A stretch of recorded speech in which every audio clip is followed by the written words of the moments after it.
The next morning, Li Yutong asked Qin Kiki to watch the storeroom while she went to the mountains to collect game from traps. Then she took some soy sauce and vinegar from the village factory to the black market.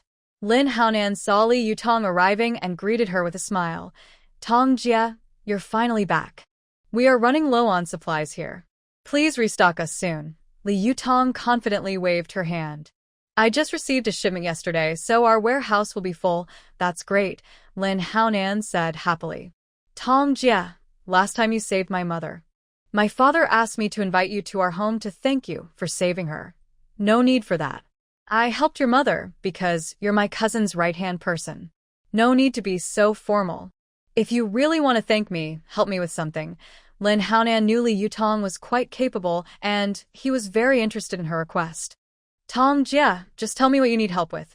Li Yutong noticed he kept calling her Tong Jia and thought he was quite straightforward. She asked, "Lin Haonan, how old are you? Are you 16 now?" Lin Haonan was eager to get closer to her. When he heard her ask about his age, he introduced himself. "I'm 17, born in September, and just finished high school." Li Yutong smiled and said, "I'm a year older than you. I'm also 17, but my birthday is in August. If you call me sister, it won't be a loss."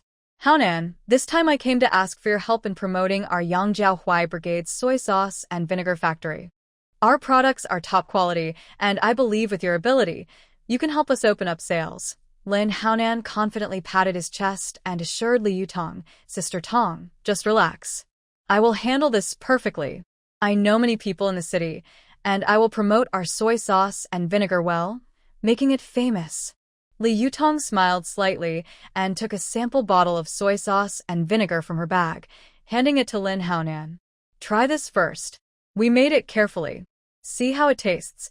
Lin Haonan happily took the bottle, opened it, and a strong aroma wafted out. He leaned in to smell it, closing his eyes to enjoy the scent. Then he took a small sip, and the unique flavor spread on his tongue, making his eyes light up. "Sister Tong, this soy sauce and vinegar taste amazing," Lin Haonan exclaimed. "I bet this is the best in the market. I'll go to the Sun County Supply Bureau and place a huge order for you." Li Yutong smiled happily.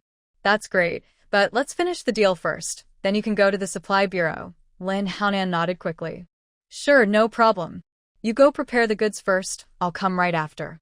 Li Yutong brought a variety of goods this time: chickens, ducks, rabbits, pigs, beef, wheat, rice, fruits, vegetables, and daily necessities.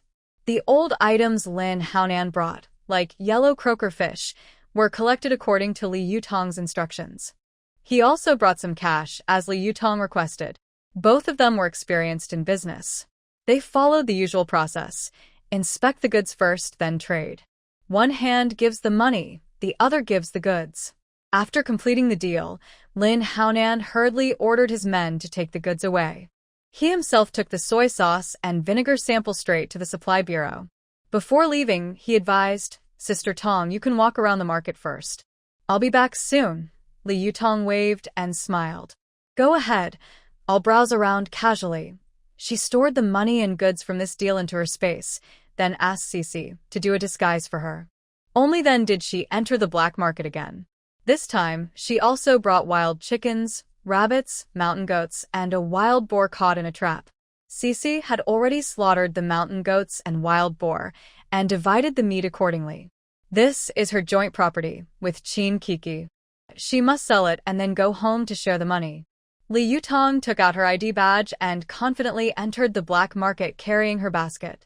She arrived at her usual stall spot and started calling out, "Hey, look here. Fresh wild chickens and rabbits. All alive. Wild goat meat and wild boar meat, just slaughtered and fresh. Come take a look if you're interested." Soon, a few customers gathered around. An older woman carefully examined the wild goat meat, her eyes brightening. "Miss, how much for this wild goat meat? It looks really fresh." Li Yutong smiled and replied, "Annie, you have good eyes. I hunted these myself, so they are definitely fresh. I'll give you a good price, just 1.2 yuan per jean, no receipt." The woman hesitated. "Can you make it cheaper?" "I want 5 jean." Li Yutong cheerfully responded. Alright, since you're buying a lot, 5 jin for 5.8 yuan is fine. The woman happily carried her 5 jin of wild goat meat home. Running a business is about giving a little to get a little, and it's all about feeling good about the deal. At that moment, a young man from the crowd approached, staring at the live wild chickens and rabbits. He asked, "Miss, how much for these animals?" "I want to buy some to try."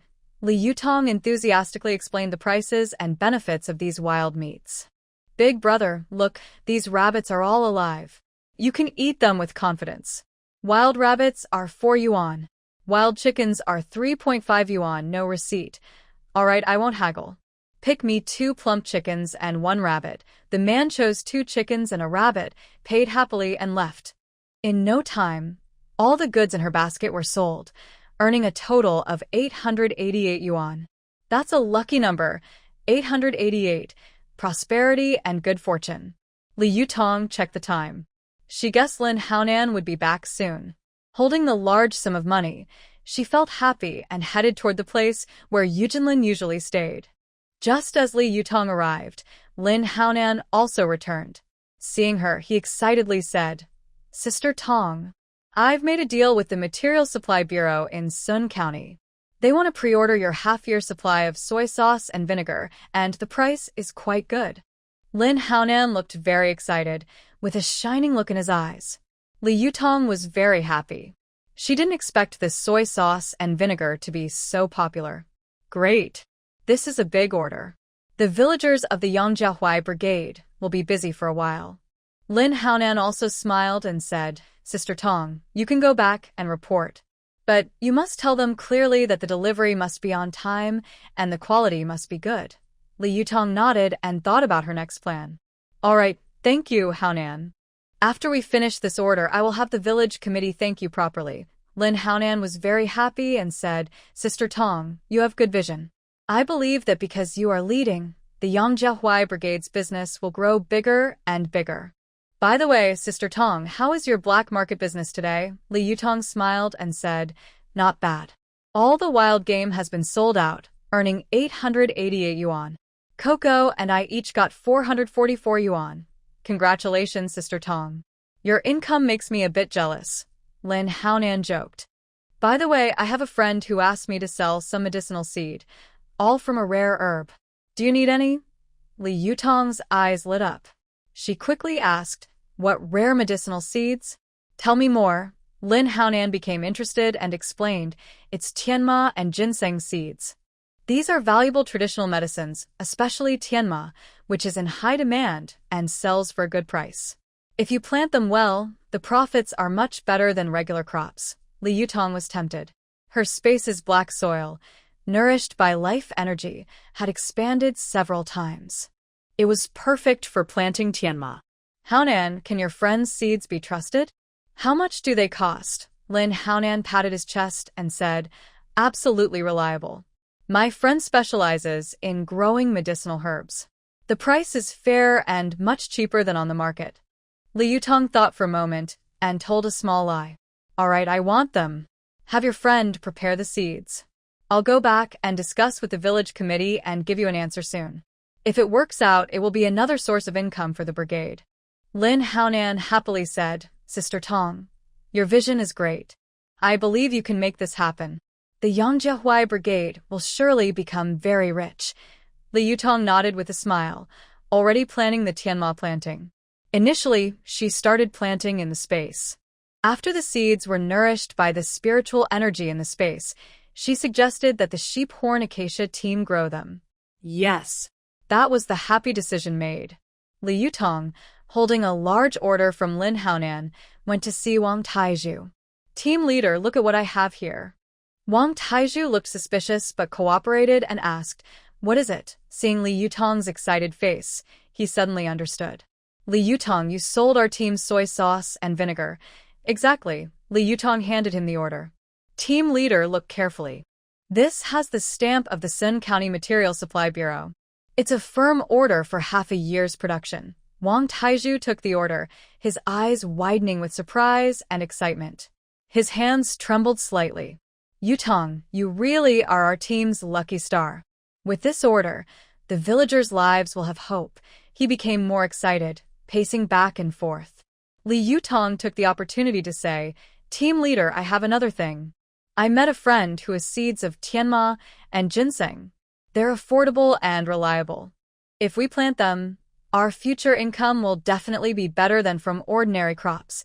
Wang Taizhu stroked his chin thoughtfully. "That's a good idea, but we have no experience growing medicinal herbs." "Do you think it will work?" Li Yutong confidently replied. "I'll do some research first. We'll try small-scale planting. If it works, we can expand it." Wang Tiezhu's eyes lit up. He patted Li Yutong on the shoulder. "All right, let's do that. With you here, our team will get better and better." Li Yutong smiled and nodded. Deal. "I'll visit the black market soon and tell my friend to bring the medicinal seeds." Suddenly, Li Yutong remembered something. "Team leader, I haven't been inside our soy sauce and vinegar factory yet. Can you take me to see it?" "No problem. I'll take you there now." Wang Taizhu said this and led Li Yutong into the factory. As soon as they entered, a strong smell of soy sauce and vinegar filled the air. Workers were busy moving between large vats, some stirring, some bottling. Wang Taizhu gave Li Yutong a detailed tour, explaining each step of the process. It was like inspecting work with a high-ranking official. Li Yutong carefully observed and found many problems: low production efficiency, simple packaging, and limited product variety. She had a bold idea. "Captain, we can upgrade and improve the soy sauce and vinegar factory, enhance packaging, and add more product types. Maybe we can open a bigger market." Wang Tiezhu's eyes lit up when he heard this. He took Li Yutong's hand and said, "Yutong, you're really a lucky star for our team.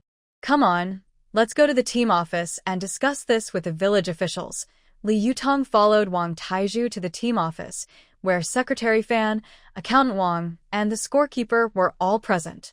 As soon as they entered, Wang Taizhu excitedly said, "Everyone, Comrade Li Yutong has brought us a big order for the soy sauce and vinegar factory. They ordered enough for half a year's production." Hearing this, Secretary Fan stood up excitedly. "Taizhu, is that true? Did Li Jiqing really bring us such a big order? When have I ever lied? Besides, I asked Li Yutong to come here to discuss expanding production with Minmin. Please sit down and listen to what Comrade Li Yutong has to say." Wang Taizhu spoke cheerfully, showing he was in a good mood. While Wang Taizhu and the village officials talked, Li Yutong quietly discussed in her mind.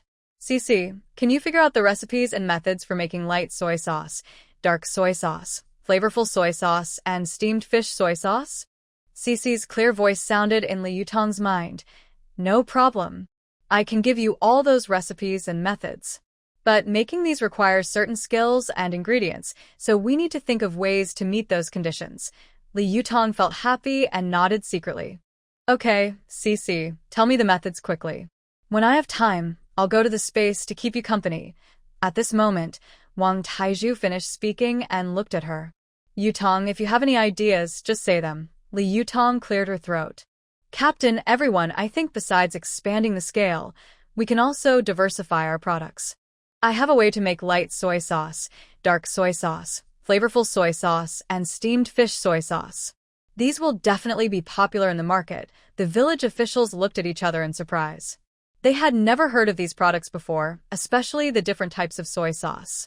Accountant Wang Guanghui frowned and asked, "Yutong, what are these light soy sauce, dark soy sauce, and the so-called umami soy sauce? Can you explain them to us in detail?" "Yes, Yutong, we haven't heard of those before." "What are they used for?" Li Yutong smiled slightly. "Uncles Wang, those are types of soy sauce. Let me start with light soy sauce. It has a lighter color, usually reddish-brown, with a salty and fresh taste, and a strong bean aroma. Because it's milder, it's good for enhancing flavor. It's often used in cold dishes, stir-fries, or as a dipping sauce. For example, when making cold cucumber salad, adding light soy sauce makes it taste fresh and salty." Wang Taizhu nodded repeatedly. "Now tell us about dark soy sauce." Dark soy sauce is darker in color, brown with a shiny appearance. It's made from light soy sauce through multiple processes like sun-drying and concentration, with added caramel color. It has a richer flavor, less salty, but thicker and better for coloring dishes. It's often used in braised dishes that need a deep color, like braised pork ribs or fish. For example, the braised pork we eat at the state-owned restaurant is made with dark soy sauce. Secretary Fan listened excitedly. Yu Tong, you don't need to explain the others. We trust you. If you can do this, our soy sauce and vinegar factory will improve even more. Li Yutong was confident. I believe we can. As long as we improve our process, we can produce high-quality new products. Wang Taizhu waved his hand. Good. Let's follow Yutong's plan. Everyone work hard to make the soy sauce and vinegar factory successful. Li Yutong thought for a moment and then brought up vinegar. Captain, Secretary Fan, I just talked about new types of soy sauce. Now I want to discuss different kinds of vinegar. Wang Tiezhu's eyes lit up. Yutong, go ahead. We're all listening. Li Yutong nodded with a smile. Right now, we only produce red vinegar. But there are many types of vinegar. For example, aged vinegar is made from sorghum, fragrant vinegar from high-quality glutinous rice, and rice vinegar from regular rice. Our team's vinegar is brewed from local grains. What I want to say is that besides red vinegar, we could also produce white vinegar. Everyone looked puzzled again. Wang Guanghui asked, Yutong, what kind of vinegar is white vinegar? Li Yutong patiently explained, white vinegar is clear and transparent. It's usually made by fermenting edible alcohol. White vinegar has a pure sour taste without any strange flavors. It has many uses. In cooking, using white vinegar when making sweet and sour ribs makes the flavor fresher. Adding white vinegar to cold dishes also gives a special taste. Plus, white vinegar can be used for cleaning. Wiping windows and cleaning furniture with it makes everything very clean. Secretary Fan stroked his chin, eyes full of surprise. Yutong, your mind is full of treasures. If you make this white vinegar, it might sell even better than red vinegar. Wang Taizhu also got excited. He patted his thigh and said, all right, it's settled. We need to develop a new type of soy sauce and also quickly start making this white vinegar. Yutong, you must teach everyone how to make it. Li Yutong nodded with a smile. No problem, Captain. I will teach everyone the method in detail. Let's work together to make our soy sauce and vinegar factory better and better. Just then, the phone at the team office suddenly rang. Wang Taizhu picked up the phone. Hello, this is Wang Taizhu. Who is this? Taizhu, this is Lu Yihan. Please call Yutong for me. I have something important to tell her. Lu Yihan sounded very happy, as if something great had happened. Yihan, it's been a while since we saw each other. And now you're calling about your girlfriend? You really have no sense of loyalty, Wang Taizhu teased, glancing at Li Yutong. Stop talking nonsense. Hurry up and call Yutong for me, Lu Yihan said impatiently. Wang Taizhu handed the phone to Li Yutong. Here, it's for you. Yutong had already guessed from their conversation that it was Lu Yihan. She calmly took the phone. Hello, she said. Lu Yihan on the other end didn't expect Yutong to be at the team office. Curious, he asked, Yutong, what are you doing at the team office? I'm discussing the future of the village soy sauce and vinegar factory with the village officials. You're calling now. Do you have something to say? Yutong looked at the village officials nearby and told Lu Yihan that there were many people there, so he could just say what he needed directly. Lu Yihan understood and replied directly, Yutong, I have a comrade working at the National Security Agency. He told me they've been investigating the Luo family, the old master, the old lady, and their eldest son. They've all been poisoned. Yutong, I think they were poisoned after receiving the pendant you sent. Li Yutong listened to Lu Yihan's story and smiled with a charming, mischievous look. I understand now. It's a bit disappointing that only the three of them got caught this time. But this is just the beginning. There will be more exciting things to come. Li Yutong's smile was mysterious and hard to read. You're so right. Lu Yihan on the phone agreed. When I heard they were poisoned, I rushed to the hospital right away. Guess what?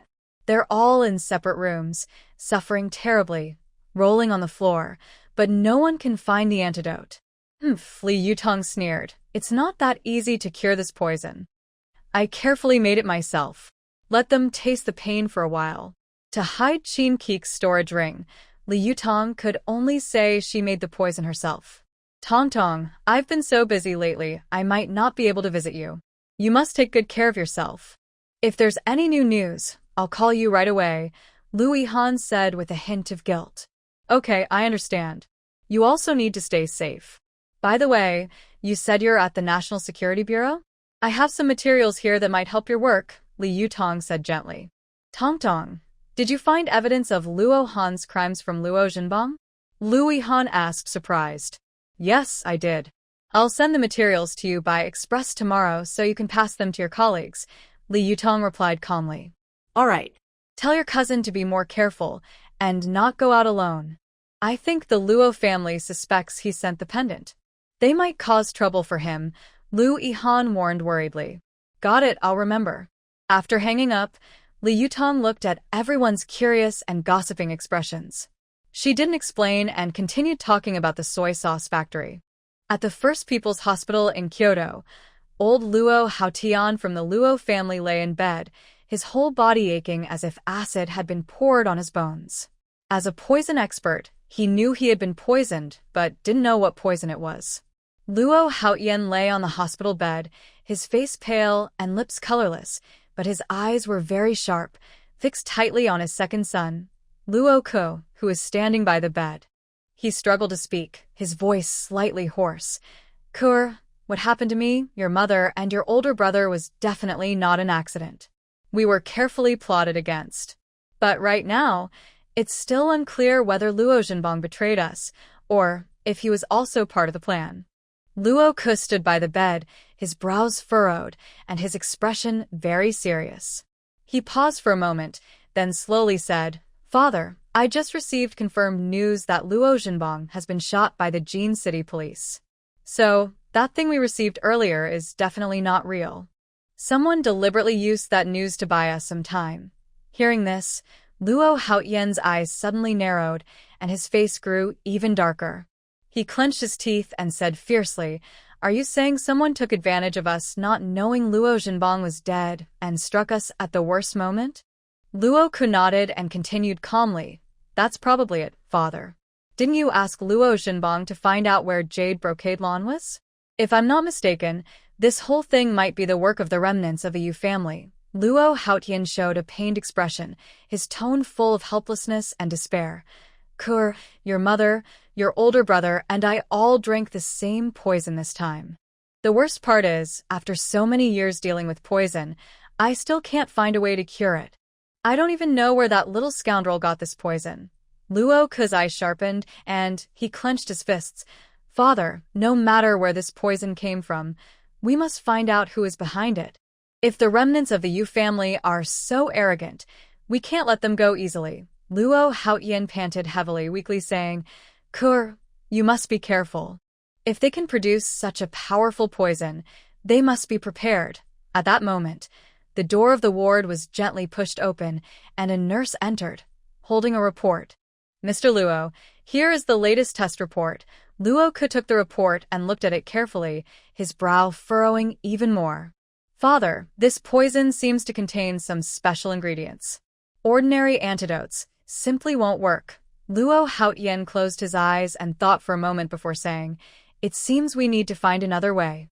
Ke, go check on the whereabouts of the Yu family remnants and also have someone guard near the Men family. Once those remnants appear, shoot them immediately. Luo Ke nodded firmly. Don't worry, Father. I will find out the truth and avenge you, Mother and Big Brother. Luo Haotian endured the pain in his body and continued giving orders. Right now, neither I nor your elder brother can move freely. The responsibility of the Luo family falls on you. Go back and open the secret room.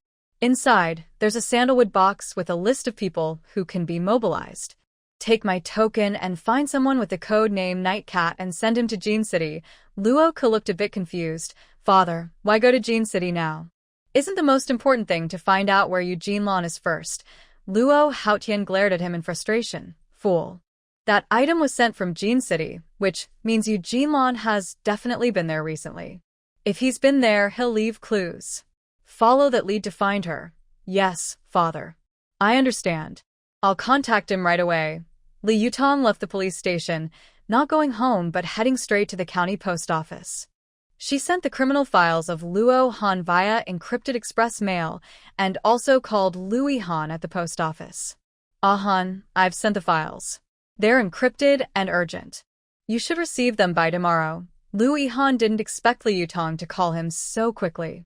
He smiled a little. Tong Tong, I got it. Are you at the post office now? Is it convenient to talk? Li Yutong smiled and said cheerfully, Yes, Han. I'm here. It's quite convenient. Hearing that she was free to talk, Louis Han became bolder. Tong Tong, it's been so long. I miss you. Li Yutong didn't expect him to say such cheesy words. Her face turned a little red. Han, I miss you too. Hearing her say she missed him just as much made Louis Han feel that their mutual longing was truly wonderful. Tong Tong, I'll come to see you as soon as I have time. Remember to think of me every day. And make sure to write me letters, telling me everything you want to say. Li Yutong listened through the phone. Everyone could feel Louis Han's strong longing. Okay, I will definitely write you a letter. Louis Han listened to Li Yutong's gentle voice, which seemed to be able to squeeze water out, and his heart was pounding like a little deer. Bang, bang. Yutong, do you know? I am only now truly understanding what lovesickness is. Can you feel what I feel? Li Yutong felt a flutter in her heart and responded with a smile. Red beans grow in the southern land. When spring comes, they bloom. I hope you pick many, as this is the most longing for someone. On the other end of the phone, Louis Han's eyes lit up brightly. Yutong, are you responding to my longing? Li Yutong's face turned even redder. Suddenly, she remembered something and quickly reminded him. Han, the jade I gave you last time, you must wear it close to your body. Even when you take a shower, don't take it off. Do you hear me? Louis Han didn't know that the jade had special significance. He only thought that Li Yutong wanted him to wear her gift close to his body. He happily replied, Yutong, the gift you gave me, I will definitely wear it close. Don't worry, I already have it around my neck. When Li Yutong hung up, the postal workers looked at her with envy and jealousy.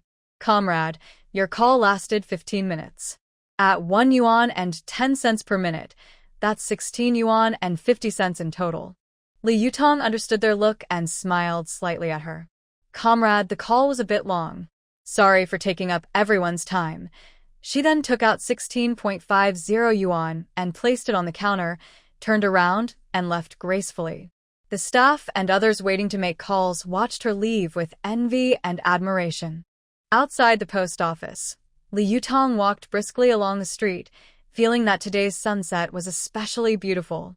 Sunset is infinitely beautiful, but it's near dusk. It's better to go home early. Muttering to herself, she didn't stop and headed toward her bicycle parked at the post office entrance. Just then, a shout reached her ears. Someone! Catch the thief! Stop right there. You want to run after stealing my money? Stop. Li Yutong looked toward the sound and saw a fashionable woman in her 30s chasing after a young man who didn't look like a good person. The young man was carrying a cloth bag and was shouting back as he ran away. Li Yutong didn't think twice and quickly chased after him with her long legs. In her past life, she had received professional training. Recently, she had been practicing her speed every night at her space by chasing Xiefeng. Now her running speed was very fast. The little thief was no match for her. Soon, she caught up and kicked him to the ground. Why do you have to be a pickpocket? I'm going to teach you a lesson today and break your hand. As she spoke, she grabbed the thief's right hand and forced it down. With a loud, her grip broke his wrist. The thief screamed in pain. Miss, I only stole a bag. Do you have to be so harsh? Li Yutong snorted coldly. Stealing is wrong. This is a lesson for you. At that moment, a fashionable woman ran over, panting heavily. She snatched the cloth bag and looked at Li Yutong with gratitude. Thank you so much. If it weren't for you, this thief would have escaped. Li Yutong smiled. It's nothing. Anyone would help in this situation. Just then, a few of the thief's accomplices came out of a nearby alley, surrounding them with weapons in their hands. That brat! How dare you attack my brother? You must want to die. None of you are leaving today, a strong man said fiercely. The fashionable woman's face turned pale with fear. She clung tightly to Li Yutong's arm. Miss, this is serious. What should we do now? Li Yutong remained calm. She moved her wrist and gave a charming smile to the men rushing toward them. You refuse to go to heaven, but you want to enter? Since you're here, I'll deal with all of you. She charged into the crowd like a fierce tiger, throwing punches and kicks. The thugs were quickly beaten down, begging for mercy and kneeling on the ground. Miss, we didn't know you were so powerful. If we had known, we wouldn't have dared to bother you. Please forgive us this time. Forgive? You've been doing this kind of work for a while, haven't you? Spending money earned so easily must feel good, right? But as the saying goes, you'll have to pay back what you owe sooner or later. After saying that, as if by magic, a rope appeared in his hand, and he the small troublemakers like a string of candied hawthorn. At the same time, he mentally ordered Cece, baby Cece, these people to the police station. As soon as he finished speaking, a flash of white light appeared. Cece suddenly appeared in front of everyone in the form of a husky. She quickly used an invisible force to lift the tied troublemakers, ready to take them away. The fashionable woman stared with wide eyes, full of shock and disbelief. Girl, what? What is this? Li Yutong smiled and explained, this is my pet. It can help me do many things. At this moment, passers-by also stopped, stunned by what they saw. Did I see that right? That's a dog. You're not mistaken. That's really a dog. But I think this dog is a spirit. You're so surprised easily. Don't you know dogs can help humans a lot? Yes. Like police dogs, guide dogs. With your eyes, you should know that. Cece didn't care about their gossip. She quickly disappeared from sight with the troublemakers. The fashionable woman was amazed and gave a thumbs up. Girl, you're amazing. You trained the dog so well. Li Yutong patted her shoulder. Yes, I found this stray dog. It's very obedient and capable. And miss, be careful when you go out in the future. After saying that, she got on her bicycle and was about to leave. The woman suddenly grabbed her arm, looking a bit anxious. You can't go, Li Yutong's face darkened. Was she trying to imitate the story of the wolf in the east? Or the farmer snake? It really seems that good people don't always get good results. Am I being falsely accused? Just as Li Yutong was about to shake her off, the fashionable woman spoke. Comrade, please don't misunderstand. I am Yu Jinghua, the director of the county drama troupe. I came out this time to buy props and costumes for our troupe. Thanks to you for helping me recover my grandfather's property. I want to write a thank you letter to praise you. Please leave your address. Li Yutong initially thought this was a small matter and not worth mentioning. But then she thought, more friends mean more options. Since the other person showed kindness, she had no reason to refuse. Okay, I am Li Yutong, a young educated person from the Yangjia Y Brigade of the Yuejin Commune. Alright, I understand. It's getting dark soon, so you should hurry back and be careful on the way. Yu Jinghua smiled and reminded her. Meanwhile, over here, Shishi took those troublemakers to the police station entrance. Using her mental power, she controlled them and brought them to Li Yunfei's office door. Then, she used her superpower to send a message to Li Yunfei. Director Li, a few petty thieves have come to surrender. They are right outside your office. Li Yunfei was sitting at his desk working on some documents. Suddenly, he heard a voice in his mind. He was surprised at first. How could he hear such strange sounds? He put down his pen, stood up, and opened the office door. Sure enough, he saw a few troublemakers standing there with blank expressions. Oh, they really surrendered, Li Yunfei thought happily. He brought the troublemakers inside to ask about their crimes. Meanwhile, Shishi had quietly returned to her space after seeing Li Yunfei come out. The troublemakers, seeing they had arrived at the police station, no longer dared to deny anything. They confessed everything they had done. Li Yunfei was still troubled by the mysterious voice in his mind. He thought hard but couldn't figure out where it was coming from. In the end, he decided it was a sign from heaven, a reminder from above.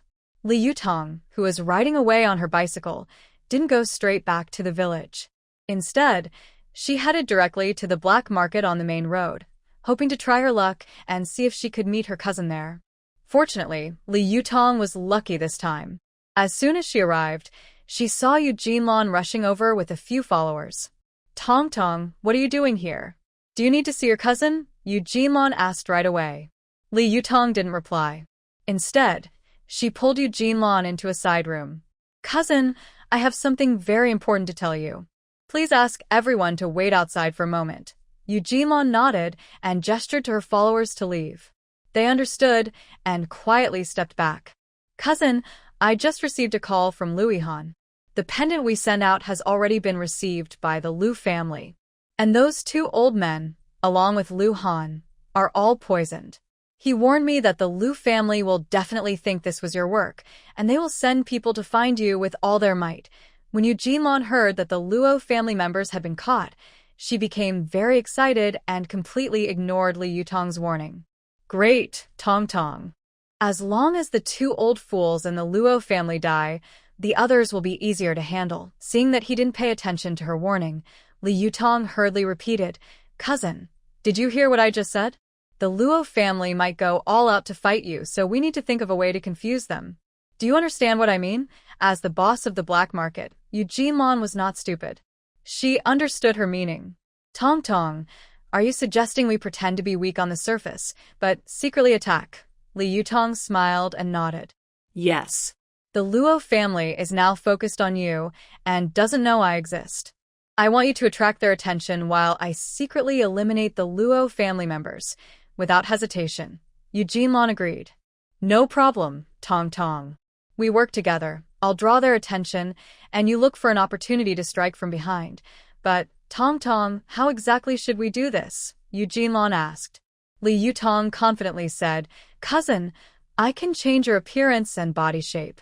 You disguise yourself and appear with a new identity in front of the Luo family, making them think you have new allies or power. This will distract them and give me more chances to act in secret. Although Yu Jinlon still had some doubts about how her cousin planned to change her appearance, she nodded. Go ahead, Tong Tong. As long as we can wipe out the Luo family completely, I am willing to make any sacrifice. The Yu family and the Luo family are sworn enemies. Either you die, or I do. Only one side can be completely eliminated for this to end. Now, only she and her cousin are left. As a man, he must be the one to lead the charge. Seeing her cousin's fearless look, Li Yutong knew what he was thinking. She rolled her eyes and said, Yu Jinlon, what are you thinking? I would never let you sacrifice yourself. If I can change your appearance, I can restore you to your original look. Stop thinking about unnecessary things. While talking to Yu Jinlon, she was secretly communicating with Cici. Cici, I know you can change a person's appearance. I want you to make my cousin look completely different from how he is now. Can you do it? Cici's cheerful voice echoed in Li Yutong's mind. No problem. I can use space energy to reshape his appearance and body, ensuring he looks completely different from before. Li Yutong secretly relaxed and said to Yu Jinlon, Cousin, don't worry. It'll be ready soon. She then asked Yu Jinlon to close his eyes and focus. Suddenly, Cici floated out of the space, emitting a gentle glow that enveloped Yu Jinlon. Yu Jinlon felt warm and sensed a magical power reshaping him. After a few minutes, the glow faded. Yu Jinlon opened his eyes, and Li Yutong handed him a mirror. Looking at his unfamiliar face in the mirror, Yu Jinlon was both surprised and happy. Tong Tong, this is amazing. The Luo family definitely won't recognize me. Li Yutong nodded with satisfaction. Cousin, next, you should use this new look to attract the Luo family's attention. I'll find a chance to act secretly. Yu Jinlon patted his chest confidently. Tong Tong, just watch. I will definitely draw all their attention to me. They then discussed some specific details before Li Yutong rode away on her bicycle. When Li Yutong returned home, all the lights in each household were already on. Qin Kiki was anxiously waiting at home. When she saw Li Yutong, she hurried out to greet her. Tong Tong, weren't you supposed to discuss the future of the soy sauce factory with the team leader today? Why are you only back now?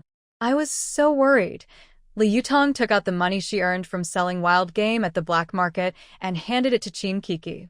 Kiki, I went to the black market and sold all the wild game from our trap. I made 888 yuan in total. Here's your share. Qin Kiki didn't hesitate and took the money. Tong Tong, our trap was so effective. We sold so much. If we keep this up, we might become millionaires soon. Li Yutong looked at her with a smile. Your expectations are so low. Just becoming a millionaire isn't enough for you. You're so easily satisfied. Not at all. My dream is to buy many houses in the capital and become a landlord. In my past life, I sacrificed myself for the country. This life, I just want to live for myself, Chin Kiki said proudly. You are correct. We all know the development path of this world. Our country is growing now, and it will take many years before it rises to become a powerful leader that moves everyone. So, the current housing prices are still low. If we get a chance to go to Kyoto, we should buy some houses there to keep, whether to rent out or for other plans in the future. Li Yutong explained clearly. Tong Tong, today I heard that soon more young workers will come here and quite a few of them, Chin Kiki said, recalling what she heard today. Really? It's winter now, and there aren't many farm chores to do. If new young workers arrive, they will need food from the villagers to survive. Would the villagers be willing? Li Yutong thought more about this. If they don't want to, what can be done? It's all arranged by the higher authorities. I heard the team leader is also worried about this, Chin Kiki replied. While they were chatting casually, there was a knock on the door outside. Two sisters, are you home? I'm Wang Muchuan. Li Yutong and Chin Kiki looked at each other. Why is young Wang Muchuan coming so late? Chin Kiki quickly ran to open the door. She saw Wang Muchuan with her younger brother and sister standing outside, all with red cheeks from the cold, each holding something in their hands. Come in quickly, it's cold outside. Chin Kiki led the four of them into the house. Li Yutong looked at the big bags and small packages they carried and asked with some curiosity, Muchuan, what are you carrying? Wang Muchuan smiled sweetly, sisterly. This is the new cotton clothes your mother made for you two last time. Since winter is here, my mom asked me to bring them to you. Then she took a package from her sister Wang Muhong, saying, Two sisters, you often give us delicious food. This time, you brought us many gifts. Our grandpa is happy, so my mom made each of you a pair of cotton shoes and socks. Please don't mind. Li Yutong and Chin Kiki were very touched. Li Yutong quickly took Wang Muchuan's hand and said, Muchuan, you are too polite. We like giving you things from our hearts. Chin Kiki also agreed nearby. Yes, yes. We accept the cotton clothes, shoes, and socks. We understand your kindness. Wang Muchuan smiled and said, Sisters, don't be polite with us. My mother said, it's proper to return kindness. After saying that, she took out two embroidered pouches from her pocket. These are embroidered by myself. I give them to you, sisters. I hope you like them. Li Yutong and Chin Kiki took the pouches. Chin Kiki teased, Muchuan is so skillful. These pouches are really beautiful. Then, the two quickly took out some candies and cookies from inside the house and shared them with Wang Muchuan and the children. Damon and Xiaoman handed over what they were holding to Li Yutong and Chin Kiki. Beautiful sister, this is a bird's egg and my brother found at noon, and a dove we hit with a slingshot. We give these to you. Li Yutong was very touched by Xiaoman's gesture. She held Xiaoman's hand and said, Xiaoman, I accept the gifts you and your brother brought. But the gifts I will give you later. You must accept them. Otherwise, we won't be good friends. Xiaoman was worried when she heard that she might not be able to be friends with the beautiful sister anymore. Beautiful sister, we will listen to you. That's good. Li Yutong patted Xiaoman's head. You and Kiki chat first. I have a small gift for you. She then went into her room, took out scarves and gloves she had collected in her previous life, and gave the big red ones to Wang Muchuan and her sister, and the blue ones to Damon and Xiaoman. She also put 20 yuan in a small cloth bag and slipped it into another pair of gloves as a handmade fee for making clothes and shoes for Guifang's family. The children happily ate candies. Seeing Li Yutong come out, Wang Muchuan smiled and said, Sisters, it's getting late. We need to go back now or Grandpa will worry. Li Yutong came over, wrapped the scarves around their necks, and helped them put on the gloves. Muchuan, these gloves are a gift from two sisters for your mother. You must give them to her yourself. Do you understand? Wang Muchuan nodded firmly. I understand, sister. I will give them to my mother myself. After saying that, she and her brother and sister said goodbye to Li Yutong and Qin Kiki, then happily skipped away. Qin Kiki watched their departing figures and sighed. These children are so sensible. They remember all the kindness we show them. Li Yutong smiled and said, yes, their family is honest and kind. We should treat them sincerely. Later, Wang Muqian returned home with his younger brother and sister. When he saw his mother sewing shoes under the lamp, he ran happily to her. Mom, those two older sisters accepted the things we brought, and they also gave each of us a scarf and a pair of gloves. This is from Sister Li, and she asked me to give it to you personally. Tang Guifang took the gloves, her face full of surprise and gratitude. She gently touched them, her eyes shining. These two girls are so kind. We must not let their kindness go to waste. Wang Muqian smiled and said, Mom, the sisters also said we should accept their gifts. If we don't, we won't be good friends. Tang Guifang nodded. Yes, we are good friends with the sisters. We should remember this friendship well. At this moment, Grandpa Wang came out from the inner room. Muqian, tell Grandpa, is there anything else the sisters need help with? Wang Muqian recounted everything that happened during the day. Grandpa Wang stroked his beard and thought for a moment. These girls have ideas. We should support them. Tang Guifang also agreed. Yes, in a few days, I will cook some food to send to them. The family sat together, talking about their moments with Li Yutong and Qin Kiki. Warmth filled the small house. That night, Aunt Guifang lay on the Kong bed. She took out the gloves Li Yutong gave her and said to the man beside her, Hai Tai, Yutong and Kiki are truly good girls. I asked the children to send the cotton clothes we made for them. They also gave Muqian and the others a scarf and gloves each. Look, they even gave me a pair. Wang Accountant took the gloves handed to him by his wife. You're right. Yutong and Kiki are blessings for our village. Today, Yutong even gave us many good ideas for the soy sauce and vinegar factory. He played with the cotton gloves, then suddenly felt something was off. Guifang, it seems there's something inside these gloves. Did you see it?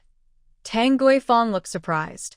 When Muqian gave me these, I was so touched I didn't pay attention. They look so nice, I didn't even want to put them on. Accountant Wang reached into his glove and took out a small cloth bag. When he opened it, he found 20 yuan and a small note. The note was written in neat handwriting and said, Thank you, Aunt Guifang, for making us the cotton coat. This is a small token of our appreciation. Please accept it.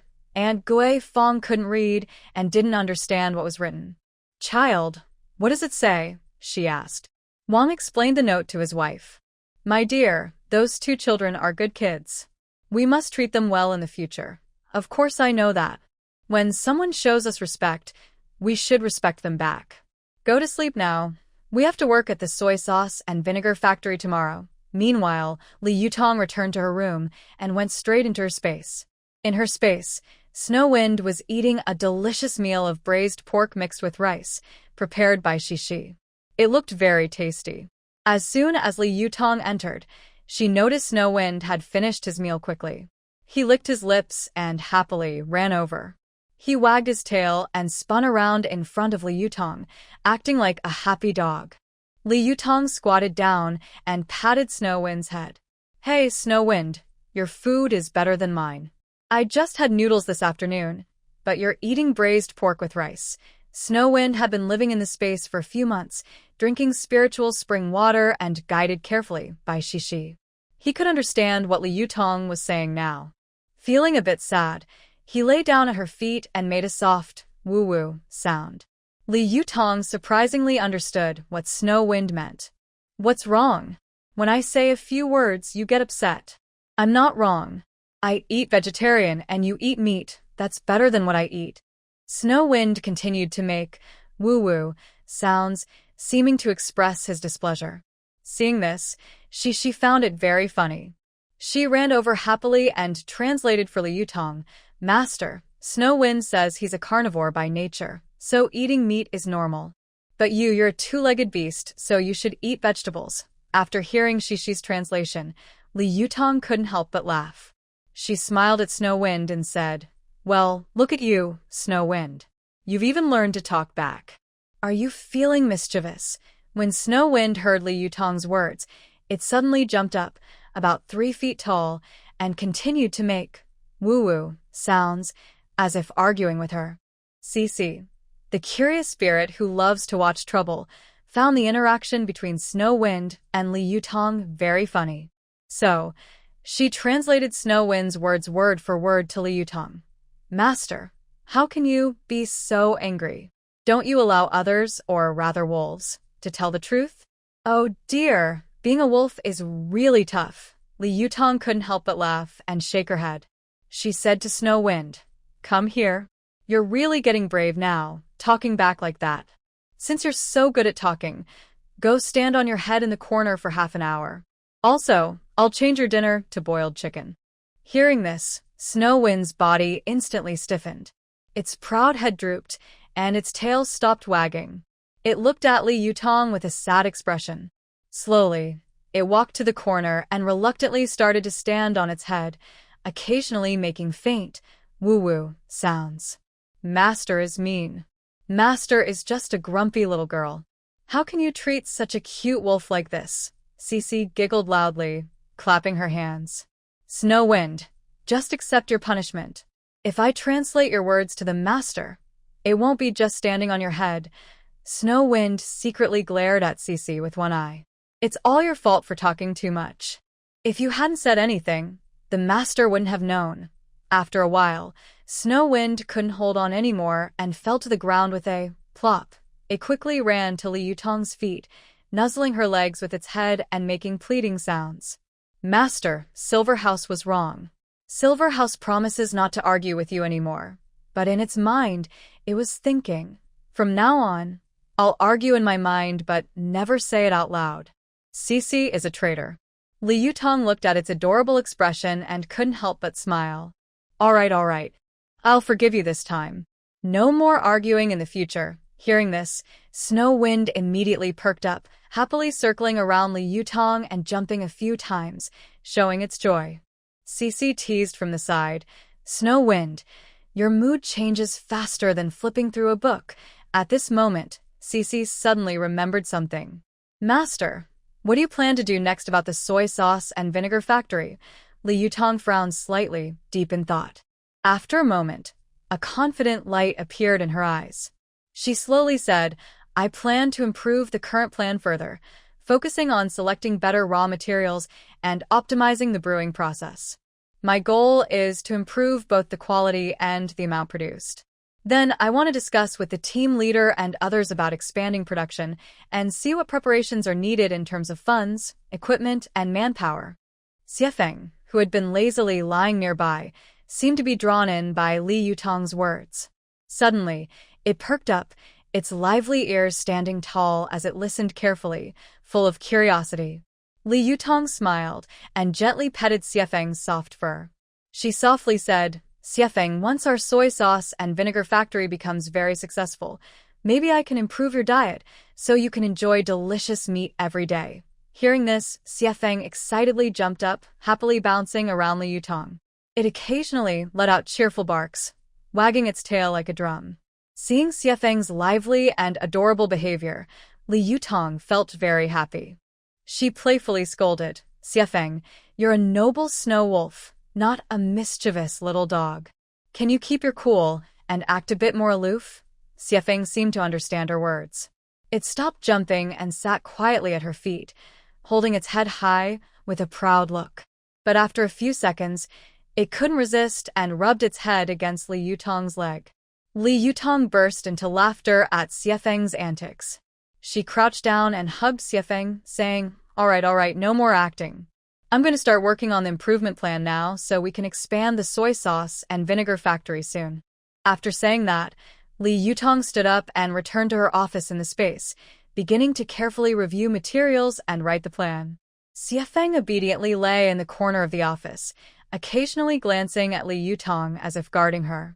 After several days of effort, Li Yutong finally finished the improvement plan. She held the plan in her hands and went to find Wang Taizhu and a few other village officials.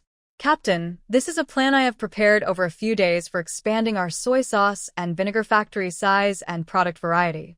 Please review it with the other leaders, and if there are any improvements needed, let's discuss them. After some discussion, a preliminary plan for increasing production was finalized. Yutong, you are really lucky for our Yangjiao Huai Brigade. Now that winter has come and there isn't much work in the fields, the members are free.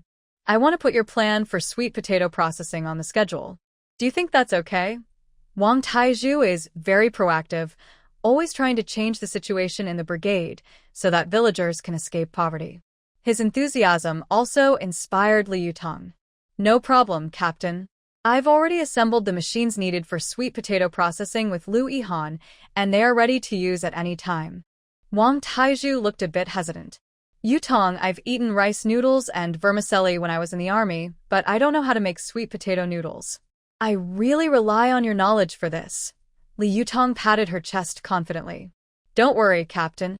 I've studied the method of making noodles from sweet potatoes in books, and I remember the steps. First, we wash, crush, and filter the sweet potatoes to get starch. Then, we mix the starch with water in the right ratio, heat, and stir it into a paste. Finally, we pour it through a strainer into boiling water, and the noodles will take shape. Wang Tiezhu's eyes lit up, excited. Yutong, your brain is really sharp. Let's quickly gather the members and hold a meeting to finalize this plan. Li Yutong felt a bit shy from the praise. It wasn't entirely her own skill, but also Zixi ability. But Zixi is the spirit of her space, so in a way, it's her own skill. Family, is that okay to say? Soon the meeting was held. The members, hearing about a new way to earn more, were eager and ready to try. Li Yutong explained the process of making sweet potato noodles and the precautions in detail, even demonstrating on the spot. Look, everyone. The key to making these noodles is in the straining process, similar to how we strain fish here. It's a skill that gets better with practice. The more skilled you are, the more evenly the noodles will come out. Annie Zhang Suehua quickly understood and smiled, saying, Yutong, at first I didn't quite get it, but now I understand. Every woman here knows how to do the fish leakage technique. Yes, we use the fish leakage skill to make rice noodles. Isn't that simple? Exactly. Miss Yutong speaks so nicely, without any city attitude. We don't even understand some of the words she uses. That's right.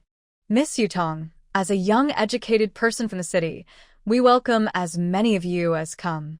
Unlike some people who act like they're better than everyone else just because they're from the city. Standing outside the crowd, Fan Meiwan listened to everyone praising Li Yutong, her face looking unhappy, as if she owed her a lot of money. Li Yutong, ever since you arrived, you've stolen the spotlight. You're pretty, and now you're so good at winning people's hearts. The villagers all support you. What am I compared to you? Just wait. I don't believe you're always this lucky. Maybe her gaze was too sharp, and Li Yutong felt her malice. She precisely caught her look among the crowd. Fan Meiwan didn't bother to hide her gaze, and directly looked at Li Yutong. Li Yutong. Fan Meiwan, no more than twice, no more than 3 times. If you keep provoking me, I promise you'll end up badly. Fan Meiwan. Anyone can talk big. We'll see who laughs last. Li Yutong. Fine, I accept your challenge. I hope you can handle the consequences of your actions. Fan Meiwan.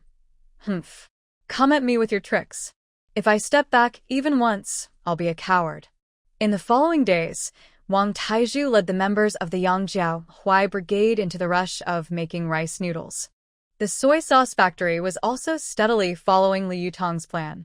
The flour processing factory was busy and organized, welcoming every customer who came to have their flour processed. In the warehouse, Qin Kiki was watching over things. With nothing else to do, Li Yutong carried a basket and went into the mountains alone. She decided to go a bit deeper this time, so she told Qin Kiki she might not be back today. Tong Tong, I really envy you. If I didn't have someone watching the storage room, I would want to go to the mountains with you, Qin Kiki said with a pout. Li Yutong patet her shoulder. Next time, I'll watch the storage room, and you can go out and have fun. How about that? Qin Kiki immediately perked up. Tong Tong, you promised. You can't change your mind. A promise is a promise. I won't go back on it. Li Yutong extended her hand, making a fist, and gently bumped it against Qin Kiki's fist. This was their favorite gesture from their past lives. Li Yutong carried a basket and left the house. As she reached the foot of the mountain, she saw someone she really didn't want to see. Fan Meiwan held a willow branch and blocked the way of Damon and Xiaomon, looking fierce. I told you, two little rabbits, hand over the bird eggs and the dove, or you'll regret it today, she said threateningly. Damon hadn't spoken yet, but Xiaomon got angry first. Fan Meiwan, what are you doing? The bird eggs and dove are for our pretty sister. Why are you stopping us from going? Pretty sister? Fan Meiwan looked confused. Who is this pretty sister? In this remote place, is there any village girl prettier than me? Huh, Damon snorted. With your looks, you think you're related to being pretty? Don't get ahead of yourself. I tell you, Yutong's sister is 10 times prettier than you. Yes, my brother is right. You're not even fit to tie a shoelace for the pretty sister, Xiaomon added confidently. Xiaomon wasn't afraid of Fan Meiwan. She was just a mischievous girl who once peeked at a boy's bathroom. There was nothing to fear. Fan Meiwan already hated Li Yutong. She always wanted to put her down. Hearing Xiaomon say this, her anger exploded. She rushed forward to hit Xiaomon, but Li Yutong, standing nearby, didn't allow her to hurt the children. Li Yutong quickly stepped forward, grabbing Fan Meiwan's raised hand and said coldly, Fan Meiwan, what are you trying to do? Bullying two kids isn't impressive. Fan Meiwan's eyes turned red when she saw Li Yutong. Li Yutong, stop pretending. These two little brats said you're prettier than me. Today, I will teach them a lesson. Li Yutong protected Damon and Xiaomon in front of her. If you're so incapable, all you do is bully children. Damon and Xiaomon are right. You can't compare to me. Fan Meiwan was trembling with anger. Fine, Li Yutong, what are you so proud of? You just have a fox face. Always showing off and trying to men. Look at the educated youths who came with you. Are any of them good? Take Qin Kiki, who dumped Zhengyang just to climb higher. And Lin Xiaoxiao, when Zhengyang was no longer useful, she even gave him a green hat. Besides, Zhengyang isn't a good person either. He's involved with a widow here. And you, Li Yutong, as soon as you arrived, you started flirting with Lu Yihan. Do you think no one knows what you're doing? I tell you, you're just a shameless woman, a flirtatious fox trying to men everywhere. Fan Meiwan kept talking, feeling like she was exposing the truth. She was almost poking Li Yutong's face. Suddenly, with a scream, Fan Meiwan was kicked by Li Yutong and flew over 10 meters, landing on the ground and crying out in pain. Li Yutong, how dare you hit me? I'll go to the police and report you. Go ahead. But who can prove I hit you? Li Yutong said calmly. Fan Meiwan pointed at Damon and Xiaoman. They saw everything. Damon and Xiaoman shook their heads at the same time. Sister Yutong didn't hit you. You wanted to hit us, but you didn't see your footing and fell. Fan Meiwan was so angry she almost cried. How could such small children lie like that? Oh heavens! Earth! Come and strike them down with lightning. Li Yutong smiled and gave the two brothers a thumbs up. Good job. You two go back now.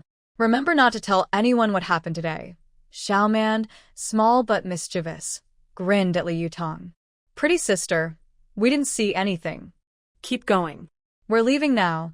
They then grabbed their brother and ran quickly. Li Yutong watched them run away before turning to Fan Meiwan with a sly smile. Actually, there's something I've wanted to tell you for a long time. Not everyone relies on sacrificing their looks to get men to do things for them. This remark was like a sharp to the heart. Fan Meiwan's face changed instantly. Yes, last time, some small thugs from the neighboring village had come to harass Li Yutong because she had given herself to them. So those few people were so obedient because only she and those little troublemakers knew about it. How did Li Yutong, that mean girl, find out? Before she could figure out the secret, Li Yutong continued, Fan Meiwan, do you think I tolerate your antics for no reason? Today, I'll tell you, it's just to use you to catch the people behind you, including your cousin and brother Dao. Fan Meiwan's eyes widened in fear. Who? Who are you? How do you know so much? Li Yutong sneered. You're stupid, but that doesn't mean everyone is. If you hadn't done those things with your cousin, do you think you'd still be alive now? Suddenly, Fan Meiwan burst out laughing. Ha ha ha. Liu Don. Do you think this is all your skill? If you hadn't hooked up with Lu Yihan, without his help, could you have found my cousin? If you didn't have that pretty face, would Lu Yihan even look at you? I'm going to ruin that fox face of yours right now. She then crawled up from the ground, reaching out to scratch Li Yutong's face. Li Yutong thought, I really can't take it anymore. Since you're asking for it, I'll send you off. In a flash, Li Yutong rushed to Fan Meijuan's side, grabbed her neck, and started hitting her face wildly. Don't think you can die and drag me down. I see right through your little tricks, trying to provoke me with words, so I'll hit you, then you'll go complain that I beat you. You're showing off your brain that's been squished by the door this morning. I must have stepped in dog to meet such a stupid pig like you. After saying that, she kept hitting Fan Meijuan's face, shouting, Today, I'm going to beat you until you're in pain and can't find any injuries. Let's see what you can do to me. Then she threw Fan Meijuan to the ground like trash. Remember this, if you come near me again, I'll feed you to the wolves. With that, she kicked Fan Meijuan hard in her sensitive spot before turning and walking away with her basket. If asked why she didn't kill Fan Meijuan, one reason was that a young worker's death without cause could cause trouble for the team leader. The other reason was that the best way to get revenge on someone was to make her suffer greatly. Seeing Li Yutong walk away, Fan Meijuan slowly got up from the ground. She was in terrible pain, and there would definitely be marks.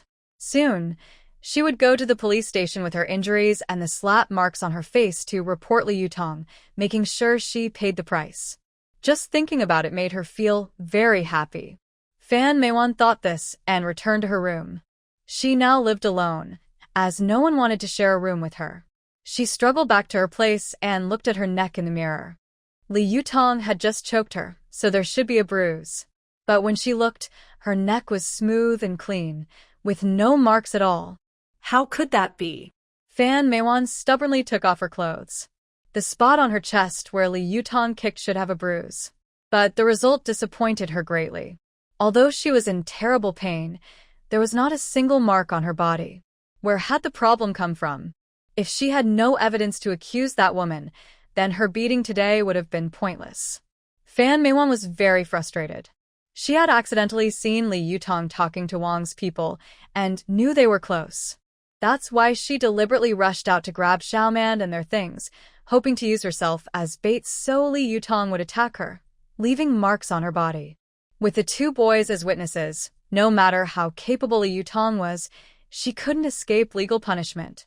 But now, there were no marks at all. Those two boys were clever, just like monkeys, and they didn't stand on her side. The more Fan Meijuan thought about it, the more frustrated she became. She was determined to come up with a perfect plan.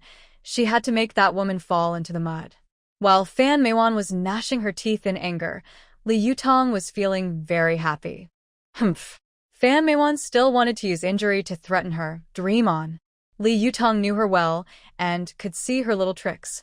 When she started hitting Fan Meijuan, she secretly added a drop of spiritual spring water to her finger.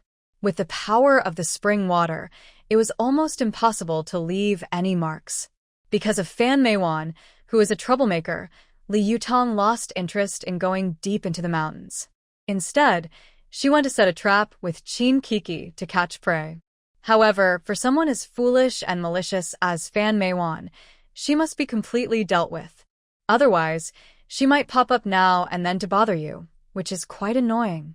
If that doesn't work, maybe she could be put into the space and used as a sacrifice to the Pillar of Heaven?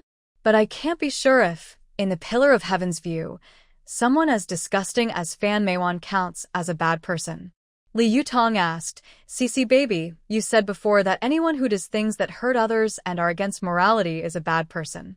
In the view of the Pillar of Heaven, does someone like Fan Meijuan, who is so disgusting, count as a bad person? Can her soul be used to support the space's energy?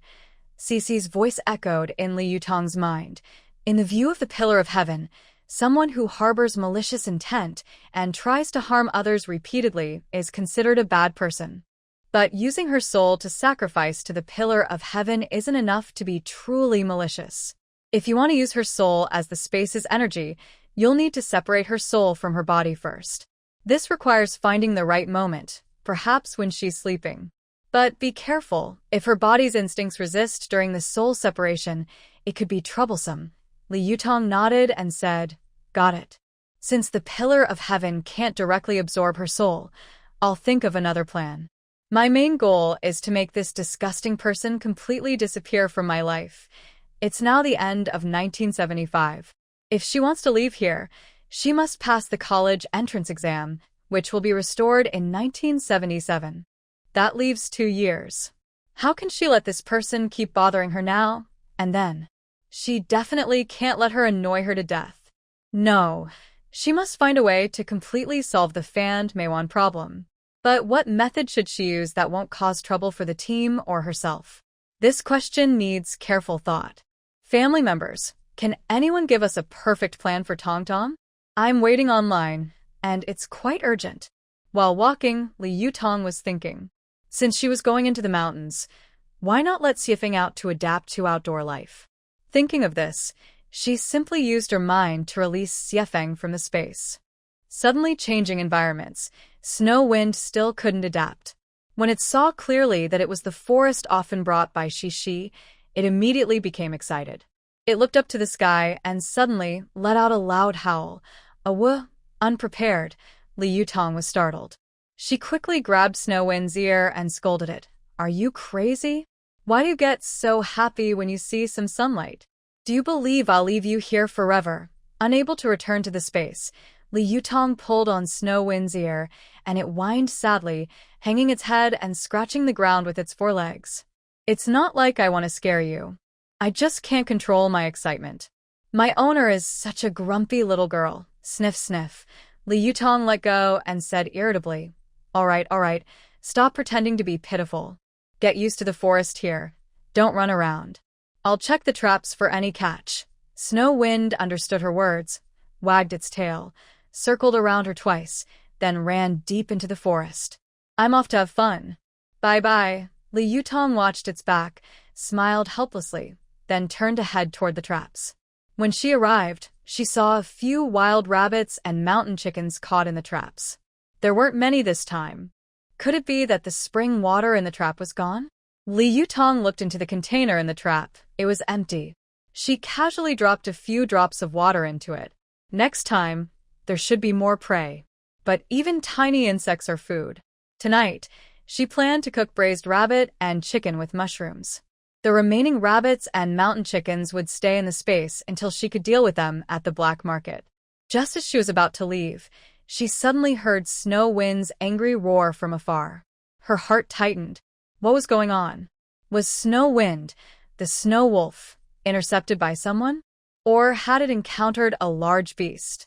A strong sense of unease filled her. She ignored her recent harvest and quickly ran toward the direction of the roar. On the way, her mind kept imagining all kinds of dangerous scenarios, and she hurriedly and anxiously took each step. When Li Yutong finally arrived at the place where the sound was coming from, she gasped in shock. Xiefeng was being attacked by a male and a female tiger. Xiefeng already had several wounds, and its white fur was stained with blood, but it still stood bravely, growling angrily at the tigers to scare them away. Li Yutong's heart tightened instantly. Xiefeng was her adopted wolf cub, and she watched it grow day by day, like her own child. Seeing Xiefeng covered in blood, her heart ached deeply. But in front of her were 2 fierce tigers, and she knew she and Xiefeng might not be able to fight them. Moreover, in its past life, Xiefeng was a protected animal, and harming it felt wrong. Just then, Cici appeared just in time in front of Li Yutong. I said, "Master, why are you just standing there? Are you waiting for Xiefeng to die?" "No, I was thinking of a way to stop the tigers," Li Yutong replied. Cici rolled her eyes.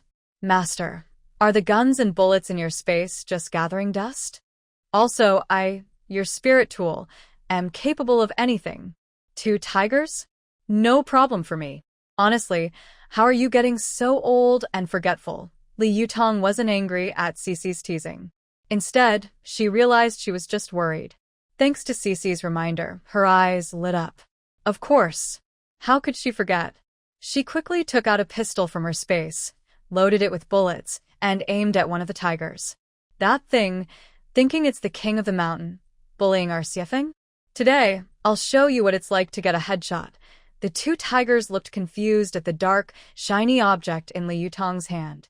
"Hubby, what is that two-legged beast holding?" the female tiger asked curiously. "I don't know, I've never seen such a thing." "Never mind, let's deal with this snow wolf first," the male tiger replied. "Okay, after we deal with the snow wolf, we'll take care of the two-legged beast. By the way, I've never tasted what a two-legged beast tastes like," the female tiger said. "Don't worry, wife.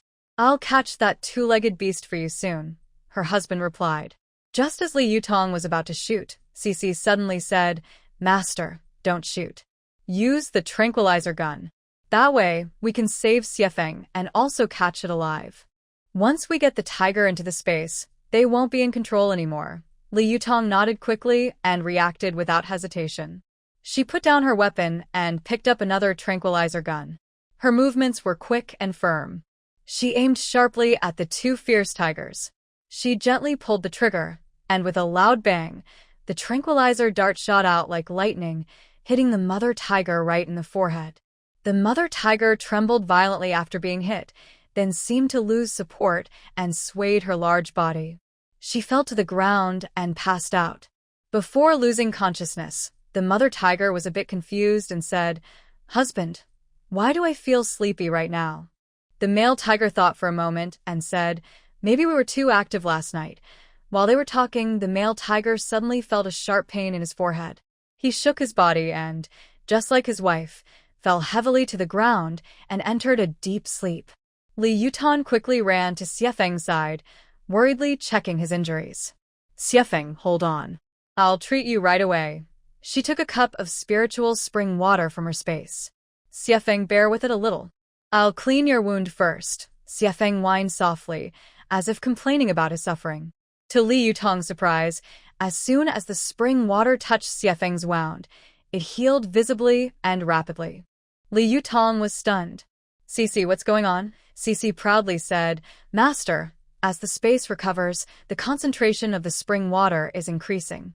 It started as basic spiritual spring water and is now at the intermediate level.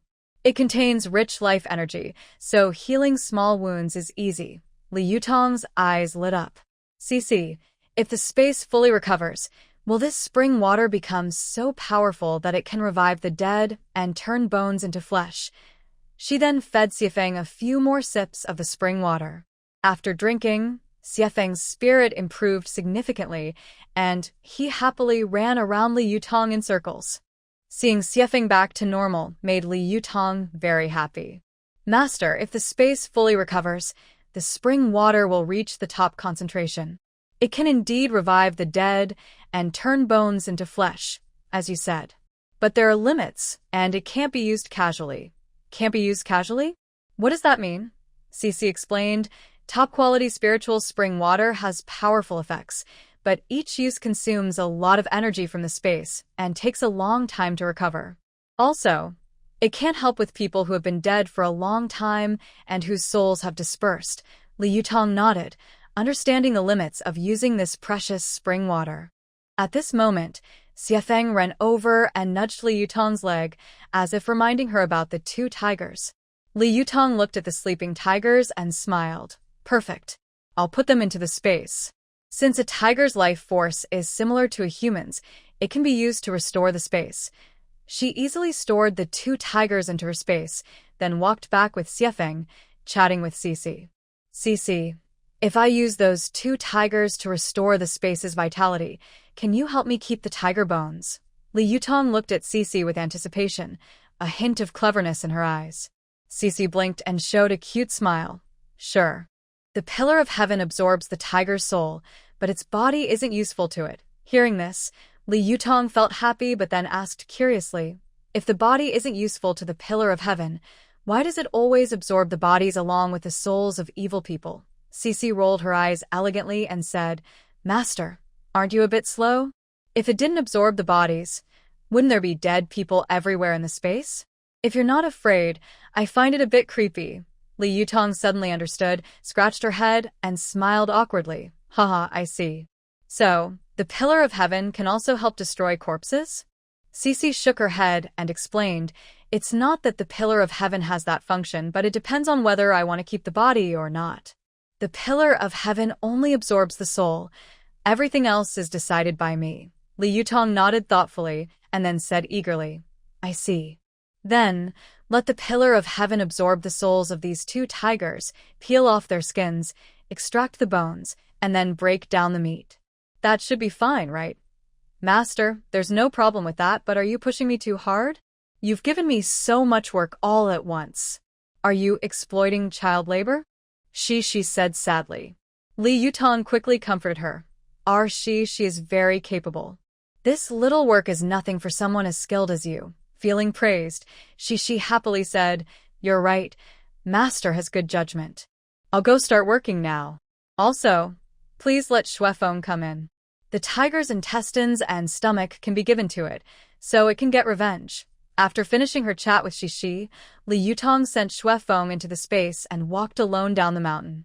Thinking about winter, it's not as cold here as in the northeast, but every family still burns a stove at night. Although she doesn't need to sleep outside, Kiki has to sleep on the stove. Li Yutong once invited Qin Kiki to sleep in the space with her, but she refused.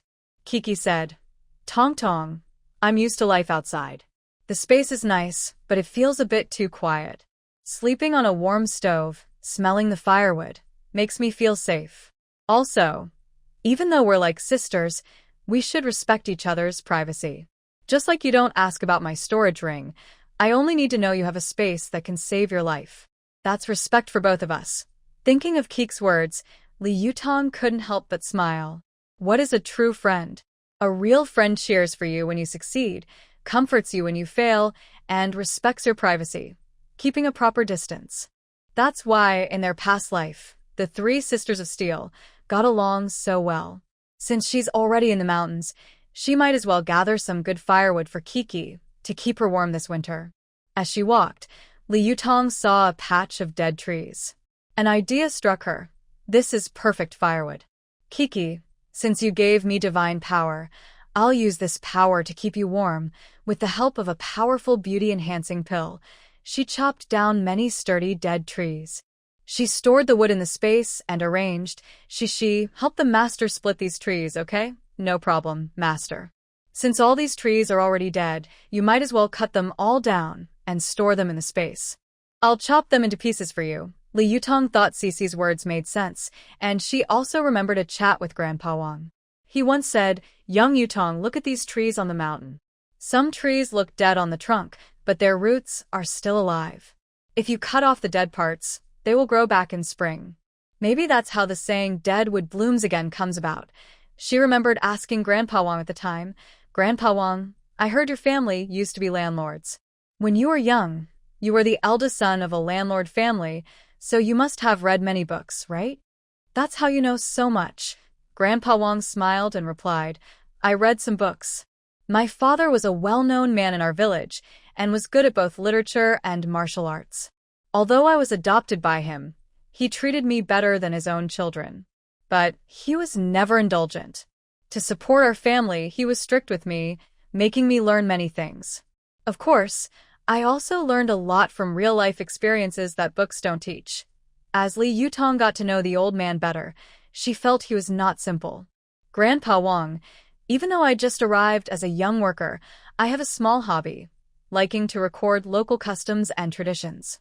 If you're willing and have time, could you tell me your story? Grandpa Wang chuckled happily. Sure, when you have time, come to my house. We can have a good chat. After the memory, Li Yutong decided only to cut down trees that were definitely dead. She carefully examined each tree, using her experience and the features Grandpa Wang mentioned to judge. Suddenly, she heard a faint sound, like an animal nearby. Li Yutong became alert and quietly moved closer to the source of the sound. It turned out to be a rabbit trapped under some branches. Its fur was pure white, and its belly was very big. Li Yutong reached out and touched it. No wonder your belly is so big. Are you going to be a mother? The white rabbit's legs seemed injured, and it looked at Li Yutong pitifully. Its eyes were moist, as if saying, Help me, help my babies. Li Yutong felt pity and carefully moved the branches aside, then gently picked up the rabbit. "Cece baby, this rabbit is pregnant and has injured legs. Can you help it heal in the space?" Cece baby happily responded, "No problem, master. Leave it to me." After sending the rabbit into space, Li Yutong continued selecting dead trees to cut down. She worked until evening without noticing that snow had started to fall in the sky. "It's snowing." Li Yutong, who had lived in the south both in her past and present lives, rarely saw snow. Seeing the snowflakes gently falling, she felt a little excited. Looking at the snow drifting in the north wind, she suddenly thought of Liu Yihan. Recalling the moments they shared together, she softly recited, "Snowflakes carry feelings, the wind follows along. Who will share this longing? When spring returns and flowers bloom, I will enjoy the scenery with you, watching the swallows fly together." Meanwhile, Liu Yihan, who was in a meeting room, suddenly sneezed loudly. They say that thinking too much can cause a cold. "Li Yutong, are you thinking of me? I miss you too. Winter is here. Remember to wear more clothes and take good care of yourself. I'll visit you whenever I have time." The leader of the meeting, Tian Dalei, glanced at him and asked with concern, "Hanzi, what's wrong? Do you have a cold?" Liu Yihan quickly waved his hand. No, I just felt my nose itch suddenly." "Please continue." Tian Dalei nodded and looked at the leaders present, speaking seriously. "As I mentioned earlier, our higher-ups have ordered us to form a special forces team in our Kyoto military district. This is the first special forces team in our military history, so..." He paused, scanning the room, then continued, "This is not only an important task but also a great honor for our military district. The higher-ups attach great importance to this, requiring us to select the best soldiers to build a team capable of handling any complex environment and executing special missions to defeat the enemy." The officers listened attentively, their faces serious and focused. Liu Yihan also put aside his earlier lightheartedness and listened intently. "The standards for selecting members of the special forces are very high," Tian Dalei emphasized. "Physical fitness, military skills, mental strength, all must be outstanding. I hope everyone here will actively mobilize and recommend the best soldiers under your command." Liu Yihan's heart stirred with admiration for the special forces. He had always longed to show his abilities on a more challenging stage. This time, the formation of the Special Operations Team marks a new beginning for our military development, Tian Dalei continued. "It will help us gain experience and serve as a reference for building other special teams in different military regions. We want to create a team that sets an example." After the meeting, Tian Dalei kept Liu Yihan and Chu Yunfan behind. His eyes were sharp as he looked at the two of them. His voice was deep and strong. "Liu Yihan, Chu Yunfan, you are the top soldiers in our military region. In both military skills and personal ability, you are the best. No one can match you." He paused briefly before adding, "Because of this, I decided to entrust you both with the task of training special soldiers. This is not easy. It requires your full dedication. You must share your experience and skills without holding back. Do you have confidence?" Liu Yihan and Chu Yunfan looked at each other, sharing a silent understanding and determination. They both stood straight, tall and firm, and answered together.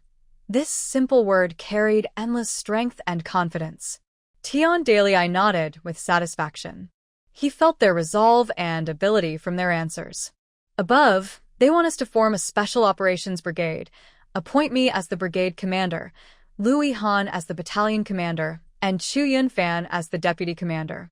Here are your appointment papers." Liu Yihan and Chu Yunfan took the papers, stood at attention, and saluted again. "We promise to complete the mission." Tian Dalei patted their shoulders. "The days ahead will be tough. Building the Special Operations Brigade involves many details, personnel selection, training plans. You'll need to handle everything," Liu Yihan said firmly. "Brigade commander, don't worry. Yunfan and I will do our best." "Good, go ahead and carefully plan the upcoming training." Tian Dalei waved his hand, signaling they could leave. After leaving the brigade commander's office, Liu Yihan and Chu Yunfan sat together to discuss the training plan for the special team. "Yihan, this is the first time our country is forming a special operations team. Neither of us has experience. It's like crossing a river by feeling the stones," Chu Yunfan said, looking at Liu Yihan with some doubt. Yes, we lack experience, but I believe that no matter what kind of soldier, the requirements are strong physical fitness, excellent military skills, and a resilient mind, Liu Yihan replied thoughtfully. Zhu Yunfan nodded and said, "That's the reason, but the Special Forces team definitely has higher requirements. We need to create a unique training plan." Liu Yihan stood up and paced around the room. "I think we can start with extreme physical training, then move on to outdoor survival and special combat skills." Zhu Yunfan frowned. "These basic exercises are necessary, but the Special Forces team also needs to handle special situations, like rescuing hostages or infiltrating behind enemy lines." They kept discussing, bouncing ideas off each other. After finishing the serious talk, Zhu Yunfan moved closer to Liu Yihan and said mysteriously, "Hanzi, it's been a while since we returned from Jincheng. I wonder how Li Yutong and Kiki are doing lately. I called Tongtong a few days ago. It's colder in the mountains than in Kyoto. After we finish our current tasks, we should go visit them." Meanwhile, Li Yutong looked at the growing snow on the ground, smiling to herself with a little playful thought. She built a small snowman in the snow, wrote "Ahan" on its arm, and put her little scarf on it. "Ahan, I understand you're very busy lately. As a soldier, you have the important duty to protect our country. I completely understand your deep patriotism, just like when I was a special soldier in my past life. Everything we do is to make our country stronger and help people live happily. I only have one small request.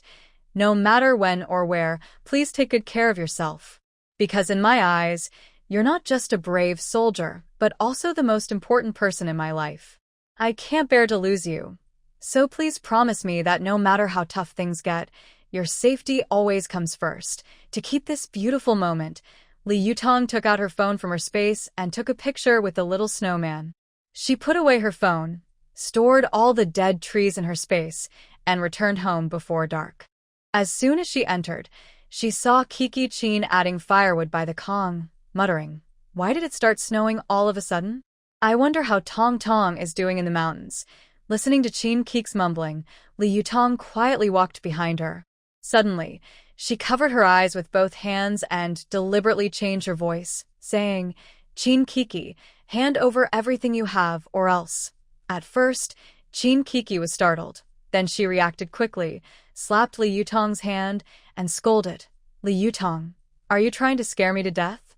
You gave me a real shock." Li Yutong let go and grinned, saying, "Kiki, I'm back.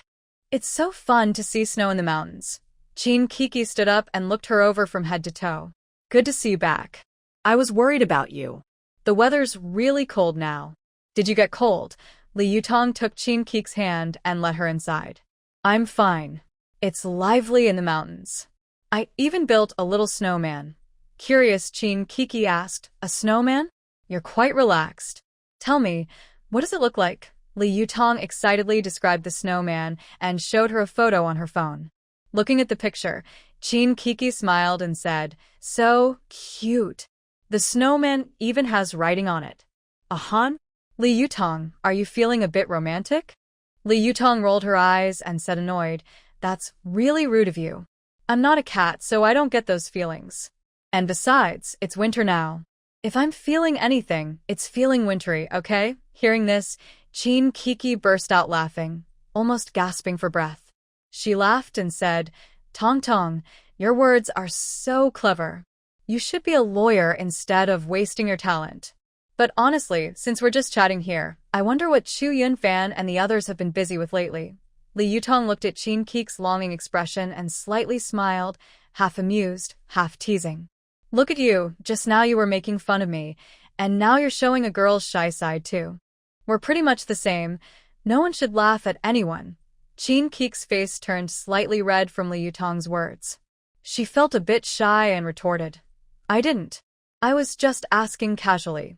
Seeing her, Li Yutong's smile grew wider. She continued teasing, all right, I believe you. But your current look really makes me think of a poem by Ouyang Xiao." "Oh? What poem? Tell me. When Qin Kiki heard this, she immediately became excited and urged eagerly. Li Yutong cleared her throat and slowly recited, "Last year on Lantern Festival night, the flower market was as bright as daytime. The moon rose over the willow trees, and people met after dusk. Chin Kiki was initially stunned after hearing this, then realized Li Yutong was teasing her. She pretended to be angry and said, "You, Li Yutong, you dare to make fun of me. Just wait, I'll tickle you back." As she spoke, she reached out and pretended to tickle Li Yutong. Li Yutong quickly surrendered. "Don't come near me. I'm very ticklish. I can't stand it when people do that." While they were playfully fighting, suddenly there was a knock on the door outside. "Li Yutong, Chin Kiki, are you home?" "I am Wang Taizhu." They looked at each other, both unsure why the team leader was visiting at this time. "I'll go open the door," Chin Kiki said, and went to open the door. She saw Wang Taizhu, Secretary Fan, Accountant Wang, and the scorekeeper standing outside, looking a bit confused. "Team leader, Secretary Fan, what brings you here?" Wang Taizhu rubbed his cold, stiff hands and smiled. "Chin Jiqing, can we come in and talk?" "It's too cold outside." Chin Kiki awkwardly chuckled. Of course. Come in quickly." She led them into the main room and called out, "Tong Tong, the team leader and the others are here." "Okay, I'll come right away." Li Yutong agreed and casually took out a few hand warmers from her space, filled them with hot water, and then came to the main room. "Team leader, Secretary Fan, Accountant Wang, and the scorekeeper, these are the hand warmers I bought last time in Jincheng. Please take them to warm your hands." Wang Taizhu and the others took the warmers, their faces showing surprise and happiness. Wang Taizhu smiled and said, "Li Jijing, these warmers are really timely. My hands are almost numb from the cold." Secretary Fan nodded in agreement. "Yes, these are quite new. Only the city has them, right?"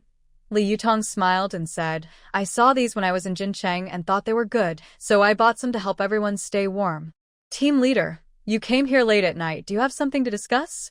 Wang Taizhu put away his smile and became serious. "Yes, we received a notice from the commune. The day after tomorrow, a group of new educated youths will come here. There are quite a few of them. If they come during the busy farming season, they can help with some work, but now it's the off-season." When she reached this point, Wang Taizhu paused, seeming a bit shy to continue. He glanced at Secretary Fan and signaled him to speak. Secretary Fan sighed and took over. "Sigh, but now is the off-season for farming." When the team heard that new young workers were coming, they all came to the team office to complain. They didn't want to share their food with the newcomers. Li Yutong nodded. And then, Accountant Wang continued, "We discussed it among ourselves but couldn't come up with a good solution. We thought maybe you two, being smart and from the city, could come up with a way that works for everyone to solve this problem." The scorekeeper looked worried. "We talked and thought hard, but still couldn't find a perfect plan, so we had to bother you." Li Yutong felt a bit helpless. Is this what they call overworking the capable? She was just a rural youth. Why was she involved in village officials' matters? Sigh.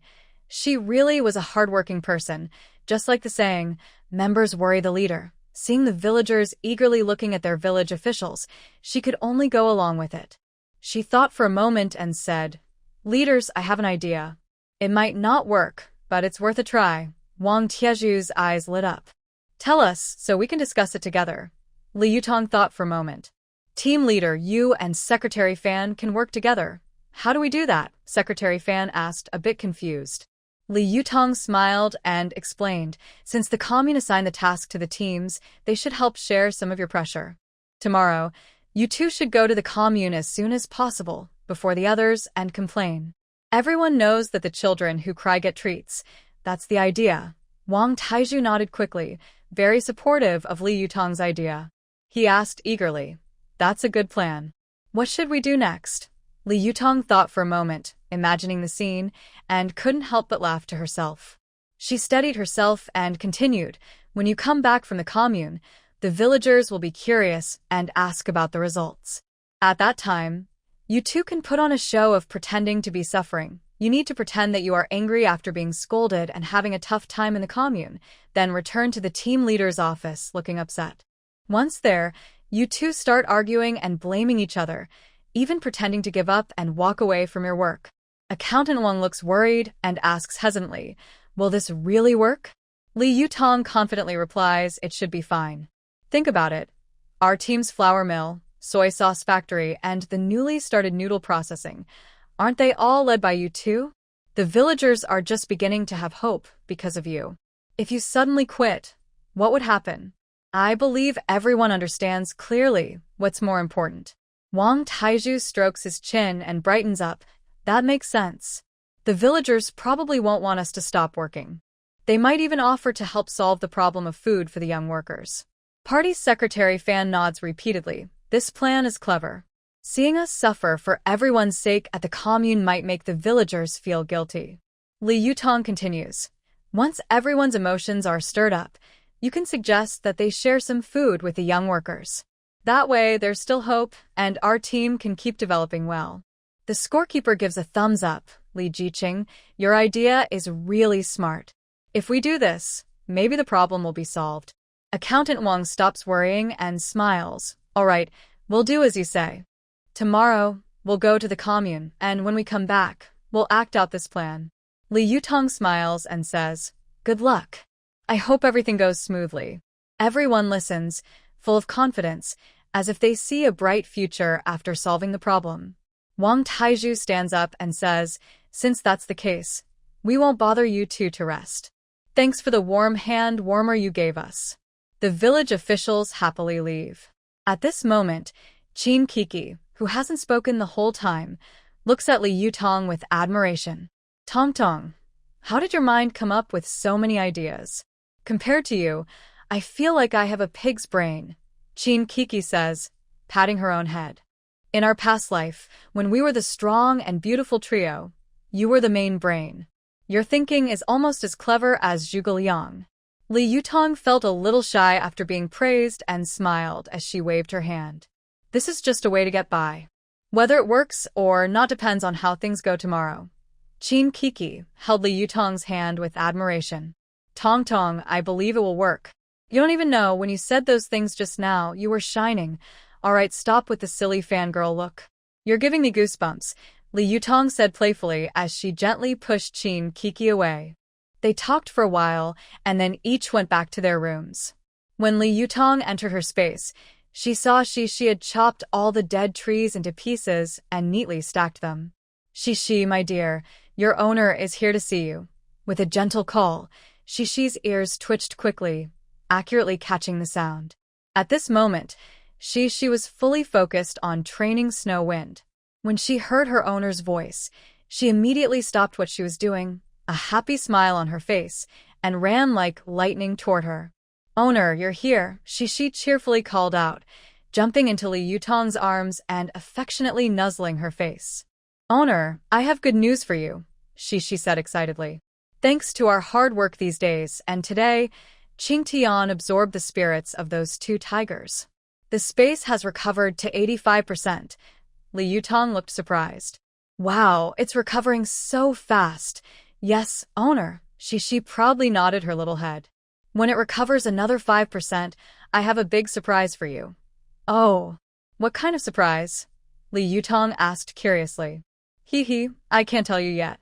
It's a secret, Shishi winked playfully. You'll find out when the time comes. All right, I'll patiently wait for your surprise, Li Yutong said with a smile as she patted Shishi's head. While Li Yutong was interacting with Shishi, Snow Wind ran over from afar. As soon as it saw Li Yutong, it circled around her, making a woo-woo sound. Li Yutong looked at Snow Wind in confusion, not understanding what it was saying. Shishi watched the scene with amusement, acting as a translator between the person and the wolf. Master, Snow Wind is complaining to you. Before you came in, I took Snow Wind to the mountains. We met a wild boar, and I told it to go train with the wild boar. Li Yutong looked at Snow Wind's pitiful expression and couldn't help but smile. So that's it. Snow Wind thinks the wild boar is hard to deal with, and after a tough experience, it came to complain. Cece continued, Master, that wild boar was very fierce. Snow Wind was bumped by it at first. But Snow Wind is strong too.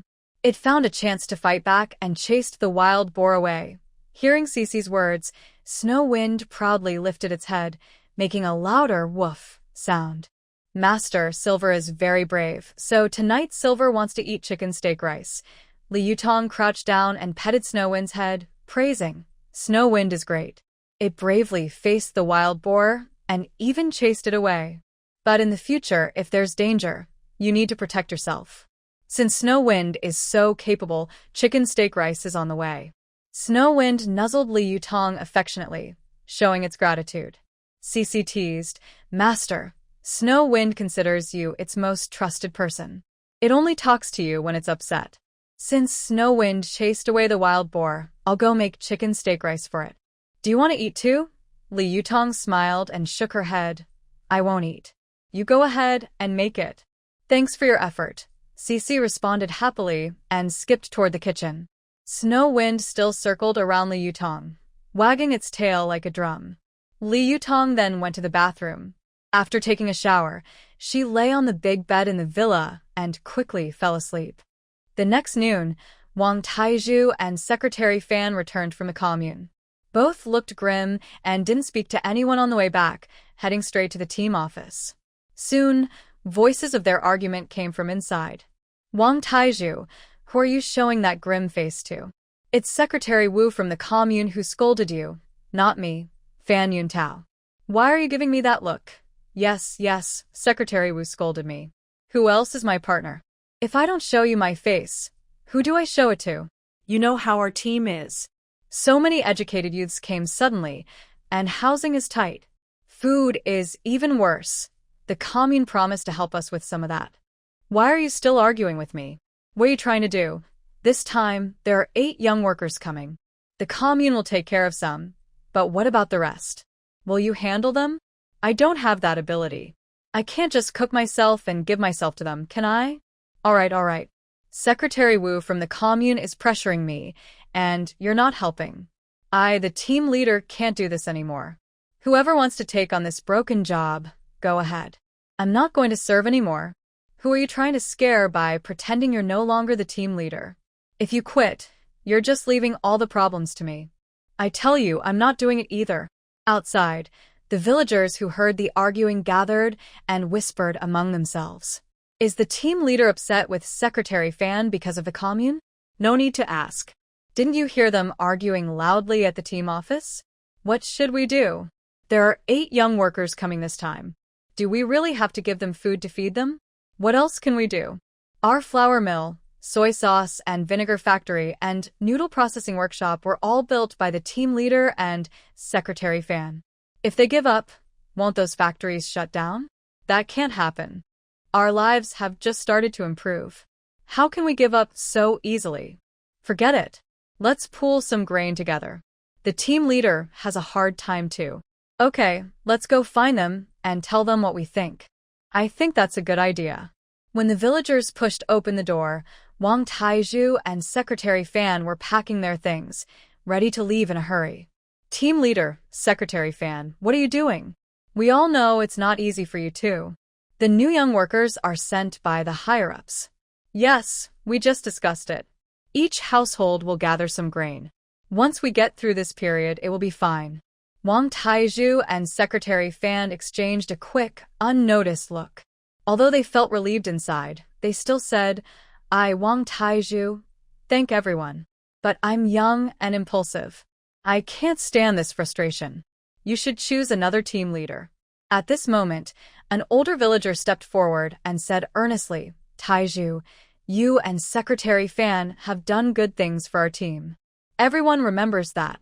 It's true that the new young workers are hard to handle, but we can't just give up like this.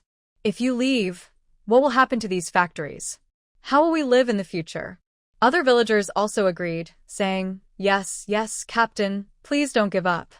Let's find a way together. Hearing the villagers' words, Wang Taizhu felt a mix of amusement and discomfort. He subtly looked at Fan Yuntao, who nodded slightly. Wang Taizhu sighed and said, All right, since everyone supports me, I will reluctantly continue. But the new educated youth matter still needs everyone's effort. When the villagers heard Wang Taizhu agreed to stay, they all showed happy smiles.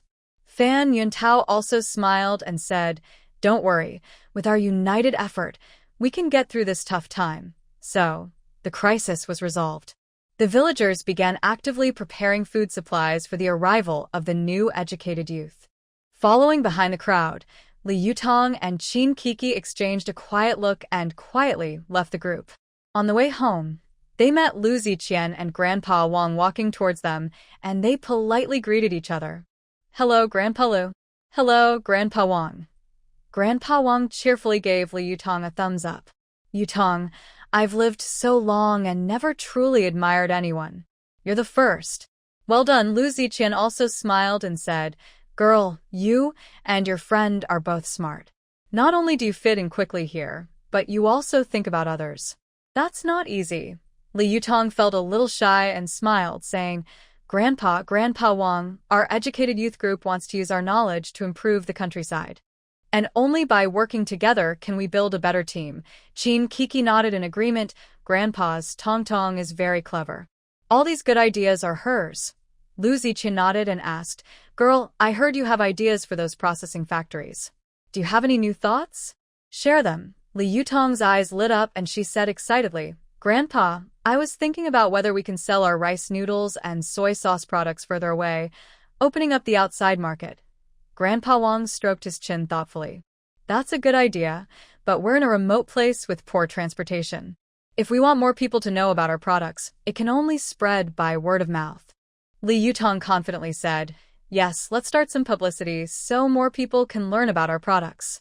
I also want to improve the packaging to make the products more attractive." Lu Ziqian and Grandpa Wang listened and showed their approval. Lu Ziqian encouraged her, "Girl, go ahead and do it boldly. Grandpa supports you in spirit." Li Yutong nodded firmly. "Okay, I will work hard to help our team's products reach beyond here." After that, they talked for a while longer before heading home. The next day was the day to pick up the new educated youth. However, the snow in the sky was falling heavier and heavier. Wang Taizhu called over Grandpa Chen, who was pulling a cattle cart. "Uncle Chen, with such heavy snow, I need to trouble you to make a trip. Let's go together." Grandpa Chen, a cheerful man in his 50s, agreed with a smile. "Taizhu, no problem. But look at the weather. It's snowing more and more, and the roads are hard to travel. We don't know exactly when the youth will arrive, so we should be prepared for a night journey." Just then, Grandpa Wang, who was smoking a dry tobacco pipe and had his hands behind his back, came over and listened to Grandpa Chen's words, then advised him. "Taizhu, I heard you're going to pick up the new youth, so I came here especially." Wang Taizhu quickly stepped forward and helped Grandpa Wang, saying, "Grandpa, the roads are slippery with snow. Please take it slow. If you have any instructions, just tell me." Grandpa Wang nodded. "What Uncle Chin just said is right. You're young and haven't experienced wild wolves coming down from the mountains. I came today to tell you to find some strong young men in the village to go with you." "Okay, Grandpa. I understand. Do you have any other instructions?" Wang Taizhu asked with a smile. "Yes, prepare some torches, find an old basin, and bring a stick. Since you might be walking at night, if you encounter wolves, light the torches and hit the basin hard with the stick. Wolves are most afraid of that." Although Wang Taizhu had never experienced wolves coming down from the mountains, he was a soldier before and had seen a lot. Hearing Grandpa Wang's advice, he agreed sincerely. He nodded seriously. "Don't worry, Grandpa. I'll go find Li Taidan and Zheng Laosan. They both know some skills. Well, go call 12 again. His head is sharp. Maybe he can help with sudden problems." "Okay, sir. You should go back now, and be careful on the way." Grandpa Wang waved his hand and turned to leave. Wang Taizhu quickly found Li Taidan, Old Zheng, and 12, and told them the situation. The three of them promised confidently that they could handle it. They quickly prepared torches, broken basins, and sticks. Together with Uncle Chen and Wang Taizhu, they got on a bullock cart and set off. The snow fell heavier and heavier, covering everything in white. The cart struggled through the snow and finally reached the county town. At this moment, at the Sun County bus station, a bus was slowly pulling into the station. The station was noisy and busy. Some people were looking for their luggage. Others were urging the people in front. As soon as the bus stopped, some people with bags and boxes started getting off. They shivered from the cold air outside. "What kind of place is this? So cold. Are they trying to freeze us to death?" As soon as she got off, Bai Shimeng shouted loudly, calling out to Su Jinjin behind her. "Su Jinjin, where did you go?" Hurry up and help me carry the luggage. I tell you, if any of my luggage is lost, you're dead meat. Everyone's attention was drawn to her sharp voice. They all looked at Bai Shimeng, but her words didn't seem to bother her. Instead, she looked at everyone with disdain. What are you looking at? Never seen a beauty? Keep staring, and I'll make your eyes pop out. You all look like frogs in a well. Never seen the big world. Her shouting made everyone look away and start pushing their luggage off the bus. Su Jinjin, who was carrying her own luggage and the suitcase she deliberately left on the bus, struggled to get off. She just heard Bai Shimeng's last words, took a deep breath, and suppressed her rising frustration. She glared fiercely at Bai Shimeng, who was cursing loudly. Is this girl crazy? Leaving her luggage behind just waiting for her to come and serve her? Am I a professional who cleans up messes? At this moment, Bai Shimeng also saw Su Jinjin. She stomped her foot and scolded sharply. Su Jinjin, what kind of hysteria are you having? Hurry up and come help me carry the luggage. Su Jinjin took a deep breath and walked over slowly and calmly. Before Bai Shimeng could continue cursing, she spoke first. Bai Shimeng, if you dare to keep pointing at me and shouting at me, I swear I'll beat you so badly that your parents won't even recognize you. I've tolerated you all the way. If the tiger doesn't show its power, you think I'm a sick cat? Thinking about the original owner's parents made Su Jinjin angry. Her own good daughter was not loved, yet she had to go out of her way to flatter Bai Shimeng every day and endure her spoiled princess temper.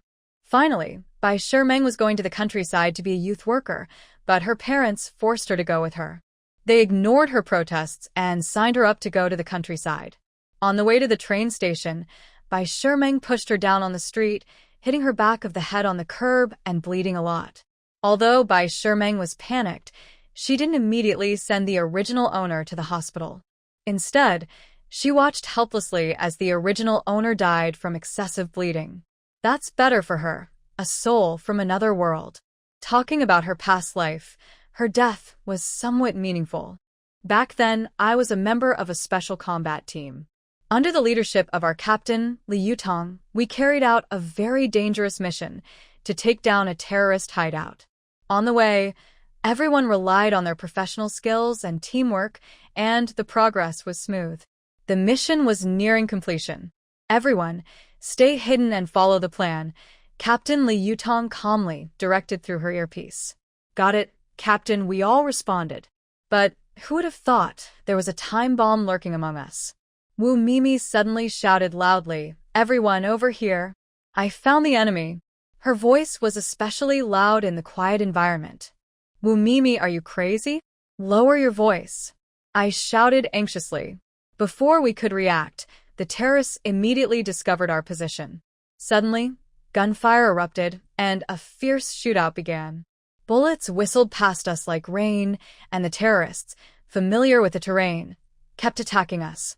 Find cover and suppress fire. Captain Li Yutong quickly commanded, her voice firm amid the gunfire.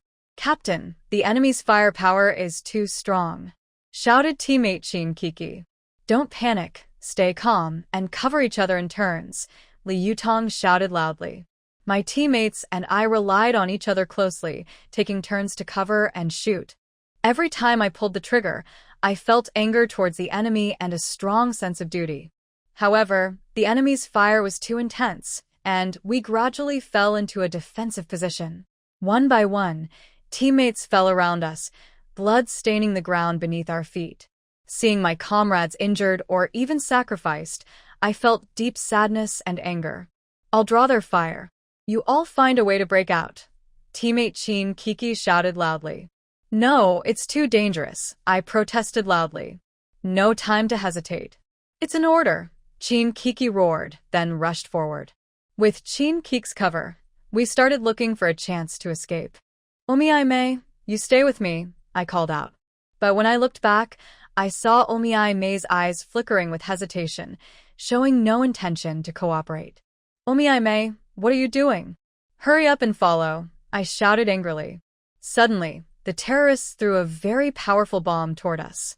Just as the bomb was about to land on Qin Kiki, our team leader Li Yutong shouted, Kiki, watch out. I lunged forward to protect Chin Kiki with my body. At the moment the bomb exploded, I used my body to block Chin Kiki, but she was blown away and fell from the top of a 5-story building. In that split second, Chin Kiki reached out her hand, trying to grab the captain's arm, but I saw Omiai kick Chin Kiki down at that critical moment. Sadly, Chin Kiki lost her young life in this way. Omiai, what are you doing? I shouted in anger. Omiai sneered. What am I doing? I tell you, I am not really Omiai.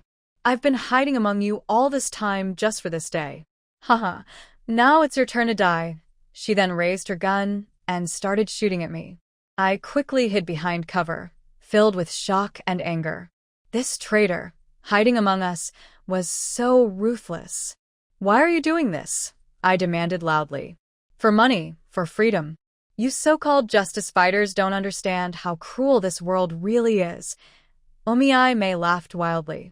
I took the chance while she was talking to carefully observe the surroundings and look for an opportunity to fight back. Suddenly, I noticed a rope nearby. An idea came to me. I timed my move, rushed out quickly, grabbed the rope tightly, and swung it at Wu Mimi. The rope caught her gun, and I pulled hard, knocking her weapon away. Wu Mimi, furious and embarrassed, lunged at me. I seized the moment, pulled the trigger, and shot her in the head. I was hit by a terrorist bullet and died instantly. In the end, all three of us, the three beautiful fighters, sacrificed our young lives for the country. The memory ended.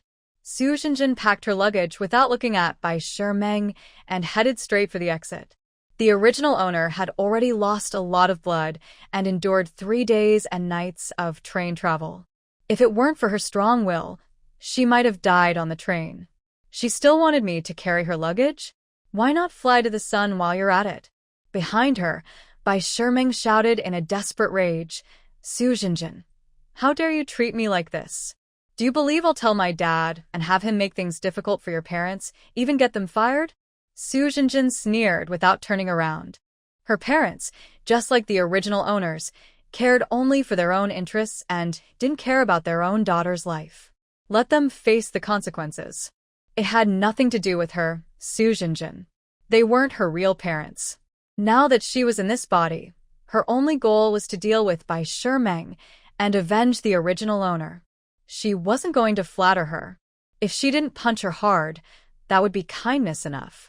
With no hope left, Bai Shimeng could only drag her luggage and follow the crowd out of the station. As soon as she stepped outside, she heard calls from different directions. From the Nanwan team, from the Beiqiao team, from the Donggo team, from the Yangjiahui team. The young people heading to Yangjiahui team, gather here. There were 8 young people going to Yangjiahui team, 4 men and 4 women. Hearing Wang Tieju's shout, they all gathered around him. Wang Taizhu looked at the crowd of young people and grinned. All right, I'll count the number of people first. Once everyone is here, we'll set off. Now I will call out names, and everyone must answer. Gao Dongzhen, Chen Kaikian, Liu Zehao, Zhang Zi, Han Junqi, Bai Sim, Sun Lingzhe, Su Zenzhen. After calling the names, Wang Taizhu said, "Let me introduce myself. I am Wang Taizhu, the team leader of Yangjiahui Brigade. Everyone, now take your luggage to the ox cart. As for the people, you will have to walk back." He then carried some of the young people's luggage. Bai Shimeng playfully stepped forward. "Uncle, my suitcase is heavy. Can you help me carry it?" Wang Taizhu looked at her, but said nothing. He simply carried her suitcase along with the others. Su Xinjin watched coldly, thinking to herself that Bai Shimeng always wanted to take advantage wherever she went. When everyone had packed their luggage, it was almost dark. Wang Taizhu waved his hand. "Let's go." Bai Shimeng was surprised to hear they would walk back and immediately felt upset. "Captain, are you serious? Are we really going to walk back?" Wang Taizhu glanced at her, a bit impatient. "What do you think? Look at the weather. It's already good that the ox cart came to help carry your luggage. Do you think we have a fancy car to pick us up?" Bai Shimeng looked down at her small leather shoes, proud and confident. "Captain, didn't you get the notice earlier? Why didn't you prepare in advance? We came to support rural development. Is this how your village officials treat us? Before Wang Taizhu could reply, the 12 others who came with him were no longer willing to stay silent. He was quick-witted and responded to Bai Shimeng with a stern lecture. Hey, girl, aren't you satisfied? Conditions here are basic. Arranging an ox cart to carry your luggage is already doing your favor. Look at the weather, it's changing suddenly. Catching the ox cart is lucky. If you think this way of greeting is not good enough, then go back now and don't complain. Supporting rural development means being prepared to endure hardships, not coming here to enjoy comfort. Just look at your small shoes. Wearing those here shows your attitude isn't right. Bai Shimeng clenched her teeth, but ultimately chose not to speak and reluctantly followed the group. They say October weather can change quickly. A quick-witted woman can only cook 2 meals, and just now the sky was bright, but suddenly it darkened. The group moved slowly. Su Jinjin, having lost too much blood and walking through many mountain paths, was now at her limit. She carried her simple luggage, her face pale, and moved forward step by step. Wang Taizhu quickly noticed her condition. Comrade, are you feeling unwell? You look very pale. Su Jinjin weakly smiled. It's okay, Captain. I can still hold on. As she spoke, her body suddenly collapsed onto the snow. She fell backward, hitting her head again, reopening the wound that had just scabbed over. This frightened Wang Taizhu and the others. They hurriedly shouted to Old Man Chen, who was driving the cart, Uncle Chen, squeeze the luggage together to make some space for this comrade. Old Man Chen saw Su Jinjin lying on the ground and agreed quickly, hurriedly making room for her. All right, Captain, please have someone carry her up now. Wang Taizhu looked at the new recruit. Can anyone help carry her? We're all men, and it's not very convenient. Han Yunqi and Sun Linger were about to step forward to help, but Bai Shimeng quickly stopped them. What are you doing? I think she just doesn't want to walk, and is pretending to faint. She did the same thing when we took the train together. Hearing that she was pretending, Han Yunqi and Sun Linger showed disdain on their faces. Who does she think she is, using such tricks to gain sympathy? How shameless. Exactly. If she can't walk, just say so. Pretending to faint is such a clumsy trick. Seeing that their words had no effect, Wang Taizhu got angry. You 3, pack your luggage now and go back the way you came. I'll report to the youth office tonight and send you back to your hometown. Anyone with a sharp eye could see that the girl was truly fainting. Didn't you notice the snow beneath her head had turned red? When Bai Shimeng heard she might be sent back home, she panicked. She came here to complete her task and didn't want to go back so easily. Captain, I was just confused for a moment. I'll go help carry the person now, she spoke, releasing Han Yunqi and Sun Linger, then quickly walked over to Su Jinjin's side. Han Yunqi and Sun Linger didn't dare hesitate anymore. They hurried to follow her. The 3 of them clumsily lifted Su Jinjin onto the cart. Wang Taizhu snorted coldly. That's right. It's not easy for everyone to come out here. We should help each other. The team continued moving forward. Bai Shimeng kept her head down, not daring to speak. The originally disdainful Han Yunqi and Sun Linger, looking at the unconscious Su Jinjin, also felt a bit guilty. At this moment, Su Jinjin's mind was almost overwhelmed by a loud electronic voice. Congratulations, the host has triggered the system binding condition. Do you want to bind? The voice sounded like a repeating machine, looping in her mind and making her furrow her brows. Just then, it became completely dark outside. Bai Shimeng also caused some trouble at this time. Captain, she can't walk anymore. Since it's already dark, maybe we should rest here for a while. She took off her high heels and stood in the snow, refusing to move. Wang Taizhu looked up at the sky. Although the snow had stopped, the sky was still gloomy, like a big jar pressing down overhead. Comrades, I don't mean to stop you from resting. We are now in a place called Hungry Wolf Ridge. Once night falls, hungry wolves will come out. If we encounter a wolf pack here, no one will get a good outcome. Captain, if you don't want us to rest, just say so. No need to make up stories to fool us. Anyway, we're on your territory now. Do as you like. Bai Shimeng was the first to oppose Wang Taizhu, thinking that her visit here was just a formality. Once the task was done, she would return to the city immediately. Wang Tieju's face turned pale with anger. Just as he was about to scold her, a wolf howl came from the distant hill. The sound was like a thunderclap, ringing loudly in everyone's ears. Oh no, we've really encountered a wolf pack. Wang Taiju sighed helplessly, shouting for everyone to light their torches. Hearing the wolf howls, Bai Meng instinctively reached for her waist, then quickly reacted. She pretended to be scared and shouted sharply. What was that sound? Ah! What was that just now? Wang Taiju directed everyone to light torches while shouting, "Don't panic. Wolves are afraid of fire. Let's gather together and use the torches to defend ourselves." Everyone hurriedly lit their torches and formed a circle, protecting the cart and the unconscious Su Jinjin in the middle. At that moment, several wolves slowly emerged from the darkness, their glowing green eyes especially frightening in the night. Bai Meng was so scared her legs went weak, almost collapsing to the ground. Why are there so many wolves? Sun Linger and Han Yunqi clung tightly to each other, trembling with fear. The wolf pack circled around them a few times, seemingly looking for a chance to attack. Wang Taiju tightly gripped his torch, watching the wolves carefully. Suddenly, a wolf lunged forward. Quick as lightning, Wang Taiju used the fire to scare it away. The wolf yelped and retreated. Just when everyone thought they were temporarily safe, more wolves appeared from all directions, surrounding them tightly. The situation grew more dangerous, and Wang Tieju's forehead broke out in cold sweat. Suddenly, he remembered the broken basin and stick his grandfather had told them to bring before leaving home. "Shire Nung, come over and hit the basin hard with the stick. Grandfather said the sound can scare the wolves away." "Yes, Captain." Shire Nung had never seen so many wolves before and was so frightened that his voice trembled. Meanwhile, Su Jinjin, still unconscious, kept hearing the electronic voice in her mind. "Please, host, bind the system quickly. After binding, you will gain the ability to handle crises."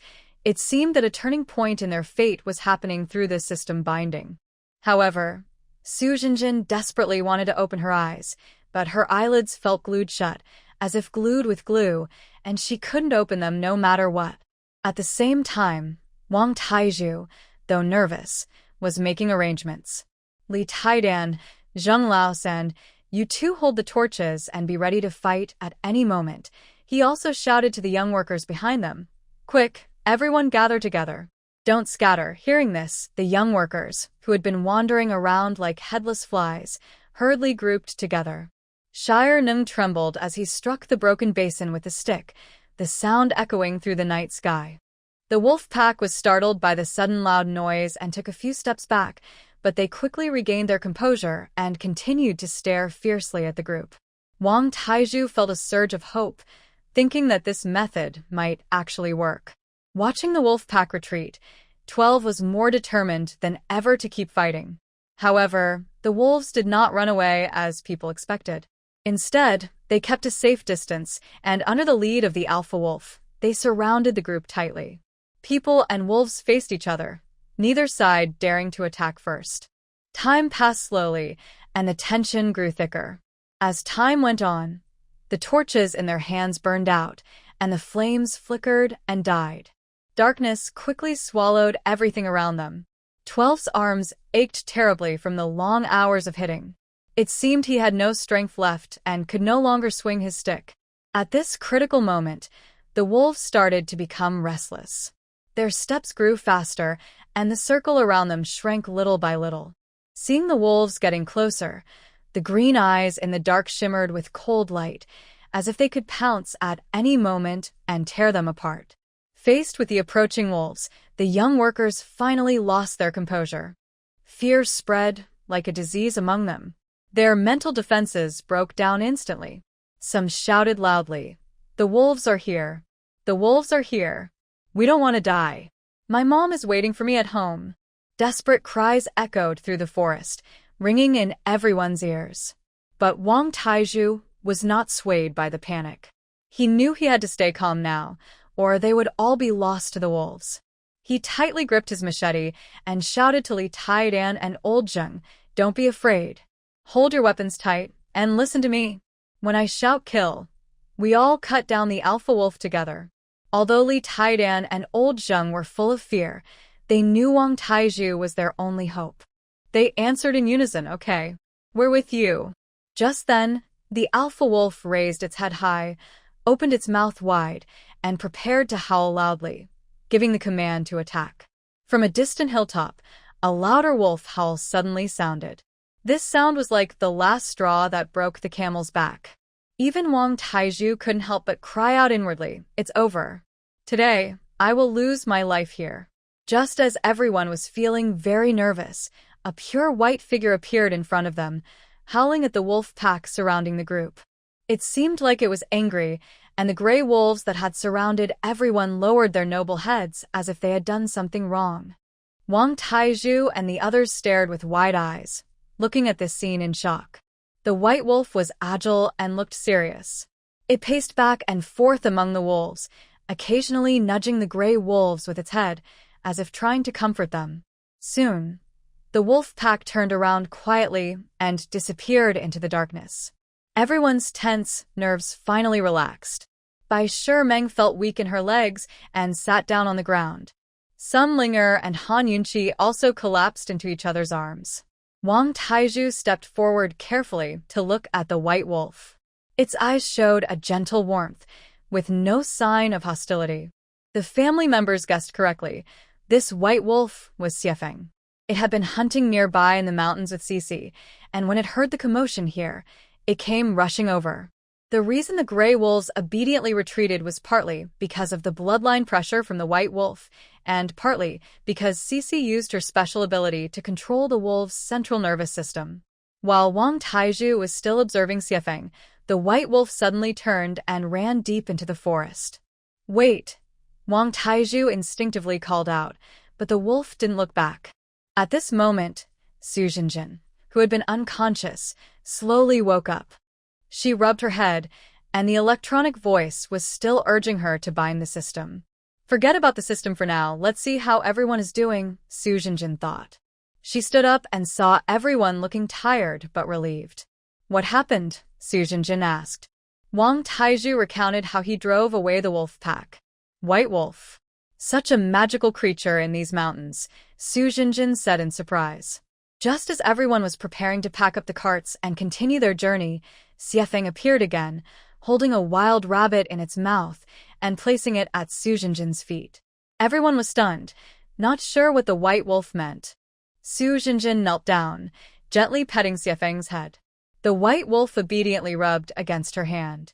"I know you are my master's friend, because Cici told me she can feel a similar aura from you as from the master." Unfortunately, Su Jinjin couldn't understand a word. Wang Taizhu found this very amazing. This phenomenon changed his previous understanding of wolves. "It seems the snow wolf considers you a friend." Su Jinjin smiled and said, "From now on, we can also be forest friends." "Snow wolf, thank you for your gift. I like it very much." The snow wind whistled twice and quickly disappeared into the night. Then everyone, with the wild rabbit given by the snow wolf, set out again. The rest of the journey was safe, and by the time they reached the youth camp, it was already past 9 at night. Since everyone knew a new youth was arriving today, even Li Yutong and Qin Kiki waited at the camp. As soon as they arrived, Wang Taizhu saw Li Yutong and Qin Kiki standing among the crowd. "Li Yutong, Qin Kiki, come here." The new comrade fainted on the way and hurt her head. "Please come and check on her." Li Yutong wasn't usually someone who meddled in others' affairs, but when she heard the new youth was injured, she immediately went over. Meanwhile, Su Jinjin's pupils shrank sharply when she heard the names Li Yutong and Qin Kiki. She stared intently at them without blinking. When she saw Li Yutong's face, her eyes filled with emotion and turned red. Just like when Li Yutong and Qin Kiki first met, she quietly whispered a phrase only the three of them could hear. "When poor, focus on oneself. When rich, have many wives and concubines." Li Yutong was a bit stunned by this remark, but Qin Kiki quickly responded, "Worry can help a country prosper. Closing your eyes can refresh your mind." After exchanging secret signals, all three were overjoyed. Qin Kiki was about to speak, but Li Yutong signaled her to stop. She subtly made a hand gesture, and Qin Kiki and Su Jinjin nodded in agreement. Li Yutong approached Su Jinjin, checked her injury, and saw a large hole in the back of her head with blood still seeping out. She said to Wang Taizhu, "Captain, this new comrade's injury is serious. There are too many people here. I'll take her back to treat her. She'll stay with us tonight. All right, you all hurry and take her back." Wang Taizhu waved his hand, thinking he needed to settle the new educated youths first. Yu Zhen smiled at Li Yutong and said, "Li Jiqing, it's too late today. Let's do it tomorrow. Tomorrow evening, you all come to the youth center. We'll welcome the new comrades and get to know each other." Li Yutong nodded. "Okay, we'll be there on time tomorrow evening." Bai Shimeng was upset when she heard they planned to take Su Jinjin away. Su Jinjin was her helper arranged by her family, and she still had many things to do with her. She looked at Li Yutong with confusion. "You're also a Jiqing. Don't you live at the youth center?" "No," Li Yutong replied calmly. "Kiki and I rent a house outside." As she spoke, she pulled Su Jinjin to leave. Bai Shimeng quickly ran over and blocked their way. Li Yutong asked coldly, noticing Su Jinjin looked badly hurt. She was eager to go back and treat her. Why was this ugly girl blocking her? "Hello, I'm the new Jiqing, Bai Shimeng." "Of course, you can call me Shimeng. Get to the point," Li Yutong interrupted impatiently. Bai Shimeng didn't expect this experienced Jiqing to be so impatient. She forced a polite smile. "Well, your rented house is quite big, right? Why not give me a room? I'll share the rent with you. That way, you're getting a good deal." She had many things to do and disliked the inconvenience of living at the youth center. Moving out would be much better. Bai Shimeng kept talking without noticing Su Jinjin's fierce glare. "Besides, you're also renting a village house. If you can live there, I can too. Isn't that right?" Li Yutong smiled slightly, appearing easy to talk to. But Kiki and Su Jinjin, who knew her well, understood what that smile meant. It was called the smile of a deadly angel. Sure enough, Li Yutong's next words made Bai Shimeng change her face, and everyone else was stunned. "Our house is a special privilege because the village appreciates how hard we work. Only we are allowed to live there. If you have a problem, go talk to the team leader and see if he can arrange a house for you. And I have a message for you.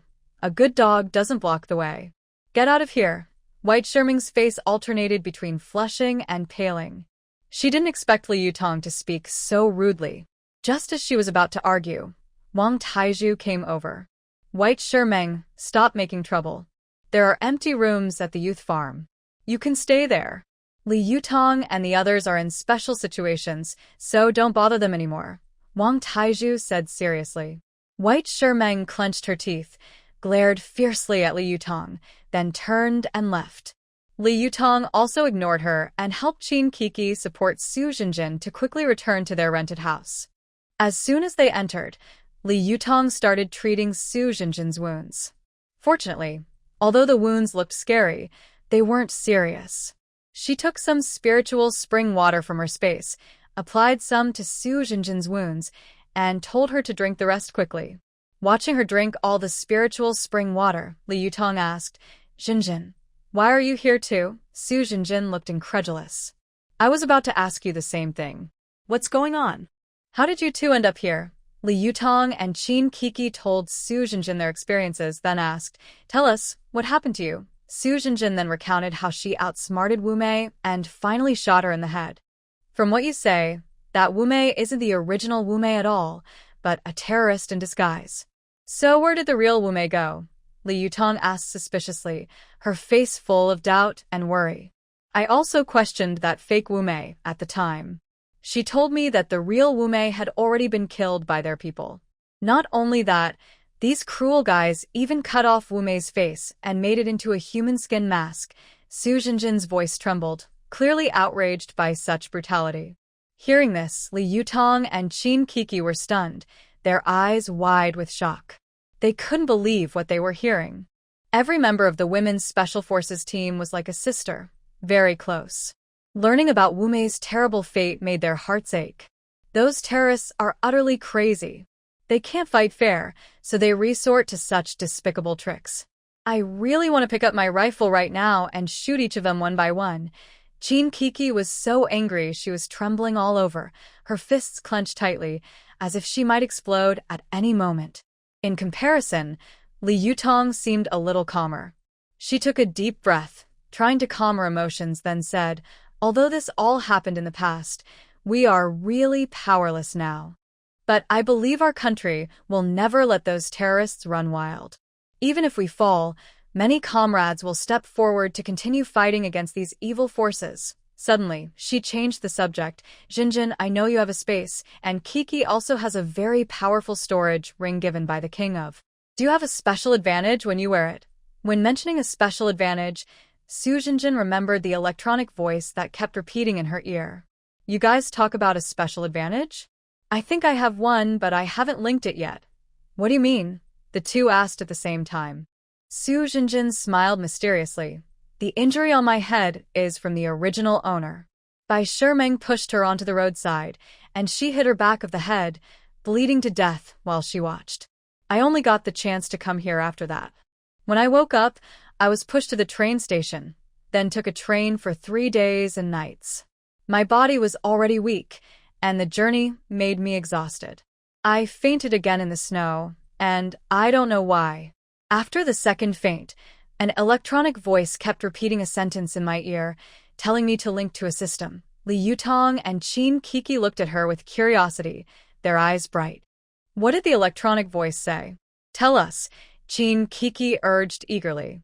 Su Jinjin cleared her throat and said, "The electronic voice kept saying, link to the super learning system to quickly master various skills." I was dazed at the time and didn't think about linking it. Li Yutong's eyes lit up with excitement. "That's a powerful advantage. With it, we won't have to worry about learning anything in the future. Jinjin, try linking it now." Su Jinjin nodded, closed her eyes, and silently thought about linking. In an instant, a white light flashed, and she felt like some information had been added to her mind. "I've successfully linked it," she said happily. Chin Kiki leaned over, full of anticipation. "What functions does this system have?" Su Jinjin quickly looked over the system introduction, smiling as she said, "It can help me learn languages, medical skills, martial arts, and other abilities quickly. I can also earn rewards by completing tasks." Li Yutong and Chin Kiki listened and felt very envious. They both admired how powerful Su Jinjin's special system was. Suddenly, Chin Kiki remembered the online stories she had read before, where characters with systems often received beginner gift packs. "Jinjin, in those stories, characters with systems always get a beginner gift pack. Don't you have one?" Su Jinjin shook her head blankly. "No, I don't." "Let me ask." She mentally inquired if her system had a beginner gift pack. Soon, an electronic voice responded, "Because the host's system binding was special, the initial beginner gift pack has been automatically issued." At first, Su Jinjin was happy, but then she felt a bit annoyed for not noticing sooner. She quickly checked the gift pack contents, which turned out to be a top-level acupuncture technique and an ancient martial arts secret book called the 9-In Manual. "Wow, this is so generous." Chin Kiki's eyes widened with envy, her face full of admiration. Li Yutong also exclaimed in amazement, "Jinjin, your system is incredible. It's like a little cow flying. Amazing." "Wait, what was the name of that secret book?" "The 9-In Manual? Isn't that a martial arts skill only on Peach Blossom Island?" Su Jinjin's face turned red with excitement. Yes. The system said that this 9-In Manual was left by its previous host. Since it's not useful to them anymore, and since I have a martial arts foundation, it was given to me as a beginner gift. Wait a moment, I need to first learn the acupuncture skill." Li Yutong teased, "Is the previous owner of your system the evil Master Huang? No wonder he's so powerful." Su Jinjin couldn't wait to start learning acupuncture. The system's magic was evident as knowledge flooded into her mind like a tide. Soon, she mastered the essence of the acupuncture technique. Tong Kiki, I was already a battlefield doctor. Now that I have this acupuncture skill, it's a perfect combination of Chinese and Western medicine. Also, I have good news. The system just told me it detected both of you and granted me permission to teach you the 9-In Manual." Li Yutong and Chin Kiki were stunned at first, Then their faces lit up with joy. Junjun, is this real? That's amazing. Qin Kiki jumped with excitement. Li Yutong tightly held Su Junjun's hand. Junjun, your system is so powerful. We all know that although there is no war now, there are still some hidden dangers. If we can master the 9 manual, we will have the ability to protect ourselves. Su Junjun smiled and nodded. Tong Tong, you're so right. The 3 of us sisters are able to reunite in this world, so we must make something of ourselves here. Otherwise, our crossing would be meaningless. Come on. Are you ready to accept the gifts my system will give you? After speaking, she focused her mind and, following the system's instructions, transmitted the 9 manual to Li Yutong and Qin Kiki in a special way. Suddenly, glowing light surrounded the 3 of them, and mysterious energy flowed between them. Soon Li Yutong and Qin Kiki felt that their minds were filled with clever moves and training methods from the 9 manual. Wow, I feel so full of strength, Qin Kiki said excitedly, swinging her fists a few times. Li Yutong also stretched and moved her muscles, a look of surprise in her eyes. This ancient martial arts secret is truly extraordinary. With it, our self-defense skills will be much stronger. Su Junjun looked at her sisters with joy. Let's work together to improve our strength. Maybe we can change many things in the future. You're right. Now, all 3 of us have special advantages and we understand how this world is developing. Maybe we can use our advantages to help this world grow quickly, Li Yutong, the leader of the 3 beautiful women, said confidently. Suddenly, Su Junjun seemed to remember something important. She quickly said to Li Yutong and Qin Kiki, Tong Tong Kiki, do you know? On our way here, we actually encountered a wolf pack. That scene was almost life-threatening. But then, a white wolf appeared mysteriously. It easily drove away the big gray wolves, and it even gave me a rabbit. Hearing this, Li Yutong understood. She guessed that Snow Wind was the one who saved them all. Since there were no outsiders around, she waved her hand, and a white light flashed. A pure white wolf appeared in the room. Su Junjun was so surprised when she saw Snow Wind that her mouth almost couldn't close. She stared wide-eyed at Snow Wind and said, Tong Tong, it was this white wolf that saved us. I know it. Qin Kiki also looked confused. She looked at Xiefeng and then at Li Yutong, saying in disbelief, Tong Tong, are you telling me that you've been keeping this snow wolf in your space all along? Li Yutong smiled slightly and nodded, explaining, You guessed right. I found him by chance in the mountains not long after I arrived here. His mother might have had some bad luck, and is no longer around. I felt sorry for him, so I brought him back and raised him slowly with milk powder and spiritual spring water. Don't be fooled by his bigger size now. He's still a child and hasn't fully grown up yet. Qin Kiki happily reached out to pet Xiefeng, who affectionately leaned in and rubbed against her hand. Su Junjun also couldn't help but come closer, gently stroking Xiefeng's fur. I didn't expect him to be so gentle. He was so brave when he saved us before. Li Yutong smiled and said, Xiefeng is very smart. He knows who is kind. Also, in the space, he learned a lot from me. There's spiritual spring water there, so now he can understand human speech, though he can't speak yet.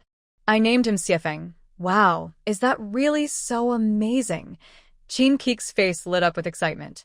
Her big eyes sparkled, full of anticipation for what she was about to try. I definitely want to try. She turned to Xiefeng and cheerfully called out, Xiefeng, please bring that chair over here. Xiefeng seemed to understand Qin Kiki's words. He nodded human-like and then dashed off like an arrow. He ran to the chair, bit the small stool tightly with his sharp teeth, and then sped back like lightning. Seeing this, Qin Kiki cheered happily, dancing and praising, Xiefeng, you're so awesome. From now on, the 4 of us will be good friends, right? Xiefeng whined twice, as if responding to Qin Kiki, looking adorable. At that moment, Li Yutong suddenly seemed to remember something important. She waved her arm, and a large box appeared in the room, as if by magic. Junjun, inside this box are the currency of this world, Li Yutong said with a smile. You and Kiki each have a share. And let me tell you, don't be shy with me. When you taught us martial arts secrets and knowledge just now, we weren't shy with you at all. Su Jinjin felt very touched inside. When she arrived here, her parents only packed a few simple belongings for her and slipped 10 yuan into her pocket just before she left. That was all she had from home. So she didn't hesitate. She simply said, "Thank you," and put her suitcase into the system space. As the saying goes, money is a person's courage. With cash in hand, I feel confident everywhere. Qin Kiki also took out a big beauty and health pill. Junjin, Tong Tong, and I both took this. I'm giving you one too. This is a good thing from the king of. It guarantees that within a month, you'll transform into a stunning beauty everyone loves, turning heads and making cars explode. This is a good thing. I want to take it, Su Jinjin said without hesitation, tossing the pill into her mouth. Li Yutong watched their interaction and told Cici, "Cici, baby, Jinjin just arrived and probably hasn't eaten yet. Can you prepare her favorite beef noodle soup?" "No problem, master," Cici replied cheerfully, jumping into the kitchen. She hummed a little tune as she cooked. Soon, a steaming, fragrant bowl of beef noodle soup appeared in front of Su Jinjin. The noodles were chewy, the beef slices thick and large, the broth rich and tasty, topped with fresh green scallions and cilantro. Su Jinjin's stomach was already growling. Seeing the noodles, her appetite surged. She ignored her manners and started eating eagerly with her chopsticks. In no time, she finished the entire bowl, even drinking all the broth. She patted her belly happily and let out a satisfied burp. "This is so delicious. It's the best noodle soup I've ever had." Her eyes sparkled with happiness. Suddenly, she felt a warm flow inside her body, and she became lighter. She was surprised to see her skin become smoother and more delicate. Her ordinary face gradually turned more radiant and charming. Qin Kiki jumped up excitedly. "Jinjin, you're starting to get more beautiful. The beauty pill is working." Meanwhile, back at the youth camp, the atmosphere was lively and joyful, while over at the other place it was chaotic and noisy. First, there was the issue of accommodation. Because the young people from the Yangjiao Huai Brigade all had small rooms, and since there were already many young people, 2 people had to share one room. Now, with so many new arrivals, 3 people had to squeeze into one room. White Shermeng was very unhappy about this. She looked at Su Yao and Li Huanhuan, who shared her room, and arrogantly ordered, "You two put your luggage on the ground. My suitcase was brought back from abroad by my father's people, and if it gets damaged, you can't afford to pay for it." Su Yao's family was not well off, so she didn't talk much when she arrived here. But Li Huanhuan didn't tolerate her bad habits. "Who do you think you are? Telling us to put our luggage on the ground? Your luggage is expensive, so don't try to squeeze in with us. Your family is so rich, you could just build your own house outside. Since you haven't moved out, just stay quiet and bear it." Hearing this, White Shermeng sneered, "You think I want to squeeze with you? Look at how poor and dirty you are. You smell bad enough to make someone faint." Su Yao had just taken a shower today. Hearing this, she didn't want to hold back anymore. "Stop talking nonsense. I just took a shower, and you smell sour and bad. Who are you calling smelly? Try saying that again," White Shermeng said as she lunged at Su Yao. Li Huanhuan quickly grabbed White Shermeng's hair. "White Shermeng, what are you trying to do? It's only your first day here, and you're already so aggressive. Do you think we're easy to bully?" While the 3 of them were fighting, the squad leader of the young people, Yu Zhenjing, hurried over. "Stop. What kind of behavior is this? You just arrived and are fighting. Do you still want to stay here?" White Shermeng immediately let go, pretending to be upset and crying. "Comrade Yu, they're bullying me and said they would damage my suitcase." Su Yao and Li Huanhuan were furious and blushed with anger. Just as they were about to reply, Yu Zhenjing impatiently interrupted. "Enough, stop arguing. White Shermeng, don't be too arrogant. We're all young people here, and we should look out for each other. Su Yao, Li Huanhuan, don't fight. If there's a problem, talk it out." Then Yu Zhenjing arranged their luggage and warned them not to cause trouble again before leaving. White Shermeng snorted coldly. "You're lucky today. I'll let you off this time." "Huh? Who do you think you are? Please forgive us.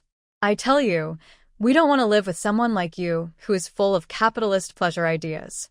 Now, quickly pack your luggage and move to the room at the back. No one will fight you for it.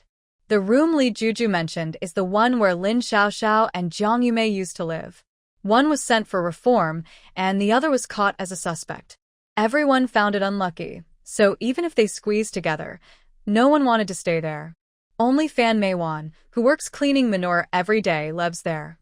Is there still an empty room here? Bai Shimeng asked quickly after hearing Li Juju. Are you dreaming? Do you think this is your home? One person per room. That room only had one person before. If you go in, it will be 2 people.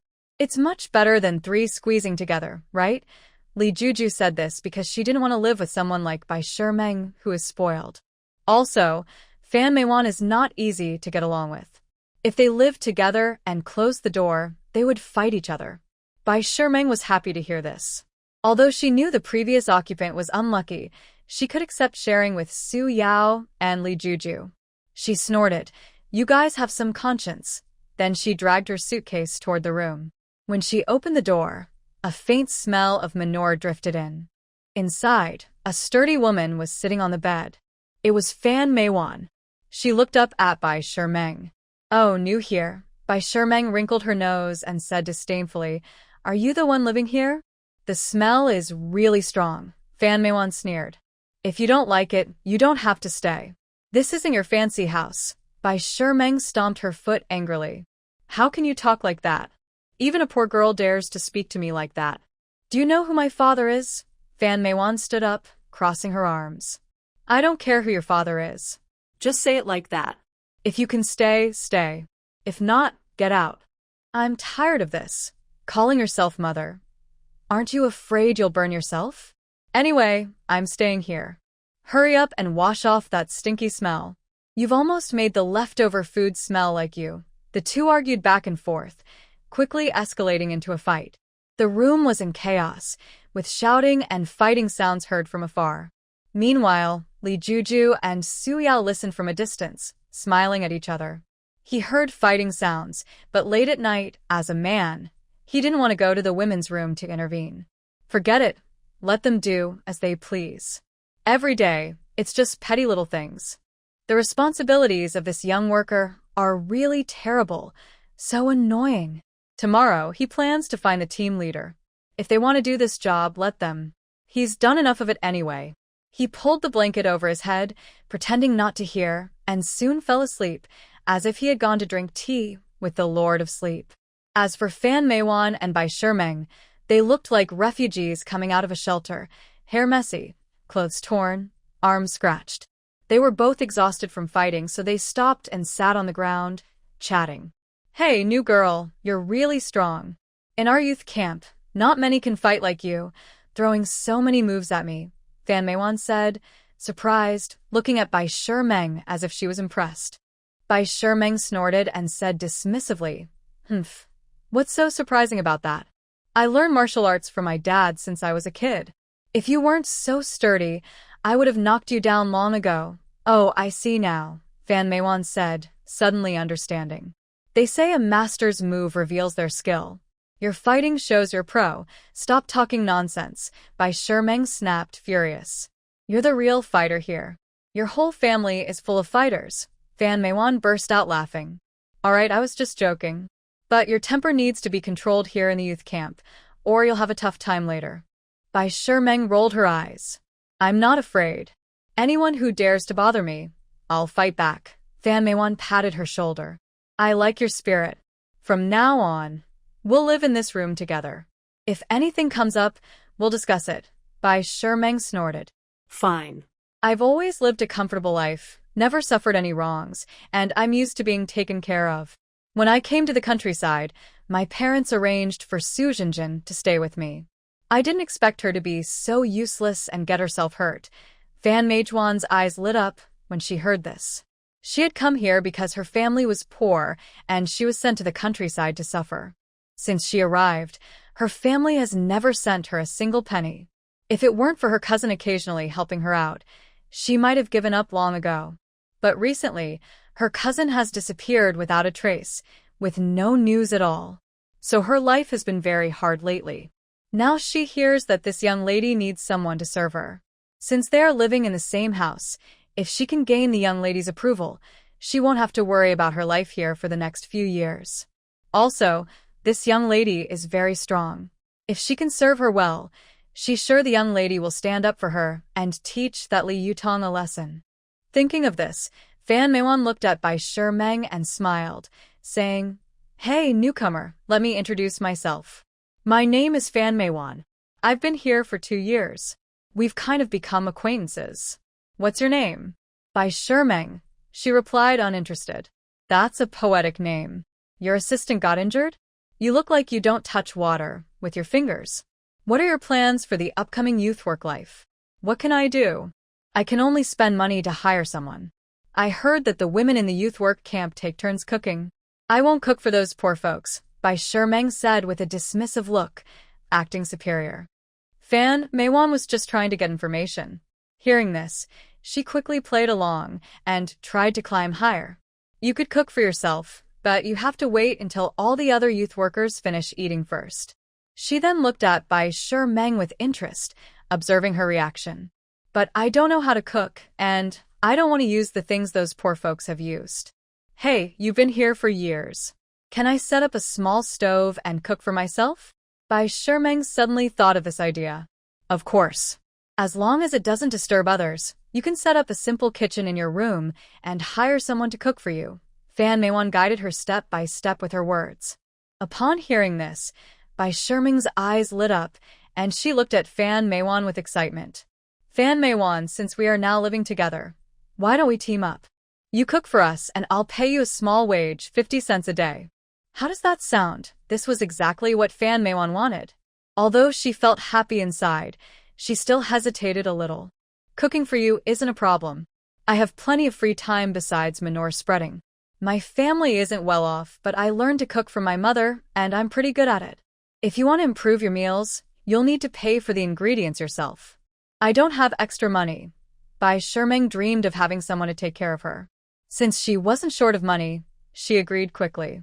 "Okay, as long as you cook on time every day and the food tastes okay, I'll pay you 50 cents daily. I'll cover your meals." Fan Meiwan was happy her plan worked. She said politely, "That's very kind of you. From now on, I'll not only cook for you, but also take care of the room's cleanliness. You won't need to do anything, but you'll have to wash your own clothes." Bai Shimeng waved her hand. "All right, I'll wash my clothes myself. But you must make good food and keep the place clean. If I'm not satisfied, I won't pay you." Fan Meiwan quickly nodded. "Don't worry, I'll handle everything properly." Once the terms were agreed upon, Fan Meiwan started to act. She gathered some bricks and wooden planks and built a simple small stove in the corner of the room. Bai Shimeng watched from the side. Although she disliked how crude it looked, she was also looking forward to eating warm, tasty meals later. After a while, Bai Shimeng looked around at the messy room. "This room is so messy. How can we sleep here?" She had never slept in such a dirty, chaotic place before. Fan Meiwan began tidying up. "Let's clean it together. Once it's tidy, we can sleep better. Starting tomorrow, you won't have to do anything." Bai Shimeng hesitated for a moment, but then started helping. As they cleaned, they chatted casually, and the atmosphere became much more friendly than before. Once the room was tidied up, the two lay on the big Kong bed. Bai Shimeng whispered, "Let's pretend today never happened. Also, you can't just go through my things randomly. You must follow this rule. Do you hear me?" Fan Meiwan smiled and said, "Okay, we're just roommates. I definitely won't go through your stuff without permission. Besides, everyone has their own cabinet, so you can lock yours. Even if I wanted to mess with it, I wouldn't have the ability." After saying that, both of them closed their eyes and quickly fell asleep. The other new young workers at the youth farm had been on the train these past few days. Today, they were frightened by a wolf, which left them exhausted physically and mentally. Now that they had settled their luggage, they immediately fell asleep as soon as they lay down. In the director's office, the atmosphere was very serious. Director Li Jianfeng sat at his desk, frowning. In front of him was a thick stack of documents. These were just handed in by his subordinates, detailing Luo Han's various actions. He quickly looked through the documents. His face grew more and more grim. Finally, he couldn't hold back and slammed his hand on the desk, shouting angrily, "Good job, Luo Han." His voice echoed in the quiet office, filled with uncontrollable anger. For personal gain, looting and destruction are one thing, since he's the president of the G Society and has some influence and background. But he actually colluded with foreign forces to harm our country's interests. Such behavior is worse than that of animals. Director Li Jianfeng's words were full of contempt and hatred for Luo Han. He couldn't understand why anyone would be so ruthless, betraying their country and people for personal benefit. Jianjun Men stood at the lower end, watching his furious expression and continued reporting. Boss Han Zi and the man she was meeting with have already been taken back. She also confessed that Luo Han ordered her to monitor Luo Zhenbang. For many years, Luo Zhenbang has been extorting money from the people for the Luo family and sending it abroad, seeking protection. Li Jianfeng suddenly slammed the table. Good. The Luo family is so bold. We must catch them all. Jianjun Men arranged for the arrest of Luo Han immediately. Just as Men Yongjun was about to respond, someone suddenly burst in from outside. Boss, Luo Han seems to have sensed the danger and is preparing to escape across the border with his men. They've already been spotted on the other side. Li Jianfeng's eyes sharpened. We can't let him get away. Notify the border patrol and have them intercept him. We'll also leave immediately to support them.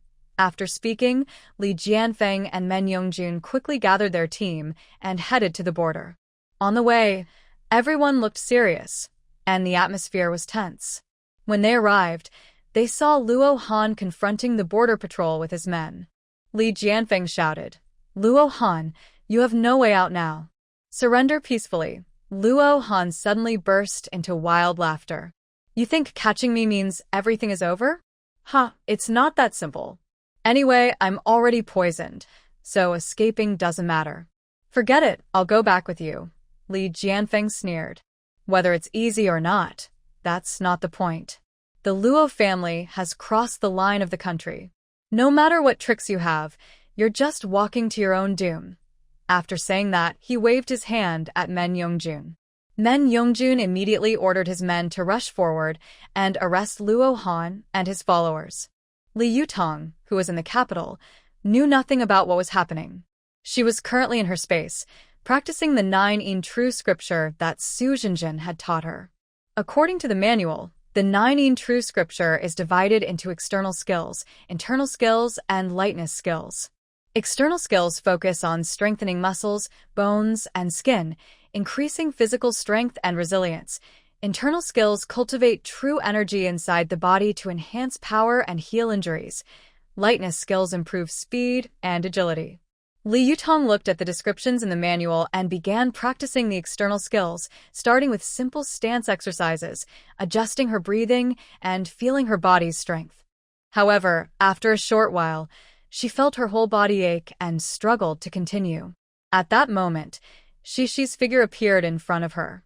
Master, practicing ancient martial arts requires perseverance. Don't give up halfway. I can help you. With that, a beam of light shot toward Li Yutong. She felt a warm sensation in her body, the soreness disappeared, and a hot current seemed to flow inside her, making her practice smoother. Li Yutong felt very happy. "Cici baby, your abilities are so impressive, almost like the experts in cultivation stories. Can you teach me your skills so I can be as powerful as you?" "Master, I didn't hide my abilities on purpose. It's just that this skill is very special and requires a strong foundation. I've already carefully observed your roots, and I found that you don't have the talent for this kind of cultivation." Hearing Cici baby's words, Li Yutong's joy was suddenly replaced by a cold shower. She widened her eyes and looked at Cici baby with disbelief, as if she had heard the most ridiculous thing in the world. What? I don't have the talent for cultivation? How is that possible? Li Yutong exclaimed, her voice full of disappointment and frustration. She had thought she could be like the main characters in cultivation stories, gaining extraordinary powers and becoming a strong person. But reality hit her hard, telling her that this was just an unreachable dream. Cece Baby looked at Li Yutong's reaction and shook its head helplessly. It knew this truth was a bit cruel for Li Yutong, but it couldn't change it. Master, don't be discouraged. Even if you don't have the talent for cultivation, you have other strengths and potential. Everyone has their own path. Maybe you'll excel in other areas, Cece Baby comforted her. Li Yutong was silent for a while, and her mood gradually calmed down. She understood that what Cece Baby said was true. Even if she couldn't become a powerful cultivator, she wouldn't give up on her life. Yes, thank you, Cece Baby. Even if I can't have your powerful abilities, I'll try to discover my other talents and find my own way, she said with a smile. Since she couldn't cultivate immortality, she decided to focus on mastering traditional martial arts. As the saying goes, in every trade, there are masters, right? At this moment, Snow Wind suddenly ran out from somewhere. Seeing Li Yutong practicing, it imitated her, raising its front paws high and supporting its body with its back legs. Li Yutong looked at Snow Wind's adorable and silly appearance and couldn't help but laugh. That laugh made her tense, nerves relax a lot. Snow Wind saw its owner smiling and thought it had done a good job. It waved its front paws more vigorously and made a woo-woo sound. Li Yutong couldn't understand what it was trying to say and could only look at Shi for help.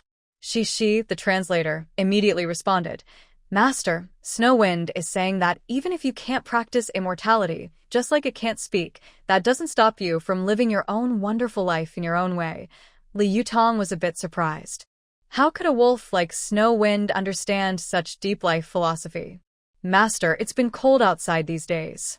I didn't take Snow Wind out to hunt. Instead, I stayed in the villa watching variety shows. A philosophy master said that, and I remembered it. Li Yutong couldn't help but laugh. Snow Wind really was a quick learner. She patted Snow Wind's head and said, You're right, Snow Wind. I will work hard. Let's practice and improve together. Woo, yes, Snow Wind will practice with its owner. Then, Li Yutong fully focused on her ancient martial arts training. After finishing her practice, Li Yutong suddenly remembered the 2 tigers from last time. Shi, are the meat from those 2 tigers still in the warehouse? Yes, Master. They are kept safely in the warehouse, and the tiger bones you wanted are there too.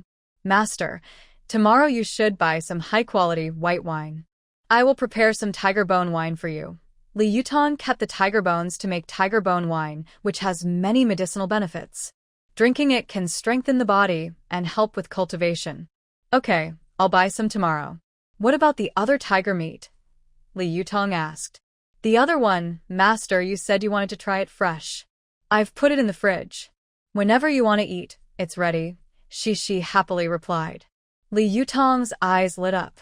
Perfect. I finished my practice today and am a bit hungry. Why not try this tiger meat tonight? She quickly went to the fridge and took out the tiger meat. Since she wanted to eat, she decided to cook something delicious, braised tiger meat. Under Shi's guidance, Li Yutong was busy in the kitchen. Before long, the aroma of meat filled the air.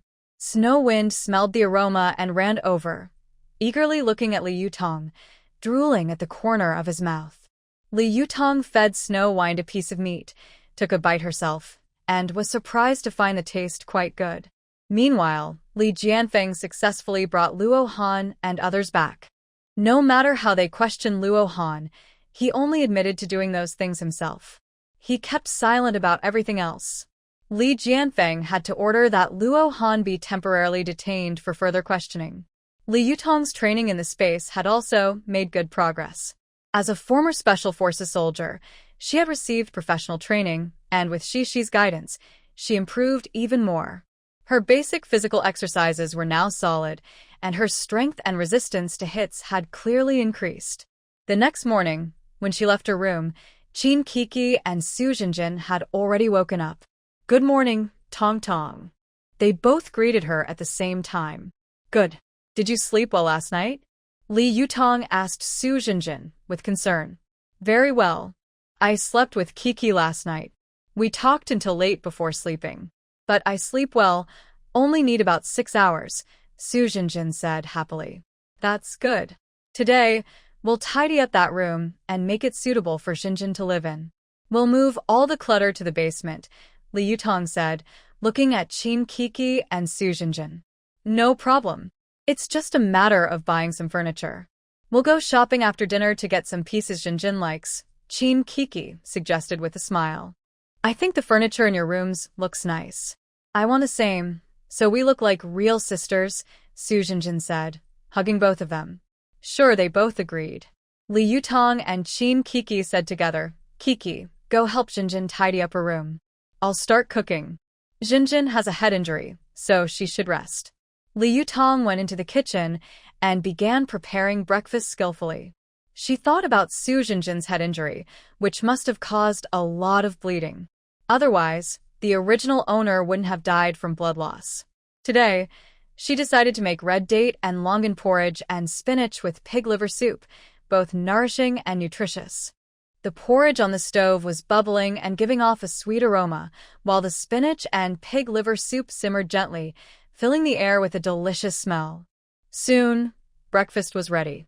Li Yutong brought steaming porridge and soup to the dining table, along with a few small, delicate side dishes.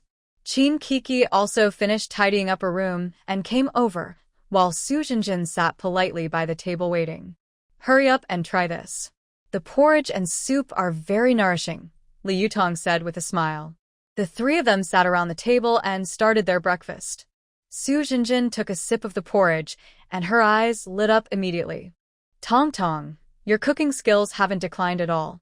This porridge is sweet and delicious. I feel like I've found my place. Qin Kiki nodded in agreement.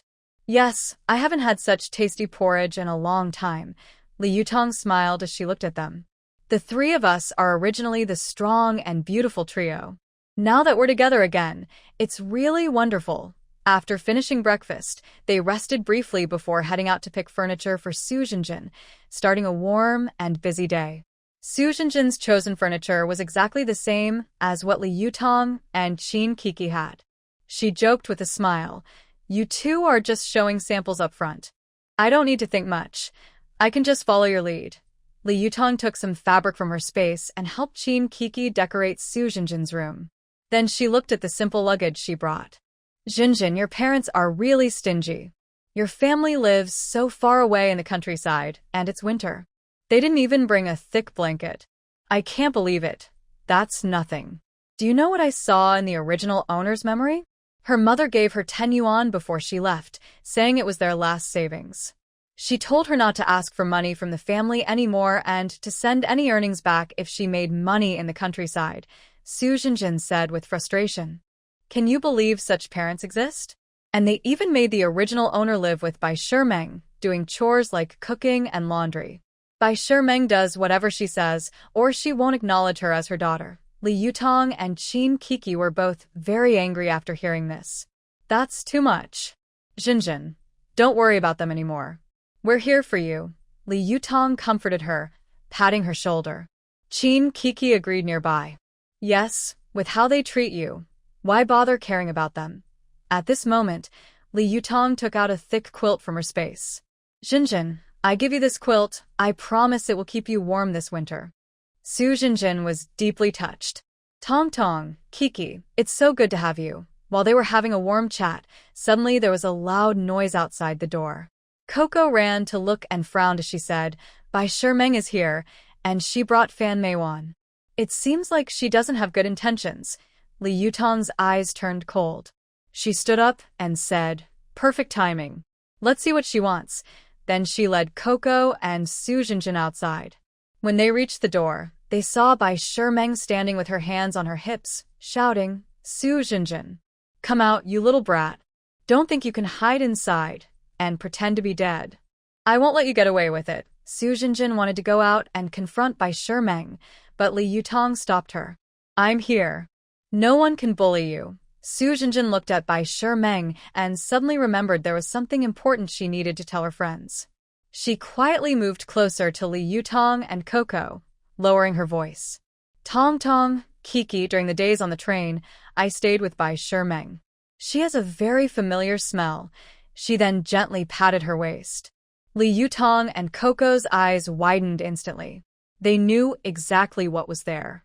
Li Yutong's beautiful eyes narrowed slightly, and her expression grew more serious. This Bai Shimeng is from Kyoto. She also has a gun. Could she be connected to the Luo family from Kyoto? Li Yutong thought to herself.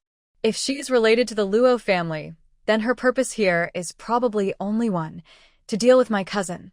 Thinking of this, Li Yutong's gaze at Bai Shimeng instantly turned cold, like ice.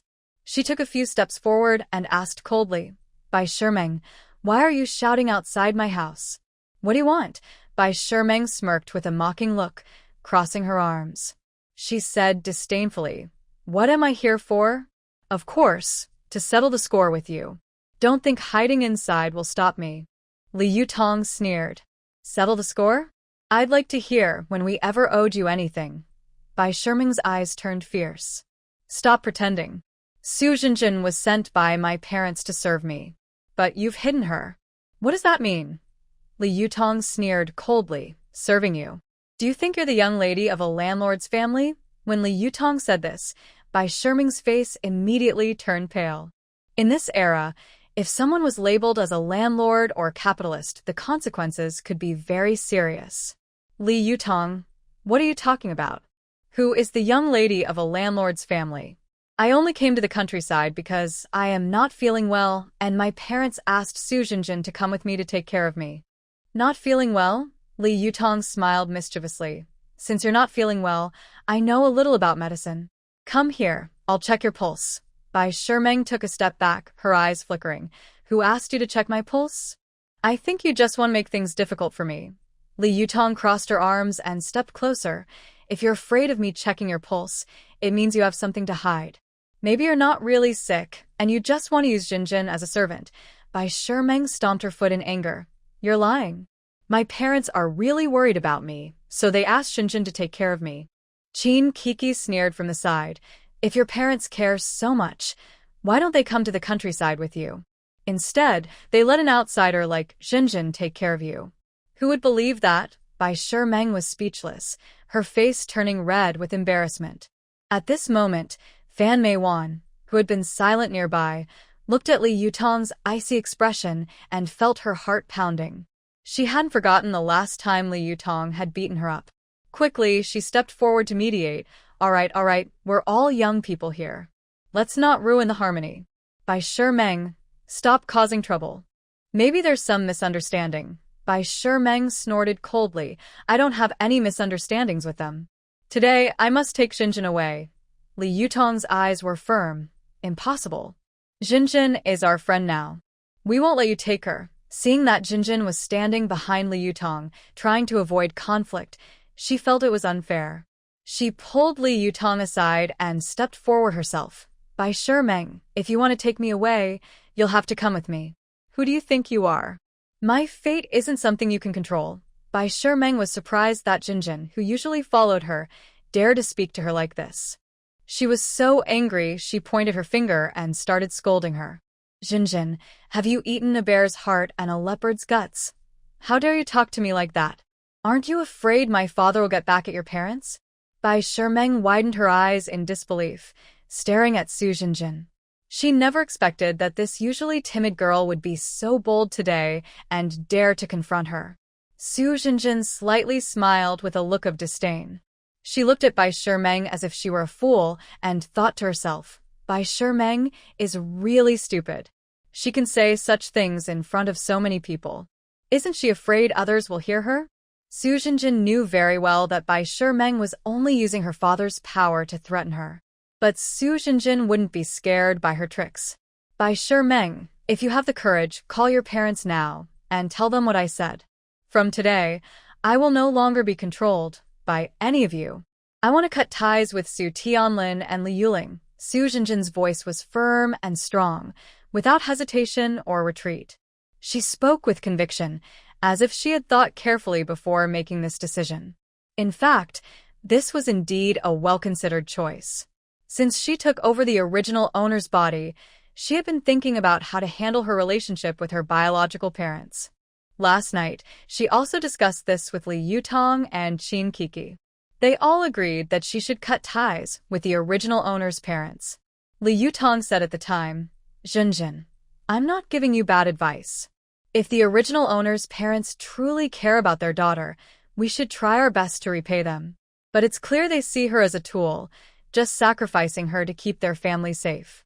We don't need to be bound by this family bond.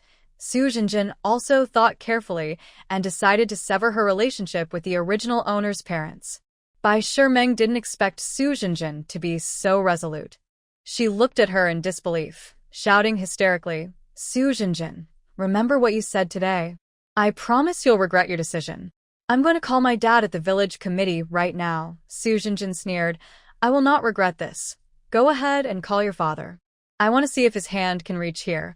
Bai Shimeng angrily turned and ran toward the brigade office. Wang Taizhu, busy at the office, saw Bai Shimeng rushing over and thought something had happened. He hurriedly asked, Bai Jiqing, you're in such a hurry. Is there something wrong? Captain, I want to use the brigade's phone to call my father. I will pay any phone bill needed. Wang Taizhu hesitated a bit. Usually, the brigade's phone was used only for important matters. But Bai Zhiheng was from the city, and her father was said to be a leader. All right, Zhiheng, you can use it. But hurry, someone else might need it soon. Bai Shimeng dialed the phone, tearfully exaggerating her story. On the other end, her father, Bai Jinrong, responded with a caring voice, Meng, don't worry. I'll handle this. That stubborn girl isn't listening, so her parents will have to pay for her mistakes. After hanging up, Bai Shimeng proudly lifted her head, as if she had already seen Su Jinjin kneeling and begging. Meanwhile, Su Jinjin knew Bai Shimeng had gone to make a call, but was not worried. She wasn't the original owner and hadn't even met her parents, so she felt no emotional ties. At the Kyoto Steel Factory office, when Bai Jinrong received his daughter's call, he immediately called Su Jinjin's father, Su Tianlin, to his office. As soon as Su Tianlin entered, Bai Jinrong pointed at him and scolded, Su Tianlin, do you know why I called you here? Look at your daughter.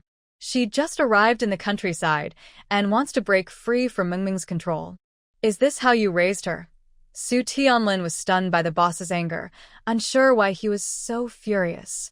Director, what exactly happened? Can you tell me clearly? Did Jinjin do something to upset you? How dare you ask? Do you know how your workshop director got his position? Bai Jinrong's eyes widened with anger, his voice loud enough to shake the walls. It's because I saw your family's hard life and wanted you to earn a bit more money, isn't it? Su Tianlin was too scared by the factory director's strong presence to speak. He lowered his head and secretly complained inside, thinking how difficult it was to be a workshop manager. How are you going to repay me? Bai Jinrong's tone grew harsher. You know very well that Meng went to the countryside on a mission. If she messes up this time, not only you, but even I will be in trouble. Su Tianlin's heart tightened. He had no idea what his unlucky daughter had done to make the director so angry. Director, I know you care about us, so I've been loyal to you, Su Tianlin quickly explained. When you said Luo's family sent Meng to investigate Yujinlin, I immediately sent Jinjin with her. How dare you mention your daughter? Bai Jinrong snapped. As soon as she got there, she disobeyed Meng and even threatened to cut ties with you and us. I tell you, you better handle this well, or not only will you lose your job as workshop manager, but you might lose your job altogether. His rise to become the steel factory director was entirely thanks to the Luo family. If his daughter couldn't complete the task Luo's family gave her, he wouldn't be able to keep his position. Hearing this, Su Tianlin was anxious. If he lost his job, his whole family would be in trouble. No, he couldn't let that happen. He had to find a way to make that rebellious girl obey. Director, don't worry. Give me a few days off and my wife, and I will go to the countryside ourselves. I promise to make that unruly girl follow Mingming's instructions and help her complete the task. Bai Jinrong snorted coldly. Good. You have 3 days. If you don't succeed, pack your things and leave. Su Tianlin hurriedly nodded. Yes, don't worry, I'll do my best. When he got home, he told his wife, Li Yuling, about the situation. They were both very worried. Li Yuling cried and said, That girl is so reckless. She's ruining our whole family. Su Tianlin clenched his teeth. Stop talking. Pack your things. We're going to the countryside right now. They quickly packed up and hurried off to the countryside. Along the way, Su Tianlin felt nervous and uneasy. He didn't know what kind of shock the young wild girl had received, but as soon as they arrived, she changed completely. Meanwhile, at the youth cadre office, all the new and old youth cadres gathered to welcome the newcomers. The youth leader, Yu Zhenjing, stood up first and said, "We all came from different places to be here, to use our youth to help change the countryside. Since we are here, we are like a family. I hope everyone can get along well and work hard to build the countryside." Yu Zhenjing spoke passionately, and the new youth cadres felt excited. The older cadres rolled their eyes. Does it not hurt your conscience to say such things? I want to ask, who is truly willing to go to the countryside? Aren't most of you forced to come? Don't pretend to be so noble and selfless. Yu Zhenjing didn't care about the reactions of the older cadres. He believed he was doing his duty. Everyone knows it's the off-season now. You new youth cadres arrived during this time, and the team will provide your food until spring next year. This food is taken from the villagers' supplies. So, when you earn work points, you will need to return this food. Since you came here, you should settle down and make the most of it. As the saying goes, when in Rome, do as the Romans do. Now, let's start with self-introductions so we can get to know each other. After the older cadres introduced themselves, it was the turn of the new youth cadres. Bai Shimeng was the first to stand up. My name is Bai Shimeng from Kyoto. My father is the director of Kyoto Steel Factory. I'm just here for a visit. I don't care about farming or leisure work. As for the food, I don't need it. I have money to buy food. Bai Shimeng's words made all the youth cadres envy her. No wonder people say if you don't study math or science as long as you have a good father. Just look at Bai Shimeng. She speaks with such confidence. But some people don't like her attitude. That person is Li Huanhuan. She can't stand Bai Shimeng talking like that. What's so great about her? She's already here, yet she still acts so superior. If you have the ability, don't come at all. Comrade Bai Shimeng, the great chairman said, young people should go to the countryside, accept re-education from poor and middle peasants, use their knowledge to support rural development, and promote progress in agriculture, economy, and culture. We are all contributing to rural construction, but you say you are here to gain personal benefits. Your behavior goes against the original intention of the educated youth going to the countryside. Bai Shimeng was blushed and furious after hearing this. Her face, which was not very pretty to begin with, twisted into a fierce expression. Su Yao also stepped forward to support Li Huanhuan. Huanhuan is right. Bai Shimeng has serious ideological problems and must face strict criticism. Shut up, Bai Shimeng yelled, nearly losing her mind. Fan Meiwan, sitting nearby, rolled her eyes silently. She had already judged that Bai Shimeng was just a fool. But to achieve her own goal, she still spoke up to defend Bai Shimeng. What are you all trying to do? Today is a welcome party for the new comrades, but you've turned it into a public scolding. Is this how you treat guests? Yu Zhenjing saw the scene was getting chaotic and quickly stepped in to calm things down. All right, everyone, calm down. Today is mainly to welcome the new comrades. If you have different opinions, we can discuss them later. Li Huanhuan snorted but said nothing, though her eyes showed displeasure. Bai Shimeng snorted coldly. I don't care to talk with you country bumpkins. Her words made the old, educated youths angry again. Su Yao was about to speak up to argue, but Fan Meiwan quickly held her back, smiling. Everyone stop arguing. We are all educated youths. We will live together in the future. At this moment, Chen Kaiqiang, a new educated youth who had not spoken before, stepped forward. He spoke gently. Everyone, don't let this small matter ruin the harmony. Comrade Bai Shimeng may be new here and not fully understand the situation. I believe she will change her mind later. Also, we new educated youths hope to get along well with everyone and work together for rural development. His words eased the tension a lot, and Yu Zhenjing nodded in agreement. Although Bai Shimeng still kept a stubborn attitude, she no longer spoke. The welcome party continued in a somewhat tense atmosphere. After introductions, everyone got to know each other a little, had a brief chat, and then dispersed. Li Yutong, Qin Kiki, and Su Jinjin were walking home together. Jinjin, Bai Shimeng called her father. I think her father will force the original owner's parents to make you comply. So, you need to be prepared to face the original owner's parents. Qin Kiki doesn't think as highly of Liu Tong. She asked doubtfully, Tong Tong, are you saying Su Jinjin's parents will come here? Liu Tong nodded. If I'm right, they will come in the next couple of days. So, we must come up with a perfect plan. Don't worry. When trouble comes, we face it head on. If they dare to use force, I promise they won't get away with it, Qin Kiki said angrily. Liu Tong rolled her eyes. You're always so impulsive. Where did your calm skills go from your past life? Did your temper and brains both get left behind during your crossing? Qin Kiki felt a little embarrassed by Liu Tong's words. She scratched her head and said, Fine, I won't be impulsive. So, how do we solve this? Liu Tong thought for a moment. First, we should find the squad leader and explain everything clearly. Let him help us be fair. After all, the squad leader has some influence here in Yangjiahui. Su Jinjin worried. Will he help us? Liu Tong comforted her. Wang Taizhu is a reasonable person. Besides, Kiki and I have given him many ideas for the development of their squad. If we tell him the situation clearly, he should help us. The three quickly went to Wang Taizhu's house.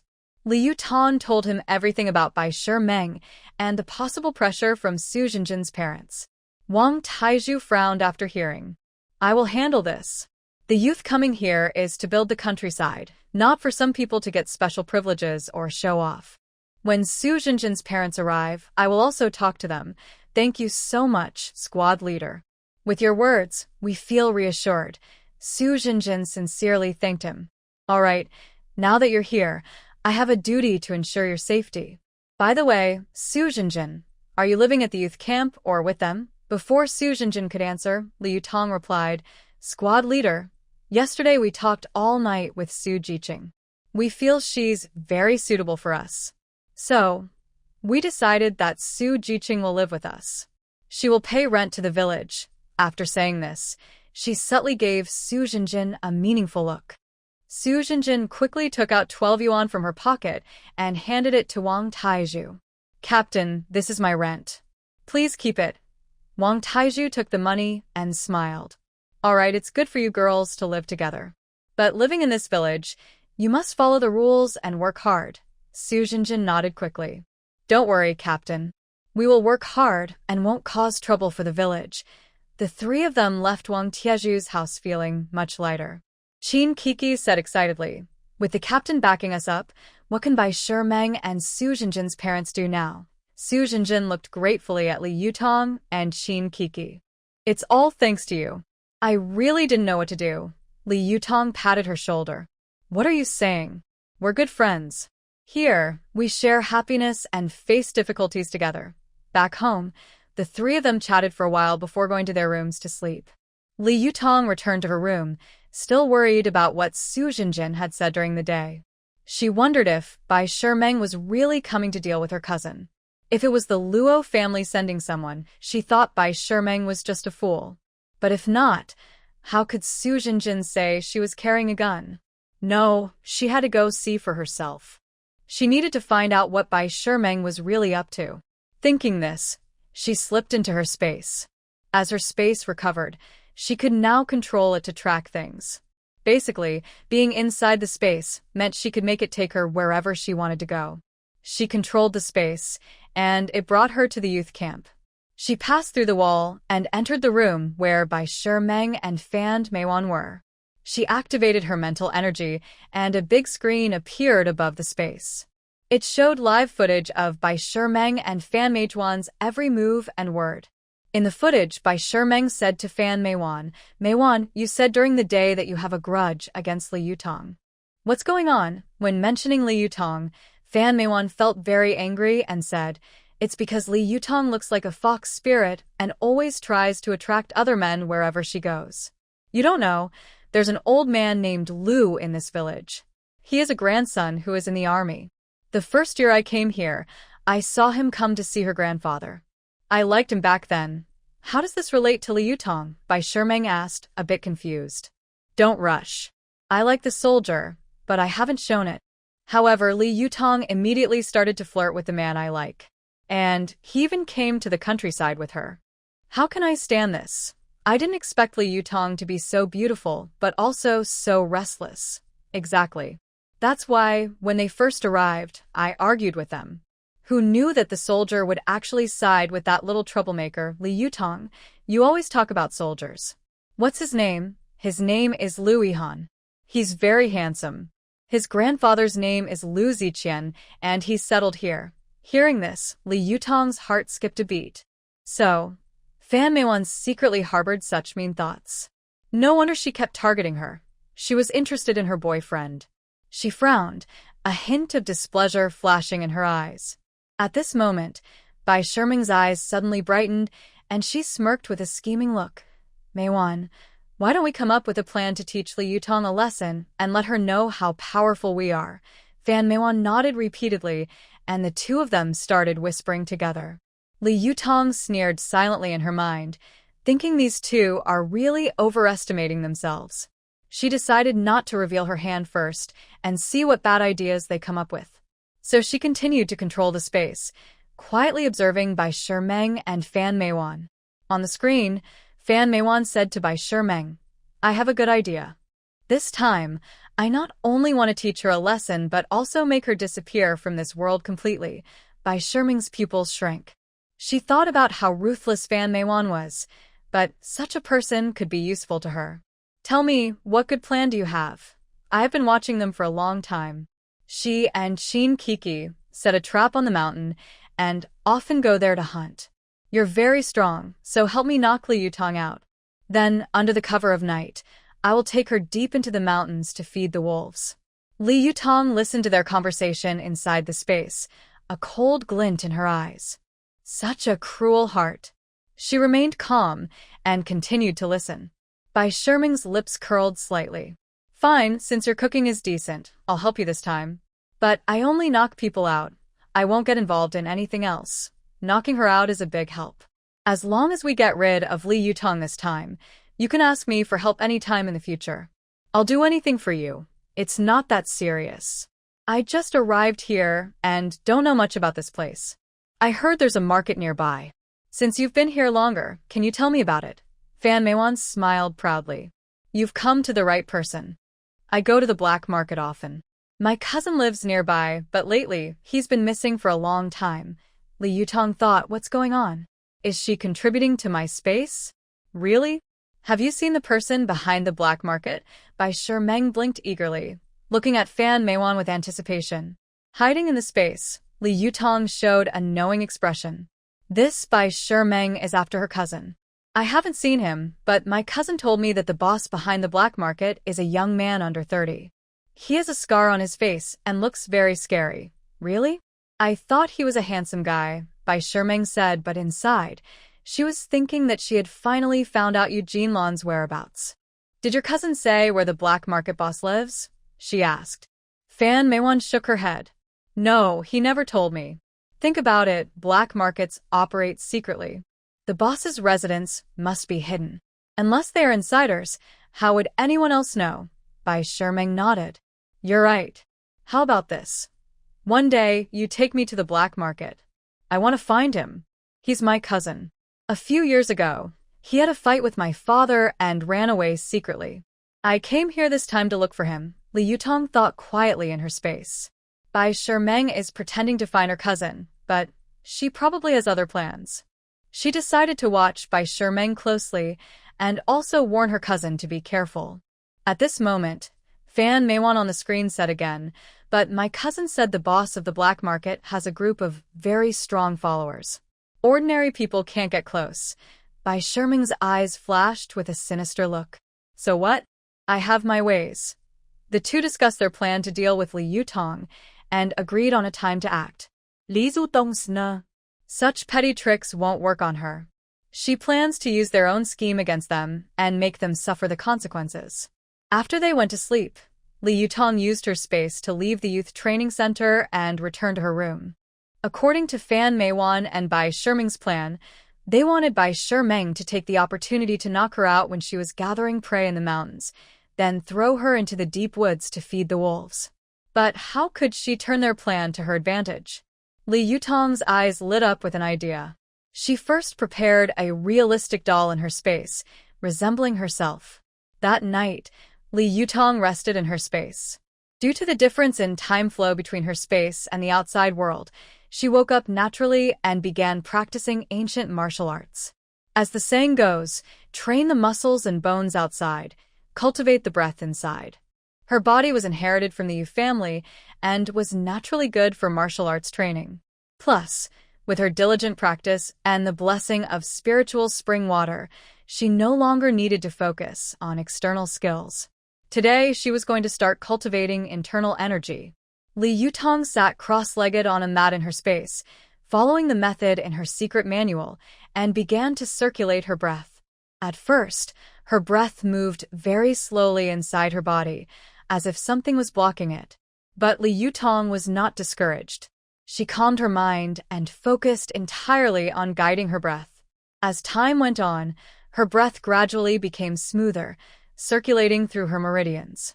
Finally seeing some results, Li Yutong could clearly feel a warm current flowing inside her, which meant her inner strength was gradually gathering.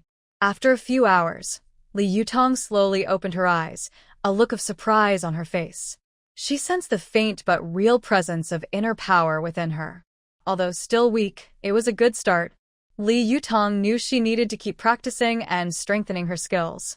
She moved her body a little, preparing to continue getting ready for the upcoming trap. She wanted Bai Shimeng and Fan Meiwan to know that anyone who tried to scheme against her would pay a heavy price. The next morning, she asked Cece to make fried dough sticks and soy milk, along with a few fresh, tasty side dishes. Only then did she leave her space. As she stepped out, she saw Qin Kiki and Su Jinjin practicing in the yard. She didn't disturb them and went straight to the kitchen. She brought out the nutritious breakfast Cece had prepared. When the two finished their training, she called out, "Kiki, Jinjin, come and eat breakfast." "Okay, coming," they responded happily, wiping sweat from their foreheads with towels, then cheerfully entered the kitchen. "Wow, fried dough sticks and soy milk. I haven't had these in a long time," Qin Kiki said excitedly. "Tong Tong, did you make this yourself? Where did you get the soy milk machine?" Su Jinjin asked curiously. "It wasn't me who made it. It was my space spirit, baby Cece, who did. Don't you remember? All the supplies from our Special Forces team are stored in my space," Li Yutong explained calmly. "Yes, I forgot about that. But what's this about baby Cece? Can it create space too?" "Of course. But first, let's eat. After breakfast, I need to go up the mountain to hunt. Kiki, you should check the storage room. Jinjin, just rest at home. Tonight, I'll let Cece come out to meet you." The three of them happily finished breakfast together, then each went their own way to do their tasks. After going up the mountain, Li Yutong carefully placed the doll where she usually kept the prey, then hid in the nearby forest to quietly observe. At that moment, Bai Shimeng sneaked out secretly. Seeing no one around, she raised a stick and struck the doll hard. The doll fell to the ground with a thud. Hidden behind, Fan Meiwan was stunned by Bai Shimeng's quick and clean move. No wonder she's from a big city. Her skills are so sharp and smooth, not a bit sloppy. No one knew that since she was a child, Fan Meiwan had dreamed of being a top martial artist, imagining herself defeating her older brother and younger brother, making them cry for mercy. Now, seeing Bai Shimeng's skillful and swift movements, a new idea suddenly appeared in her mind. She decided she wanted to learn martial arts from Bai Shimeng, even if it meant washing her dirty socks. Once she learned martial arts, she planned to go back and teach her brothers a lesson, making them regret bullying her since childhood. Bai Shimeng thought she had succeeded and boasted, "Li Yutong is nothing special.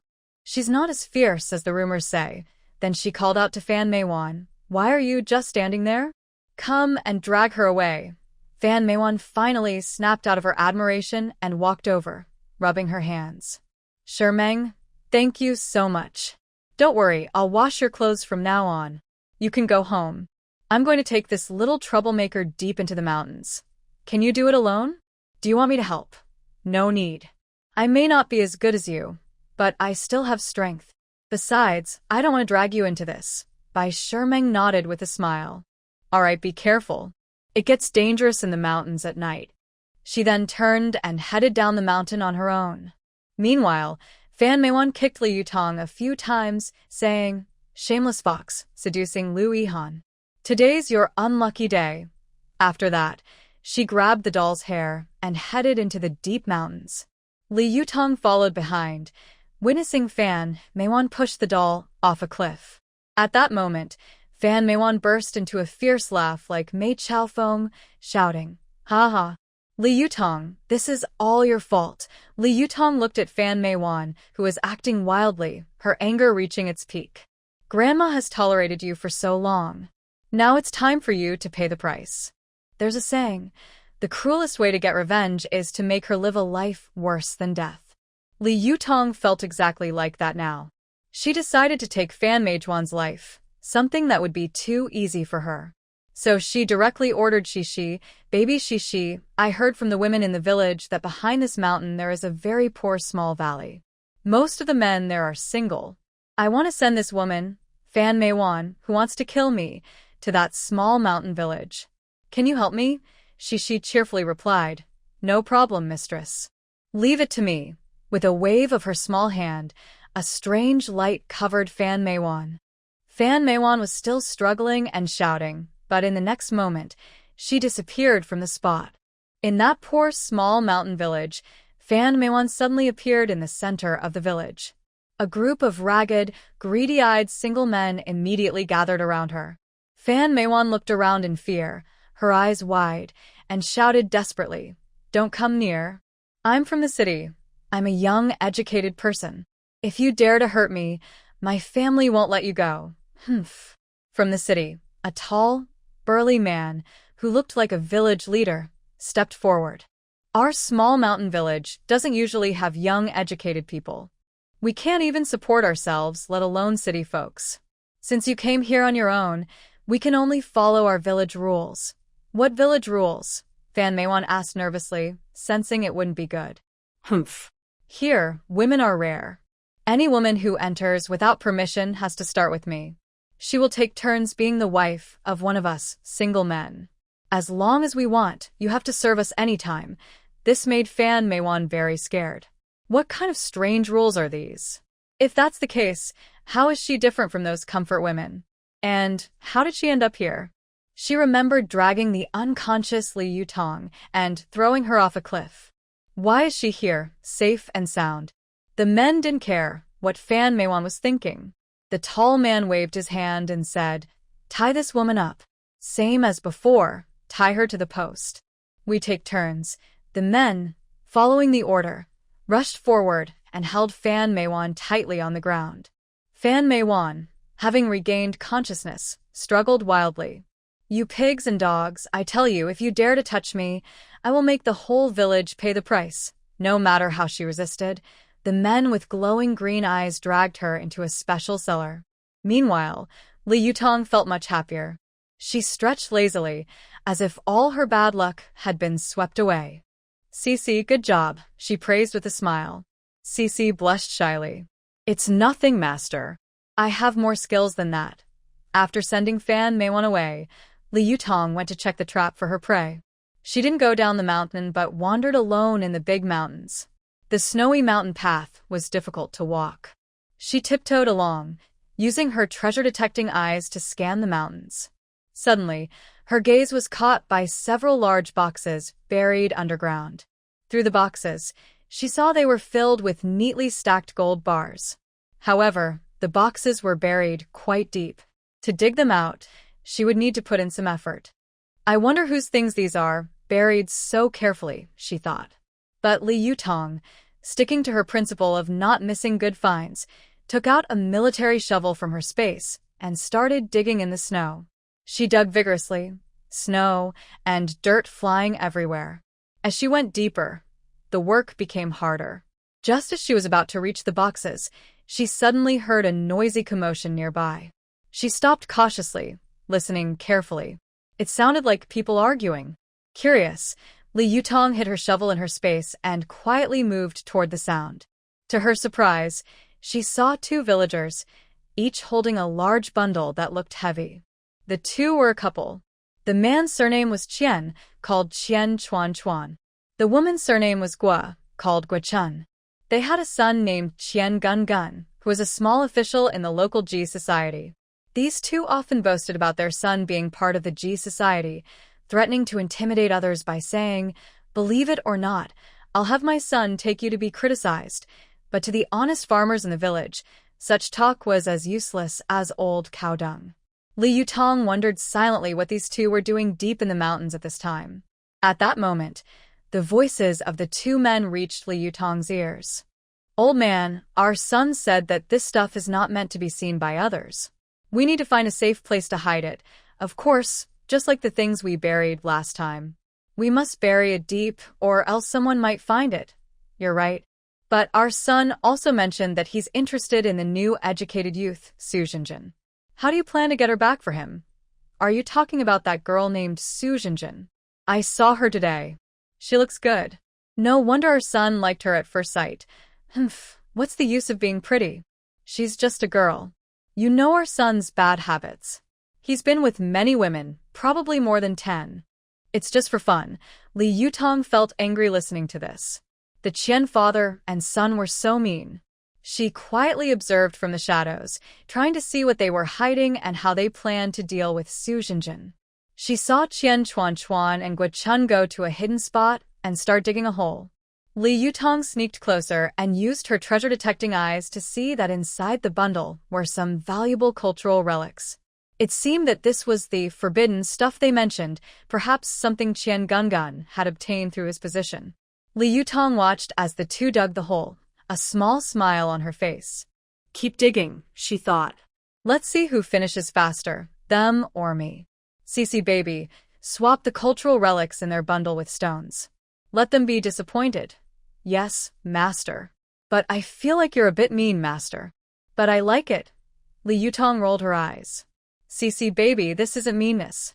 It's like a mantis catching a cicada with a sparrow behind. Okay, whatever you say, master. But I think these two have buried things here before. Listen carefully, see if they've hidden other treasures somewhere else. Of course. You get to work, I'll keep listening." The two men digging didn't notice that their bundle had already been swapped by Cece. They kept digging and talking at the same time. "Old woman, let's dig quickly. If others see us, it won't be good.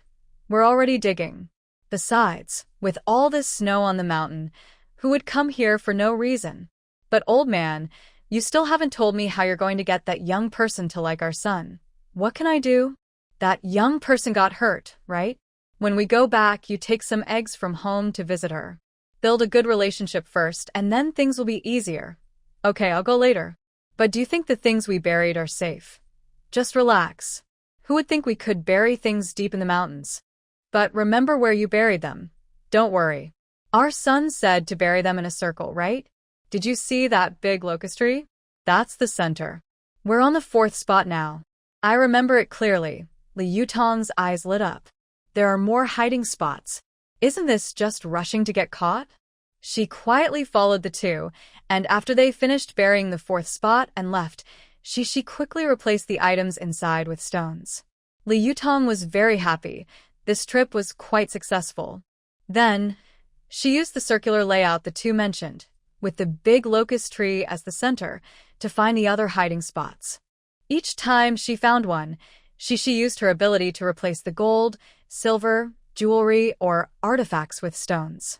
After replacing everything, Li Yutong brushed the snow off her clothes, feeling happy. She wondered what expression the couple would have when they found out all their buried treasures were just stones.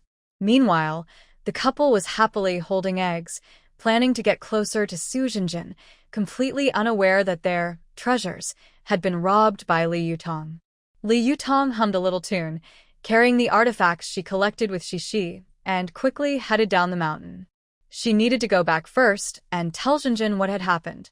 When Li Yutong arrived home, Su Jinjin was cooking in the kitchen. As soon as she saw Li Yutong, she hurried out. "Tong Tong, did you find anything today? I was thinking since it just snowed, the mountain road might be hard to walk. I was planning to wait for Kiki to come back, then we could go to the mountain together to find you." Li Yutong smiled slightly. "You're right. This mountain path is indeed hard to walk. If I didn't go into the mountains often and know the road well, I might have slipped and fallen. Exactly.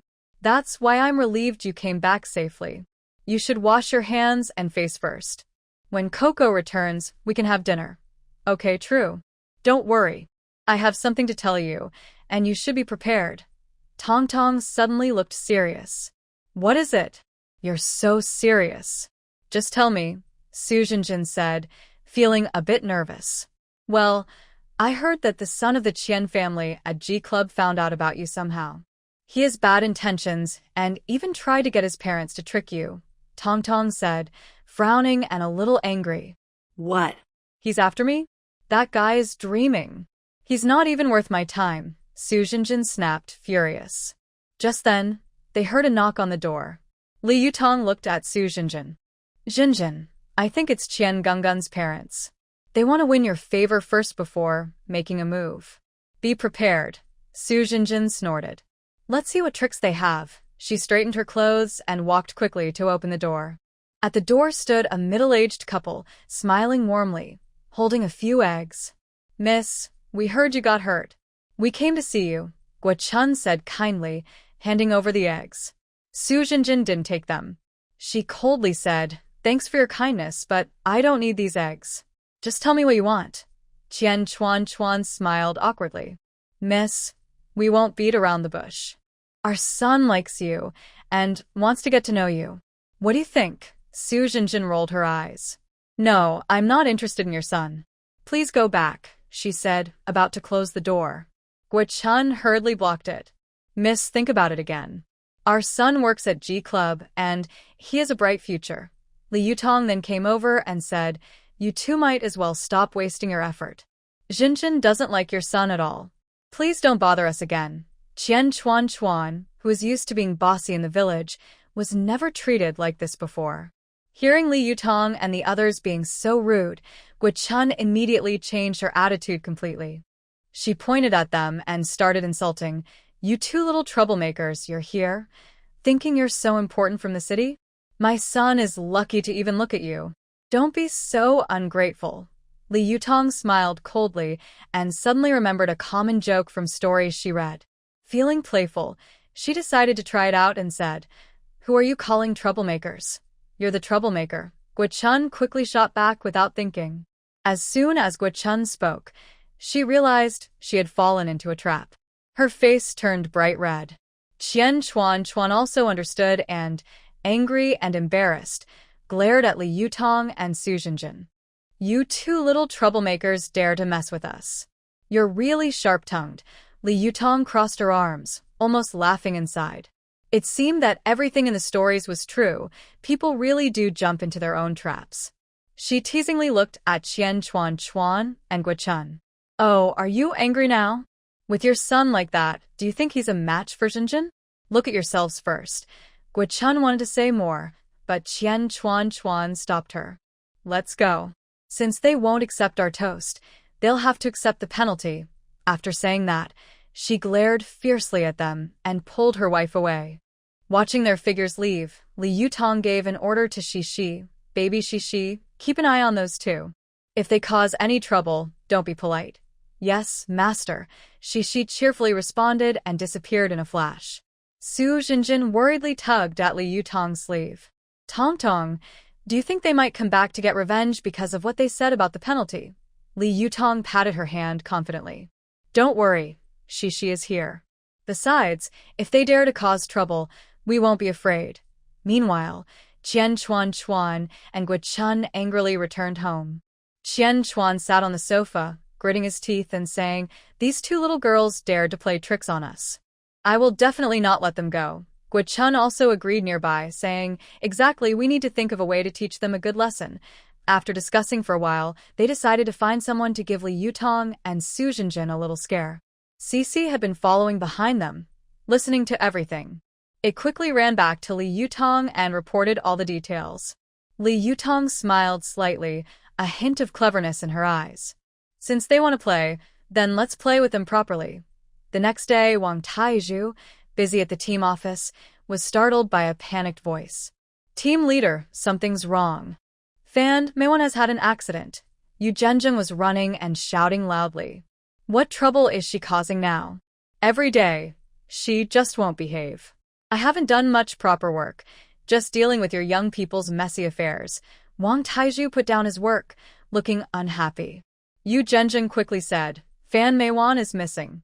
Bai Shimeng, who shares her room, said she hasn't returned since yesterday when she went into the mountains. Huh, I thought it was just some minor thing.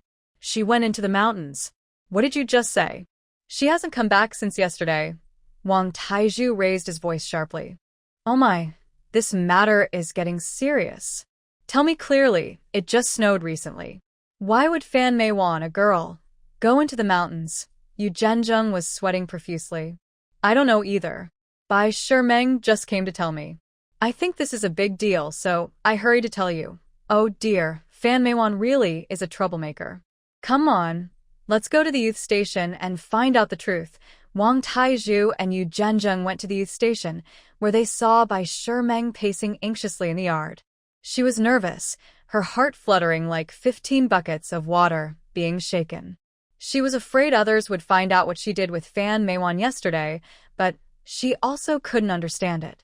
Wasn't Fan Meiwan going deep into the mountains to feed Li Yutong to the wolves? Why hasn't she come back yet? Could she have been eaten by wolves?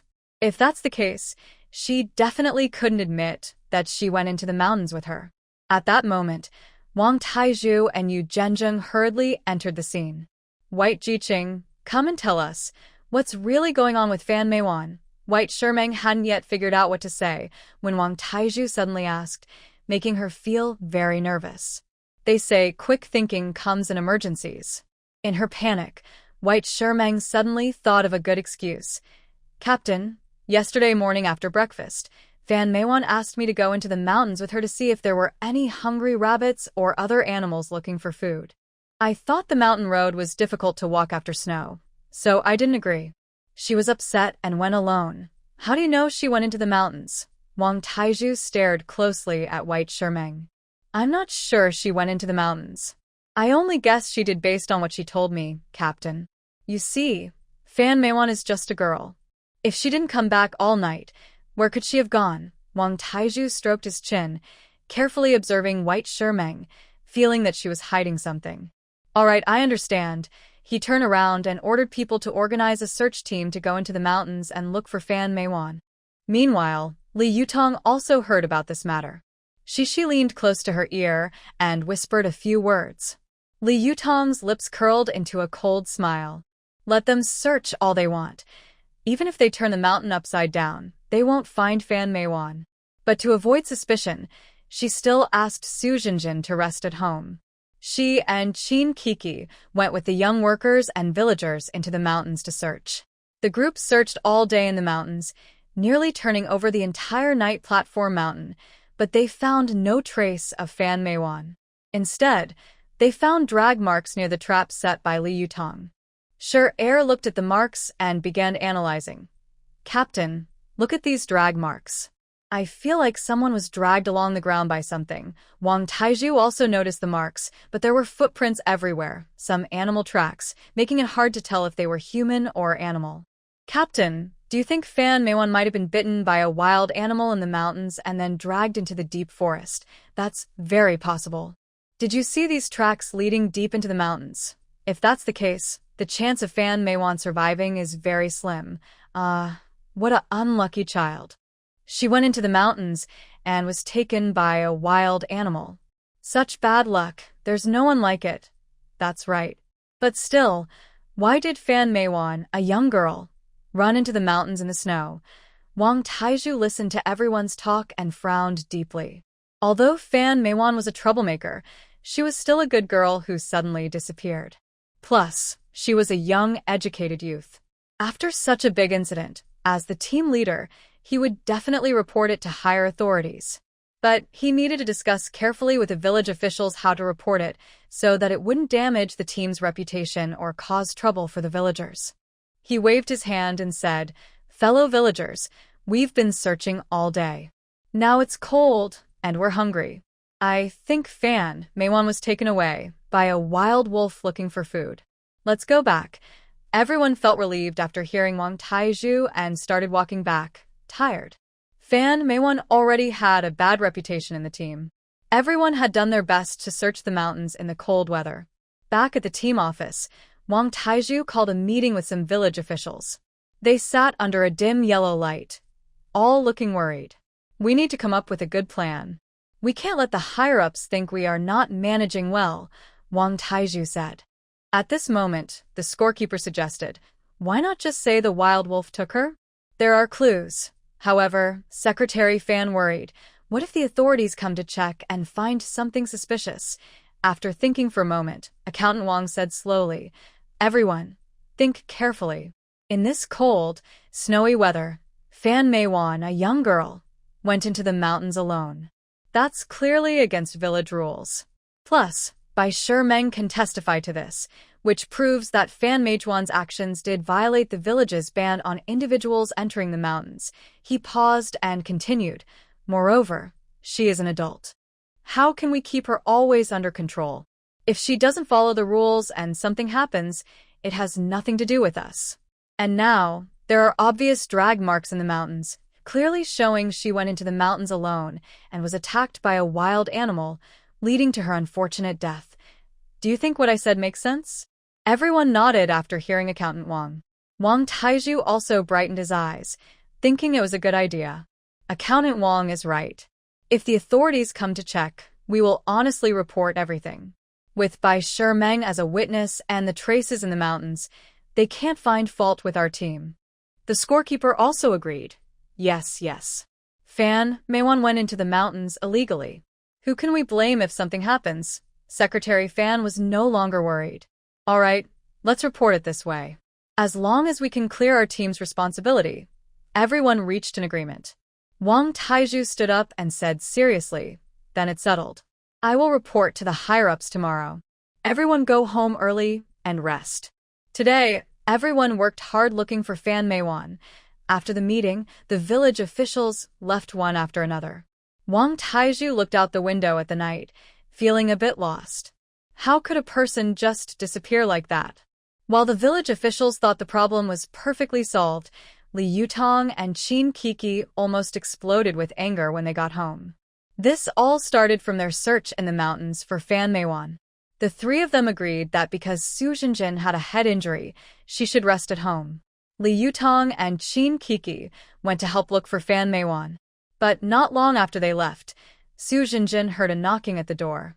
She thought it was Li Yutong and Qin Kiki coming back to get something, so she opened the door without much thought. To her surprise, standing outside was a tall but very ugly stranger. Su Jinjin was stunned.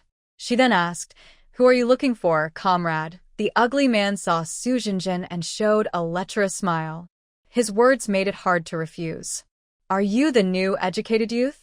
My name is Qian Gungun. I heard from my parents that you are injured. I came on behalf of the youth office to see you." When Su Jinjin heard he was Qian Gungun, she wanted to close the door immediately.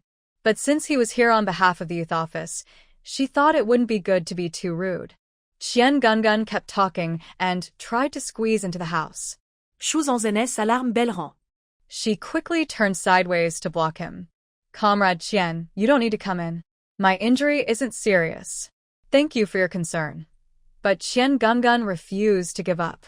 "Since I've come, I should come in and sit for a while." As he spoke, his hand reached onto Su Jinjin's shoulder. Su Jinjin angrily pushed his hand away and raised her voice. "Qian Gungun, show some respect." Qian Gungun was angered by her reaction, and his face darkened. "Oh, acting so high and mighty. Don't be ungrateful," he said as he reached out to grab Su Jinjin. Just as Su Jinjin was about to strike back, Li Yutong and Qin Kiki returned. Seeing this scene, Li Yutong's eyes widened with anger, and she rushed forward to kick Qian Gungun in the leg. Qin Kiki quickly stepped in to protect Su Jinjin.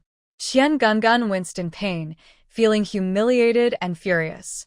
He was about to lose his temper when Li Yutong loudly said, "If you dare cause trouble at the youth station, we'll report you to the commune." Qian Gungun finally calmed down a bit.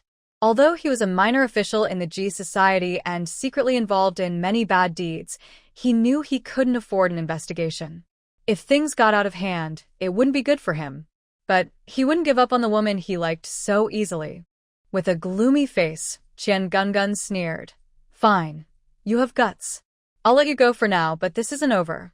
After saying that, he shot Su Jinjin a fierce look and turned to leave. Li Yutong watched his back as he walked away, stomping her foot in anger. That. We really need to report him to the commune. Qin Kiki nodded. Yes, we can't just let this go. He's too much, Su Jinjin hesitated. But he's an official. What if we report him and he retaliates against us? Li Yutong patted Su Jinjin's shoulder. Don't worry. We have the truth on our side.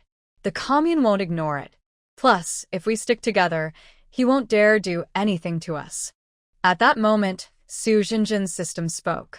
Host, dealing with such a scoundrel is easy. I have a misfortune talisman. Just one is enough to make him unlucky for 24 hours. Su Jinjin's eyes lit up. She asked the system in her mind, how do I use this misfortune talisman? The system replied, just stick it on him when he's not paying attention. Li Yutong and Qin Kiki watched Su Jinjin suddenly look excited, their faces full of curiosity. Jinjin, what's wrong? Li Yutong asked. Su Jinjin told them about the misfortune talisman. Li Yutong exclaimed excitedly, that's great. With this, we can teach that scumbag a lesson. The next day, they heard that Qian Gungun was going to the commune for some work. The three of them waited early at the entrance. When they saw Qian Gungun arrive, Qin Kiki activated her invisibility ring and confidently approached him with a bad luck charm. She stuck the charm on his body. She also playfully kicked him lightly with her foot. Qian Gungun staggered and almost fell. He steadied himself and muttered, I didn't check the almanac today. I could have fallen just walking normally. He spat on the ground angrily and then stormed into the commune. Li Yutong and the others hid nearby, giggling secretly. We just want to see how this scoundrel gets embarrassed and unlucky. After a while, Qian Gungun hurriedly ran out of the commune, looking very frightened. It turned out that as soon as he sat down in the office, the chair suddenly collapsed. He fell hard to the ground, scattering papers everywhere. When he went to pick up the papers, he accidentally knocked over an ink bottle, and ink splashed all over him. To make things worse, just as he was about to leave, a light bulb from the ceiling suddenly fell, nearly hitting him on the head. Su Jinjin and the others watched Qian Gungun's clumsy state and laughed uncontrollably. Qin Kiki proudly said, this bad luck charm really works. Li Yutong also smiled and said, he often bullies others, now he's getting a taste of his own medicine. Qian Gungun, while wiping ink off himself, cursed and left in a huff. Qin Kiki, with a mischievous smile, said to Li Yutong and Su Jinjin, you two go home first. I'll follow him and tell you the exciting moments tonight. Li Yutong quickly took out her old phone from her space and said, Kiki, take this and record his unlucky moments. Qin Kiki took the phone and chased after Qian Gungun in the direction he left. Qian Gungun returned to G Club and just reached his office. He opened the wardrobe to get a clean outfit, but the normally sturdy wardrobe door suddenly fell off and hit him on the head. Qin Kiki, invisible and holding her phone, captured this scene perfectly. Angrily, Qian Gungun shook off the wardrobe door and threw it aside. Unfortunately, it hit his little lover, who was passing by. The little lover screamed loudly in pain. Qian Gungun saw that he had accidentally hit his little lover and immediately became panicked. He quickly went to check on her. The little lover was in pain, tears streaming down her face, and she scolded and hit Qian Gungun. Qian Gungun was both anxious and annoyed, but misfortune was not over. When he turned around, he accidentally kicked over the trash can at his feet, spilling trash all over his foot. He jumped in anger and cursed loudly. At that moment, the office phone suddenly rang. Qian Gungun angrily answered it, only to find it was his supervisor calling to criticize him for a mistake at work.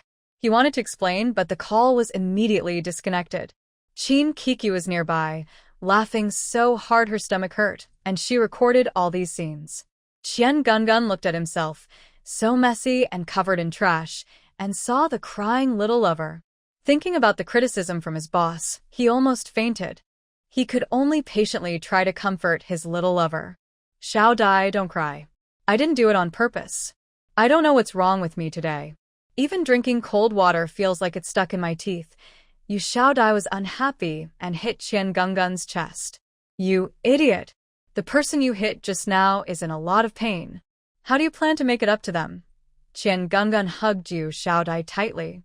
You little fairy, I was just changing clothes. Come over quickly so your brother can take good care of you. Then, a scene inappropriate for children appeared. Invisible Chin Kiki was forced to watch a vivid romantic scene. I need to wash my eyes when I get home, or I'll get eye infections, she muttered. Just as Chin Kiki was getting into the scene, an unexpected accident happened.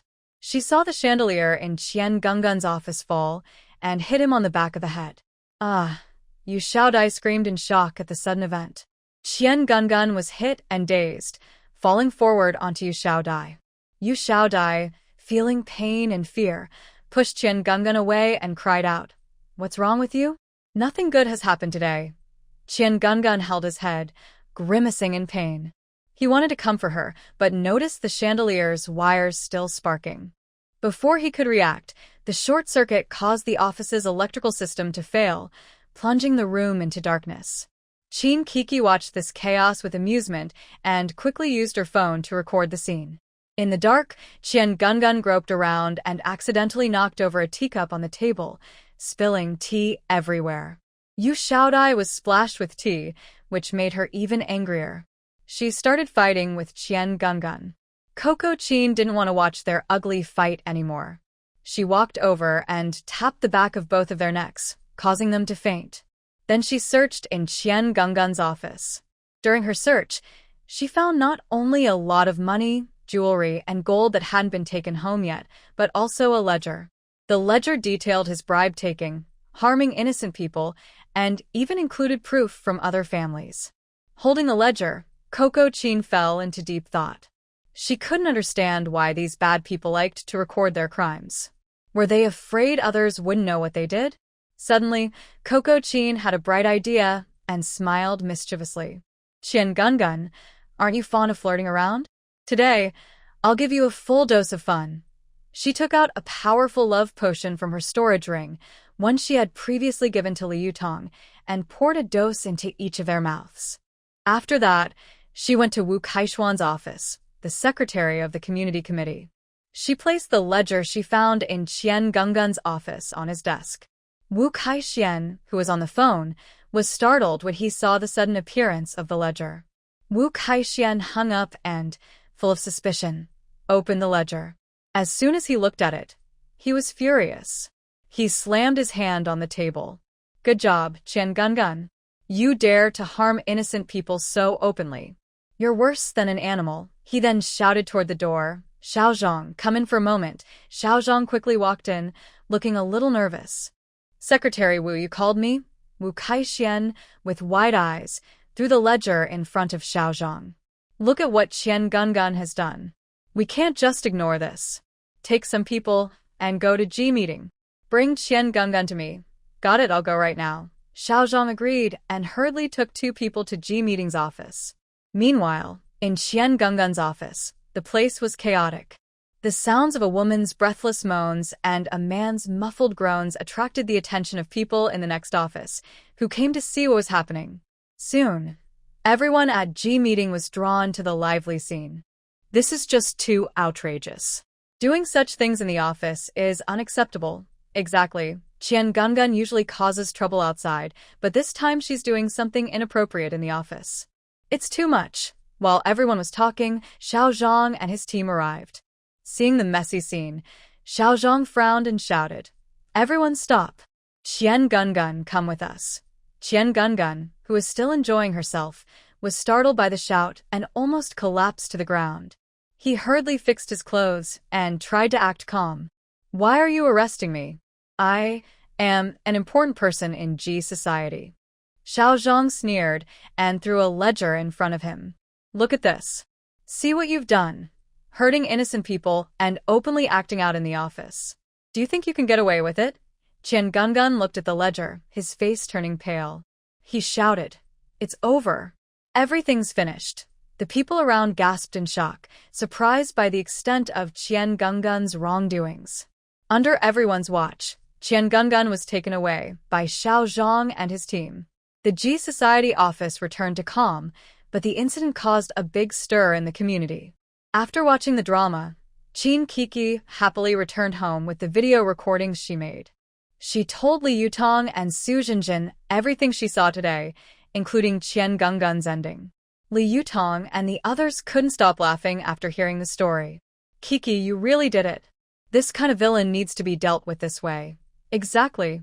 That scoundrel wanted to mess with me, but now she's getting her just desserts. Su Jinjin, still enjoying her sense of revenge, didn't realize that the original owner's parents had already caught the bus and were on their way to Yangjiao, Huai Brigade.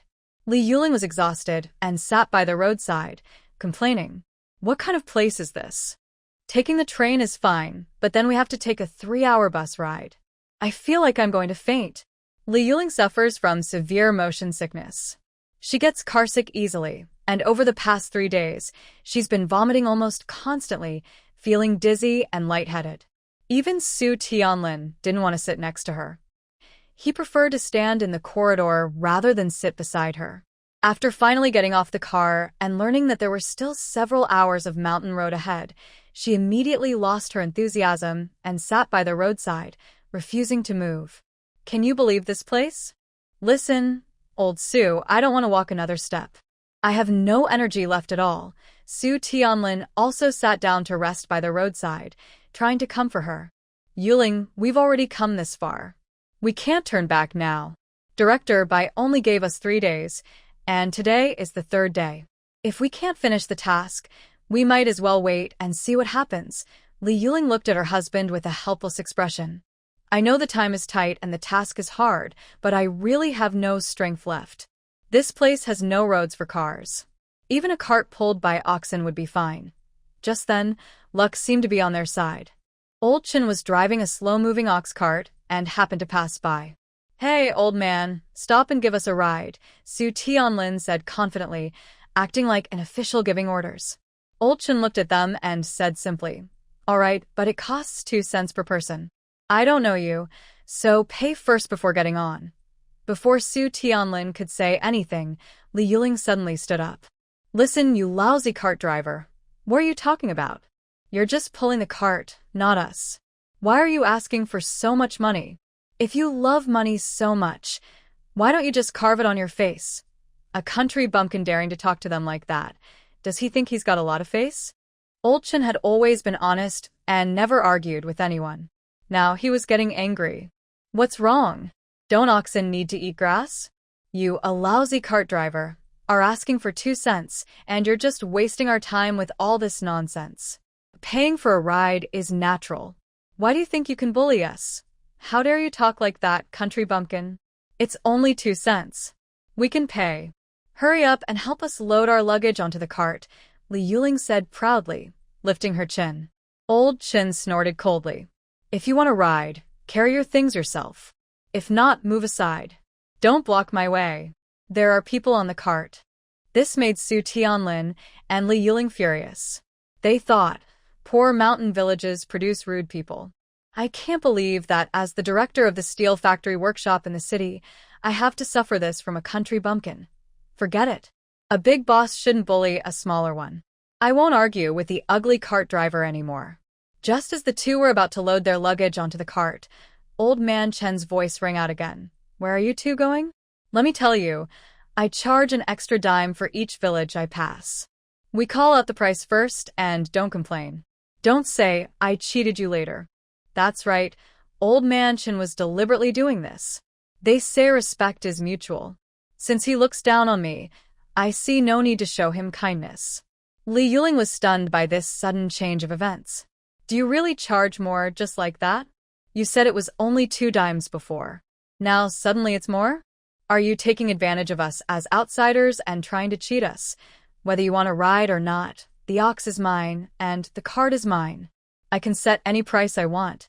If you think it's too expensive, you can choose not to ride.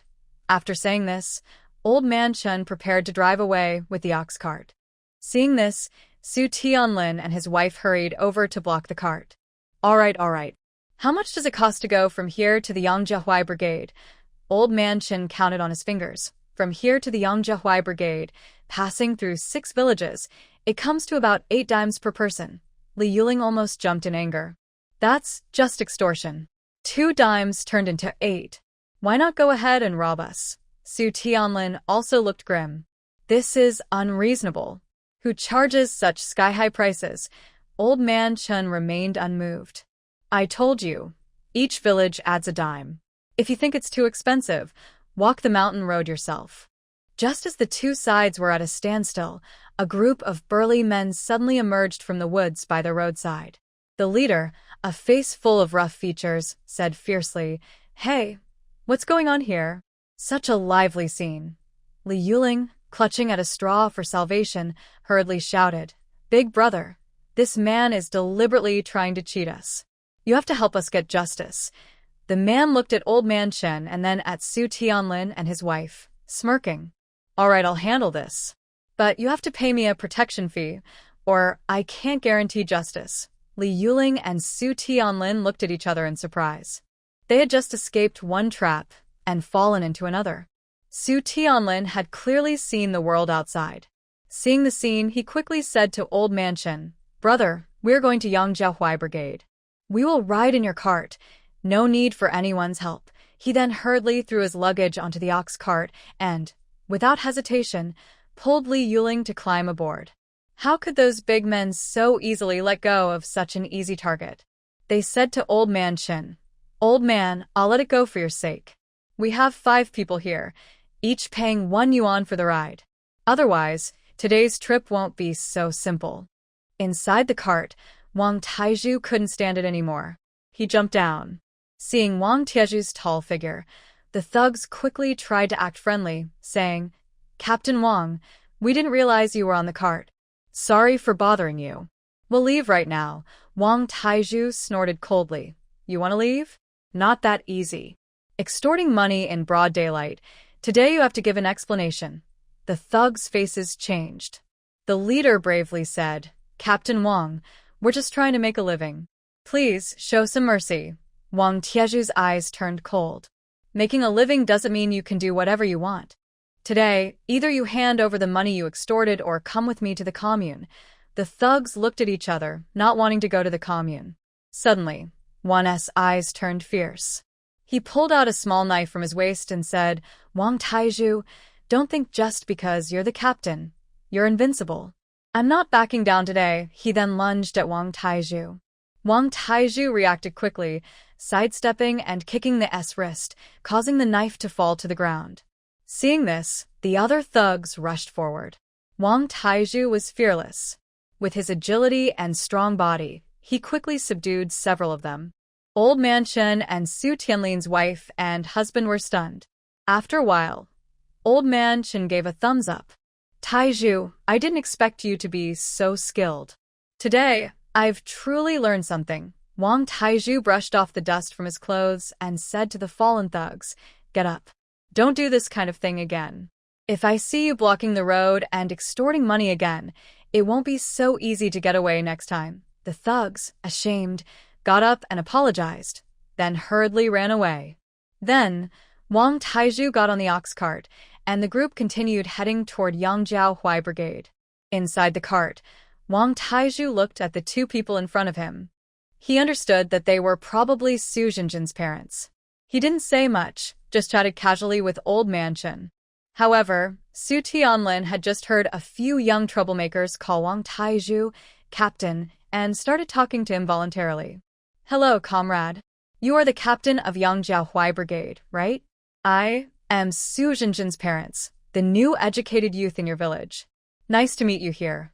Wang Taizhu smiled lightly. "You're welcome. I'm Wang Tieju. I just arrived in the village a few days ago. Why are you here to see your daughter?" Before Su Tianlin could speak, the foolish Li Yuling interrupted. "Captain, our daughter Su Jinjin is not obedient.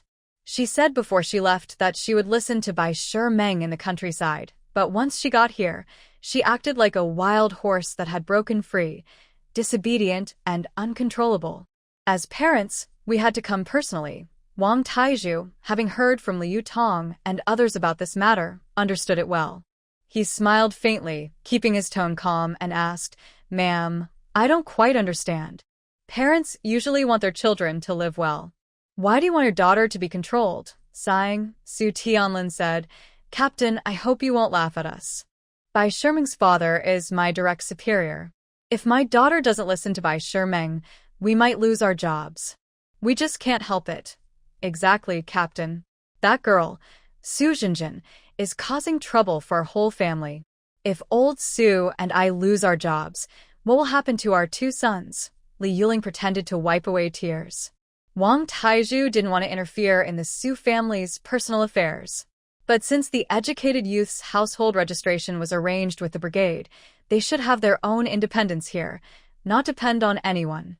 "Ma'am, I have to say something that might not be appropriate. Every educated youth is an independent person. Coming here is for training and growth. No one should live by depending on others. Since Su Jinjin has her own ideas, it shows she has her own opinions. You can't force her to follow others just because of work issues," Wang Taizhu said seriously. Li Yuling immediately became anxious. "Captain, what are you talking about? We really have no choice. Bai Shiming's father is very powerful. If we offend him, our whole family will suffer." Wang Taizhu frowned. "But we can't trade a child's freedom and dignity for a job. If Bai Shiming's father makes things difficult just because of this, then maybe we shouldn't keep that job. Also, our team will protect every young worker's rights." Su Tianlin and Li Yuling looked at each other, surprised by Wang Tiezhu's words. After a moment, Su Tianlin sighed. "Captain, you're right. We'll think about it carefully when we go back." But inside, they were thinking, "You're just a small team leader who has only seen a little of the world. How dare you come here to lecture us? You don't know anything." Wang Taizhu nodded. "That's right. Kids grow up and have their own paths. As parents, we should support them." While they spoke, the ox cart slowly entered Yangjiao Huai Brigade. Since Li Yutong's house was at the village entrance, Wang Taizhu asked Chen Laohan to stop the cart at Li Yutong's door. Then he said to Su Jinjin's parents, "You too, your daughter lives here. She's sharing a house with others. Please talk nicely. Don't pressure her just because you're her parents." Li Yuling responded politely. "Got it, Captain. We'll talk to her nicely." But her eyes showed she was not convinced. Su Tianlin also nodded, but inside, he still thought the captain was just worrying too much. They got off the ox cart and looked at the somewhat old house. Instead of feeling sad for their daughter, they kept blaming her for not knowing how to appreciate what she had. Li Yuling angrily knocked on the door. The door opened and Li Yutong peeked out. Seeing 2 strangers, she guessed they were Su Jinjin's parents, but she pretended not to know and asked, "Who are you looking for?" Li Yuling looked at Li Yutong and said bluntly, "We're here to see Su Jinjin." "Who are you?" Li Yutong smiled faintly. "My name is Li Yutong. I'm Jinjin's good friend. What do you want with her?" At this moment, Su Tianlin came over and nodded slightly to Li Yutong. "Comrade, we are Su Jinjin's parents. Does she live here too? Can we come in to see her?" Li Yutong then pretended to realize something and said, "Oh, Uncle and Auntie, come in quickly." "That's better." Li Yuling looked up and walked into the yard, talking as she went. "I wonder, where's our girl Jinjin? Why doesn't she come out to greet us? Also, isn't there a youth station in the village? Why don't you stay there and rent a house yourself? It's such a waste." Hearing the voices, Su Jinjin and Qin Kiki came out of the room. Su Jinjin looked at the 2 strangers in front of her. She felt nothing inside. These 2 indirectly caused the original owner's death. Now, for others, they come here trying to pressure the original owner. Unfortunately, Su Jinjin is not the original owner and will no longer be controlled by these 2. "What are you here for?" Su Jinjin didn't call them mom and dad because they didn't deserve it. She simply asked calmly. Her attitude immediately angered Li Yuling, who wanted to criticize her. "Su Jinjin, you little brat, this is how you treat your parents? We traveled thousands of miles to see you, and you don't even come out to help us with our luggage. I think you haven't been beaten enough in 3 days, huh?" Su Tianlin also looked disappointed. "Jinjin, why do you act like a different person when you're here? Why are you so cold to your own parents?" It hurts us so much. Su Jinjin kept a cold face and said directly, "Parents? Do you treat me like your own daughter?"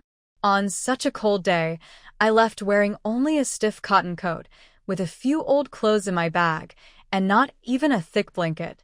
Is this what a real parent would do? And who told me I shouldn't ask the family for money anymore? They said I shouldn't consider myself their daughter. If that's the case, why did you come here? Su Jinjin knew this was the original owner's emotions acting up. She could only try to make her see her parents' true nature, so she could rest assured and move on. She continued, "Now you suddenly come here, probably because you need something from me. Just tell me what it is. Don't pretend to be kind." Su Jinjin looked at them with a calm gaze. Li Yuling's face turned red from being choked, and she was about to speak again. Su Tianlin quickly pulled her back and forced a smile. "Jinjin, it's like this. You know, our family isn't easy. Bai Sherming's father can arrange a good job for your second brother. As long as you listen to him, our whole family will benefit." Su Jinjin sneered and said, "So you want to sell me to please others? Let me tell you, stop dreaming. I'm doing quite well here, and I don't need your concern." Li Yuling got anxious and stomped her feet, cursing, "You ungrateful little wild girl. We're doing this for your good, and you still don't appreciate it." Su Jinjin was not afraid at all. She looked straight at them and said, "Since you stopped caring about me, you have no right to say you are doing this for me. Hurry up and leave, and don't bother my life anymore." After saying that, she turned to go back to her room. Li Yuling grabbed her quickly and raised her hand, intending to slap Su Jinjin. "Good for nothing girl. I tell you, you came out of my belly. Even if I die now, you must obey. And it's just about listening to Bai Shermeng and helping her find out some things." Hearing this, Li Yutong hurried over, giving Su Jinjin a look only they three could understand, and said with a smile, "Uncle, Auntie, what is it that you want Su Jinjin to do for Bai Shermeng? If you tell us, we can help persuade her. Maybe she will change her mind." Li Yuling thought her words made sense. Seeing that they were all harmless young people, she lowered her guard and said, "It's not a big deal. Just ask her to help Bai Shermeng investigate the whereabouts of the only surviving descendant of the Yu family from back then. The Luo family found out he often appears in the black market here." Li Yutong's heart skipped a beat. Luckily, she had changed her cousin's appearance, or he would be in danger. Thinking this, she still asked, "What did the Yu family descendant do that makes Su Jinjin investigate?" She looked curious. Li Yuling curled her lips. "I don't know the details. Anyway, Bai Sherming's father gave the order, so it must be reliable. If you can persuade Su Jinjin to do it, you'll benefit later." Su Jinjin snorted coldly, "I won't go." "Don't waste your words." She said this on purpose because she and Li Liu, Qin Kiki, and the others had already reached an agreement. One would play the good cop, and the other the bad cop. At this moment, Qin Kiki, who had been silent, suddenly spoke up. "Uncle and Auntie, even if Jinjin really goes to investigate, there should be a direction. Do you know what the descendants of the Yu family look like, or what their features are?" Li Yuling scratched her head. "I really don't know. Bai Sherming's father said that person often operates in the black market." Li Yutong's eyes lit up, and she said, "Uncle and Auntie, who are the Luo family members you mentioned earlier? Please tell us clearly. If we understand better, we can do a better job helping them. Don't you think?" Su Tianlin looked at Li Yutong. It was obvious that this young girl was the leader among the three. If she agreed to help Bai Shermeng investigate the Yu family descendants, it might make things easier. Thinking of this, he nodded slightly at Li Yutong. "Miss, I won't hide it from you. The Luo family is a big family in the capital. To be blunt, if they take a step, half of the city will tremble. Bai Sherming's father is the director of the steel factory in the city and was promoted by the Luo family. So he is very loyal to the Luo family. As for me, I follow him." Li Yutong nodded in agreement. "Uncle, you're amazing. Being able to work with the Luo family means a bright future. We also want to build some connection with the Luo family through you. If they get the meat, we can just share the soup." Su Tianlin was flattered by Li Yutong's praise and gradually lowered his guard. He tilted his chin and said, "That's right. Let me tell you, last time, it was the Yu family descendants who, with Luo Tianbong's help, sent something to the capital. That's how the two elders and the eldest son of the Luo family got poisoned. This time, Bai Shimeng and Jinjin came over because they want to find out the whereabouts of the Yu family descendants quickly. Another reason is to try to get the key that can open the Yu family's treasure. Li Yutong kept a calm face and continued to ask, is the Yu family treasure very powerful? Is that why the Luo family is making such a big fuss? Su Tianlin looked mysterious and said, it's said that the Yu family's treasure contains pills that can extend life and countless gold and silver treasures. If we get it, it's like reaching the sky in one step. Li Yutong pretended to be excited. Wow, that sounds so tempting. Uncle, if we help Jinjin investigate and find it, can we share a little too? Su Tianlin patted his chest. As long as you can help, you'll definitely benefit. At this moment, Su Jinjin frowned and said unhappily, don't just think about benefits. I still don't want to investigate. Li Yutong apologized to Su Tianlin and Li Yuling with a smile. Uncle and Aunt, please don't mind. I'll go in and talk to Jinjin. Then she turned to Qin Kiki and said, Kiki, you take good care of Uncle and Aunt. I'll go in and talk to Jinjin. While speaking, she winked at Qin Kiki. Qin Kiki understood and nodded. Go ahead. I'll take care of Uncle and Aunt here. You go talk to Jinjin and try to persuade her to be less stubborn. Okay, I understand. After that, she smiled slightly at Su Tianlin and Li Yuling, then pulled Su Jinjin into her room. To prevent others outside from overhearing, she took Su Jinjin into her private space. Once inside, she shared her plan with Su Jinjin. Jinjin, I've already told you and Kiki about my cousin. This time, Bai Shimeng came here to deal with my cousin. If we could just get rid of Bai Shimeng, it would be easy. But doing that might alert others, so I want to wait for the right moment and catch a big fish. When the time is right, we'll deal with Bai Shimeng. Hearing this, Su Jinjin's eyes lit up. Tong Tong, that's a good idea. So, what should we do next? Li Yutong confidently said, Jinjin, this will require some patience from you. First, pretend to agree to investigate Yu's family. The condition is that you move to the youth village and live with Bai Shimeng. Officially, you'll listen to her and help her, but secretly, you'll be undercover. Su Jinjin was a bit worried. What if they find out we're pretending? Li Yutong smiled confidently. Don't worry, I'll handle it. Start by spreading some false information on the black market, saying that the Yu family's descendants often appear at a certain black market trading spot. Then I'll disguise myself as my cousin and meet Bai Shimeng with Kiki, using her to deal with the Luo family. Do you understand what I mean? Su Jinjin nodded. I understand. I'll follow your plan. Soon, I'll go with Su Tianlin and Li Yuling to meet Bai Shimeng at the youth village, admit my mistake, and try to get her to accept me again. But with the Luo family's power, we need to be very careful. Li Yutong patted her shoulder. Don't worry, I'm here. Let's first keep Su Tianlin and Li Yuling calm, so they can go back and stabilize Bai Shimeng's father. Only then can our plan be carried out. Once we lure Bai Shimeng and the others into our trap, we can resolve everything in one go. Alright, I trust you. But I don't want to let the original parents go easily, because they indirectly caused the original person's death. I agree.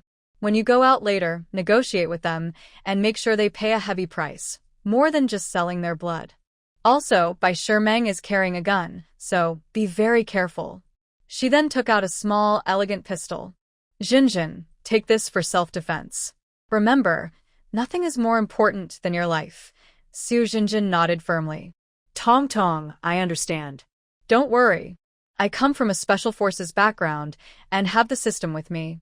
If I can't handle a woman from this era, I would be ashamed of my crossing experience. After discussing their plan, the two of them left the space and approached Su Tianlin and Li Yuling.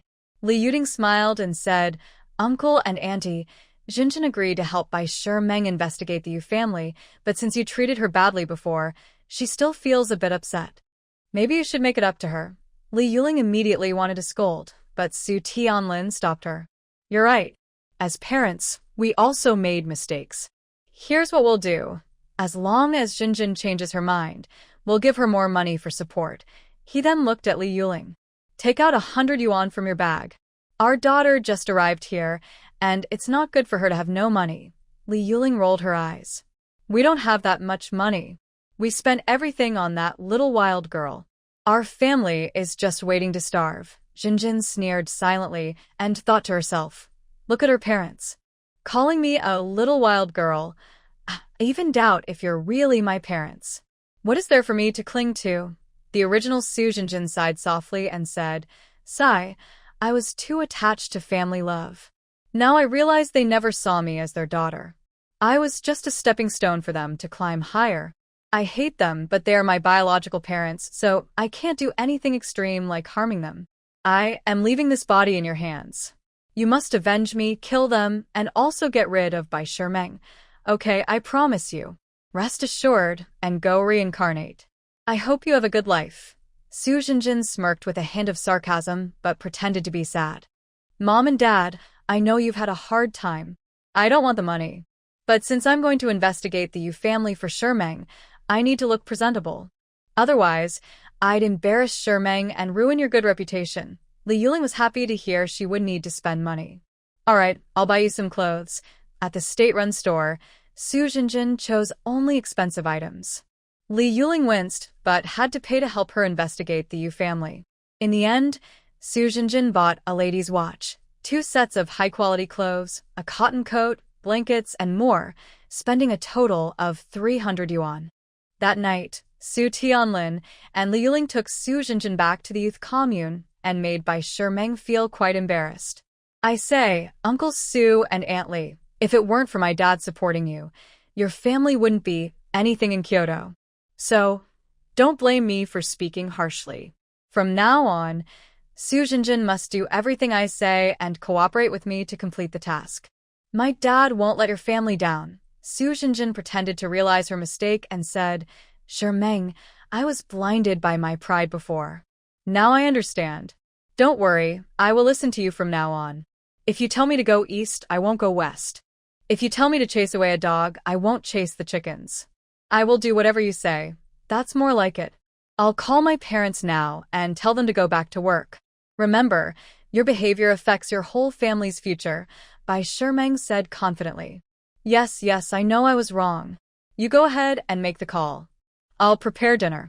What would you like to eat? Su Jinjin asked very obediently. Bai Shimeng thought for a moment and said, we have a stove in our room, and there's rice and vegetables in the cabinet. Just watch and cook. I'll make the call. Poetry Dream went to the team office to make a phone call. Su Jinjin entered the kitchen and started pretending to wash vegetables and cook. Li Yuling also came in quietly, muttering, don't play any tricks. Take good care of Poetry Dream. If something goes wrong, you'll have a tough time. Su Jinjin sneered inwardly but smiled outwardly. Mom, don't worry. I will do my best. When the meal was served, Poetry Dream finished her call and returned. Wow, you're pretty quick, she said as she sat at the table and started eating happily. Su Jinjin eagerly served her dishes, but her eyes flashed with a barely noticeable sharpness. After eating, Poetry Dream burped and said, Su Jinjin, wash the dishes and clean the room. Su Jinjin quickly nodded. Got it. You rest. While Poetry Dream went back to her room to rest, Su Jinjin washed the dishes and thought about her next plan. She knew the real challenge was just beginning. Meanwhile, Li Yuling and Qin Kiki felt a bit uncomfortable because Su Jinjin suddenly left. Tong Tong, do you think Jinjin might have been wronged at Poetry Dream's place? Qin Kiki asked worriedly. Li Yuling sighed helplessly. She probably did face some unfairness. After all, Poetry Dream is a spoiled girl and not easy to deal with. It seems Jinjin has to handle everything alone for now. But this is only temporary. I will make it up to her later. You're right. I feel sad for Jinjin. Having such parents is really a kind of sadness, Qin Kiki said with sympathy. Li Yuling nodded. Yes. I already told Jinjin that after this is over, I will help her reunite with her family and daughter. That's also what the real Jinjin wanted. They chatted for a while, and then each went back to their rooms to sleep. The night passed quietly. The next morning, Wu Kai-xian, the party secretary, personally led the police to Yangjiao Huai Brigade to investigate the mysterious disappearance of the educated youth Fan Meiwan. The police went into the mountains to investigate the traces reported by Wang Taizhu. Wu Kaixian, accompanied by Wang Taizhu, arrived at the Educated Youth Station and found Poetry Dream. Seeing Wang Taizhu, Poetry Dream felt guilty and nervous. "Captain, is there something you want to see me about?" Wang Taizhu pointed at Wu Kaixian and said, "By Meng, this is Secretary Wu from the commune. He's here to investigate Fan Meijuan's disappearance. Please tell him everything you know." "Okay, I will tell everything I know honestly." Although Bai Meng said this, she was thinking that since Fan Meijuan was already missing, she probably got eaten by wild animals. So, whatever she said now didn't matter, especially since there was no proof of her death. This way, no one would know that she helped knock out Li Yutong. Yes, that's what she decided happily. Thinking about this, Bai Meng said, "Secretary Wu, Captain Wang, the day before yesterday, which was the second day after the new educated youth arrived here, Fan Meijuan said that after it snowed, some small animals would come out to look for food in the mountains. She asked me to go into the mountains with her." "Did you go with her?" Wu Kaixian asked seriously. Bai Meng shook her head. "No, I asked her about it. We're all girls and going into the mountains could be dangerous. Isn't there a rule in the village against going into the mountains alone?" She said there are rules, but there are ways around them. If we went secretly, no one in the village would know. And then Wu Kaixian continued to ask. "Later, we argued because we disagreed. She went into the mountains alone. I had been on a train for a few days, so I lay down and fell asleep. I didn't wake up until the next morning. When I woke up, I found that Fan Meijuan hadn't come back all night. That's when I told the team leader. Did you and the others look for Fan Meijuan afterward?" "We did. The team leader took all the educated youth and the villagers into the mountains to search all day. We almost searched the entire mountain, but we couldn't find Fan Meijuan." "Secretary Wu, do you think she might have been eaten by wolves?" Wu Kaixian frowned but didn't answer her directly. Instead, he turned to Wang Taizhu and asked, "Have there been any cases before where educated youth or villagers secretly went into the mountains and got into trouble?" Wang Taizhu scratched his head. "There have been a few cases of sneaking into the mountains before, but everyone came back safely. This is the first time someone has gone missing like Fan Meijuan." After talking with the educated youth, they went to the village to investigate and found old Wang. Grandpa Wang told them a story. "I heard there's a mysterious place in the mountains. Most people who go there can't come back. Do you think that girl might have accidentally gone into that place?" Everyone looked at him closely. Wu Kaixian quickly asked, "Old man, where is this mysterious place? What is it like?" Grandpa Wang smiled and said, "That place is where the 90th Army secretly executed people long ago. It's deep in the mountains. Strange thing is, anyone who gets close to it never comes out."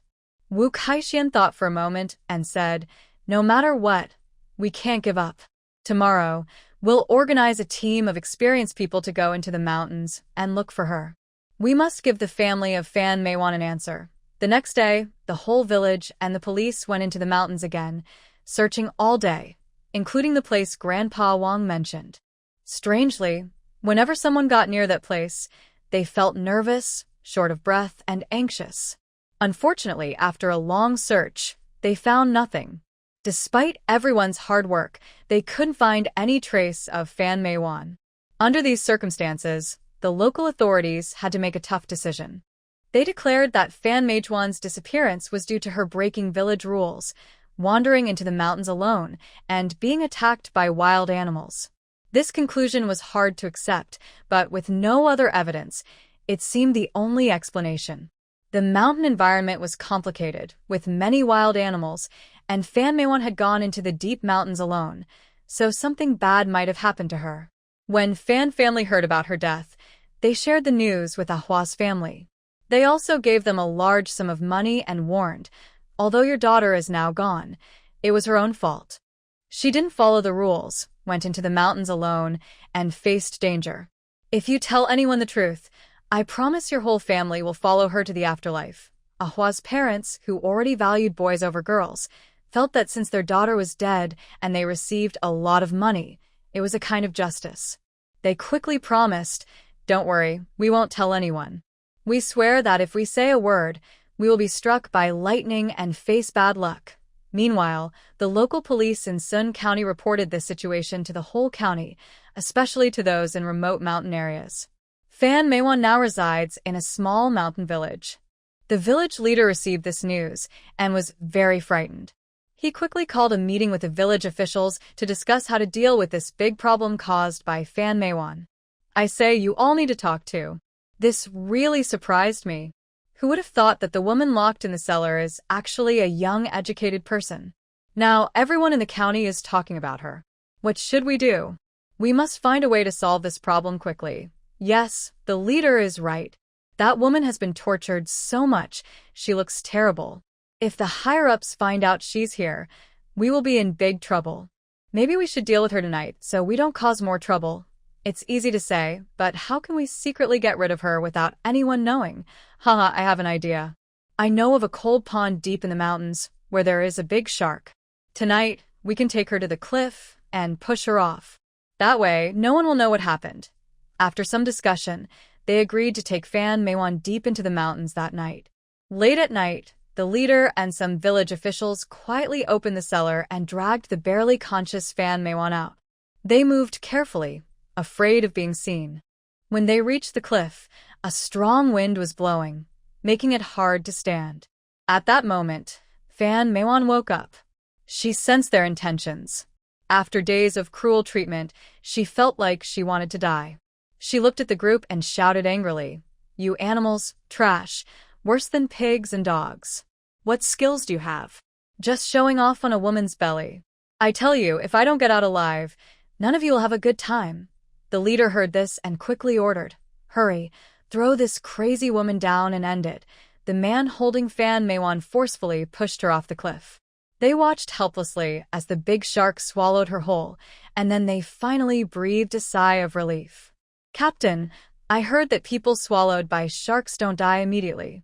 Instead, the stomach acid slowly eats them away. Who cares? As long as it doesn't affect us. Let's go, let's hurry down the mountain. It's not safe here." Just as everyone was about to leave, they suddenly saw a circle of green eyes surrounding them. In the dark night, it looked very frightening. Wolves. "It's wolves." Everyone instantly became nervous. The captain forced himself to stay calm and said, "Don't be afraid." Back to back and slowly stepped back, but the wolf pack kept moving closer, their deep growls echoing in the night sky, making people feel scared. Suddenly, one wolf attacked first, rushing toward the person closest to it. That person panicked and swung his stick, but the wolf still scratched his arm, blood flowing out. Seeing this, the other wolves also joined the fight, and the scene became chaotic. At this moment, the alpha wolf suddenly howled loudly. It seemed like the wolves received some command, showing their sharp teeth and rushing toward the people. After the screams and excited howling of the wolves, everything in the deep mountain returned to calm, as if nothing had happened. Cece told Li Yutong everything she saw about Fan Meiwan and the others' fate, repeating it word for word. Bad people will be punished by their own evil, and they can't escape their fate. Su Jinjin went to the youth camp, and Li Yutong's life with Qin Kiki became peaceful. Every day, they either checked the warehouse or took the prepared food to visit Lu Ziqian at the Lu family. Li Yutong often went to the black market to buy and sell goods. During this time, Cece stayed at the youth camp, keeping watch. Li Yutong knew everything about Bai Shiming's whereabouts. Time quickly moved into December, and the weather was getting colder. One day, Cece told them that Su Jinjin had helped Bai Shiming find Yu Jinlan's hideout. They planned to act as suppliers and attack Yu Jinlan. Li Yutong smiled and said, "Kiki, it looks like our plan is working." Bai Shiming has already fallen for it. Qin Kiki was also excited. "So, can we start our plan now?" Li Yutong nodded and said, "Today, we are going to the black market. I will dress up as my cousin, and you will pretend to be his assistant. Let's meet Bai Shiming there." Qin Kiki happily agreed. She had been here for almost half a year, but hadn't had a real chance to show her skills. Now, she finally had an opportunity. Li Yutong looked at Qin Kiki's eager expression and jokingly discussed with Cece, "Cece, turn me into my cousin and make Kiki look like his assistant." "Can you do that?" Cece patted her chest and promised. "No problem. I can handle these little tricks." Cece waved her hand, and a flash of light appeared. Instantly, Li Yutong transformed into her cousin's appearance, with a scar on his face, looking tall and handsome, full of presence. Qin Kiki also changed into a smart and capable assistant. Li Yutong and Qin Kiki exchanged glances, and both looked satisfied. Tong Tong Cici is so amazing. Why don't I have a space spirit like that? She said, not out of jealousy, just casually. Li Yutong smiled slightly. Even 10 fingers are not the same length. You may not have a space spirit, but you have the good things from Lord Yen. They laughed and arrived at the black market. As soon as they appeared, there was quite a commotion. Bai Shimeng had already heard that the descendant of the Yu family was coming to the black market and was waiting eagerly. When she saw Yu Jinlan, her eyes widened. She hurried over with a big smile. Boss Yu, you're finally here. Li Yutong kept a serious face and snorted coldly. Say what you want. Bai Shimeng flattered her. Cousin, I know a good place with many fine goods. Just waiting for you to see. Li Yutong felt secretly pleased but remained calm on the surface and followed Bai Shimeng.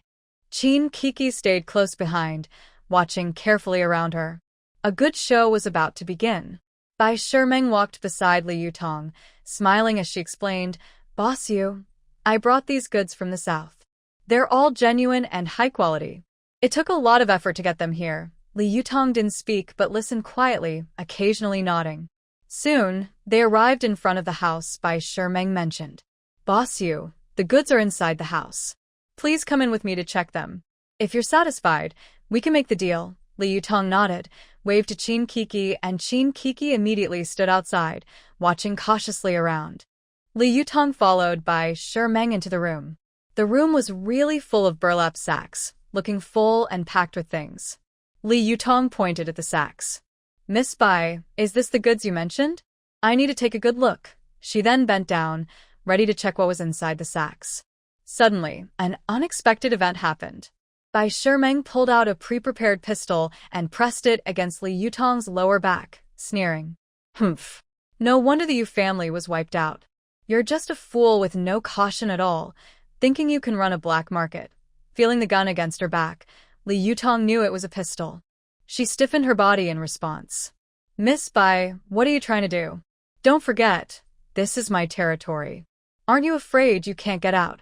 Bai Shimeng laughed wildly. Haha, Yu Jinlan, I dared to contact you alone because I am fully prepared. Now that you're in my hands, you can only obediently listen to me. Li Yutong trembled, pretending to be very scared. Fine, don't kill me. I'll follow your orders. But I must know who you really are. Bai Shimeng, unaware of any suspicion, arrogantly said, Since you're about to reunite with your ancestors, I'll be kind enough to tell you the truth. Yu Jinlan, you ask me who I am. Well, I might as well tell you the truth. I am not the real Bai Shimeng. That fool has already been killed by me. My code name is Night Cat. I am from the Sun Country. The Luo family has long cooperated with us. Now you understand my identity, right? Li Yutong was genuinely surprised. She didn't expect Bai Shimeng to not be the original Bai Shimeng, but an enemy agent. However, according to her plan, no matter who it was, anyone who got the fake key she prepared would meet their doom. So she pretended to be scared and tremblingly said, So Miss Bai has such a strong background. I apologize if I have offended you. If you could spare my life, I will definitely hand over the key to the treasure. Humph, you're smart, the night owl said proudly, lifting her chin. Hurry up and give me the key. I might consider letting you go unharmed. Li Yutong forced herself to hide her disgust and said, The key is in the basement of my house. There is a safe and the key is inside. Good, you're smart. Once I find that safe, it'll be your end.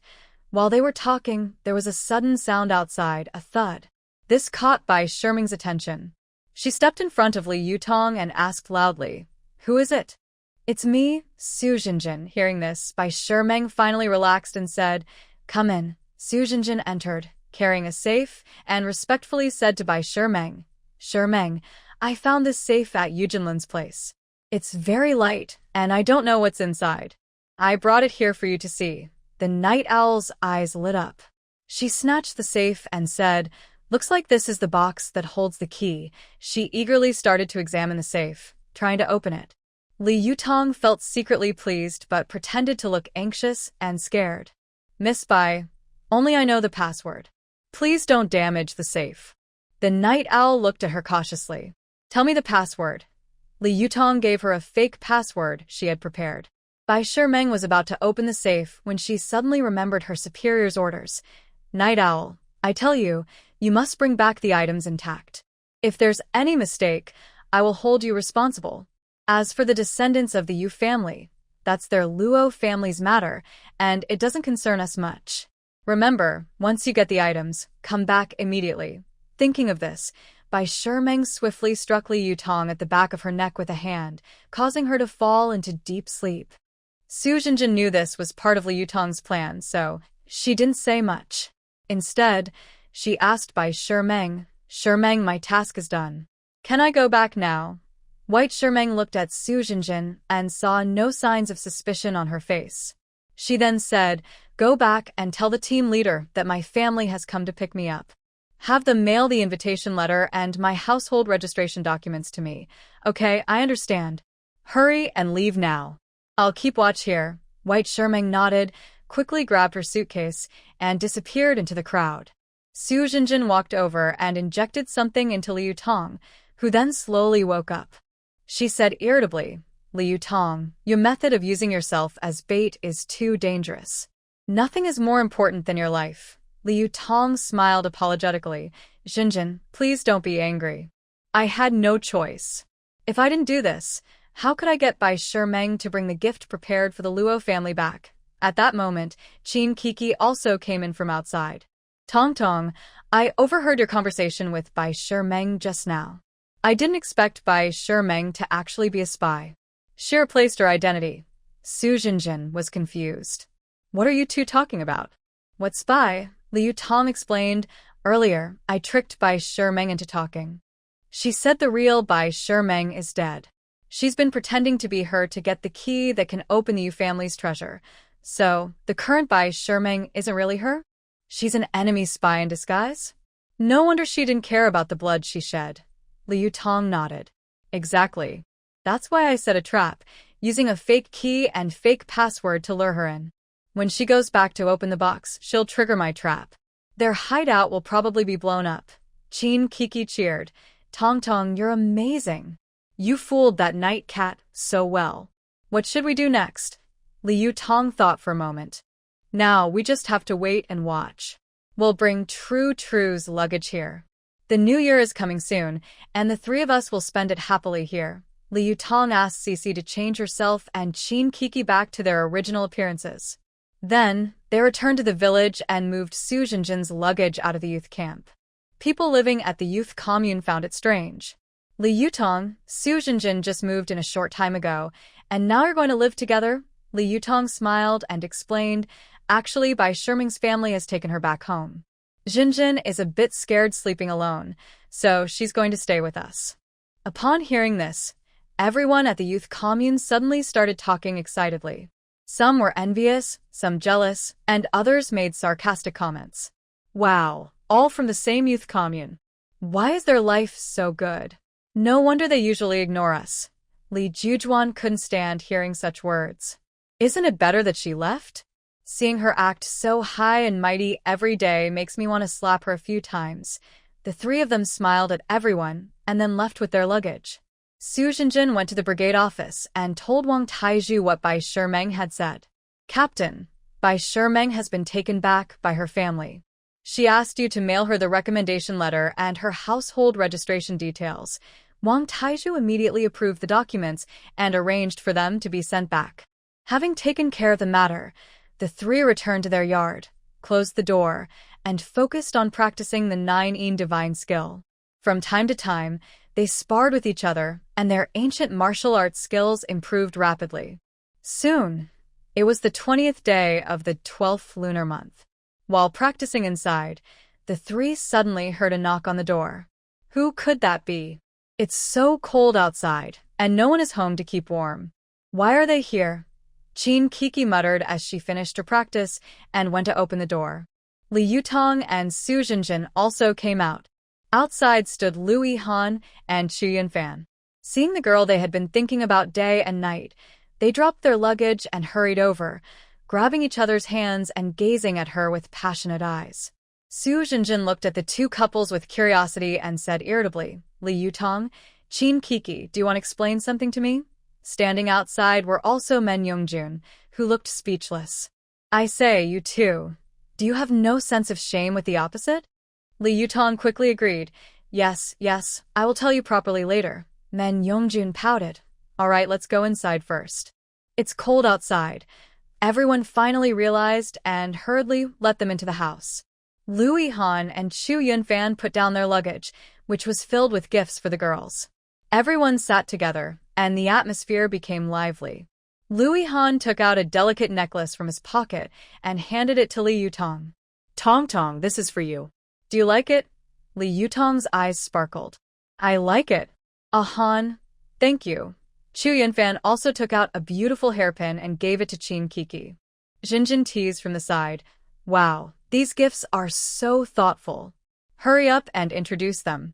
Who are they? Li Yutong stood up, holding Lu Yihan's hand, and introduced. This is Lu Yihan, my boyfriend.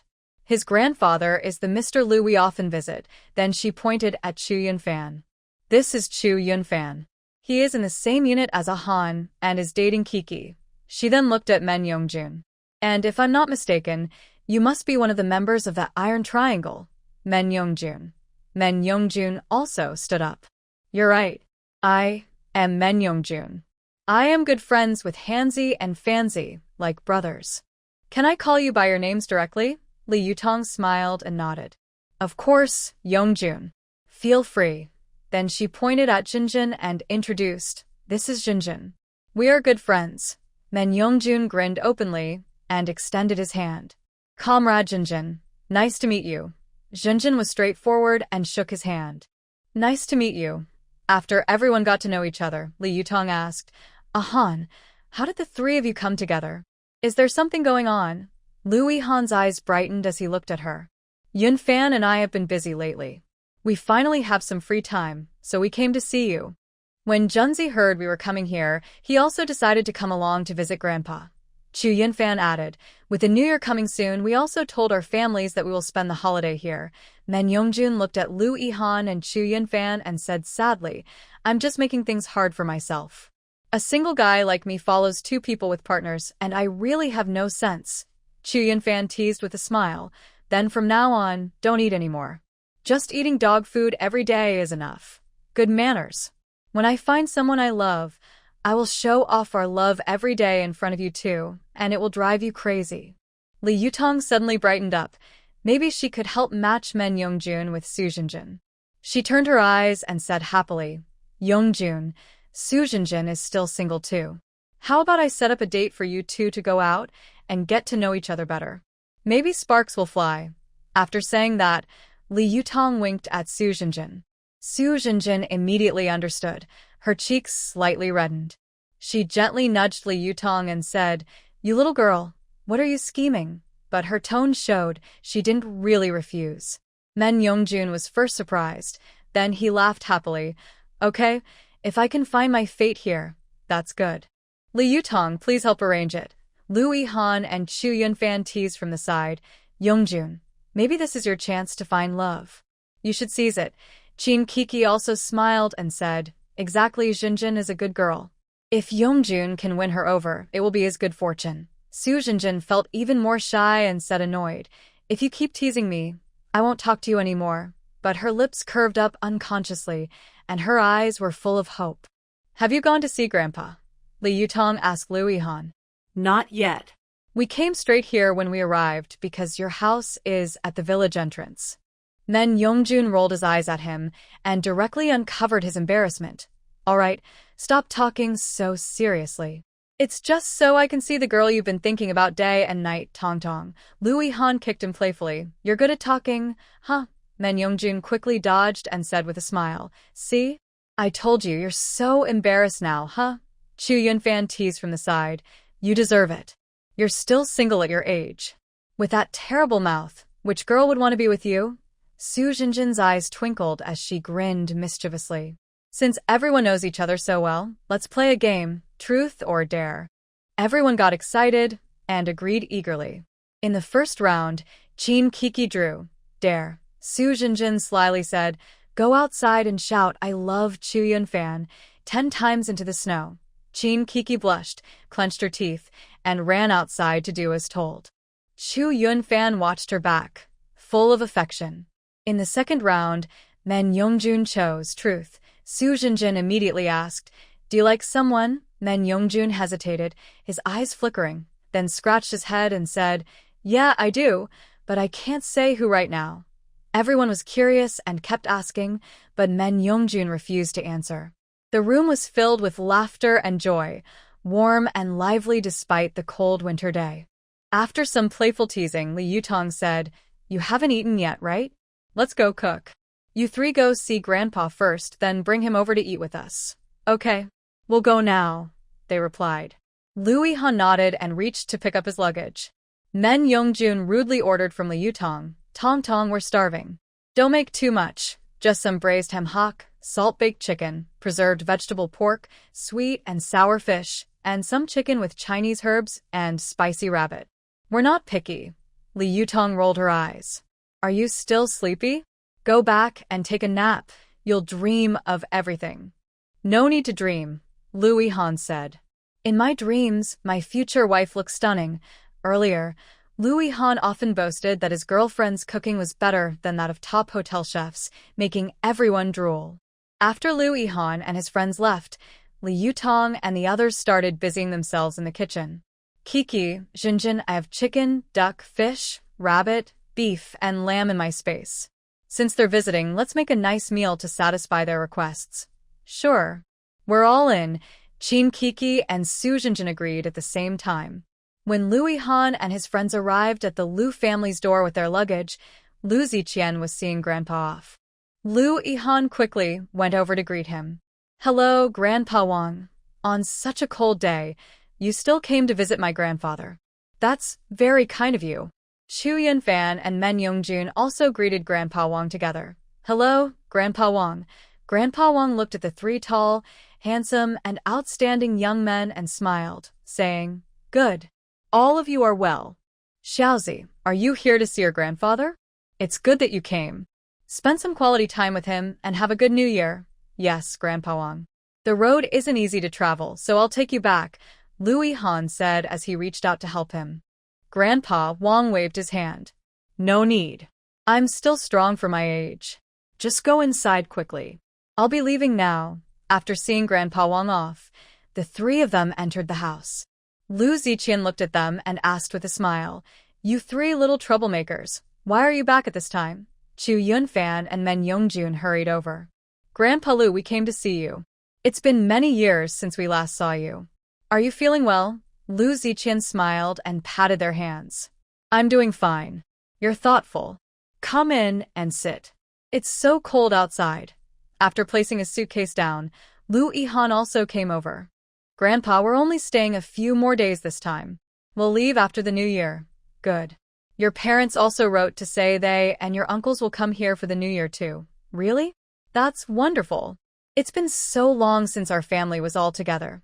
"Yes, I've been here for 6 years and haven't seen your parents or uncles, let alone those younger relatives," he said, then looked at Chu Yunfan and Men Yongjun. "You two troublemakers sneaking out at this time. Do your parents know?" "Yes, they do. We told them everything when we left, and we're here to visit you. They even asked us to bring you gifts," they said in unison. "That's good. Please thank them for me. They still remember this old man." Everyone sat in the living room chatting for a while. Suddenly, Lu Yihan remembered what Li Yutong had told him and said, "Grandpa, Tong Tong, and the others are in the kitchen cooking. Let's take you over to eat together." Lu Ziqian's eyes lit up. "Oh, someone's cooking? I have to see that." He pointed to his mouth. "Look, all my teeth were planted by Tong Tong. Now I can eat anything." Lu Yihan looked at his grandfather's teeth and felt even more admiration for Li Yutong. "Grandpa, your grandson has good taste. Are you happy with the daughter-in-law I found for you?" "Yes, very happy. Also, Tong Tong helped you, Mr. Wang, with planting teeth," Lu Ziqian said to Lu Yihan. "Really? Grandpa, did you ask Tong Tong to do that?" Lu Ziqian nodded. Yes, I did. Since I came here, Mr. Wang has taken good care of me. I was supposed to live in a barn, but Mr. Wang convinced the previous village leader to let me build my own house here, so I wouldn't be bothered by those little troublemakers. Chu Yunfan and Men Yongjun listened to the old man's words and felt moved. Lu Ziqian was once a brave revolutionary, a hero who fought face-to-face with enemies. Now he was living in this small, remote mountain village. The old man continued, I can't repay Mr. Wang's kindness.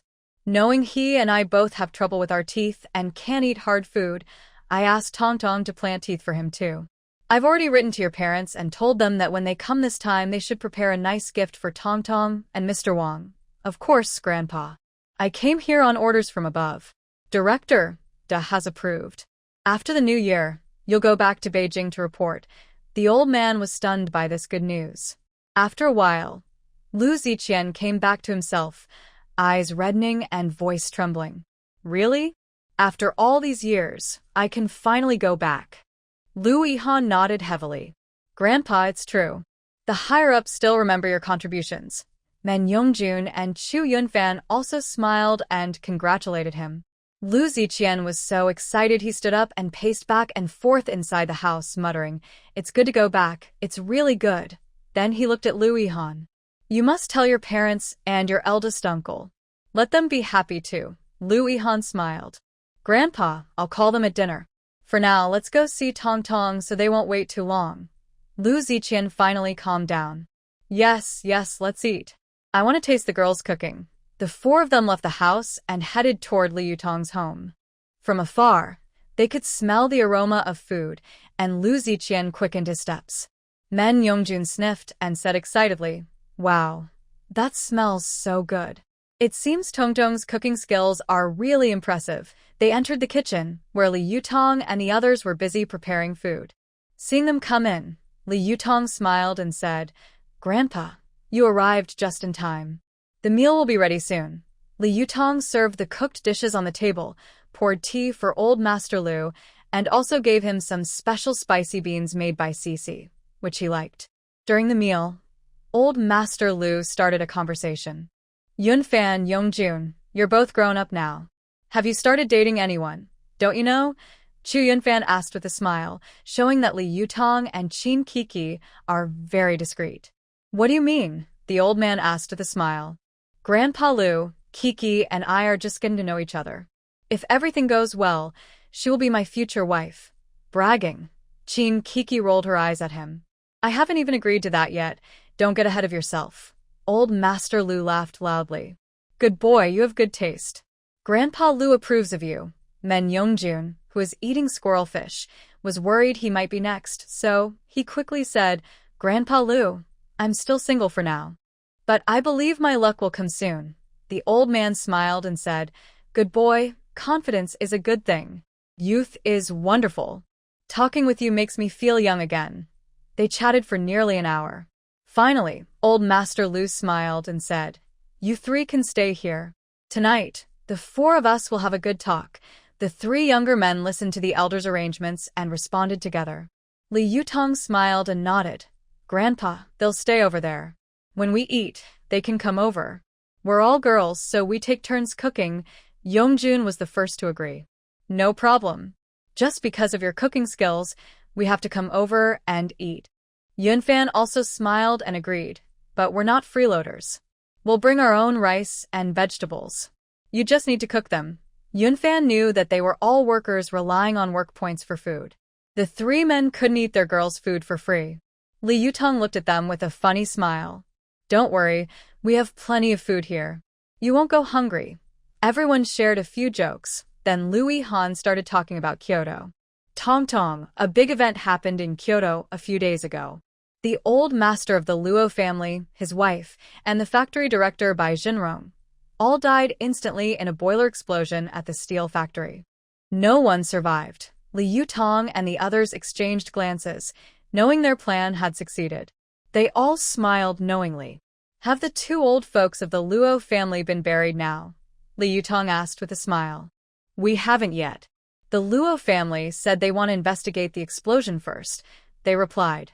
Hearing this, Li Yutong gave a command to Cece. Cece, go to Kyoto and cause some trouble at the Luo family's funeral. Then, make sure everyone attending the funeral is buried with their ancestors. Cece happily responded, Got it, master. Leave it to me. Then she turned into a streak of light and disappeared. Coco and Su Jinjin, knowing Li Yutong had sent Cece to cause trouble, looked at her with worried expressions. They communicated silently with their lips, only they could understand. Tong Tong, isn't that too risky? What if we get caught? Li Yutong smiled confidently. Don't worry. Cece is very capable. Besides, the Luo family has done many wrongs. This is their just punishment. She then looked at Louis Han and the others. Han, Grandpa, I won't hide it from you. I was the one who caused the explosion at the steel factory. Everyone present, except Coco and Su Jinjin, looked shocked. Louis Han asked directly, Tong Tong, have you been to Kyoto recently? Li Yutong shook her head. No. I know you're all wondering why I'm here and how the explosion in Kyoto happened. We're all on the same side, and I don't want to hide anything from you. Here's what happened. Li Yutong explained how Su Jinjin's parents came here, how they used a plan to let Jinjin go undercover, and how they tricked Bai Shimeng. She didn't mention their special abilities, but told everything else. That day, Bai Shimeng carried her safe box and went straight to the train station. Without a letter of introduction, she had to sneak onto a train. She hid along the way and finally returned to Kyoto. Bai Junrong was not actually Chinese. His real identity was a spy from the Red Sun country, hiding inside the country. The Luo family had connected with foreign enemies through him. As soon as Bai Shimeng returned to Kyoto, she went to find Bai Junrong. Dad, I brought back the key that can open the Jade family's treasure, Bai Shimeng said softly, with a hint of excitement in her voice. Although her relationship with Bai Junrong was a bit complicated, she still called him Dad publicly. When Bai Junrong heard this, a look of uncontrollable joy appeared on his face. He excitedly shouted, Really? That's great.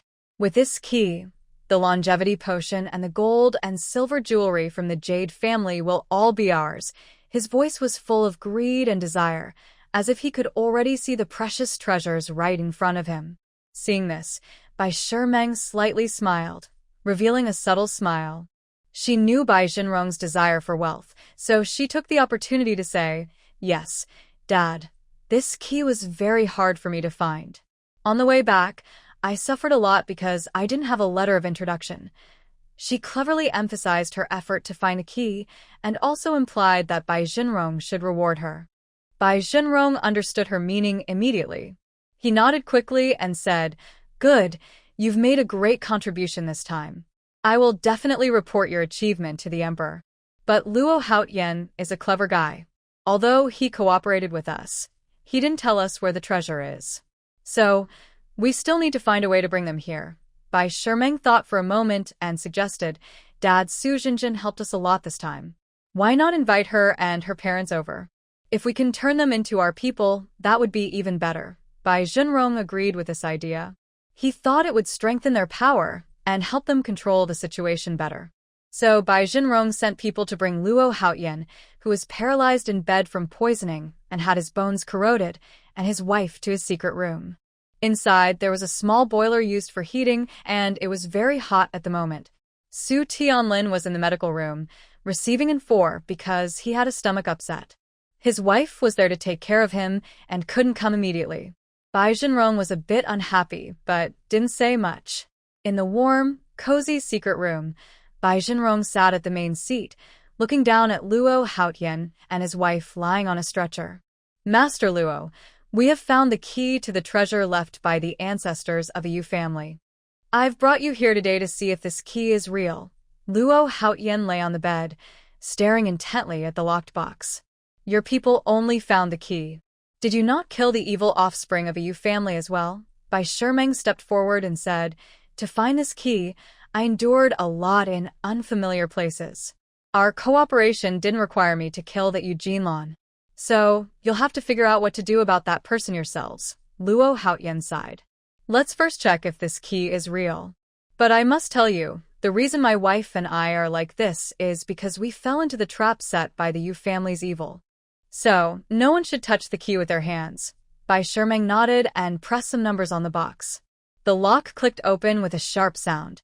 As soon as the box opened, a piece of talisman paper floated out. The atmosphere in the room suddenly turned strange. Everyone was stunned by what they saw. On the black talisman paper, 8 large white characters read, "Evil deeds catch up. Come and accept your punishment." This was a bomb created with Cece's supernatural powers. It would explode automatically when exposed to high heat, with a power comparable to a detonator.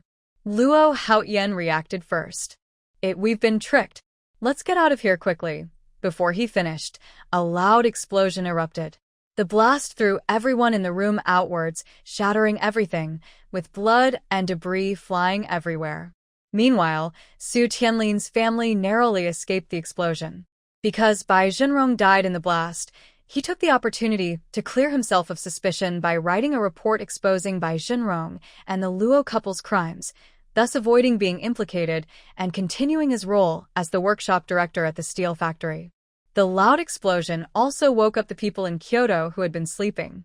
Jian Yongjun, who had been secretly watching the Luo family, along with Lu Yihan and Chu Yunfan, who had been assisting him, stared in shock at the sudden blast. They exchanged glances and silently began to take action with their people. At the same time, with a loud explosion, the peaceful city of Kyoto was completely disrupted. Almost all police officers were called in and surrounded the steel factory tightly. Unexpectedly, the explosion revealed a large underground drug factory hidden beneath the Kyoto steel plant. According to the factory boss, Bai Zhenrong and Bai Shimeng were enemy agents. They used their power to set up the drug factory underground, sourcing raw materials from wild in the mountains of Sun County. Because old Master Luo and his wife were killed in the blast, Luo Han was imprisoned, and the Luo family's plot to seize power and overthrow was exposed. While the police investigated the drug factory, the Luo family faced an unprecedented crisis. Family members started blaming each other, and the family fell into chaos. Luo Ku had to take charge of the family affairs. The worst part was during the funeral for the elderly couple, when someone in their alley sang a song. The Luo family has a dark heart, scheming for money and causing harm, worse than beasts causing trouble, colluding with enemies to ruin the home. The old die, the young are imprisoned, justice will prevail, crimes cannot be hidden. This song was like sharp knives, stabbing everyone in the Luo family's hearts. Some distant relatives of the Luo family, trying to distance themselves, announced they would cut ties with the family, afraid of being dragged into the mess. All the residents in that area were high-ranking officials, and they heard the song every day. Even children had learned the words. Every day, children played and sang the song as they wandered the streets, making Luo Ke and his sister Luo Rong furious, wanting to go out and fight those people. Luo Ke's brother-in-law, Chen Mingliang, stepped in to stop them. "Don't you see what's happening now? The higher-ups' intentions are obvious. They want to target our family. How can you be so reckless? That's just adding fuel to the fire and making things worse for us." Luo Ke's wife, Jiang Furong, was very smart.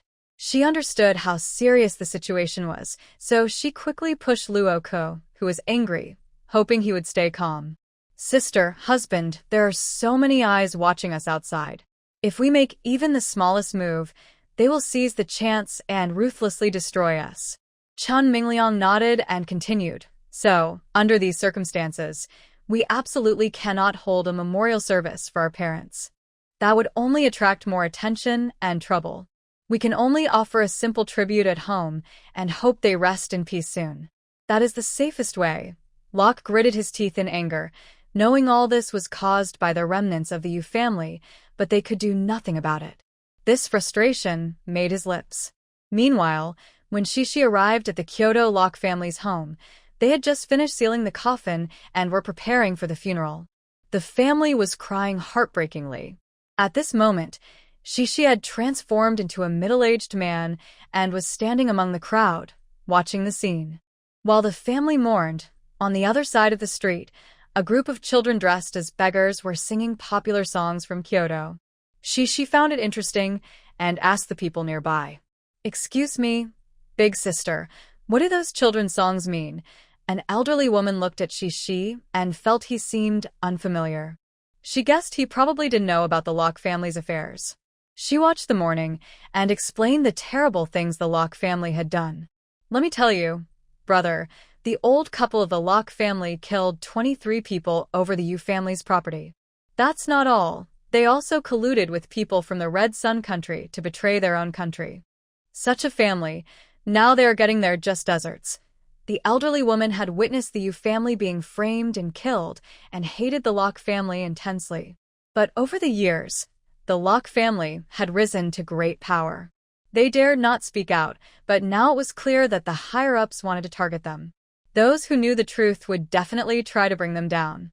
This is what people call the wall collapsing and everyone pushing, or a broken drum being beaten by thousands. Shishi echoed the elderly woman's words passionately, saying, "Exactly. People like them, who do all kinds of evil, should be nailed to the shameful pillar so everyone can see their wicked deeds and forever despise and criticize them." The elderly woman strongly agreed with Shishi's view and nodded repeatedly. "Brother, you're so right. As the saying goes, heaven's way is good reincarnation, and no one can escape it. These villains will face justice sooner or later. It's only a matter of time." Cece watched as the two old members of the Luo family's coffin slowly passed by her. She remembered her master's warning to make sure these two old troublemakers wouldn't rest in peace. "Humph." Cece snorted.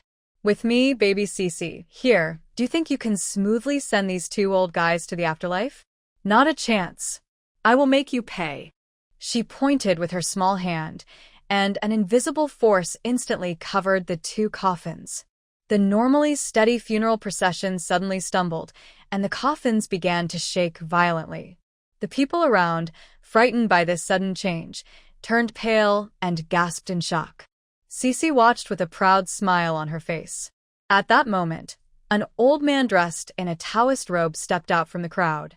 He frowned, muttering words as if trying to cast a spell to stabilize the coffins.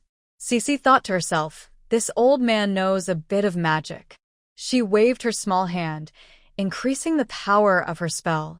The coffins shook even more, almost falling to the ground. The old man's forehead sweat profusely, and his spell started to get out of control. The funeral team panicked and scattered in all directions. Suddenly, dark clouds gathered in the sky, and a lightning bolt split the sky, seeming to cheer on the chaos. Among the crowd, Eugene Lon watched happily. She knew all this was caused by her cousin's actions. At the same time, Cece saw Eugene Lon sneaking among the crowd. Using an old, hoarse voice, she transmitted a message. The descendants of the Yu family, these two wicked old men of the Luo family, are doomed to rest uneasily. I know you had a hand in the song that cursed the Luo family. You did very well. But I tell you, you don't need to do anything more. Just watch the show. Hearing this, Eugene Lon nodded slightly, happy and understanding. At that moment, the old man in the Taoist robe gathered his last bit of strength, pulled out a yellow talisman from his pocket, lit it, and threw it into the air. The flames from the talisman instantly turned into a barrier, temporarily stopping the shaking of the coffins. Seeing this, the Luo family mourners hurried over, as if clutching a lifeline, and begged the old man to keep casting spells. Cece scoffed and transformed into a little girl, shouting loudly, "These days, everyone is destroying the old ways, and yet some still dare to perform superstitions openly. This is openly defying the authorities." When these words were spoken, the funeral crowd suddenly fell silent, all showing fear. Someone from the Luo family stepped forward to argue. "Young girl, don't talk nonsense.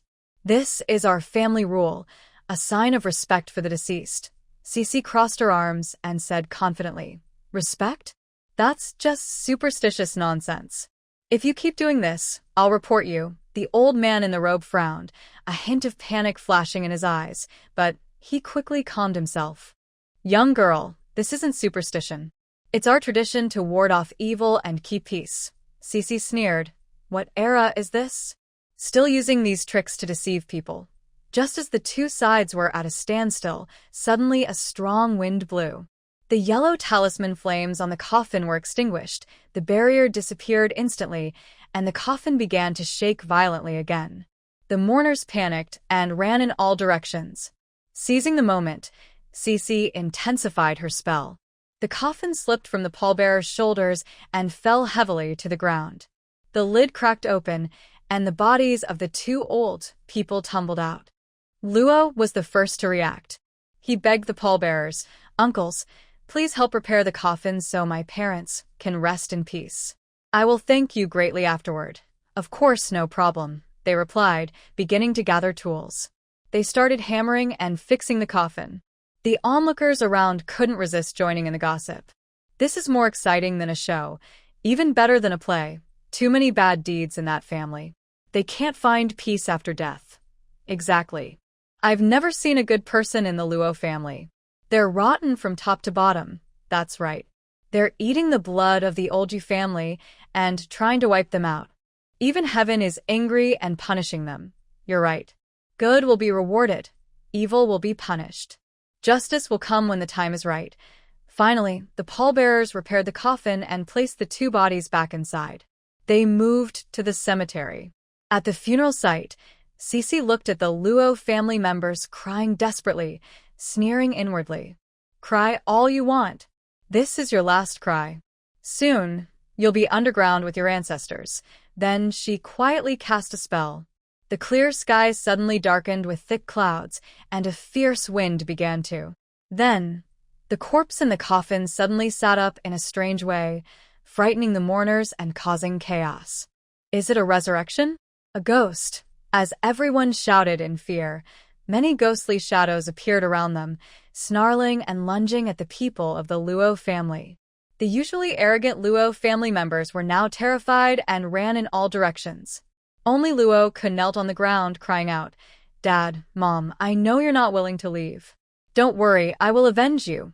Cece didn't care what he was saying. She controlled the ghost shadows, trapping them one by one. Soon, all the people from the Luo family who came to send off the body fell to the ground, lifeless. In fact, Cece was just using a distraction spell. The real Luo family members had already been taken into her space. Exactly 23 people, no more, no less. Let the owner handle his own revenge, she thought. At this moment, the crowd watching was thrown into chaos. Such a thing had never happened before. They had never seen anything so shocking. Although the old customs and superstitions had been abolished, witnessing such a thing in broad daylight was truly frightening. While everyone was talking among themselves, an old voice echoed in the sky, resonating throughout the city. "Everyone, do not be afraid. It is said that those who do evil will bring about their own downfall. The Luo family are despicable, shameless people, wicked and filthy. They pretend to uphold justice in front of others, but speak nonsense behind their backs, manipulated by others to harm the loyal. Their evil deeds deserve punishment." Someone in the crowd bravely asked, "Who is that voice?" The old voice responded again, "I am the spirit guarding justice. Today, I come to punish the Luo family." At this moment, Cece appeared before everyone, returning to her original form. Seeing a cute little girl controlling everything surprised and intrigued the crowd. Cece said to everyone, "Everyone, do not be afraid. The wrongdoings of the Luo family are intolerable. Now they have received the punishment they deserve, and from now on, Kyoto will be peaceful." After she finished speaking, the ghost shadows gradually disappeared, and the sky cleared up. Yujinlon stepped out from the crowd, looking at Cece with admiration. Everyone saw that the danger was over and began to talk about this satisfying act of justice. "I told you justice is real. Look, the Luo family has been punished." "That's right. Fairness is in people's hearts. It's better to do good deeds." Yes, yes. Doing good deeds and accumulating virtue is important. People may not see everything, but heaven does. At this moment, inside a tall, grand building in the capital, two wise old men sat in an office, studying a pile of documents on the table. Old Dai, recently, People from the Luo family have been poisoned, detained, and there are songs spreading in the streets. Do you think the Yu family from 20 years ago was really innocent? He asked with a worried look. Old Dai sat quietly, flipping through a thick stack of papers, sometimes deep in thought, sometimes showing a complex expression. After a while, he looked up at his friend and said slowly, "Old friend, based on what I see here, the Yu family might really have been wrongly accused. Do you remember who was in charge of that case back then?" Zhou smiled slightly, seeming prepared for this question. He recalled the incident from 20 years ago, a look of pain and anger flashing in his eyes. "I remember clearly.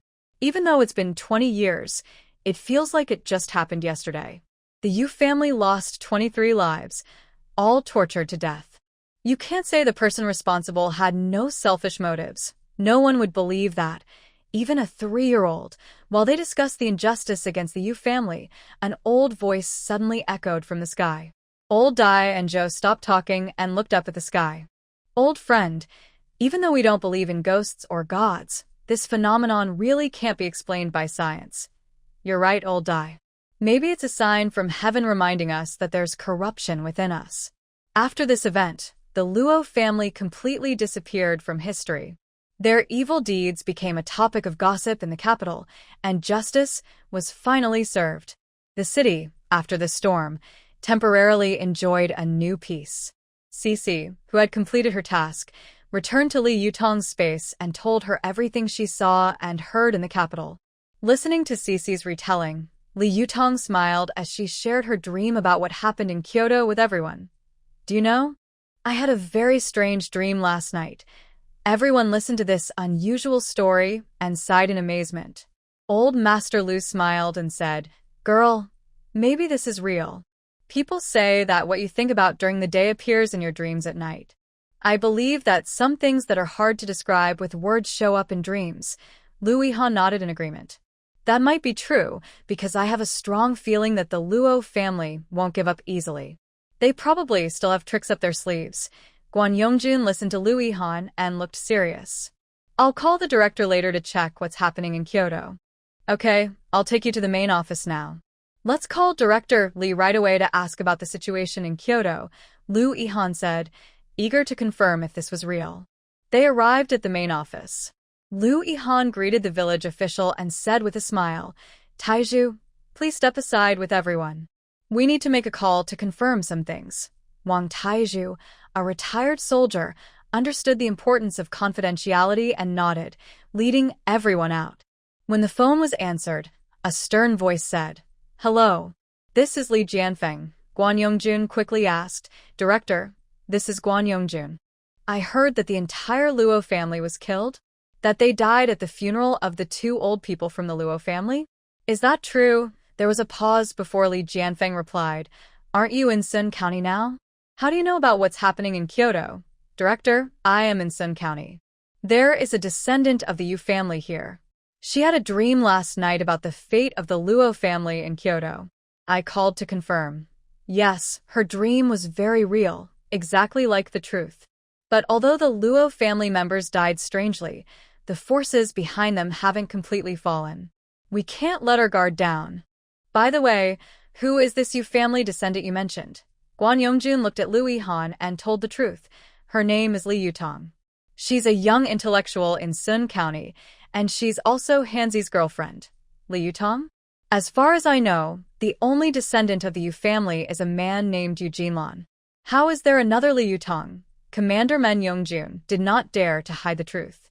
"Director, I only found out after I arrived here that Comrade Li Yutong is the daughter of Miss Yu Linglong from the Yu family. That's why I said she is a descendant of the Yu family." There was a moment of silence on the other end of the phone before Li Jianfeng's voice came through. "All right, I understand. I am managing the situation in Kyoto. You rarely get a break, so stay there and celebrate the new year before coming back." After hanging up, Li Jianfeng fell into deep thought. A scene from 18 years ago appeared in his mind. Li Jianfeng quickly checked the room information and realized he had gone to the wrong floor. This was room 309. He felt embarrassed and angry, wishing he could disappear into the ground. He wanted to compensate the girl and take responsibility for her, but she only coldly told him to leave. With no other options, he left behind a ring that symbolized his identity and then departed. Because he didn't turn on the light, he didn't see what the girl looked like. In the days that followed, he searched for his wife and daughter while also looking for that girl, hoping to make amends. Now, after 18 years, he has become a key figure in Kyoto's affairs but still hasn't found his wife, daughter, or the girl he once forced. After finishing his phone call, Jin Youngjun and Liu Yihan returned to Li Yutong's courtyard. Yutong, do you think you're a goddess? Your dreams are exactly like what happened in Kyoto. Li Yutong smiled mysteriously, half real and half fake, and said, maybe it's true that dreams reflect what we think about during the day. I always hope the Luo family gets their comeuppance, so I dream about those things. Qin Kiki changed the subject. Yutong, the new year is coming soon. Why don't we go into the mountains to have some fun and see if we can catch some game? Li Yutong's eyes lit up. Sounds good. I haven't been into the mountains for a long time. Everyone agreed, prepared briefly, and headed into the mountains. The air in the mountains was especially fresh, with a faint scent of earth. They followed a small path. Suddenly, Qin Kiki excitedly pointed ahead. Look, there's a purple marten. Everyone looked in the direction she pointed. A white-purple marten was alert, with its ears upright. Su Jinjin was quick and threw a stone, but missed. The purple marten was startled and ran away. Watch this. Men Yongjun also picked up a stone, but because he was too far away, the purple marten still escaped. They all chased after it. As they ran, they came to a hidden mountain cave. The purple marten ran into the cave, and they followed to see what was inside. The cave was dimly lit and filled with a cool, refreshing air. Li Yutong used her treasure-detecting eyes and began examining the cave walls carefully. Suddenly, she shouted happily, "Ahan, look! There are sparkling lights on the cave wall. If I'm right, this should be a jade mine." Everyone heard her and felt excited. Liu Yihan stepped forward and carefully looked at the wall. His eyes also showed surprise. Tong Tong is right. This is definitely a jade vein. Everyone eagerly started to look around, wanting to see how big the mine was.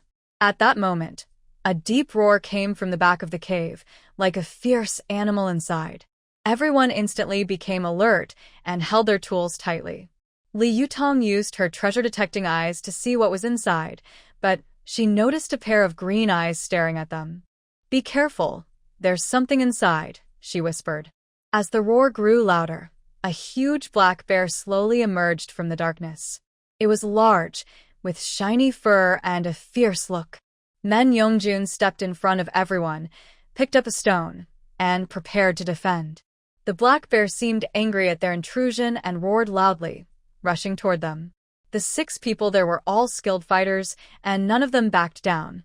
However, Liu Yihan, Chu Yunfan, and Men Yongjun as men protected Li Yutong, Qin Kiki, and Su Jinjin behind them.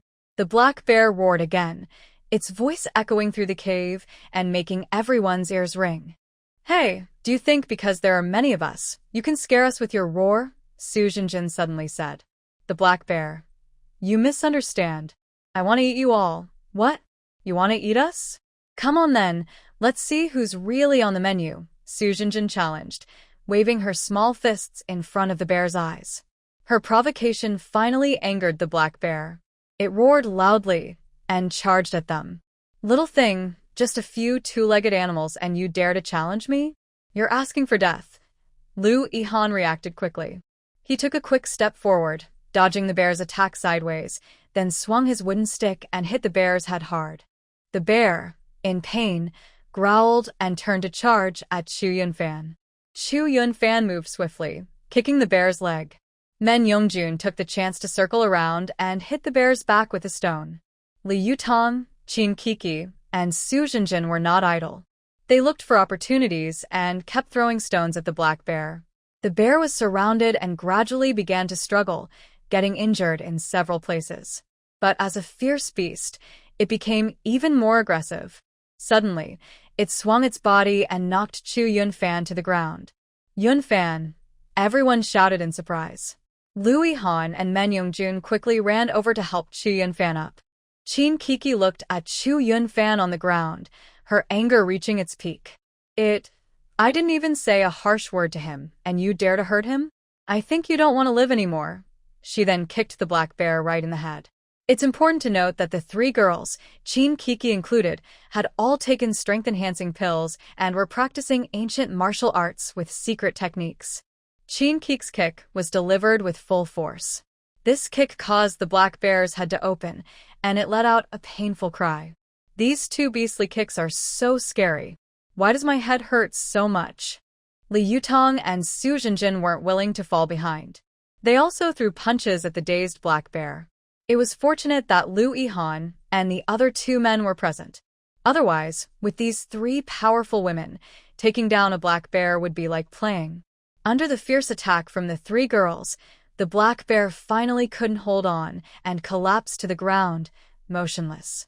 Everyone let out a long breath, finally feeling relieved. The three men looked at the three girls with admiration, especially Men Yongjun, who looked at Su Jinjin with great enthusiasm. Not only was this girl beautiful, but she was also brave. Facing the black bear, and even daring to provoke, it was exactly his type. Perhaps because his gaze was too intense, Su Jinjin felt a bit uncomfortable and said to Men Yongjun, "Hey," I said, "have you looked enough?" Men Yongjun, caught staring, wasn't embarrassed. He chuckled and said, "They say men who work seriously are the most handsome, but I think girls who dare to challenge wild animals like bears are even more charming." Su Jinjin's cheeks turned slightly red from his words. She stubbornly replied, "Flattery won't get you anywhere. I don't care if you like me," but her eyes flickered with hesitation. Dor Yongjun did not deny it and said confidently, "Yes, such a brave girl is hard to find, even with a lantern." Li Yutong and Chin Kiki giggled secretly beside them, winking at Su Jinjin. Su Jinjin stomped her foot and glared at Dor Yongjun. "You're so inappropriate when you speak, like a flirt." Although she said that, her face turned red naturally. Li Yutong and Chin Kiki also looked at Dor Yongjun. "Yongjun, I tell you, Jinjin is a talented girl who is both smart and brave. It's not easy to win her over." Li Yutong's words were not exaggerated. In their past life, the three sisters of the team each had their own strengths. Li Yutong, as the leader, was known for her beauty, strength, and wisdom. People called her the Queen Flower. Chin Kiki had a dual personality. When on a mission, she was calm and focused like a. But in daily life, she was carefree and outspoken, often teasing others and earning the nickname Chin the Tease. Su Jinjin, as a demolitions expert and battlefield doctor, was famously tough. Everyone called her the Prickly Rose. The more Li Yutong spoke about Su Jinjin, the more Dor Yongjun admired her. "It's okay. I have tough skin and am not afraid of being pricked. Besides, I like challenging work," he said. Chu Yunfan laughed and scolded. "Look at you being so proud. You haven't even chased her yet. Take it easy." Lu Yihan also spoke to discourage him. "Come on, don't think just because your family is powerful in the capital, that Jinjin will definitely like you. Why are you two helping me or not? Instead, you're discouraging me. You're really good friends," Dor Yongjun said bitterly. "Haha, friends are meant to be used, right?" Lu Yihan and Chu Yunfan said mischievously. At that moment, Chu Yunfan rubbed his sore arm and said, "That bear was really fierce. It hit me hard, and it hurt." Chin Kiki immediately came over, worried, and asked, "Are you okay? Did you get hurt anywhere?" Chu Yunfan smiled and shook his head. "Kiki, don't worry. It just hurt a little from the hit." Li Yutong saw Chin Kiki so nervous about Chu Yunfan and teased, "Kiki, you look so tense. Are you sure you want to accept Chu Yunfan?" Chin Kiki rolled her eyes at her. "Tong Tong, you're wrong. You've already decided with Brother Lu, so I have to look up to you." Li Yutong covered her mouth and laughed. "Oh, it seems Kiki has someone she likes." Chin Kiki's cheeks turned red. She lightly hit Li Yutong. "You're so sharp-tongued. I can't argue with you." At this moment, Su Jinjin, who had been silent, suddenly spoke. "All right, enough teasing Kiki. Let's leave quickly. The black bear is dead, but there might be other wild animals coming. Jinjin is right. You three, figure out how to carry this black bear down the mountain. The new year is coming soon, and we can use it to celebrate." Li Yutong instructed Xi and Lu Yihan. "Okay, Fanzi and Junzi, Let's go cut some wood to make a simple stretcher and carry the black bear down the mountain. Lu Yihan nodded and ordered Chu Yunfan and Men Yongjun. Men Yongjun agreed while secretly glancing at Su Jinjin, thinking about how to get closer to her. Suddenly, a deep roar came from the distance, like a large beast roaring. Everyone became alert. Lu Yihan quickly protected Li Yutong behind him, and Chu Yunfan also pulled Qin Kiki. Men Yongjun stood casually in front of Su Jinjin, pounding his chest and saying, "Jinjin, with me here, don't be afraid." Su Jinjin looked annoyed. "Who's afraid? Don't block my way." But her eyes showed a bit of relief. Just as everyone was on high alert, ready for action, the roar gradually faded away, and they could no longer hear it. Everyone let out a breath. It was just a false alarm. Lu Yihan led Chu Yunfan and Men Yongjun to chop wood for the stretcher, while Li Yutong and the others observed the jade on the cave wall. "Tong Tong, what do you think we can do to mine these jades?" Qin Kiki asked, touching the cave wall with a puzzled look. At this moment, the previous otter appeared again, making a series of squeak sounds at the three of them. Li Yutong and the others looked confused, not understanding what the otter was squeaking about. "Cece, baby, do you understand what this otter is saying?" Li Yutong was communicating with Cece in her mind. Cece responded inside Li Yutong's thoughts, saying, "It says this jade cannot be forcibly taken, or it might cause the mountain cave to collapse. It knows a way to make the jade fall off by itself." Li Yutong relayed Cece's words to Qin Kiki and Su Jinjin. Qin Kiki widened her eyes and asked, "Really? A little marten has a way?" Su Jinjin also looked suspicious and said, "Could it be that this little marten is magical, smarter than a human?" Seeing that they didn't believe her, the little marten was anxious and jumped around, making a few calls. Cece translated, "It wants you to follow it." Although hesitant, the three of them followed the little marten into the deep part of the mountain cave. They saw the little marten stop in front of a stone wall and start digging with its paws. Soon, a small hole appeared, emitting a strange, pleasant smell. The little marten signaled for them to come closer. Cece said this scent could loosen the jade. Qin Kiki approached cautiously, still doubtful, but she saw the jade embedded in the cave wall start to shake slightly. After a while, several pieces of jade actually fell off. The three of them were very excited and gave the little marten a thumbs up. "Little marten, you're so clever. You even know this trick." The little marten chirped happily. Cece explained, "It says that this isn't just cleverness, but that it has lived here for a long time and understands the natural environment." The little marten continued to chirp. Cece said, "The little marten says if they dig that small hole a bit bigger, it can release a stronger scent. The stronger the scent, the more jade will fall." Hearing this, Qin Kiki and Su Jinjin immediately found tools and prepared to enlarge the hole. Just as they were busy and excited, Lu Yihan and two others carried a stretcher back. Seeing them busy deep inside the cave, Lu Yihan called out, "What are you doing?" Li Yutong excitedly told them about the little marten's plan. Chu Yunfan and Men Yongjun looked surprised. "Can you understand animal speech?" Li Yutong blinked and said confidently, "We're not animal gods. How could we understand animal speech? We just guessed based on the little marten's movements." "Turns out we guessed right." Lu Yihan frowned slightly, seeming to think about whether Li Yutong's words were true. Then she smiled calmly and said, "Fanzi, Junzi, let's carry the black bear out first." Li Yutong and the others continued to work hard to widen the cave entrance. At that moment, the cave began to shake slightly. With this gentle shaking, pieces of jade and raw stones kept falling down. Everyone was so shocked they couldn't speak. The surprise was so sudden. "Wow." Li Yutong was the first to react. Wow. "We're rich. We're rich." But then she started to worry. "Cece, I want to take all these jade stones with me, but I can't reveal the secret of this space. What should I do?"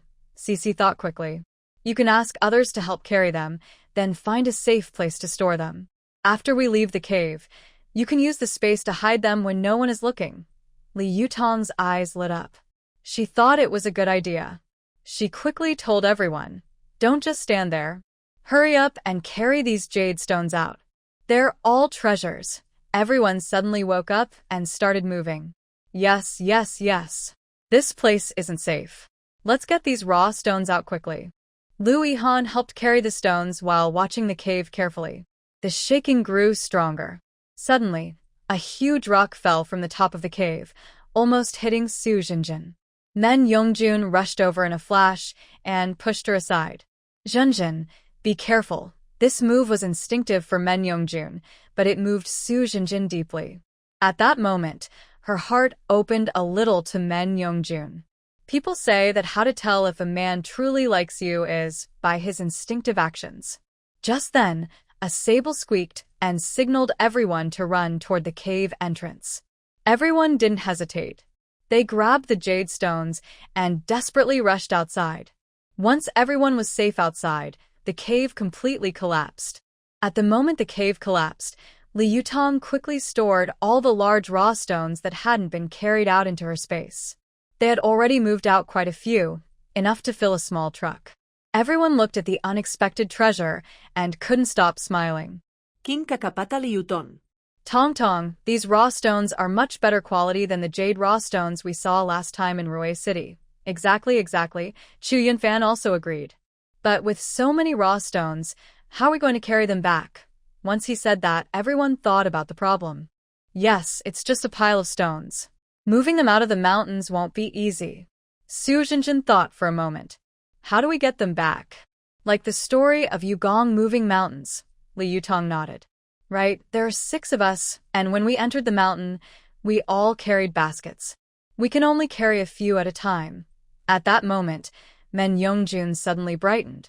I have a way to move all these raw stones at once. Everyone looked at Men Yongjun eagerly. He smiled mysteriously. I saw a tractor in the village before. We can ask the team leader to rent it, and then we can move all the stones at once. Everyone thought this was a good idea. But Li Yutong thought of another problem. These are jade raw stones. We can't let the villagers find out. We need a good excuse. Lu Yihan smiled. Don't worry, Ting Tong. I already have an excuse. We can say we want to mine some stones to fill the basement of your house. That way, no one will suspect. So, Men Yongjun and Lu Yihan, along with Chu Yunfan, went to the village to rent the tractor. The other 3 stayed behind to guard the raw stones. Ting Tong said, just now I almost blurted out about the storage ring. Li Yutong shook her head. No, not now. It's not the right time. Human nature can be very scary when twisted. Su Jinjin nodded. Ting Tong is right. A man with a treasure is guilty. It's not that we don't trust them, but human hearts are hard to read. While they were talking, a purple mink ran over and sat at Li Yutong's feet, squeaking non-stop. Li Yutong looked at the mink in confusion and asked Cici for help. Cici, what is the mink saying? Master, the mink says it wants to go with you. It can feel that you smell nice. With Cici's translation, Li Yutong picked up the mink lying at her feet. Little one, are you saying you want to come with me? The mink squeaked. All right, I will take you to a place now. Stay quietly inside, and when I have time, I will come to see you. The little sable mink kept nodding and made happy squeaking sounds. Cici baby, bring the sable mink into the space. It's a great hero. Yes, master. As the sable mink disappeared, Li Yutong looked at Su Jinjin and said, Jinjin, honestly, I think Men Yongjun is really good. Maybe you should consider him carefully. It's not easy for a woman to meet a man who truly cares for her. From how Men Yongjun pushed aside the danger to help you, you can see he has already fallen for you. Su Jinjin's face turned red. Tong Tong, I haven't decided yet. Qin Kiki teased from the side. Jinjin, Tong Tong is right. Men Yongjun clearly likes you sincerely. Don't miss him. Li Yutong looked at Qin Kiki and Su Jinjin and suddenly remembered something she saw on a platform in her past life. In life, the few people you truly care about and who care about you are very important. These people make up your whole world: close friends, a loved one, healthy parents. It may seem ordinary, but it's already a good life. So, we 3 should cherish each other and stay together forever. Qin Kiki nodded in agreement. Tong Tong, you're right. You chose Lu Yihan, and I now accept Chu Yunfan. We'll be married and definitely stay together. Su Jinjin rolled her eyes at them. What are you bragging about? I might not get married in the future, but I'll stick with you too. Don't call me a third wheel then. Chin Kiki glared at her. Then you better carefully consider Men Yongjun. I think he's pretty good. While they were talking, Louis Han and the others returned in a tractor, but it could only stop at the edge of the mountain.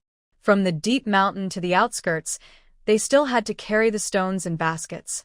Fortunately, all 6 of them had special training, so this physical work wasn't too difficult for them. Chin Kiki joked happily, "Haha, let's just call this a 5-kilometer load-bearing cross-country run."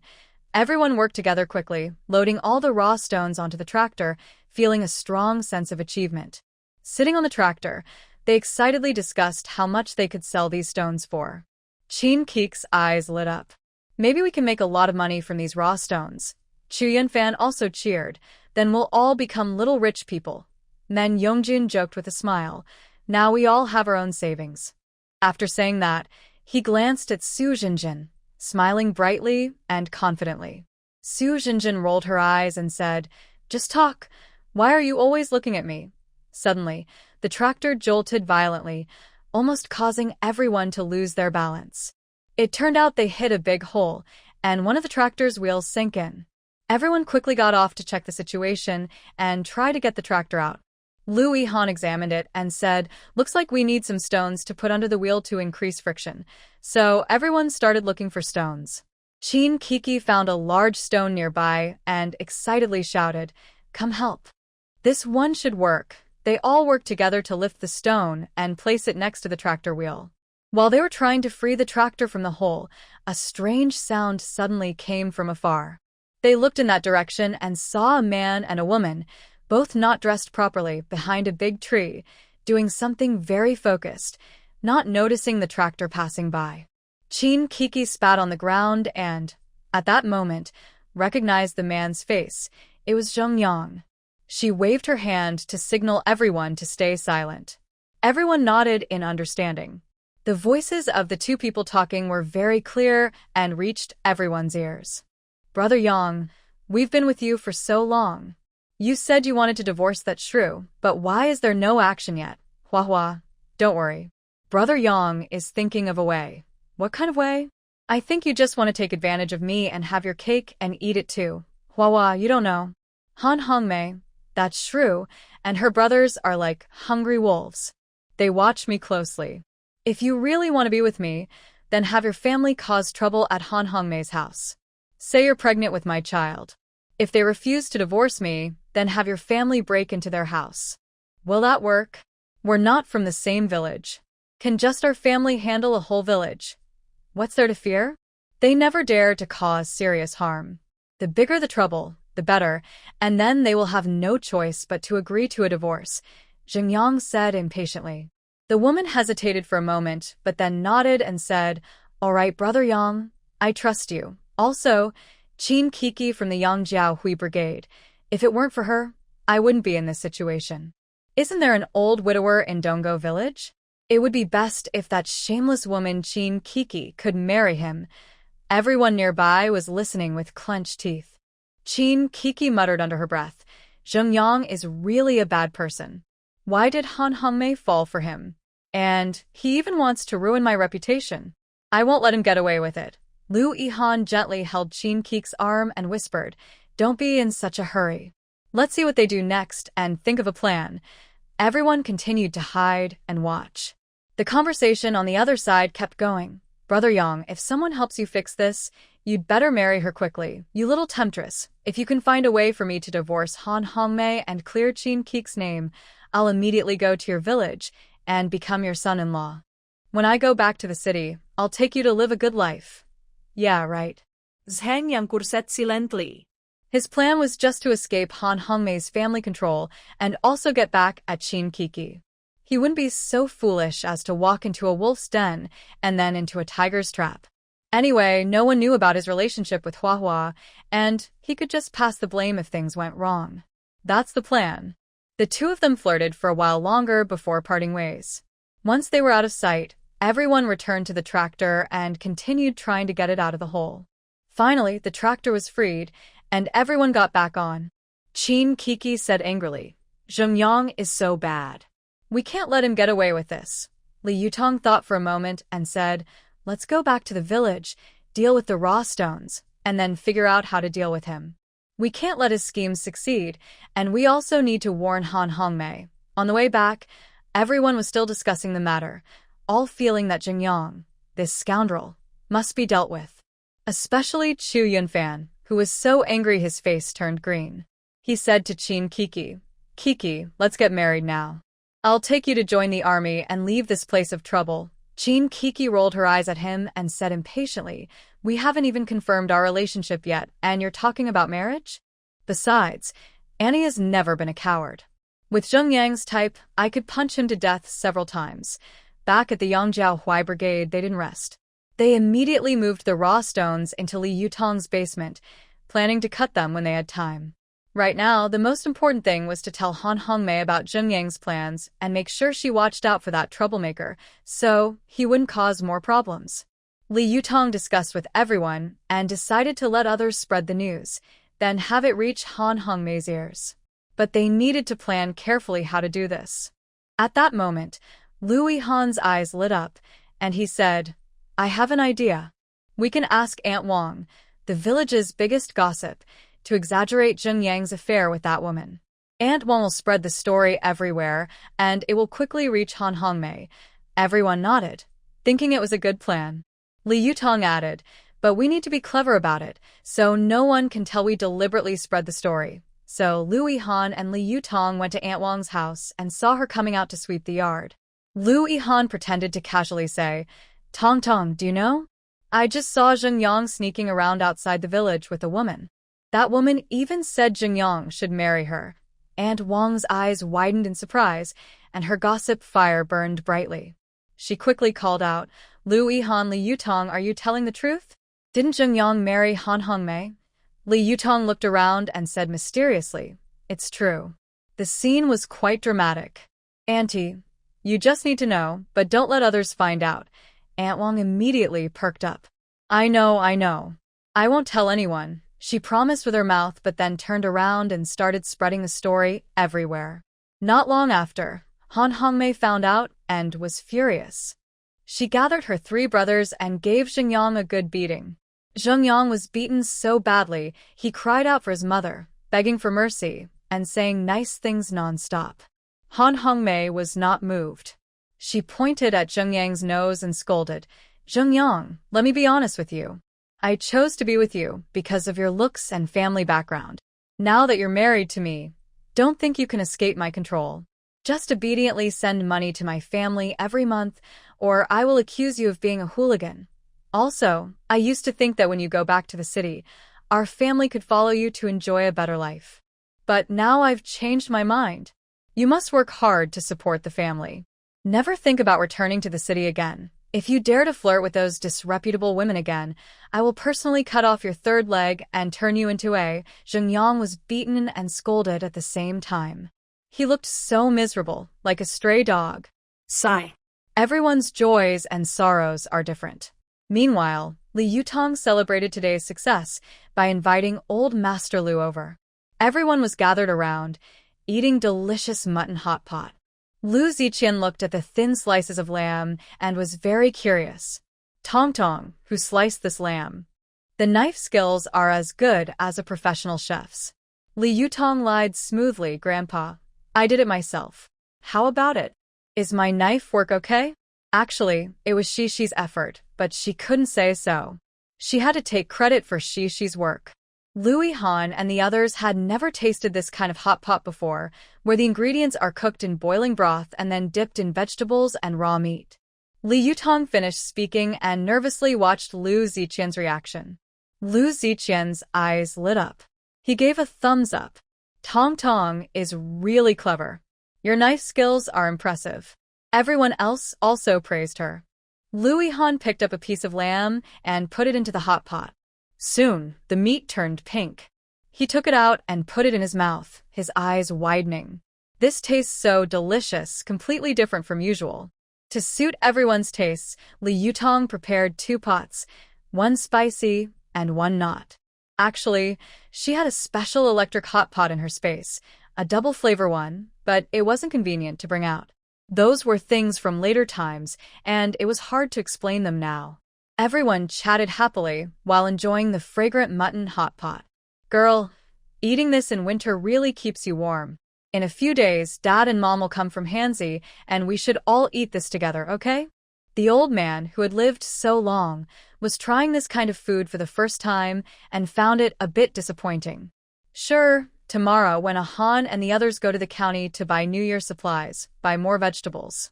No need to buy meat. We just caught a black bear today. When you go back, bring some to Grandpa Wang's house, so they can also have a prosperous New Year. Good, you're such a kind child. But honestly, I've really been grateful to you and Grandpa Wang's family these past few years. It's right to send him over. Everyone ate late into the night before they dispersed to rest. Only then did Li Yutong have time to go into the space and take a look. Because Cece told her that all 23 members of the Luo family had been put into the space, waiting for her to handle them. As soon as Li Yutong entered, she saw a group of people in the space. They were all unconscious, curled up on the ground like dead dogs. Li Yutong asked Cece to bring some cold water with ice cubes and poured it over Luo Ko's head. She woke him up forcefully. When Luo Ko opened his eyes, he saw he was and a small fairy holding a steel pipe standing in front of him. Luo Ko was momentarily stunned. Wasn't he just at his parents' funeral? Why was he now? And who was this small fairy? Why did she look so fierce? Who are you? Why am I here? Luo Ko asked Li Yutong. Who am I? Li Yutong sneered. I am the descendant of the Yu family, the one your Luo family caused to die years ago. Now that I have you, you'll see the power of the Yu family. After saying that, she swung the steel pipe and hit his knee. Luo Ko cried out in pain.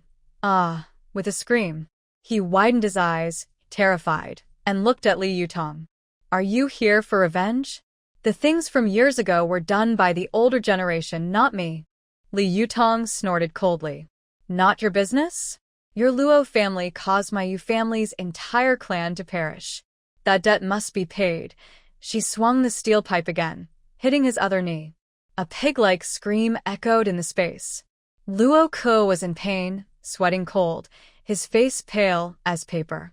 Young lady, killing is just a matter of striking the head. You must tell me who you are. Also, my parents are no longer here. I really didn't take part in what they did back then. Even if you didn't participate in those events, you're the one who set a trap for my cousin and stole the key to the Jade family's treasure, right? Locke was so shocked he couldn't speak. These things were indeed his doing, but he didn't understand. Only Jade Jinlong from the Jade family is alive now. Who is this girl in front of him? Yes, I won't deny what I did. I know that if I fall into your hands, the outcome won't be good. But can you tell me who you really are? Who am I? I might as well tell you. Your parents and your older brother's poison were all my doing. I also planned the explosion that killed your parents and the enemies you rely on. And I want to clearly tell you, my mother's name is Jade Linglong. When Locke heard the name Jade Linglong, he stared in disbelief. You are Jade Linglong's daughter? That means you are my older brother's child? You are also part of our Locke family. Li Yutong sneered. Locke, don't tell me you don't know that your older brother is not a kind person. My mother followed your older brother and has always been looking down at Locke from above, Li Yutong said coldly. Tell me, back then your older brother set a trap for my mother, trying to use some thugs to violate her, so he could take over the Jade family's wealth. How much did you participate in? Locke's face instantly turned pale, sweat broke out on his forehead, and his eyes were full of panic and guilt. He opened his mouth but couldn't speak. Li Yutong stared at him closely, her eyes sharp. What? Can't say it. My mother told me everything about what your Locke family did back then. You thought you were clever, but paper can't hold fire. Locke took a deep breath, trying to calm himself. Child, what happened back then? That was all my older brother's idea. I knew about it, but I really didn't take part. I didn't want such things to happen. Li Yutong snorted coldly. Do you think I will believe your lies? If you had disagreed at the time, would you have just stood by? Your Locke family would do anything for money. My mother is so kind, yet you treated her like this. Rock looked unhappy. Child, I know I was wrong. I have felt guilty all these years. My older brother has already been caught. Please, as your uncle, forgive me this time. Li Yutong sneered. Uncle? Don't forget, If it weren't for your family's evil deeds, my mother and I wouldn't have been forced to live far away, struggling to survive. My mother never forgave that incident before she died. How can I forgive you? Rock was and wanted to kneel and beg for mercy, but couldn't. He could only plead desperately. Child, I am willing to spend the rest of my life making up for my past mistakes. Just forgive me. I will do anything. Li Yutong coldly stared at Rock. Back then, our Yu family lost 23 people in your Luo family's hands. They say blood debts must be paid with blood. Now I give you a chance. Write down what happened back then, sign it, and make it public to apologize to the Yu family. Rock nodded heavily. Okay, I will do it right away. Don't worry, I will definitely do it. Rock agreed verbally, but secretly hated Li Yutong. Little girl, you think you can outsmart me? As long as I get out of here, you and your cousin will die. I will use the blood of your Yu family to honor our ancestors. Li Yutong had a good eye for treasures and could see his evil intentions. She wanted him to see their descendants suffer and die. She snorted coldly. Cece, loosen his bonds and watch him clearly explain what happened back then. Cece stepped forward and untied Rock's ropes, then threw him some paper and a pen. Rock moved his sore wrists and forced a smile. He started writing on the paper. But as he wrote, he secretly planned to find a chance to take control, escape from this place. Li Yutong crossed her arms and looked at him coldly. Just as he finished writing, Rock suddenly jumped up and lunged at Cece, trying to take control. However, his knees had already been smashed by Li Yutong. The sharp pain made him fall to the ground in a mess. Cece looked at him with disdain. You really think you can outsmart me? Even if you train for 1,000 or 800 years, you are no match for me. Rock, battered and bruised, still glared fiercely at Li Yutong. Don't be proud. Even if I die today, the Luo family won't let you go. Li Yutong sneered. The Luo family? You've all been wiped out now. Do you still want to use that to threaten me? She then moved to Luo Kunyang's side. Luo Ke, I don't want to waste words on the dirty things your Luo family has done. The next question I ask, you'd better answer honestly. She held a green porcelain bottle in her hand. Your Luo family has always played with poison, right? Inside is a deadly toxin I made myself using bamboo leaf green venom. Don't say I didn't warn you. This poison can seal the throat with blood. She shook the bottle toward Luo Kunyang. Is this your son? If you cooperate and tell the truth, I might spare his life. If you don't, you'll see your precious bloodline die right in front of you. You can't do this. Luo Ke's voice trembled with pain. A cold smile appeared on Li Yutong's lips. Her eyes shone like icy frost in a cold night, and her voice was icy and emotionless. Your son's life is now in your hands. You can choose your own path. Luo Ke felt a surge of anger. He stared at Li Yutong fiercely, as if trying to see through her. In his eyes, this girl was utterly cold and ruthless, just like her hated mother. Though he was full of regret, his son's safety was like a chain that tightly bound his resistance. Helpless, he let out a deep sigh and chose to compromise. Ask whatever you want. As long as I know, I will tell the truth. Luo Ke's voice was low and resigned. Li Yutong nodded with satisfaction, a faint smile on her face, as if victory was within reach. Good. First, tell me, what is the secret backup plan your Luo family has? Who is the direct leader of the traitor Bai Jinrong? And what people are involved in the network you've built in the capital? Luo Ke took a deep breath, a hint of hesitation in his eyes, but it was quickly replaced by determination. He knew there was no turning back now. Our backup plan involves a hidden stockpile of weapons. When needed, they will be a powerful tool to overthrow the situation. Bai Jinrong's direct leader is a mysterious person. I only know his code name, Shadow.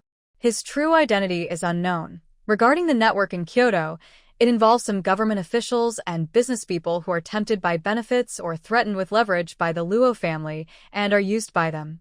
Li Yutong's eyebrows furrow slightly. Although she has some clues from this information, it's still not enough. Where are the weapons hidden? Does the Shadow have any specific features? Who are the people you control? She asked. Luo Ke hesitated for a moment, seeming to think about how to answer. The weapons are stored in an abandoned factory outside the city, heavily guarded. The shadow is very cautious and rarely appears. We only know that he is tall and usually wears a black hat. As for the people under your control, I can only name a few main ones. One is a government official who passes important information to us, and another is a business tycoon who provides us with funding. Li Yutong thought quietly. This information is very important, but she still needs to verify and confirm it further. She then ordered Cici. Cici, watch him carefully and make him write down everything he says. This means using her special abilities to control Luo Ke and make him write down everything he knows. Cici understood her owner's meaning perfectly. She took a piece of A4 paper. Cici handed the paper and a pen to Luo Ke and used her powers to firmly lock him in place. Although Luo Ke was reluctant, he could only obediently start writing, detailing all the information. Li Yutong watched closely, not missing a single word he wrote. Just as Luo Ke was about to finish, Li Yutong looked at what he had written and was so shocked that her mouth formed an O. Everyone, can someone tell her? This crazy Luo family even poisoned Lao to control his mind. But this poison is slow-acting and requires long-term use to be effective. Moreover, there is no antidote for this poison. Their goal is to manipulate the emperor to control the princes. Seeing Luo Ke finish writing everything, Li Yutong was so angry her chest almost exploded. Luo Ke, your Luo family is so bold, trying to overthrow the government. Luo Ke looked indifferent. This world should belong to our Luo family.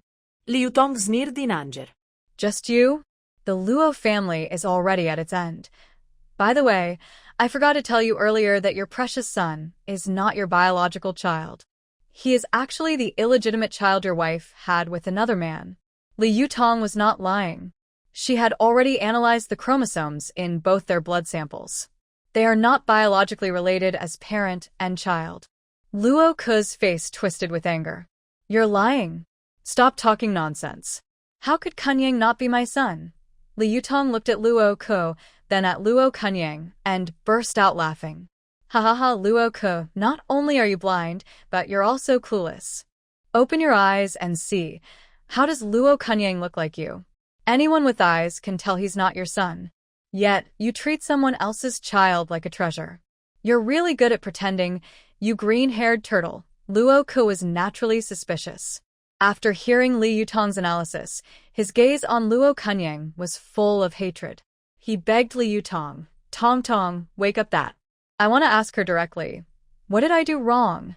How could she cheat on me with another man? As the most active troublemaker in the family, Li Yutong enjoyed watching the chaos.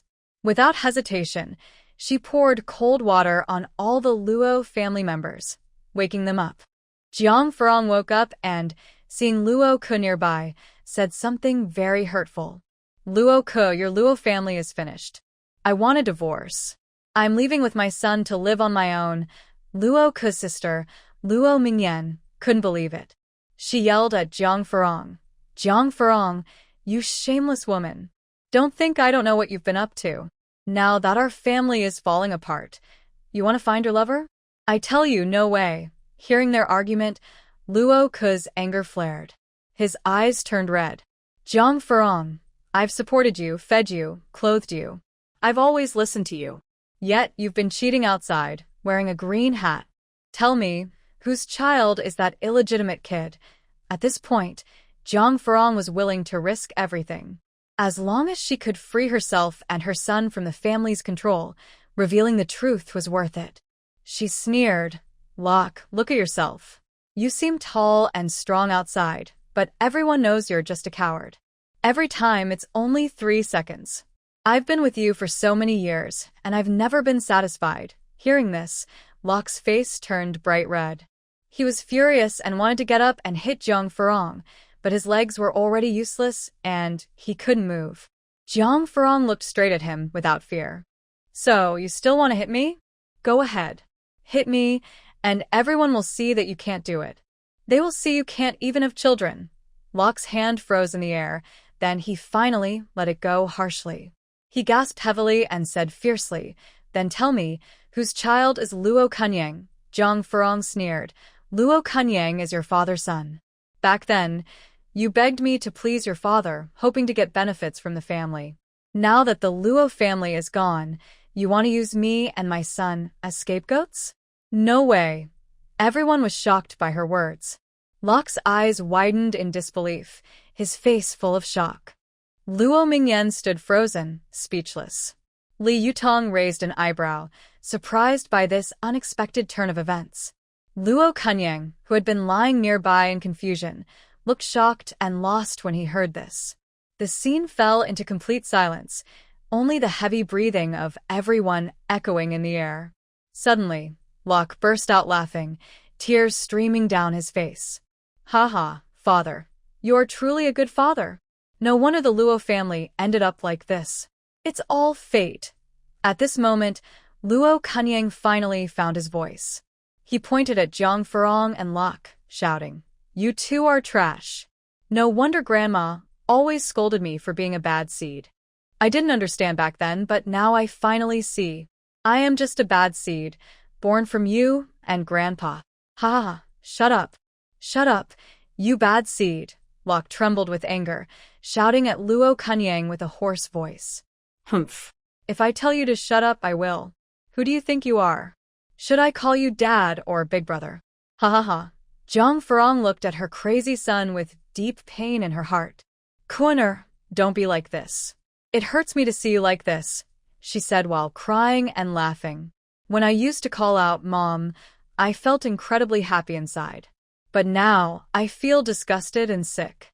Villains, green-haired turtles." While Luo Kunyang was loudly cursing Li Yutong, who had been silent all along, suddenly spoke up. "Enough. This farce should end now." Everyone turned to look at her. Li Yutong smirked coldly, showing her disdain and contempt for the people in front of her. Her voice was icy and sarcastic. "Now that the Luo family has fallen, you are still blaming each other. What is the point?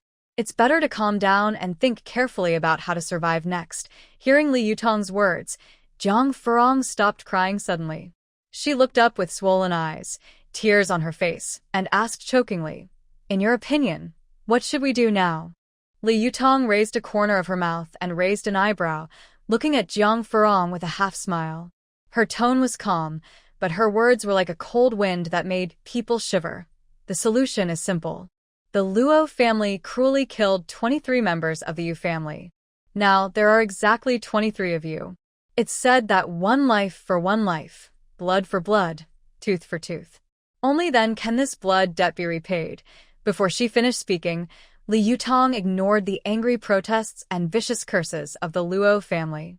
She turned to Shishi, her eyes softening slightly, and gently instructed, "Shishi, please take them to Qingtian Pillar. Let them contribute a little to restoring the space." Shishi nodded obediently. "Yes, master." With a wave of her small hand, a mysterious force enveloped all 23 members of the Luo family. They screamed in terror and struggled desperately, but in front of this power, their resistance was useless. Jiang Furong shouted desperately, "Li Yutong, you can't do this to us. We don't deserve to die." Luo Ko also glared fiercely at Li Yutong. "Li Yutong, you will have a bad ending. You will be punished." Li Yutong remained unmoved, just coldly watching them. Her voice, icy and sharp, came from her throat. "Heaven's sins can be forgiven, but sins committed by oneself cannot." In an instant, the Luo family members were transported to where Qingtian Pillar was. Optimus Prime emitted a mysterious and powerful glow. When the Luo family members approached, their bodies began to be swallowed by the light. Their screams echoed through the space, gradually fading away. As the Luo family disappeared, the chaotic energy in the space started to settle down. A long-standing feud caused by the Luo family's past evil deeds finally came to an end in a tragic way. Cece happily ran to Li Yutong and said, "Master, with the lives of 23 people from the Luo family added, the space will return to its best condition. But it will take 48 hours. During this time, you cannot use anything inside the space or enter or leave it. The countdown starts now. In 10 minutes, you'll be kicked out." Li Yutong patted Cece's head and said, "Okay, I understand." You did very well this time. I will transfer all the things needed for the new year now. We will meet again in 48 hours. After speaking, Li Yutong told Cece to start slaughtering pigs, sheep, chickens, ducks, geese, and rabbits. She also used her mind to send all the vegetables and fruits grown in the Black Land outside the space. While Li Yutong was calmly transferring things, a strange fluctuation suddenly appeared in the space. Cece nervously jumped to Li Yutong's side and said, "Master, something's wrong. It seems an unknown force is interfering with the space's recovery." Li Yutong frowned and became alert. She focused her senses and discovered that the resentment of the 23 Luo family members had gathered into a dark force, trying to stop the space from restoring. Li Yutong sneered. They are so restless at this point. She quickly used her space law power to fight against the dark force. However, the dark force was very stubborn. As time passed, only 3 minutes remained before she would be expelled from the space. The fight between Li Yutong and the dark force was at a stalemate. Just when she was feeling anxious, Cece suddenly had an idea. "Master, I will try with my purification power." With that, Cece's body shone brightly, releasing her purification energy into the fight. The dark force gradually weakened and was finally completely destroyed in the last minute. Immediately after, Li Yutong was expelled from the space. At this time, it was just after 10 p.m. outside. She looked at the room filled with New Year goods, stacked high. That was close. Where should I put all these things? At this moment, Chin Kiki, who was getting up to use the bathroom, saw that Li Yutong's room still had the light on and felt a bit confused. Doesn't this girl go to sleep in her space every night? Why is she outside tonight? She muttered as she approached Li Yutong's door and gently knocked. "Tong Tong, are you in there?" Li Yutong heard Chin Kiki's voice and immediately brightened her eyes. She slapped her forehead and thought, "I'm so stupid. Kiki and Jinjin both have places to store things. I'm here," she said, walking over to open the door. "Are you getting up to go to the bathroom?" Chin Kiki looked at the room full of New Year's goods. She was still sleepy at first, but now she was fully awake. "Tong Tong, why are you bringing all these things out? Do you think we have mice here?" she asked. Li Yutong rolled her eyes and said impatiently, "You really aren't fully awake. Quickly put all these things into your storage ring, or I won't have a place to sleep tonight." Although Chin Kiki was a bit confused, she obediently did as told and stored everything away. Then she asked, "What's wrong with your space? Why are all these things outside? Don't mention it. My space gained a lot of energy and is recovering. During this time, I can't use my space, so I can only do this." Li Yutong explained casually about the space's change, then looked at Chin Kiki. "Hurry up and go to the bathroom. Be careful not to hold your bladder too long." Chin Kiki glared at her.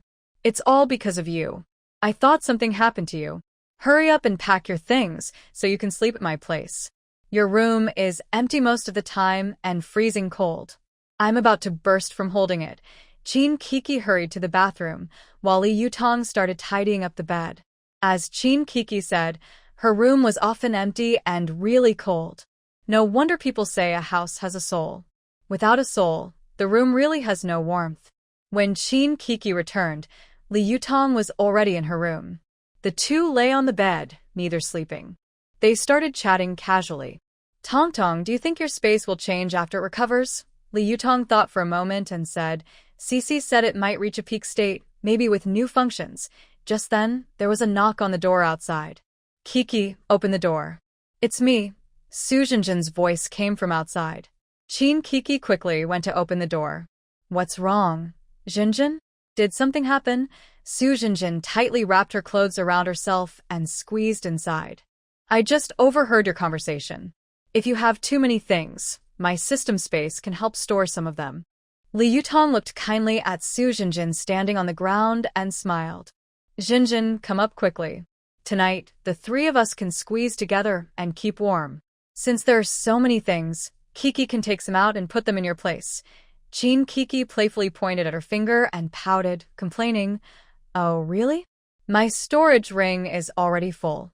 You should share some of the load, or I won't have space to store other things." She waved her small hand and took out a bunch of meat and fish, instantly filling half the room. Su Jinjin sighed, helplessly, and gently patted Li Yutong's shoulder. Tong Tong, are you forgetful? It's only been 48 hours since we last used the space. Why are you taking out so many things? Are you worried we'll go hungry? Li Yutong shook her head gently and explained calmly, not entirely. Grandpa Lu said Ahan's parents and relatives are coming here for the new year. When there are many people, there will naturally be more food. It's the first month of the year. Where else can we buy supplies? We need to prepare more. Hearing this, Su Jinjin thought it made sense. She had already climbed into the warm bed and snuggled under the blanket. She pulled the quilt over herself and said, Tong Tong, should we give up a few rooms for them? When more people come, the Lu family probably won't fit. Su Jinjin's words lit up Li Yutong's mind like a bright lamp.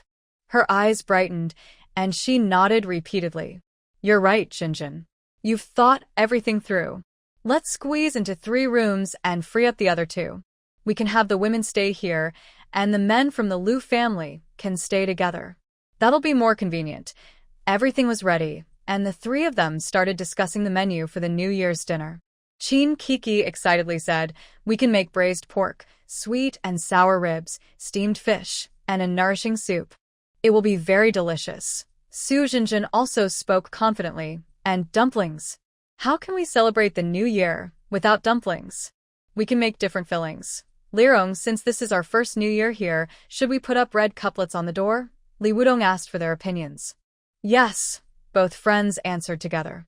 Okay, tomorrow we will go to town to buy some red paper and we can write the couplets ourselves, Li Wudong planned.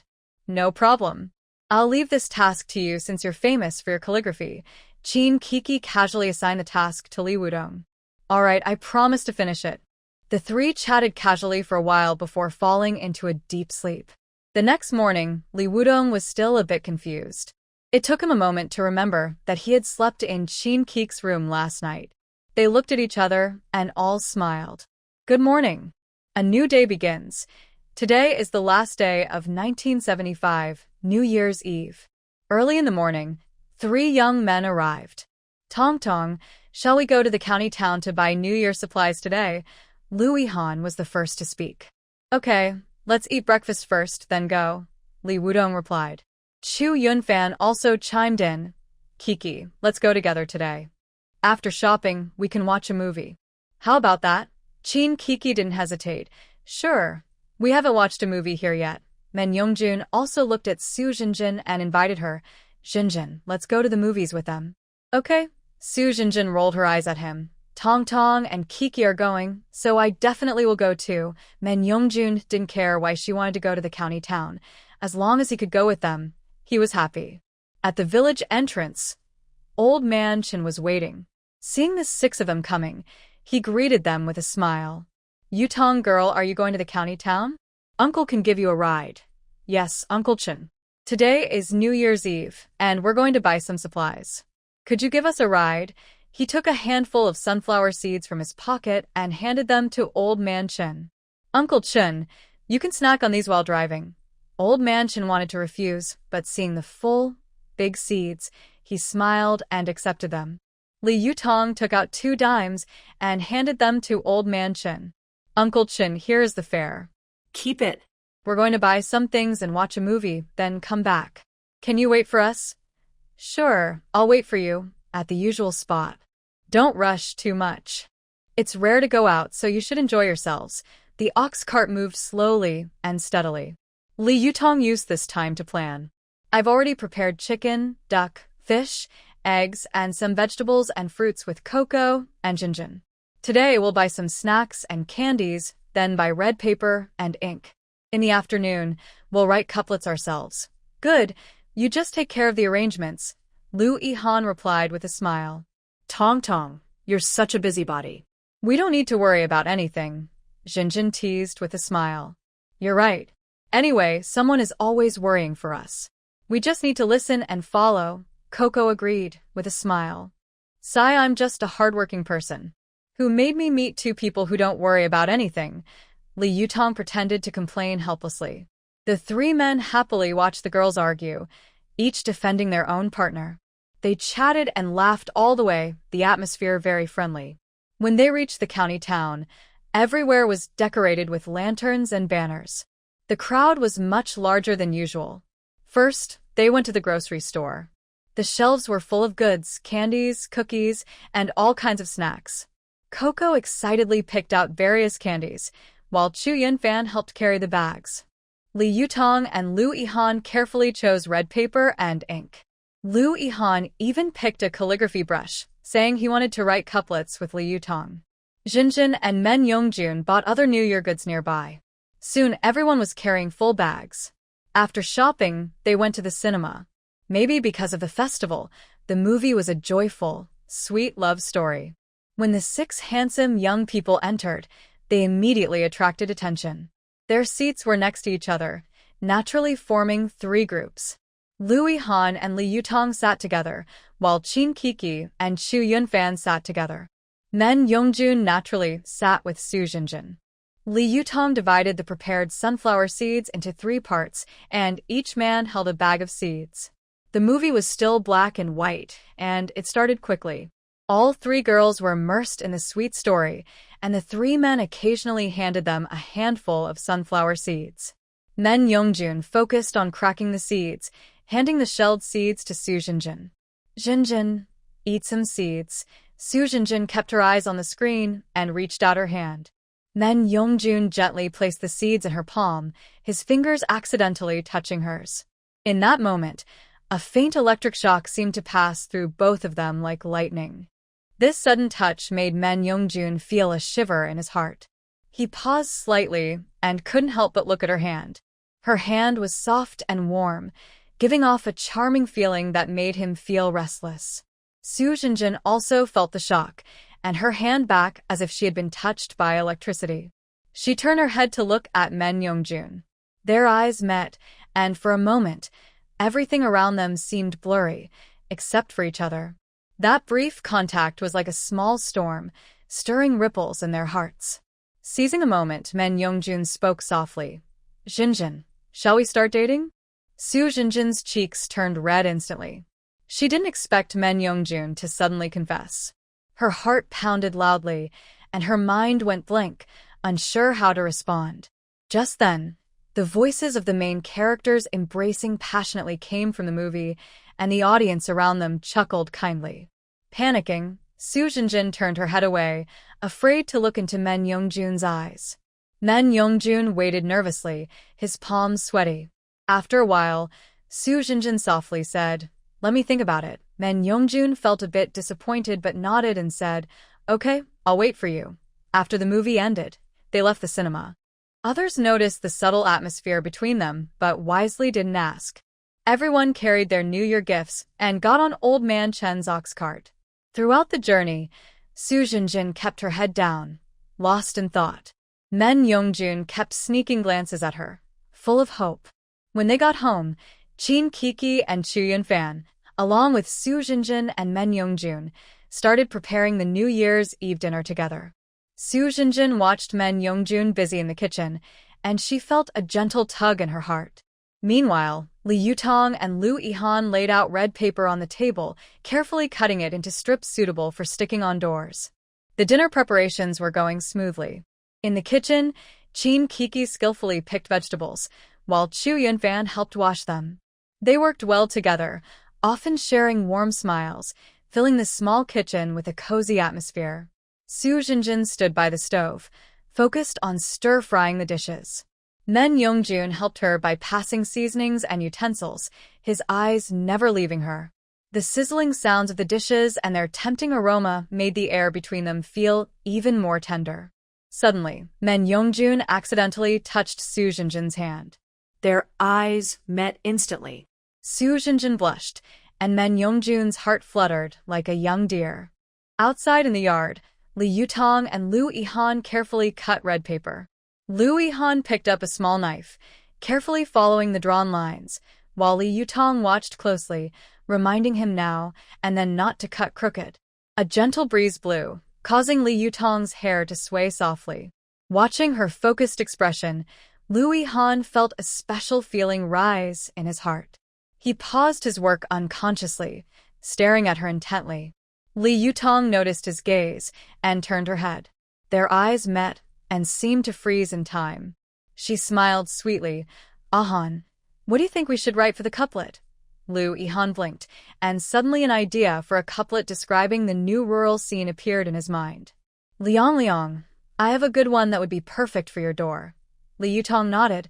"Okay, you say it first and I'll write it down." The second line, "Returning to the city through the wind, feelings tied and dreams lingering, cherishing the good times of the years."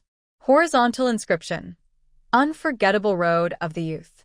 Li Yutong quickly wrote down what Lu Yihan said, and the more she looked at it, the more suitable it seemed. "Ahan, your mind isn't just filled with guns and ammunition, but also with a lot of Confucian teachings." Lu Yihan was praised but didn't get too proud. He replied, "Thanks for the compliment, my wife. Your words gave me inspiration." Li Yutong rolled her eyes. "Who's your wife?" "We haven't even started dating yet." Then she picked up a brush, dipped it in thick ink, and began to write on the paper.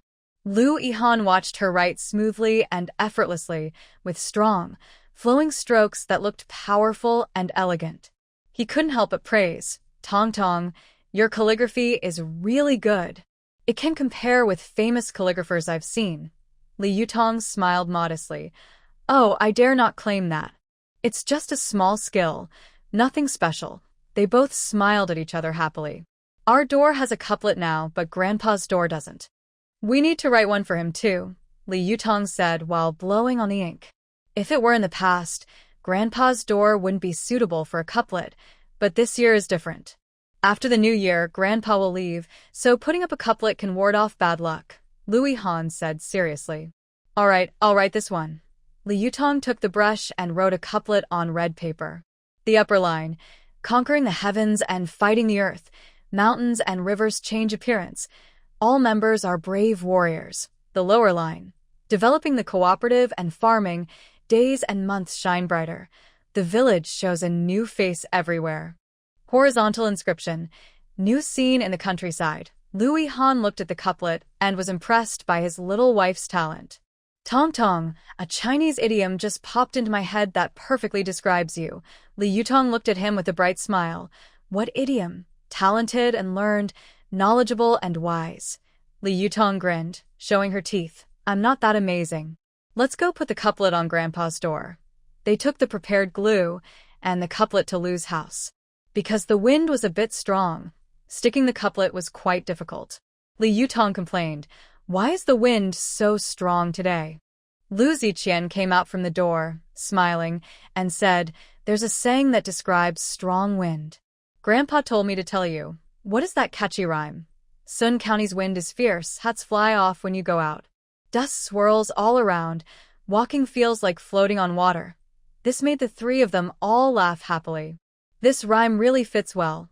Lu Ziqian looked at the calligraphy on the couplet and asked Li Yutong, "Tong Tong, did you write this couplet?" "Yes," Li Yutong nodded. "Very good. With your good handwriting, you could definitely do well in calligraphy competitions."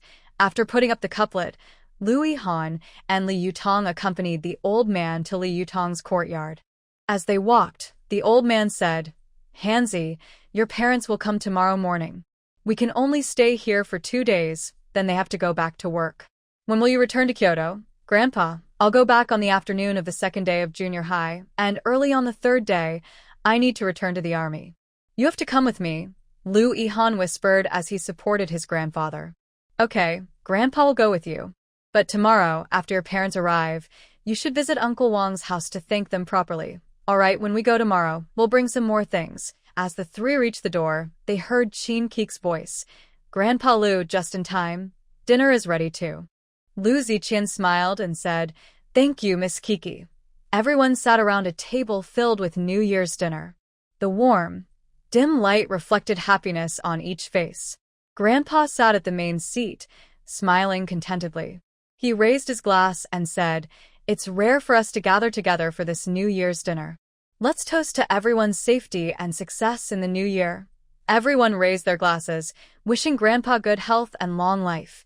Junyan took the opportunity to secretly glance at Su Jinjin, noticing she was also looking at him. They exchanged smiles. In the lively atmosphere, Junyan gathered his courage and softly said to Su Jinjin, Xinjin, I have something I want to tell you. Her heart suddenly beat faster. She nodded gently, her eyes showing a hint of anticipation. Just then, Chin Kiki suddenly cheered excitedly. Everyone come quick. Fireworks are going off outside. Everyone's attention was drawn outside the window, where colorful fireworks lit up the night sky and brightened the whole village. Everyone stood up and went to the yard to enjoy the beautiful fireworks. Men Yongjun secretly clenched his teeth. This Chin Kiki really knew how to ruin the mood. As the fireworks exploded, firecrackers crackled one after another, quickly filling the sky. Outside, children carried lanterns, laughing and playing happily. Li Yutong thought of her parents, wondering if they were thinking of her. She silently said in her heart, "Dad, Mom, your daughter wishes you a happy new year. Please forgive my disobedience. I left you to come into this world. Even though we are in different times and spaces, we are both alive and well. Dad, Mom, if you can forgive me, come visit me in my dreams tonight." In a different time and space called Earth, a couple held wine glasses, looking at a photo on the table, tears streaming down their faces. Yutong, it's New Year's, a time for family to gather and be happy, but you're not here with us. You were so stubborn, insisting on joining the army. No matter how we tried to stop you, you wouldn't listen. Now, because of your dedication to the country, you've given your precious life. The woman wiped her tears and choked out. Everyone says you died a hero, but for us, it's a heavy. We raised you with so much effort, and we didn't even get to see you settle down and start a family before you left. The man sat quietly, smoking, his eyes already moist but holding back tears. After a while, he slowly said, "Yutong, Dad knows you've always been brave and full of justice. That's why you chose to join the army. But I really hope you can be safe and sound, even if it's just an ordinary life. Child, do you know? When we heard about your sacrifice, it felt like the whole world collapsed. We couldn't accept it. We'd rather you weren't so great, as long as you could live happily," the woman said tearfully. Li Yutong's small yard finished its New Year's dinner. Everyone sat together chatting. To give Men Yongjun and Su Jinjin a chance, Li Yutong smiled and suggested, "Let's play a game, truth or dare." Everyone responded enthusiastically, and the atmosphere became lively again. In the first round, the chosen person was Men Yongjun, who picked truth. Li Yutong smiled slyly and asked, "Men Yongjun, do you like someone?" Men Yongjun glanced at Su Jinjin, took a deep breath, and said, "Yes, I like Xinjin." Su Jinjin's face instantly turned red, like a ripe apple. Everyone cheered and teased. Chin Kiki laughed and said, "Men Yongjun, since you like Xinjin, why don't you tell her directly?" Men Yongjun rolled his eyes and said, "It's all your fault. During the New Year's dinner, I was about to confess to Xinjin when you interrupted to talk about watching fireworks." Chu Yunfan smiled and defended Chin Kiki. "Junzi, you just chose the wrong time. Isn't New Year's Eve the time to watch fireworks and set off firecrackers?" Men Yongjun gritted his teeth at both of them. The game continued. This time, it was Su Jinjin's turn, and she also chose truth. Chin Kiki couldn't wait and asked, "Jinjin, how do you feel about Men Yongjun?" Su Jinjin nervously clenched her clothes and whispered, I like him too." Men Yongjun's eyes lit up, and he almost jumped with excitement. Everyone cheered and clapped, and Grandpa Lu nodded with a smile. In this warm and happy atmosphere, Men Yongjun and Su Jinjin finally expressed their feelings. Li Yutong watched everything happily, feeling joyful herself. The new year seemed to hold more beautiful hopes. As night fell, Lu Ziqian was a bit tired and said, "You young people stay up. I'll go home and rest. Then I'll see you off." Lu Yihan stood up and helped Grandpa out the door. Li Yutong watched their figures leave and said to Chu Yunfan and Chin Kiki, "You two, come help me clean the kitchen." Chin Kiki was caught off guard and wanted to say something, but Chu Yunfan pulled her back, realizing that Li Yutong was giving Jinjin and Men Yongjun a chance to be alone. She stuck out her tongue and said, "Okay, we'll clean the kitchen and then make some small twisted pastries." The three of them went into the kitchen chatting. In the living room, only Men Yongjun and Su Jinjin remained. Everyone had left, and the atmosphere suddenly became quiet, with a little awkwardness. Men Yongjun first broke the silence. Jinjin, since we've decided to be together, let me tell you about my family. Su Jinjin nodded slightly. Yes, go ahead. My family is from Kyoto. As soon as you hear my last name, you'll know I'm from the Men family in Kyoto. My grandfather is Men Haolin, an elder at the Red Wall courtyard. He has 3 sons and 1 daughter. My father, Men Qingche, is the second son and is now the director of Kyoto Public Security Bureau. My mother, Zhao Xueqing, works in the government. I have an older brother, a younger sister, and my parents also adopted a son. Your family is quite large, Su Jinjin said softly. Men Yongjun continued. Our Men family is a big clan. My eldest uncle has 2 sons and 2 daughters. My third uncle also has 2 sons and a daughter.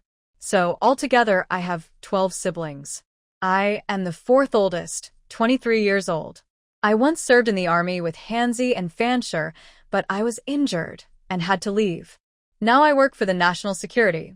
Men Yongjun finished talking about his family and looked at Su Jinjin with bright eyes. Jinjin, where is your family from? Why did you come here as a young worker? Su Jinjin thought about her own family and showed a bitter smile.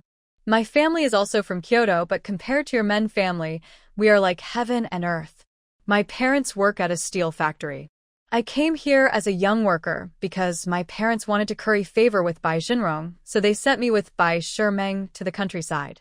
Bai Jinrong and Bai Shimeng are enemies, and I don't know if they are aware of Bai Jinrong's true identity. I only know that after Bai Jinrong and Bai Shimeng were killed in an explosion, they cut ties with Bai Jinrong. They still work at the steel factory. So, can you accept someone like me? Men Yongjun listened without any trace of disgust. Instead, he held Su Jinjin's hand seriously. Jinjin, I don't care about your family background, and I won't give up on you because of your parents' issues. Their mistakes are not your fault. I believe you are a good girl. I will help you find out the truth about their situation. Maybe there are some hidden secrets. Su Jinjin was moved, and her eyes slightly reddened. Really? This could cause you trouble. You work for the government security agency, and if I am affected because of me. Men Yongjun gently patted her shoulder. Don't worry. Once I make a decision, I won't be afraid of trouble. I will do my best to protect you and find out about your parents. We will face the future together. No matter what difficulties come, I will always be by your side. A warm feeling filled Su Jinjin's heart. She looked at Men Yongjun's determined face, nodded, and showed a long-lost smile. Men Yongjun, since that's the case, I need to tell you all my flaws. I am a bit lazy, I don't like doing chores, and I don't like being controlled by others. I can be filial to my parents, but I can't accept someone telling me what to do. Even if we get married in the future, I won't give up my job because of my partner. If you can accept all this, then let's try to see how things go. Su Jinjin doesn't see herself as perfect. Everyone has flaws. If her future partner can accept all her faults, it shows they truly love her. Men Yongjun smiled warmly. I can accept all of that. I can help you with chores. I won't control you. Everyone should have their own freedom. My parents are open-minded and won't boss you around. As for work, I support you having your own career. When we work together, life will be more meaningful. Su Jinjin felt very touched. She didn't expect Men Yongjun to be so understanding. Suddenly, a clear bird song came from nearby, as if nature was cheering for their love. From now on, we are boyfriend and girlfriend, Su Jinjin said confidently. Men Yongjun gently took her hand. Yes, I will treat you well. Next, I will start looking into your parents' situation and give you the truth. And, Jinjin, don't call me by my full name. I like you to call me Ah Jun.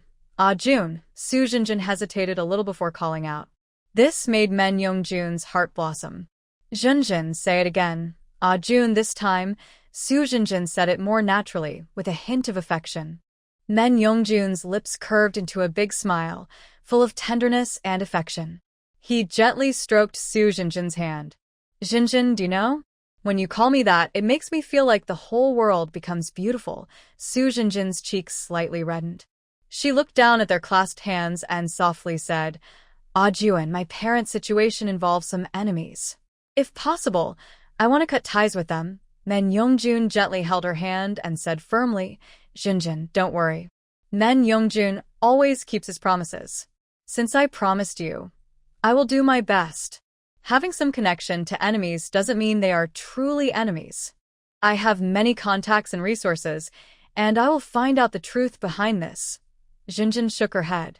Ajuan, the reason I told you about my parents isn't to ask you to investigate if they are enemies. I just don't want them to affect your future. When my parents visited last time, I wanted to cut ties with them, but Tong Tong asked me to act as an informant to find out the real purpose behind Bai Shiming's visit. That's why I didn't bring up ending the relationship then. Later, it all just faded away. If possible, please help me cut ties with them. That's my only request. Men Yongjun looked at Jinjin's determined eyes and felt a deep ache in his heart. He gently raised his hand and softly stroked her face. Jinjin, I understand how you feel. I will find a way to help you end this. Don't worry about these things anymore. Let the past stay in the past. Jinjin leaned on Men Yongjun's shoulder, took a deep breath, and tried to calm herself. Ajuan, thank you for always being with me. From now on, I will stay here with Tong Tong and Kiki as a young worker. If the country restores the college entrance exam, I will go with them to college and try to make my way out of this small mountain village. Men Yongjun looked at the girl in front of him with surprise. His job gave him access to many national secrets. The restoration of the college entrance exam was inevitable, but he didn't expect Jinjin, a young girl, to have such foresight. Jinjin, I support your idea. If the country wants to develop quickly, it needs many talented people to participate. The college entrance exam is the most effective way to find talent. Li Yutong and the others came out of the kitchen and Lu Yihan also returned. Men Yongjun held Jinjin's hand and walked over. I have an announcement to make. Jinjin and I are officially together. Jinjin said that from today, I am her boyfriend. Li Yihan smiled and joked, You guys are so quick. I just want to visit Grandpa, and your relationship has already changed. Men Yongjun was straightforward. My dad once told me that when chasing a girl, you need to be steady, precise, and quick. Speed is important. That's how he chased my mom back then. Su Jinjin still felt a bit shy and said with a teasing tone, You're so blunt. You're still in your trial period. Don't get too proud or careless. Men Yongjun nodded and said, Okay, I'll be more low-key. Haraha Xiao Jun, I'll tease you. Look, you got caught off guard, huh? Chu Yunfan mockingly laughed. Li Yutong came out of the kitchen and gathered everyone in the living room. She said to Qin Kiki, Kiki, go check around the house. Make sure no one is nearby. What I'm about to say is a secret. Okay, I'll go check now. Qin Kiki went outside and circled the house twice to make sure no one was around before returning inside. Tong Tong, it's safe. Li Yutong nodded and went to her room. When she came out, she was holding a few sheets of paper. She looked serious and addressed everyone. These are statements from the Luo family. Don't ask me where I got them. I have my ways. But I can confirm these are true.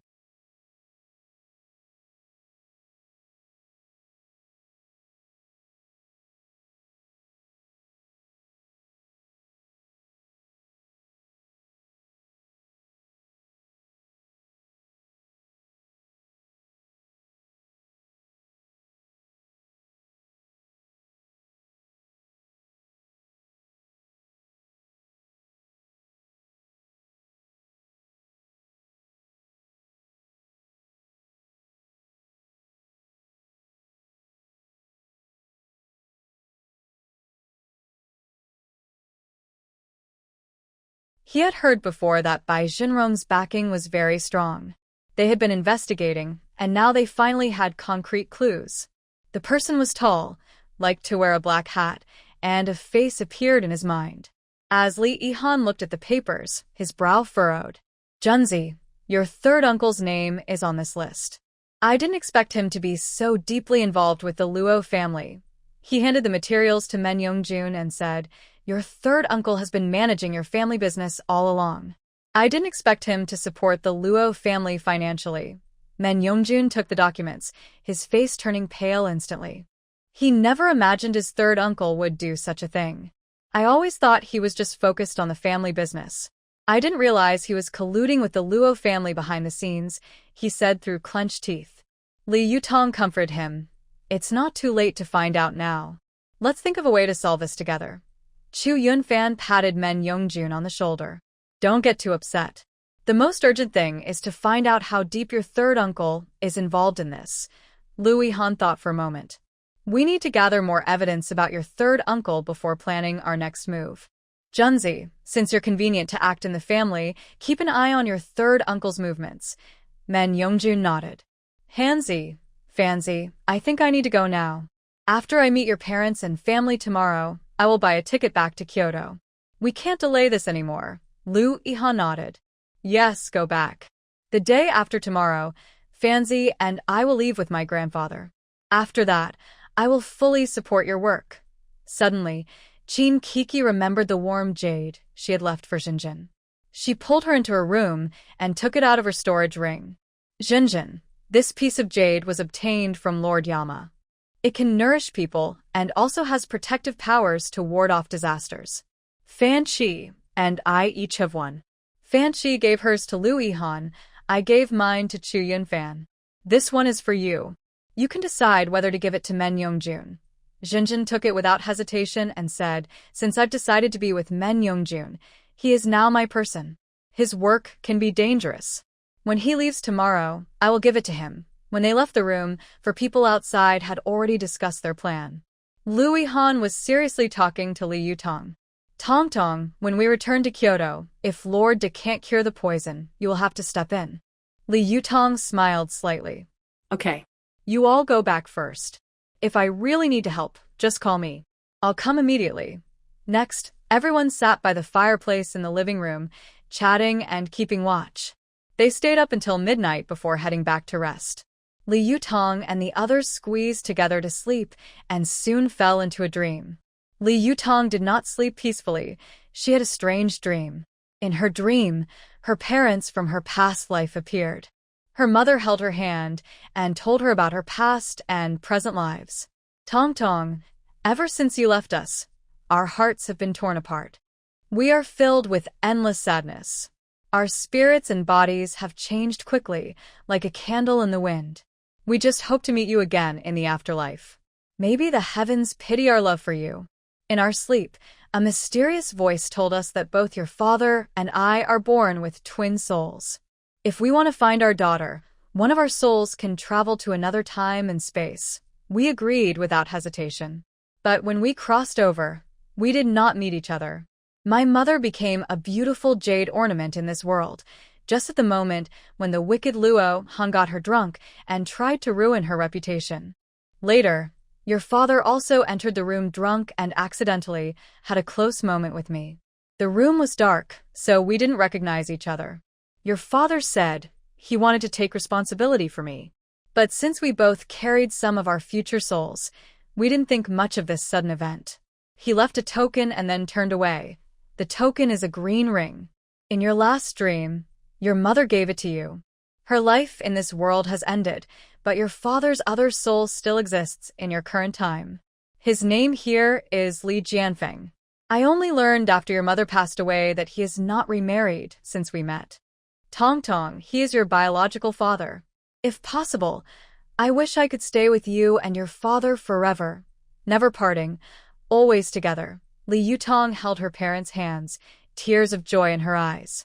Dad, Mom, I can finally see you. This is wonderful. Mom, you said your other soul came to this time. Is that soul still here? Has it disappeared? No, Mom has always cared about your dad, and you. The reason I chose to end my life was because Shunmingru used you as leverage. Although my body is gone, my spirit still exists because of my otherworld mother. It hasn't disappeared but is attached to the green ring your dad left behind. It's now in your space.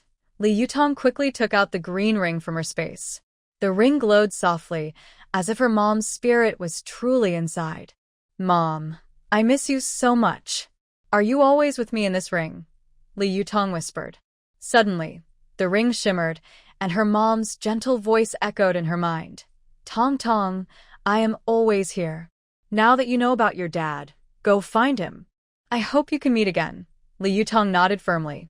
Mom, I will find Dad and bring our family back together. The dream ended here, and Li Yutong woke up. The scene from her dream was still clear in her mind. She really wanted to take out the green ring to look at it, but her current space couldn't be used.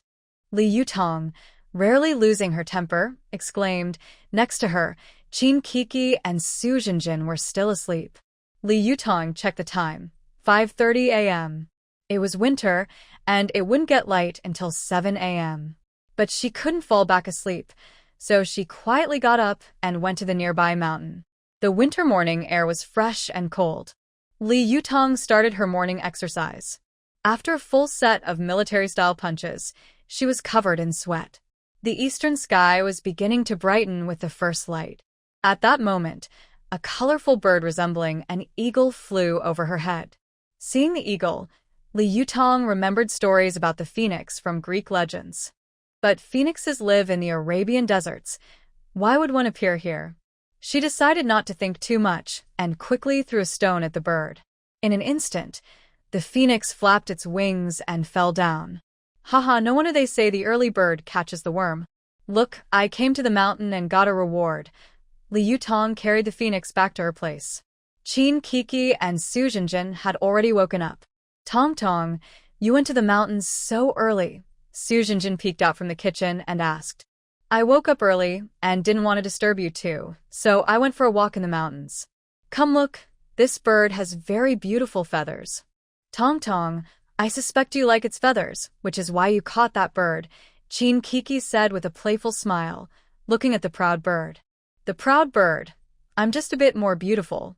Who did I offend? That broken bird caught me, sniff sniff. Exactly, you said that as a wild chicken, not a peacock. Why are you so pretty? Aren't you stealing the spotlight? Haha. This made the small yard fill with happy laughter. Tong Tong, this bird that looks like an eagle is so pretty. Why don't we raise it as a pet? Su Jinjin suddenly suggested. Yes, yes. We can make a cage for it. When we have free time, we can talk to it. Maybe it will learn to talk, Qin Kiki said excitedly. The proud bird. You two should see clearly. I am a proud bird, not a parrot. I can't learn to mimic speech. You're both right. On the first day of the new year, we got such a beautiful bird. Let's keep it as a pet, Li Yutong agreed. While they were chatting happily, Lu Yihan and two others came in from outside. 3 voices spoke at once, each holding a big red envelope. Happy New Year, girlfriend, they said in unison. Wow, we're all grown up and still get New Year red envelopes? Thanks. They happily took the envelopes and opened them to look. Wow, so much. Each red envelope contained 666 yuan, symbolizing good luck. Thanks, handsome guy, for the lucky red envelope. Lu Yihan and the others didn't understand what handsome guy meant. Does that mean a handsome older brother? Well, we're all older than you 3, so calling you brothers makes sense. Just then, the bird that was supposed to be adopted suddenly struggled, breaking free from Li Yutong's hand and rushing toward Lu Yihan's red envelope. Everyone was stunned by this sudden action. Before they could react, the bird grabbed one envelope with its beak and then spread its wings to fly away. Lu Yihan stared in shock at the phoenix flying away and said slowly, Is this bird possessed? Qin Kiki couldn't help but laugh. It seems this bird also knows there are red envelopes for the new year. It was Jian Yongjun who reacted quickly, grabbing chopsticks from the table and throwing them at the phoenix's head. The phoenix, which had flown out of the yard wall with its eyes open, was hit on the wing by the chopsticks and fell with a splash. Cluck, cluck, cluck. Oh no, unlucky today. It's been knocked down twice. As it opened its mouth, the red envelope it was holding also fell out. Li Yutong saw the phoenix fall and ran over to catch it, patting its head. Who would have thought? You're still a thief bird, stealing the red envelope my boyfriend gave me. Are you trying to cover for someone? You're the one trying to cover for someone. Your whole family wants to cover for someone. The phoenix, feeling wronged, puffed up its neck and made a cluck, cluck, cluck sound. Look at that, it's not convinced. I really think this bird has become a spirit, Qin Kiki said, pointing at the struggling phoenix and laughing non-stop. Ahan, you 3, make a cage for this bird. We'll keep it as a pet, Li Yutong said as she arranged things and carried the phoenix over. Lu Yihan and the others were tasked with making a cage. Li Yutong placed the phoenix on the ground and looked at it carefully. "You're a strange bird. How can you understand human speech?" she asked. The phoenix tilted its head, puffing up with anger. Cluck, cluck, cluck. Su Jinjin was amazed to understand what it meant. This bird is not ordinary. It's a phoenix, capable of rebirth. It appeared here because its previous life ended. When I was about to die, a voice told me to come here in this life, to wait for someone destined to need my help. I only stole the red envelope because I found it interesting. Su Jinjin explained what she understood, and everyone was very surprised. "Jinjin, can you understand animal speech?" they asked. Su Jinjin looked confused. "I don't know. Anyway, I can understand what this wild chicken is saying." Su Jinjin's system listened to this and refused to accept it.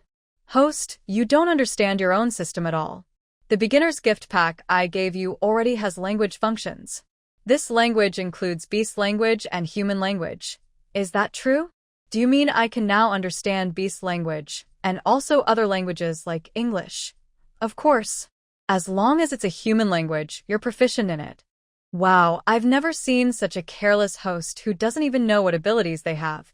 Su Jinjin felt a bit annoyed. "Since I arrived here, I haven't had a single quiet day. When would I have time to study the system? Now tell me, what abilities do I have?" The system cleared its throat. Besides language functions, the beginner's gift pack also includes strength enhancement skills, which can give you superhuman strength for a short time. There's also an invisibility skill. You can turn invisible so others can't see you. Additionally, there's a healing ability that can quickly heal wounds. Su Jinjin's eyes widened with excitement. Wow, that's amazing. I must use these abilities well. At this moment, Lu Yihan and the others returned with the cage.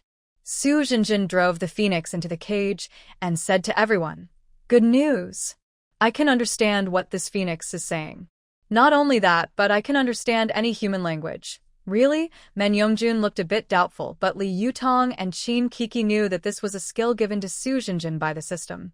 So, she quickly switched between speaking in English and Russian, saying a long paragraph. Su Jinjin didn't hesitate and translated it quickly. The three boys' eyes widened in surprise. Suddenly, Lu Yihan thought of something and brightened up. "Tong Tong, you all are fluent in foreign languages. Do you think you can understand medical and technical foreign books?" Li Yutong smiled slightly. "Yes, we both understand medicine. We can read medical foreign texts easily." "Ahan, do you need help with something?" Lu Yihan shook his head slowly. "It's not quite like that. Our country currently has very few people who understand foreign languages. Those foreign documents are almost covered in dust and neglected. If you could help the Medical College and Research Institute translate these foreign texts, not only would you earn some money, but it would also be a great contribution." Li Yutong and Su Jinjin exchanged a quick look, both showing a hint of excitement in their eyes. Li Yutong nodded first, showing agreement. "This is really a good thing. We are happy to help." Su Jinjin quickly agreed. "Yes, we can earn money and also contribute to the country. It's a win-win situation. Why not do it?" Seeing this, Lu Yihan smiled happily and said with satisfaction, "That's great. I will contact the Medical School and Research Institute right away to get this arranged quickly." However, just as Lu Yihan was about to turn and leave, Li Yutong suddenly remembered something important and hurriedly stopped him. "Ahan, wait. I just thought of something. In this era, aren't those foreign language books considered forbidden? If we want to translate these documents, we probably need a certificate from the Research Institute or the medical school, right? Don't worry.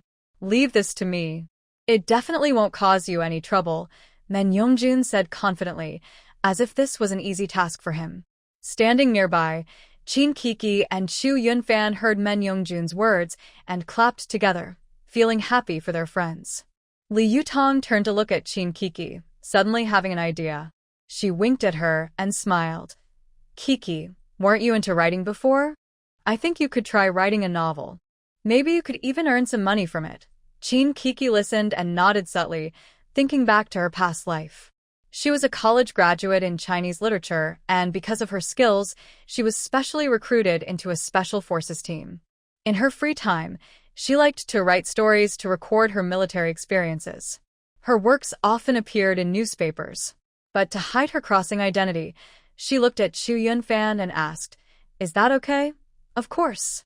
The country now encourages literary creation. As long as your stories are positive and uplifting, there's no problem. Plus, people's demand for cultural and spiritual content is growing.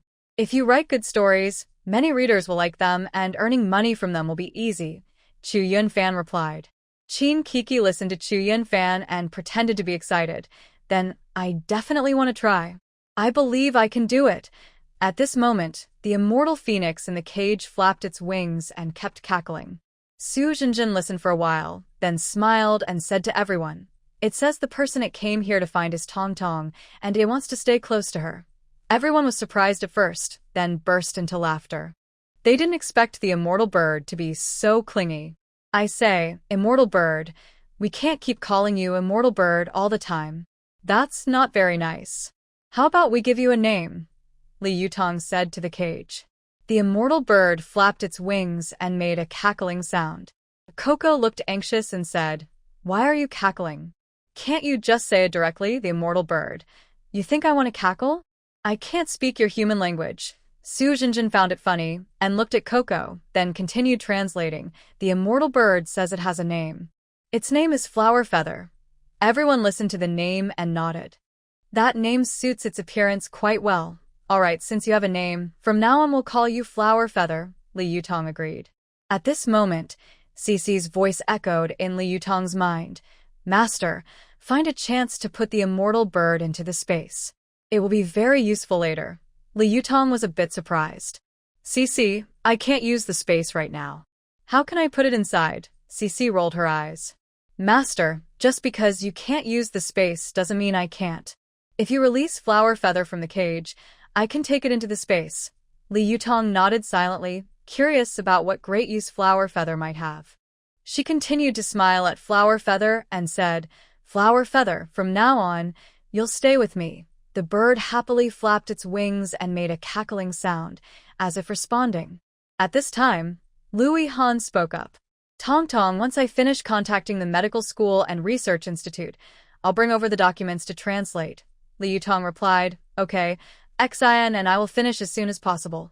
Coco also excitedly said, "I'm going back to brainstorm my novel and try to publish it soon." Seeing everyone with new goals, Li Yutong felt very happy. At the same time, Cece and I discussed letting the Flower Feather out so it could use its superpower to store itself in the space. While talking, I casually opened the cage, pretending not to notice. "Since the Flower Feather has chosen to stay with me, I'll let you out. But you can't trick me, okay?" Before I finished speaking, the Flower Feather seized the chance. It suddenly flew out of the cage, spreading its wings happily and chirping cheerfully. "Haha, I'm free now. The sky's the limit for me." By the time everyone reacted, it had already disappeared from sight. It wasn't that it flew away on its own, but that Cece used her superpower to control it and put it into the space. At first, the Flower Feather resisted a little, but soon it calmed down and was successfully stored away. Cece's voice sounded again. "Master, this Flower Feather is an ancient divine bird. It will be very useful at critical moments in the future. Right now, I didn't care much about how useful the mythical bird was. I just reminded her, since that's the case, take good care of it. Let it drink spiritual spring water. Maybe it will even start talking like a human." Everyone was confused and still complained that I accidentally lost the Flower Feather. Because Louis Han and the others were present, I couldn't say everything openly. I could only subtly wink at Su Zhenjin and Qin Kiki. They understood immediately and quickly changed the subject. Qin Kiki looked at me and asked, "Tong Tong, if I write a military-themed novel and serialize it in the newspaper, do you think that would work?" My eyes lit up and I nodded quickly. Of course. These days, military stories are very popular. Everyone is curious about soldiers' lives. You write so well, you'll definitely make it exciting. Qin Kiki was encouraged and became more interested. I'll base it on our current experiences and add some details to make it more vivid. Chu Yunfan also chimed in. That's a good idea. I believe you can write a story that everyone will love. Lu Yihan smiled and said, when you finish it, I'll be the first to read it. Jun joked with a smile. Kiki, I thought you were just like us into fighting and action. Turns out, you're quite the hidden talent. Su Jinjin took over the conversation and said, our Kuku is a rising star in the literary world. But I have to ask, Mr. Great Writer, isn't it time for you to cook? On the first day of the new year, making people hungry already. Chin Kuku rolled her eyes proudly and said, Humph, I am a writer, not a cook. If the great writer goes to cook, isn't that a bit of a waste of talent? Even though she said that, she walked toward the kitchen. All right, let me, the great writer, serve you future readers. I hope you'll support us in the future. Chin Kuku entered the kitchen, still muttering about being underused, but she quickly started preparing ingredients. Su Jinjin also went into the kitchen to help, picking vegetables and saying, Kuku, it would be great if your cooking skills were as good as your writing. Then we'd really enjoy a good meal. Chin Kuku rolled her eyes at her. Just wait and see. You know I'm not bad at cooking. She lowered her voice and asked, Cici, did Tong Tong put the phoenix into the space? You said before that the phoenix wanted to stay with Tong Tong, right? Su Jinjin glanced at Lu Yihan and the others nearby and whispered, probably. Tong Tong can't use her space the past 2 days, but Cici has great abilities. I think she used a distraction spell. Yeah, but honestly, I envy you and Tong Tong. You have a system and a space, and I only have this broken ring. If I could have a system too, that would be great. Don't be ungrateful. Your storage ring is already amazing. It can hold things, turn invisible, and it has many of the king of S items. Be content. Hearing that, she felt a bit more balanced inside. The two of them worked in the kitchen, whispering quietly. Meanwhile, Lu Yihan, Chu Yunfan, and Men Yongjun were in the living room discussing how to contact the medical school and research institute. Li Yutong was nearby, thinking about what Cici said about the phoenix. She kept glancing toward the kitchen, touching her stomach. She was a little hungry. Soon, the aroma of food wafted from the kitchen. Chin Kuku called out, dinner is ready. Just as everyone was about to go to the kitchen to serve the food, they heard a loud noise outside, as if many people were coming this way. Lu Yihan's eyes lit up. Tong Tong, I think my parents have arrived. Let's go see. Li Yutong nodded in agreement, and everyone went out of the house together. Sure enough, they saw a group of about 10 people walking in from the village entrance, each carrying large and small bags. Lu Yihan took Li Yutong's hand and approached them. Mom, Dad, Uncle, Aunt, and Auntie, let me introduce you. This is Li Yutong, my partner I told you about. Lu Yihan's parents and relatives warmly gathered around. Lu Yihan's mother, Ren Qinya, had already noticed Li Yutong walking with her son. She quickly confirmed that this was the girl her son liked at first sight. Hearing her son's introduction, she affectionately took Li Yutong's hand. Yutong, you look so lively. Our Hanzi has good taste, Li Yutong smiled confidently. Hello, Auntie. My name is Li Yutong. I am a young worker here. At this moment, Lu Jingyuan also came over, giving Li Yutong a gentle smile. Honestly, perhaps because of his profession, Lu Jingyuan usually appeared very serious outside. Now, he was trying to hide some of his sternness, worried it might scare away his future daughter-in-law. Yutong, I am Hanzi's father. I heard that when he was away, his grandfather was always taken care of by you. Uncle, I thank you on his behalf, Li Yutong smiled sweetly. Uncle, no need to thank me. Respecting elders is a proud tradition of our Chinese culture, especially since he's Grandpa Hanzi. At this moment, a young girl from the crowd pushed her way forward. She looked at Li Yutong with a hint of disdain and sarcastically said, Oh, so this is Han's beloved? Well, she's just SSO. Lu Yihan frowned slightly, about to speak. Li Yutong gently patted his hand, smiled at the girl, and said, Hello. I heard from Han that his relatives are easy to get along with. Are you too? The girl was caught off guard by her gentle reply and looked a bit upset. Lu Jingyuan quickly stepped in to change the subject. Everyone, let's not stand here. Come inside. We're all tired after a long trip. Everyone then happily went into the house. Su Jinjin, Qin Kiki, and others eagerly helped carry things, and the house quickly became lively with laughter and joy. Li Yutong had prepared some good tea, a collection of Westlake Longjing from her space, along with a set of delicate teaware. When Qin Kiki and Su Jinjin finished brewing the tea, they brought it over to the elders.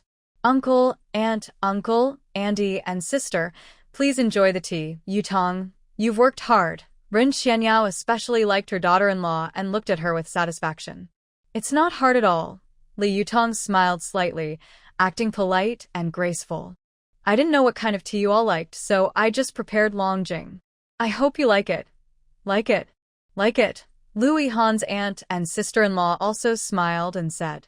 At this moment, Qin Kiki and Su Jinjin had already brought out snacks, candies, sunflower seeds, and peanuts. Uncle, auntie, these snacks and treats are all homemade. Please try them and see if they suit your taste. The Lu family members picked up the snacks and started tasting, praising them constantly.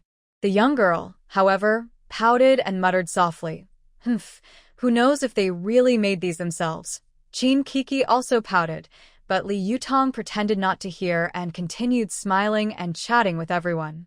Suddenly, Lu Yihan's aunt said, Yutong, our Hanzi is going to do great things in the future. You need to support him a lot. Li Yutong nodded seriously. Auntie, you can rest assured. I will always support a Han. The girl then sarcastically said, Support? Easy to say. I'm just worried that when difficulties come, he'll give up. Lu Yihan's face darkened, about to get angry, but Li Yutong held him back and gently said, Since I chose a Han, I am ready to share both happiness and hardship with him. I won't give up easily. The girl was speechless after being challenged and turned her head in anger. Ren Xianyao quickly tried to smooth things over. All right, everyone, it's rare for us to gather together. Let's be happy. The atmosphere in the house gradually became lively again. Li Yutong skillfully diffused the small conflict, and her relationship with the Lu family grew more harmonious. After sitting for a while, Lu Jingyuan stood up. Hanzi, take us to see your grandfather. It's been 6 years since we last met. Lu Yihan led the way ahead, with the group following behind. From a distance, they saw old Master Lu standing at the door, looking out. Lu Jingrao and Lu Jingyuan, the two brothers, threw down what they were holding and quickly walked over to Lu Ziqian, kneeling on the ground with a loud thud. Father, I am unfilial. I haven't come to see you all these years. Lu Ziqian helped one son up and said, Rao or Yuana, you finally came. Seeing the scene, Lu Yihan's eyes also grew a bit moist. Li Yutong gently held his hand, silently comforting him. At this moment, the young girl mumbled softly, Is it really necessary to be so emotional? As soon as she spoke, her mother shot her a stern look. If you don't speak, no one will think you're mute. Lu Ziqian held his two sons' hands and looked them over from top to bottom. You've both lost weight. You've probably suffered a lot outside. Lu Jingrao and Lu Jingyuan hurriedly said, Dad, we're not tired. We just miss you so much. Lu Jingya, with red eyes, stepped forward and held her grandfather's hand. Dad, your daughter has come to see you. You've suffered so much over the years. Seeing his daughter, Lu Ziqian's smile widened a little. Xiaoya, are you and the children doing well? Yes. Dad, I and the children are all fine. Everyone gathered around Lu Ziqian, asking about each other's well-being. The atmosphere was warm and touching. Li Yutong and Lu Yihan stood to the side, watching this family reunion, their hearts full of emotion. After a while, Lu Ziqian smiled and said, Everyone come inside. Don't stand outside. Everyone then followed him into the house. Inside, they continued talking about their experiences over the years, filled with laughter and joy. The eldest uncle of the Lu family smiled and said, Dad, from what I observe, the situation in the capital has changed. Especially the Luo family, they've been completely uprooted. I heard from Hanzi that over the years, Hanzi has always come to visit me whenever he had time. You all are busy with work, and I haven't seen my grandchildren in 6 years. Come, let Grandpa see you properly. The younger members heard this and all stepped forward to Lu Ziqian. Lu Ziqian looked at them with love, carefully examining each one and occasionally patting their heads. When seeing the girl who had been acting sarcastic earlier, Lu Ziqian frowned. Xiao Shui, you are so impolite. How can you speak like that? Tong Tong is such a good girl. Lu Shuahan pouted and whispered, Grandpa, it's not that I mind. My third brother is the leader, with a bright future ahead. She's a young worker, and she might spend her whole life here. How can she compare to my third brother? Lu Yihan's face turned cold. Shuahan, you've been proud and aloof since you were young. You look down on everyone. I didn't want to upset everyone during the new year, but you keep criticizing and acting sarcastic. My future wife is someone I like, and I don't need your approval. Lu Shuahan is the daughter of Lu Yihan's uncle. She has been spoiled since childhood, making her selfish and stubborn. Hearing this, Lu's aunt was unhappy. Hanzi, Schwerer is your sister. How can you say that about your sister because of an outsider? Besides, your sister is right. Auntie also thinks she doesn't match you. Lu's uncle was annoyed by his wife's words. Zhan Chunfeng, if you can't speak nicely, don't speak at all. Why are you always interfering? Li Yutong looked at the family about to argue and stepped forward with a gentle smile, but her words were firm. Andy, I know you care about Shuahan, but feelings are not about who is suitable or not.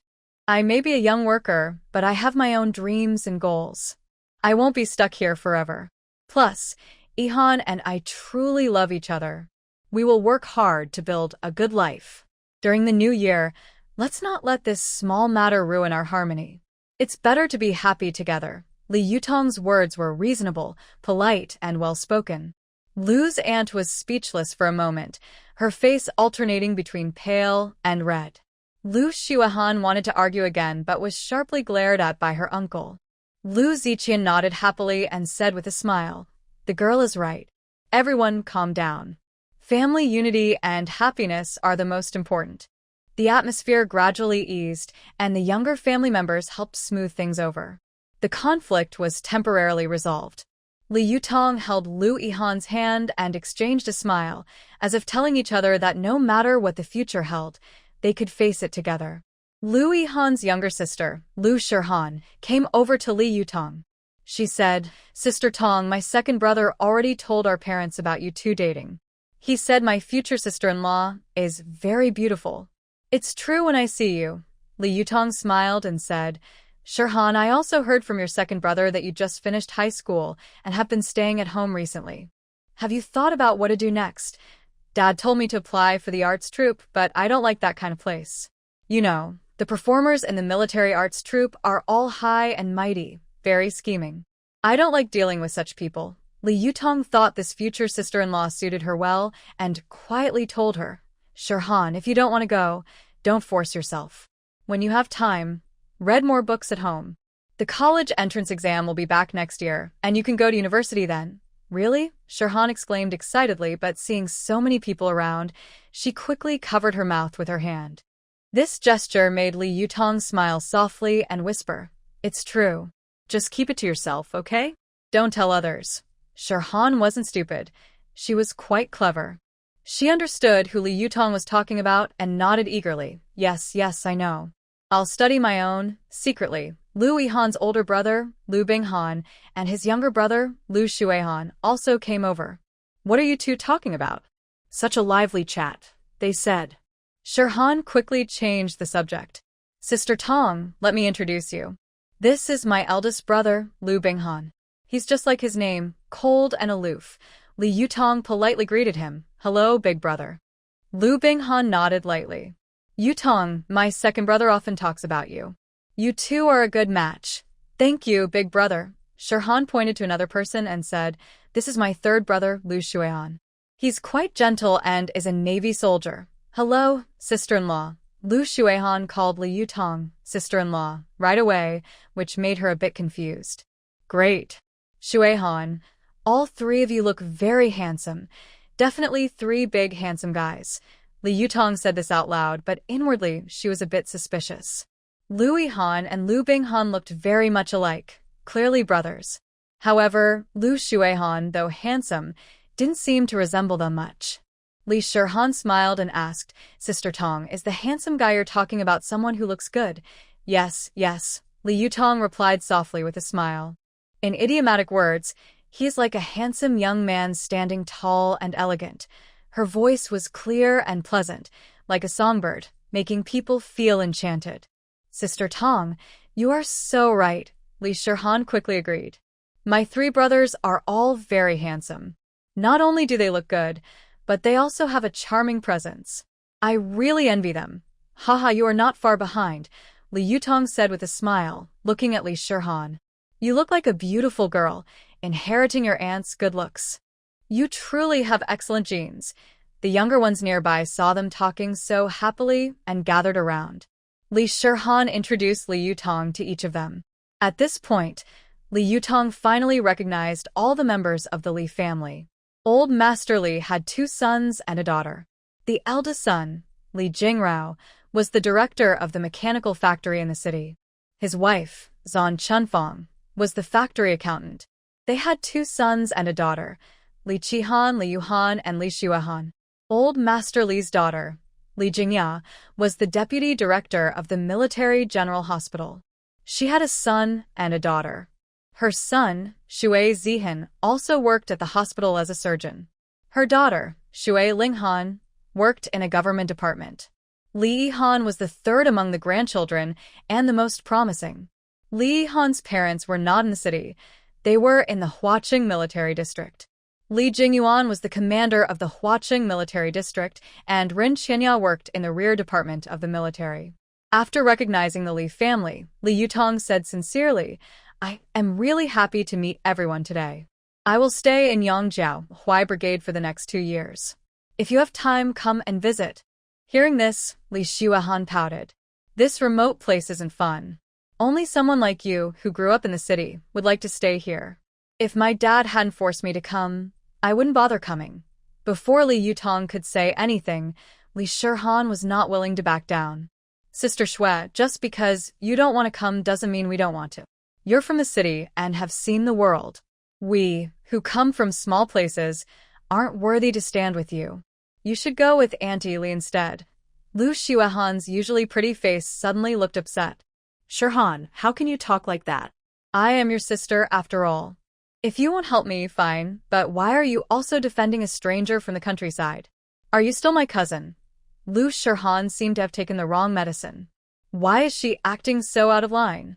I'm just helping family, not ignoring relatives. Besides, Tong Tong is considered a future sister-in-law by our whole family. How can she be a stranger? As for you, Sister Shui, you always act like you're from Kyoto and look down on us from the countryside. Well, that's fine. We don't want to lower your status as a Kyoto person. Who is she trying to impress with her high and mighty attitude? She just grew up in Kyoto. If my dad hadn't thought about the bigger picture, we wouldn't have come to Huaqing. At this moment, Old Master Lu smiled and said, Girl, come over here. Grandpa is truly happy about you and Hansi. If you have any problems in the future, just talk to the family. This girl is really lovely. She's good at medicine, kind-hearted, and looks like an angel. He then took a box out of his pocket. Girl, this is your grandmother's dowry. When she left, she told me to give this to my future granddaughter-in-law personally. Grandma, did you see? Our Lu family has a new daughter-in-law now. Li Yutong took the box. Thank you, Grandpa, and thank you, Grandma. Mrs. Zhan Chunfang, the eldest aunt of the Lu family, saw the old man give Li Yutong such a valuable gift and felt a bit uncomfortable. Dad, there are more grandchildren in your generation. Our Qihan also brought home someone. You should prepare a gift for her too. We are all part of the Lu family. You can't favor one over the others. The old man didn't really like the eldest daughter-in-law, but didn't show it. Don't worry. Your mother arranged everything before she left. Every member of our Lu family will get their share. Sigh. I don't understand what the eldest son is thinking. Why marry such a scheming woman? It's really frustrating. Ren Qianya also took a thick red envelope out of her pocket. Tong Tong, this is a gift from Auntie and Uncle. Auntie likes you very much. Please take it. Our Hansi is great, he has good taste. This girl is elegant, beautiful, and well-mannered. Who wouldn't like such a daughter-in-law? Li Yutong took the red envelope with both hands, her face showing a shy but grateful smile. Thank you, Auntie and Uncle. I am honored to receive your favor. She slightly lowered her head, her eyes full of sincerity. Lu Yihan looked at Li Yutong and gently put his arm around her shoulder. He softly said, "Don't be nervous. From now on, they are all your family." Li Yutong nodded softly and leaned against Lu Yihan, feeling a warm feeling in her heart. Old Master Lu watched the scene and smiled so broadly that his eyes nearly closed. They say a good wife can influence 3 generations. A girl like Yutong is more suitable to be part of the Lu family. Seeing that the old master and his wife had given Li Yutong a greeting gift, Lu Jingrua quickly signaled his wife, Zan Chuanfang, to take out the prepared red envelope. Zan Chuanfang was a bit reluctant. When her son brought his partner home before, because the old master and his second son's family weren't in the city, no one gave a red envelope. Lu Jingrua shot a quick look at his wife.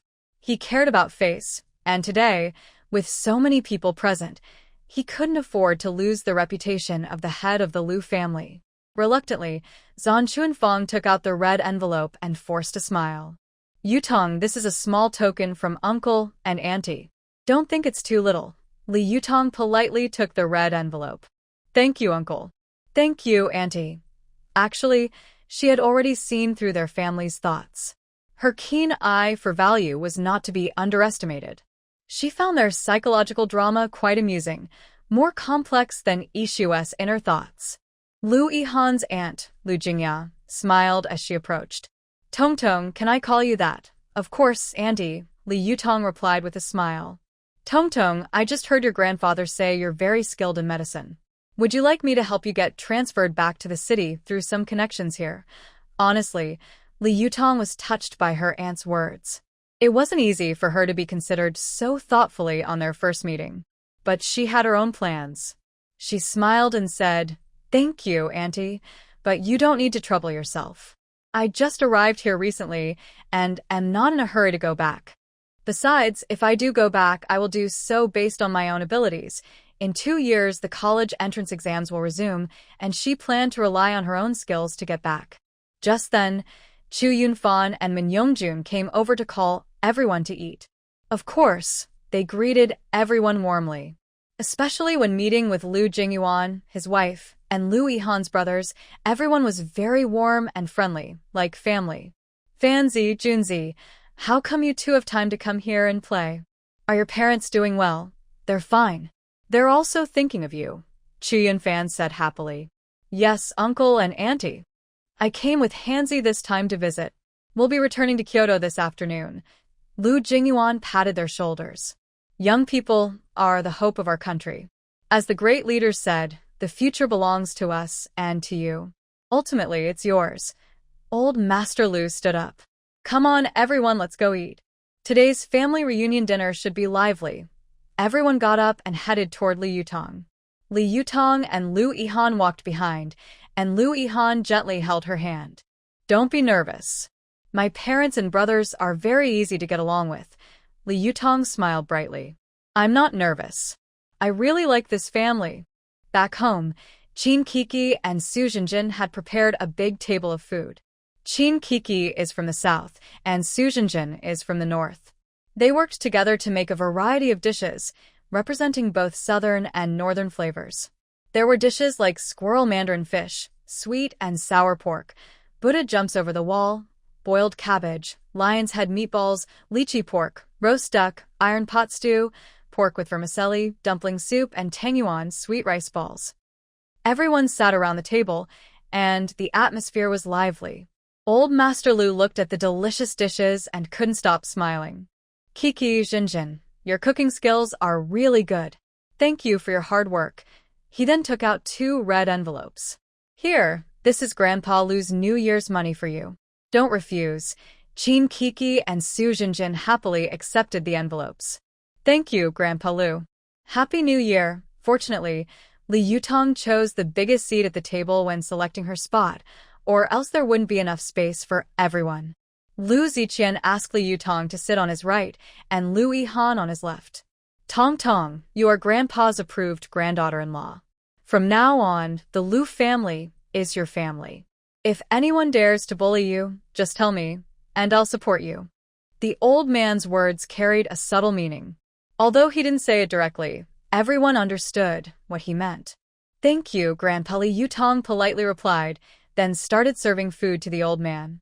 "Grandpa, try this squirrel fish. It's Coco's special dish. And this pork stew with vermicelli. Our village makes the vermicelli ourselves. Good, good. You should eat too, girl." Lu Xuahan watched Li Yutong surrounded by everyone, feeling more jealous. She deliberately spilled some soup on Li Yutong while serving food. Oh, sorry about that. "I slipped," Lu Xuahan said with a fake smile. Li Yutong smiled softly. "It's okay, Xuahan. I believe you didn't do it on purpose. After all, an adult wouldn't be so careless with chopsticks like a 3-year-old, right?" Li Yutong's words were gentle but firm, implying that her little tricks were childish and unworthy. Lu Xuahan felt her face burn with embarrassment, like a clown. Lu Yihan glared at her and quickly took out a handkerchief to carefully wipe Li Yutong's face, showing concern. Old Master Lu looked serious at Lu Xuahan. "Xuahan, I don't care if it was intentional or not. Our Lu family has always been harmonious. You need to be more careful in the future." Though unhappy, Lu Xuahan didn't dare to argue further. At the dinner table, everyone enjoyed the food and chatted happily. When most of the dishes were finished, Lu Yihan took out the order document from his pocket. "I have good news. My grandfather has resumed work." This is a document signed personally by Old Master Da. Everyone was surprised at first, then burst into applause and cheers. Old Master Lu was so excited his hands trembled slightly. He took the document with gratitude and happiness in his eyes. "Thanks to Old Master Da and the country, I will continue to serve the nation." Seeing this, Lu Xuahan's jealousy surged like a tide. She had heard from her mother since childhood that her grandparents favored some and didn't like their family. If Grandpa returned to Kyoto, their family would be tightly controlled. She forced a smile that looked worse than crying. Grinding her teeth, she muttered softly, "It's no big deal. Just a document. Why go back to Kyoto at this age?" She spoke softly, so only Zhang Chunfang sitting beside her heard her. She quickly nudged Lu Xuahan's foot to remind her to speak more quietly. Actually, Li Yutong heard Lu Xuahan's words clearly and smiled faintly. It seems that Lu Xuahan is really both silly and eager to show off. Li Yutong stood up, picked up a glass of wine, and sincerely said, "Grandpa, congratulations on returning to work. This is your well-deserved honor. I toast your health and success in your work." Everyone responded and raised their glasses to toast. At this moment, Lu Xuahan deliberately knocked over her glass, spilling wine everywhere. She pretended to be panicked and said, "Oh no, I slipped again." But this time, everyone just gave her a cold look and ignored her little trick.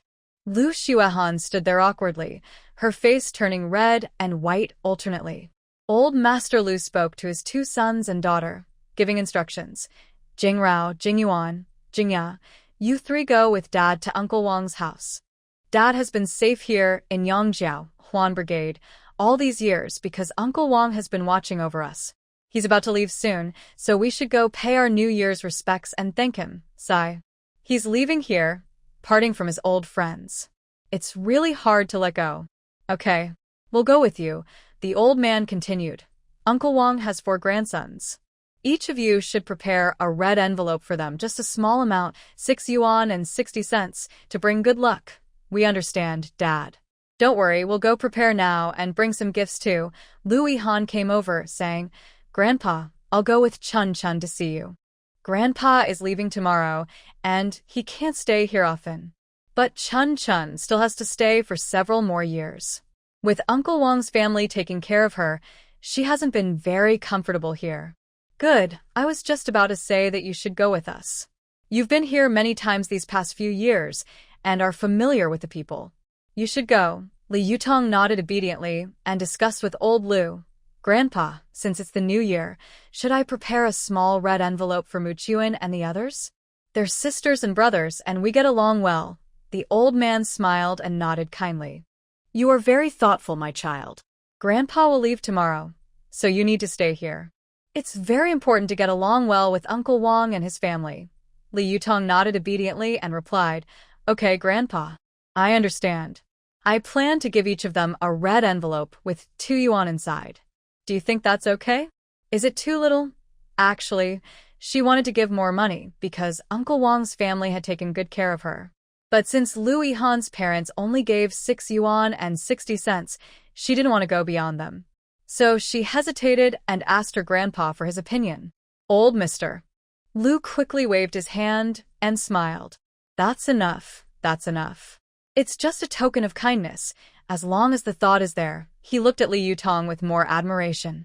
The more he looked at his granddaughter-in-law, the more satisfied he was. Old Mr. Lu thought to himself that his granddaughter-in-law was not only graceful and beautiful, but also very understanding. It was truly hard to find someone like her. So, the family happily walked toward Uncle Wang's house, chatting along the way. Their visit was perfectly timed, just as the Wang family members arrived to pay New Year's greetings to Grandpa Wang. This gave Li Yutong a new experience. She finally had the chance to see the unique New Year's customs of Sun County firsthand. She saw the younger members of the Wang family kneel before Grandpa Wang, bowing respectfully with both knees on the ground. At the same time, they recited blessings, saying things like, wishing Grandpa good health, may Grandpa's happiness be as vast as the East Sea and his life as long as the southern mountains. Grandpa Wang sat on a chair, smiling warmly as he accepted their blessings. He responded with kind words such as, I hope you all stay safe, and wishing you success in your studies. This scene was very new and interesting to Li Yutong. She couldn't help but think of how her hometown celebrated New Year's. Although they also expressed blessings to elders, it wasn't as formal or traditional as this. During this process, Li Yutong also noticed some details. For example, each younger family member bowed very properly, with respectful tone and expressions full of reverence. Grandpa Wang always kept a kind and friendly attitude, making everyone feel very close. This New Year visit helped Li Yutong learn more about the culture of Sun County and sparked her strong interest in the local traditions. Li Yutong followed everyone's example, bowing to Grandpa Wang and offering her blessings. Grandpa Wang smiled so broadly, his eyes narrowed into slits. He took a red envelope from his pocket and handed it to Li Yutong. Girl, Happy New Year. This is your lucky money. Li Yutong was a little surprised and quickly accepted it with both hands. Thank you, Grandpa Wang. Wishing you good health and happiness. Then, the Lu family brought out their prepared red envelopes and gifts, giving them to Grandpa Wang's 4 grandchildren. The children happily accepted the gifts, repeatedly saying thank you. After the New Year greetings, everyone sat together chatting, and the atmosphere was very warm. Old Mr. Lu was the first to speak. Big brother, I'm grateful for your care these past few years. I haven't been attacked here, so I won't say much. I'll be leaving tomorrow. If anything happens at home, write me a letter. I will do my best to help. Lu Jingyuan also smiled and said, Uncle, I am the second son of the Lu family. I work at the Huaqing military district, not far from here. If you need anything, just ask. Grandpa Wang listened happily. Oh, what are you all talking about? Over these years, your father has worked hard here, getting up early and working late. I, an old man, just got along well with your father and didn't do anything big. He then held old Mr. Lu's hand, looking very reluctant to part. Big brother, after you leave, you probably won't come back often. But I want to remind you, since you haven't been in the capital for many years, your connections there might be weak now. When you go back, it won't be easy to settle in. Be careful and watch out, okay? Old Mr. Lu nodded gratefully. You're right, big brother. I understand. The capital has changed a lot over the years, but I'm not the same person I was back then. Lu Jingyuan also said nearby, Dad, don't worry. With me at the Huaqing military district, I can help out a little. Lu Jingling smiled and added, Dad, don't worry. I've been at the military general hospital all these years, so I still have some connections. Grandpa Wang also smiled. Your family is really capable. I'm sure you'll all do even better in the capital. Li Yutong and Wang Muchuan's children were also having a happy chat. She took out the small red envelope she prepared. Muchuan, this is a little red envelope from your older sister. Happy New Year. Thank you, beautiful sister. Xiaoman happily took the envelope and said thank you. Then she whispered, beautiful sister, I want to tell you something secretly. I heard from my dad that after the new year, our village will build a medical station. Do you want to go? A medical station? That sounds pretty good. Although I understand medicine, I'm not interested in working there. Maybe Jingjing is really interested in this job. She decided to ask her later. If she was interested, she would talk to the team leader. Xiaoman, thank you for telling me this. I want to tell you that among the new young people here, there's another sister whose medical skills are even better than mine. Her name is Jinjin, and she lives with me. She might be willing to go. Xiaoman grinned and said, beautiful sister. All three of you who live together are very pretty. I like talking to pretty sisters. Any of you can go. Li Yutong rubbed Xiaoman's head. You little clever girl, after the new year, when you have time, come to my place. All four of you can go. I'll teach you some self-defense skills. These four kids are very smart and charming. She might as well teach them a few more things. Yes, yes. After the new year, we'll definitely go. Wang Muchuan's eyes sparkled as she looked at Li Yutong. Sister, your medical skills are so good. I want to learn from you. Can you teach me? Seeing Wang Muchuan's eager look, Li Yutong felt a bit moved. She smiled and patted her head. Of course, but studying medicine is hard work. You'll need to memorize many medical books and be willing to endure hardships. Can you stick with it? Wang Muchuan nodded firmly, her eyes full of determination. Sister, I'm not afraid of hard work. I will definitely keep going. Li Yutong was touched by her resolve. She said seriously, all right, I promise. After the new year, I'll start teaching you.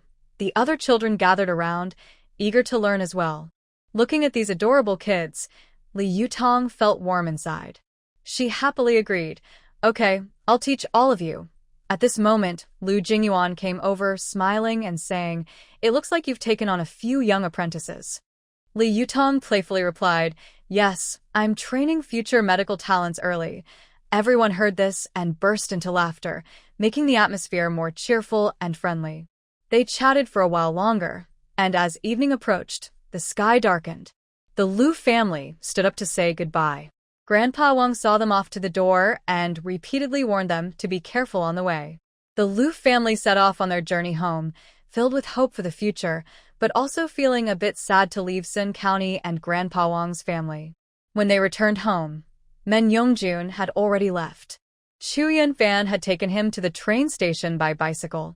Before leaving, Men Yongjun pulled Su Jinjin into her room and took out a women's watch from his pocket. Jinjin, I bought this in the city while I was in Kyoto's overseas Chinese shop. Maybe it was fate. When I saw this watch, I knew I had to buy it. It seems you were waiting for me here. He then put the watch on Su Jinjin's wrist, and the strap fit perfectly. Su Jinjin gave him a playful glare. TCH. I can't believe you have a split personality. When you're working, you're serious and stern, but behind the scenes, you're like a different person, completely unserious. Then, Jinjin, do you prefer me cold and serious or lively and cheerful? Men Yongjun asked with a smile. I don't care what kind of person you are. No matter what, you're still you. By the way, I want to give you something. She then took out the jade pendant Shin Kiki had given her. Ajuan, this warm jade has protective powers and can ward off disasters. You must wear it all the time, understand? This is a gift from the king of, hoping it will save him in dangerous times. Men Yongjun was deeply moved. He pulled Su Jinjin into his arms. Jinjin, you're so wonderful. How can I bear to leave here? He really didn't want to go. They had just started their relationship, and now he had to be far away from her. Family, who can understand this feeling? But he knew he had to go because of his responsibilities. Su Jinjin also felt reluctant, but as a former Special Forces soldier, she understood that her duty to her country and family was more important than personal love. Ajuan, I don't want you to leave either, but we all know that having everyone makes a small family. Go ahead, I will wait here for you. Junyong left reluctantly. At the train station, Fanzi, I'll go back early to plan. You and Hansi will return tomorrow and we'll meet in Kyoto. Okay, you go first. Discuss the plan with Uncle Lee. Hansi, and I will come later to help you. Chu Yunfan returned to the house of Li Yutong and the others. It was already dark. The men from the Liu family had gone to their side, leaving only the women here. Lu Yihan was also waiting for him. Fanzi, Junzi has boarded the train? That kid is pretty lucky. He came here, experienced love, and gained some achievements. Exactly. When he goes back, we must give him a good scolding, making sure he doesn't even get to keep his underwear. Don't you think that piece of cloth smells? Seeing them talking nonsense, Li Yutong quickly interrupted. You two, come inside and talk. Aren't you cold outside? They followed Li Yutong into the house. The warm atmosphere made them relax. Lu Yihan plopped onto the sofa and teased. Junzi is probably still smiling foolishly on the train right now. Chu Yunfan also sat down with a smile. Who wouldn't smile after meeting Jinjin? Love really has a strong power. Li Yutong poured them 2 cups of hot water and said, All right, enough about Junzi. You need to prepare well for the work ahead. Chu Yunfan put away his smile and nodded seriously. Tong Tong is right. After we go back tomorrow, we must focus completely. Lu Yihan sat up straight. Exactly. We can't take this task lightly. They discussed possible situations and strategies for handling them. Time passed quickly, and it was late. Lu Yihan stood up, stretched lazily, and said, Let's stop here for today. Rest up, because tomorrow we'll go back to Kyoto and work hard. Chu Yunfan also stood up, said goodbye to Li Yutong, and went back to Lu's house to sleep. At Li Yutong's place, there were only 3 rooms, but 9 women. Exactly 3 women per room. Coco Chin and Jinjin Su had already heated the beds in the 3 rooms. Lying on them, they felt very comfortable. Li Yutong and the 3 of them share a room. The 3 sisters, Lu Shihan, Lu Xuehan, and Xue Linghan, also share a room. At first, everyone got along peacefully, but Lu Xuehan started causing trouble. None of you come near me. I usually have my own room at home. Now, in this broken place, I have to share with you too. And what's that smell on you? Haven't you showered in days? It's disgusting. I want to live alone in a room. The 3 sisters didn't see each other often, so when they did, they had more to talk about. But unexpectedly, Lu Xuehan said such things, which made the other 2 angry, and they started arguing with her.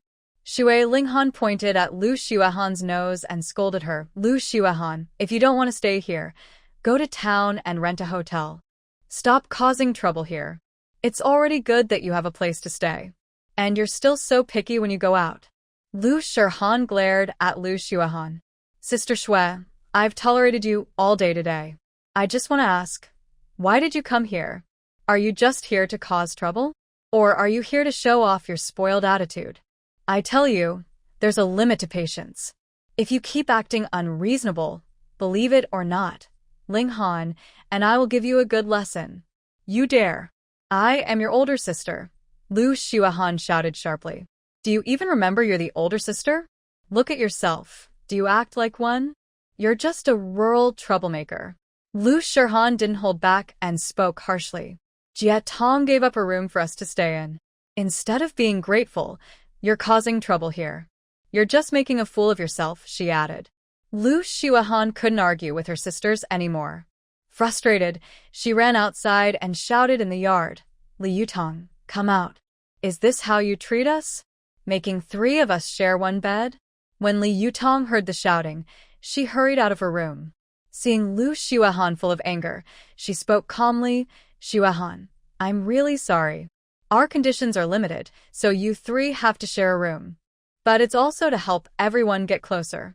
Lu Xuehan crossed her arms and refused to back down. I don't care. I want to live alone. You're just a country bumpkin, acting like this. A family sharing a bed. Aren't you afraid of catching a disease? Lu Yihan and Chu Yunfan happened to come here to check for suspicious people who might cause trouble because their family members were all here. When they heard the noise inside, they immediately went in. Lu Yihan frowned and said to Lu Xuehan, Xuehan, stop making trouble. Don't be so stubborn outside. Besides, you're here to see Grandpa. Tong Tong feeds and clothes you, and provides you with a place to stay. Isn't that enough? Are you being unreasonable? Lu Xuahan got even angrier. Third brother, even you are siding with outsiders. I don't want to stay here anymore.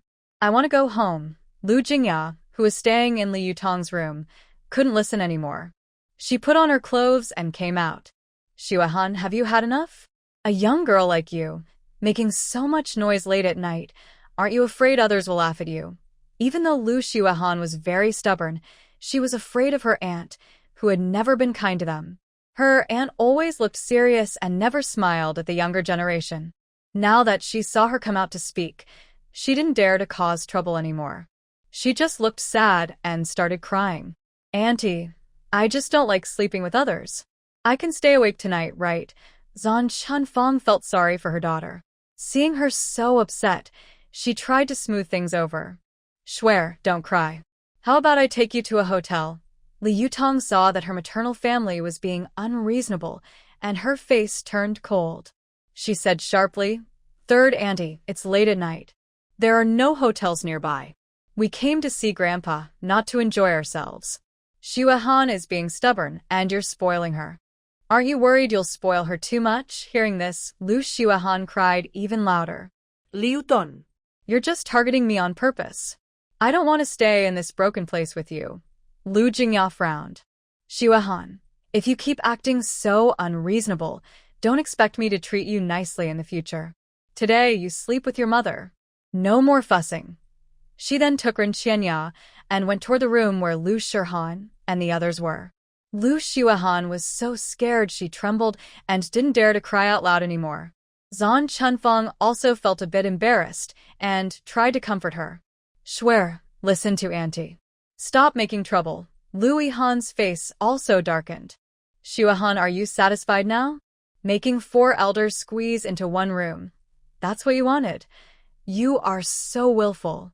I don't know how your older uncle has taught you. Lu Xuahan looked at Lu Yihan's gloomy face and commanding presence, and she shivered unexpectedly. Third brother, is it okay if I stop causing trouble? I can just share a room with my mom. After saying that, she quickly pulled Zhan Chunfang back into the house. Lu Yihan approached Li Yutong and said, Tong Tong, I'm sorry you've been upset. Xuahan has been spoiled by my aunt. Li Yutong smiled faintly and shook her head. It's not your fault. You and Fanzi should go back and rest quickly. I'm fine here. That night passed, and the next day was the day old Master Lu was returning to Beijing. Early in the morning, Li Yutong and the others were busy in the kitchen. Besides cooking for the whole family, they also prepared dry food for the trip. The 3 of them worked hard, while Lu Shihan and Shui Linghan had already finished washing up. Tong Tong, if there's anything we can do, just tell us. Li Yutong didn't mind and directly gave instructions. All right, then you 2 go pick and wash these vegetables. We're having hot pot for lunch. Okay, leave it to us. We promise to finish the task. As they spoke, Lu Xuahan and Zhan Chunfang strolled over leisurely. Lu Xuahan pouted and said, Oh, hot pot again? I wonder if we can get used to it. Li Yutong ignored her and kept busy with her work. But she was quite unhappy inside. If it weren't for Lu Yihan, Lu Xuahan wouldn't matter at all. At this moment, old Master Lu, supported by Lu Jingya, entered the kitchen with a smile. Girl, you've worked hard. You've been busy since early morning. Li Yutong smiled and replied, Grandpa, it's not hard. We don't come here often, so I want everyone to enjoy themselves. Lu Xuahan muttered softly, a country bumpkin pretending to be virtuous. Our Lu family's door isn't that easy to get into. Her voice was quiet, but everyone heard her. Old Master Lu's face darkened. Xuahan, how can you talk like that? Tong Tong has done so much for everyone. Not only are you ungrateful, but you also speak coldly. If you keep causing trouble, I'll be angry. Lu Xuahan lowered her head, afraid to speak. Zhan Chunfang quickly tried to smooth things over. Dad, she's just young and doesn't know better. Don't take it to heart. Lu Jingrao saw that the old man was truly angry and glared at Zhan Chunfang. It's all your fault for spoiling him. It's okay to be a little spoiled at home, but here, you're so stubborn. That's just unreasonable. Li Yutong was busy with her work, but was secretly sneering inside. Who is she pretending for? Your family's feelings are all written on your faces. Isn't it just to make the old man go back and not stay with you? At this moment, Lu Yihan also saw what his eldest uncle's family was thinking. He took his grandfather's hand and asked him to sit down. Grandpa, the unit in the capital, has given me a house. When you go there, you can stay at my place first. De Lao is arranging a house for you, which is being renovated. Once it's ready, you can move in. Lu Jingyao also saw what his older brother's family was thinking and said directly, no need to trouble so much. When Grandpa returns to Beijing, he can live with me. My house has 4 rooms and 2 halls. Zihan and Linghan each have a room, and there's one for Grandpa. That way, it's easier for me to take care of him. The old man nodded. Good, Ahan. When I go back, I'll stay with your aunt. Since you often go on missions, I won't be a burden to you. Lu Jingrao's thoughts were seen through by everyone, and he looked a bit embarrassed. He cleared his throat and said, Dad, it's good for you to stay with Jingyao. When we're free, we'll come to visit you. Lu Yihan smiled and said, Uncle, that's the best way to think.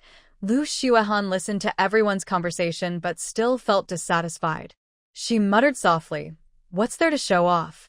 It's just a house. Zhan Chunfang quickly pulled her back, signaling her not to speak. At this moment, Li Yutong carried a plate of washed vegetables over and said, Grandpa, the meal will be ready soon. You rest first. The old man smiled and nodded. Good. When I return to Beijing and get settled, I'll find a way to bring you back to the city. Li Yutong obediently smiled. Thank you, Grandpa, but there's no need to trouble yourself. I still have some things to finish here. When the time is right, I will return to Beijing with my own ability. Humph. Lu Xiaohan kept saying I'm not worthy of Lu Yihan, but I will show them. When I, Li Yutong, rise, I will surprise everyone. Very good. Our Tong Tong is ambitious. Grandpa likes that. At this moment, Lu Jingyuan and Rin Qianya walked over gracefully. His face showed concern as he spoke. Dad, after you go back this time, stay at Jingya's place first. She is with you, so it's easier for her to take care of you. Once the house the country is giving you is renovated, let Jingya move in with you. That way, Qianya and I can feel more at ease in watching. Rin Qianya quickly agreed, with worry in her eyes. Yes, Dad. Since Jingyuan and I are far from Kyoto, we can't always be with you to show respect. You can stay with Jingya. If you need anything, just call us, and we'll send it to you right away. The old man understood that he couldn't rely on his eldest son's family anymore. He was alone in Kyoto, with visitors coming and going, and it was not good to be without someone to look after him. He nodded slightly, showing a firm attitude that refused to admit age. You all focus on your own things. Dad is still strong. If the country needs me, I can still pick up a gun and go to the battlefield. Soon. The smell of breakfast filled the air. Li Yutong worked for a while and cooked a big pot of sweet, thick red bean porridge. The red beans looked like rubies embedded in amber, soft and sweet. She also carefully made some scallion pancakes, golden and crispy, with a strong onion aroma, prepared a few meat buns with crispy outer skin and juicy, flavorful filling, and steamed several baskets of fragrant steamed pork, tender and melting in the mouth. Grandpa, come on, let's eat breakfast. The old man smiled as he stood up, walking steadily to the dining table. Seeing the rich breakfast, his eyes were full of happiness.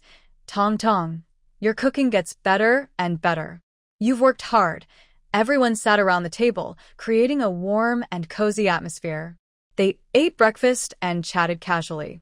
Suddenly, Lu Jingyuan remembered something and said, Dad, Jingya has been busy with work lately. This afternoon you should go with her. Qianya and I won't go to Kyoto. The old man nodded, took a piece of steamed pork, and happily said, Jingya is a sensible girl. I can help her when I go, so she doesn't have to do everything alone. Rin Qianya smiled and said, Dad, don't worry about Jingya's work. She's very capable. She'll be fine. Just go and enjoy your peace. At this moment, Li Yutong spoke. Grandpa, when you get to Aunt's place, if you want to eat anything, just tell Aunt. I'll make some of my best dishes and send them to you. The old man looked kindly at Li Yutong and said, Good, good. It's nice to have children like you thinking of me. It makes my heart warm. After breakfast, everyone cleaned up the table together. Lu Jingyuan and Ren Qianya started packing the old man's belongings to take with him. Li Yutong carefully prepared some common medicines for the old man and thoughtfully wrote instructions for their use. With Lu Yihan accompanying him, old Mr. Lu went to Li Yutong's room. Girl, I will leave this afternoon. The house I live in is a bit better than yours. When I leave, you three can move in there. It's a house I built myself, so you'll feel safe living there. Li Yutong didn't refuse this gift from the old man because his house was a traditional northern rural home made of blue bricks and big tiles, with a front and back porch. Okay, Grandpa. When you go to Kyoto, we will move there and watch over the house for you.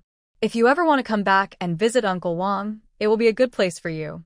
Old Mr. Lu really liked Li Yutong, a smart girl who knew when to speak and when to hold back. He smiled and nodded. Girl, how are you so clever? I like you even more because of it. The yard over there was built with cement brought in from outside, so even on rainy days, there's no mud. The windows have glass, so it's cleaner for you girls to live there. Plus, the house is at the west end of the village, right at the foot of the back mountain, so no one from the village will bother you. He then handed the key to the house to Li Yutong. Girl, here's the key. Keep it safe. Coco and Jinjin are good children. Just live there comfortably. After explaining about the house, the old man mentioned the vegetable garden. I've cleared a piece of land in the backyard. When spring comes, you can plant vegetables there. It will be enough for the three of you. Li Yutong sensed the old man's deep reluctance and nostalgia from his words, feeling a bit touched. Don't worry, Grandpa. I'll keep that small yard spotless, just like when you were here. Hearing this, the old man smiled happily. Good, then I can rest assured. I'll go with Hansi to the brigade office to handle the paperwork. Later, you prepare lunch for me. I want to eat the hot pot you make. Okay, Grandpa. You go ahead. When you come back from the brigade office, we'll have hot pot ready. After the old man left, Li Yutong quickly packed her things, called Qin Kiki and Su Jinjin, and went to the kitchen to prepare lunch hot pot. Chu Yunfan and the Li family sisters also came to help.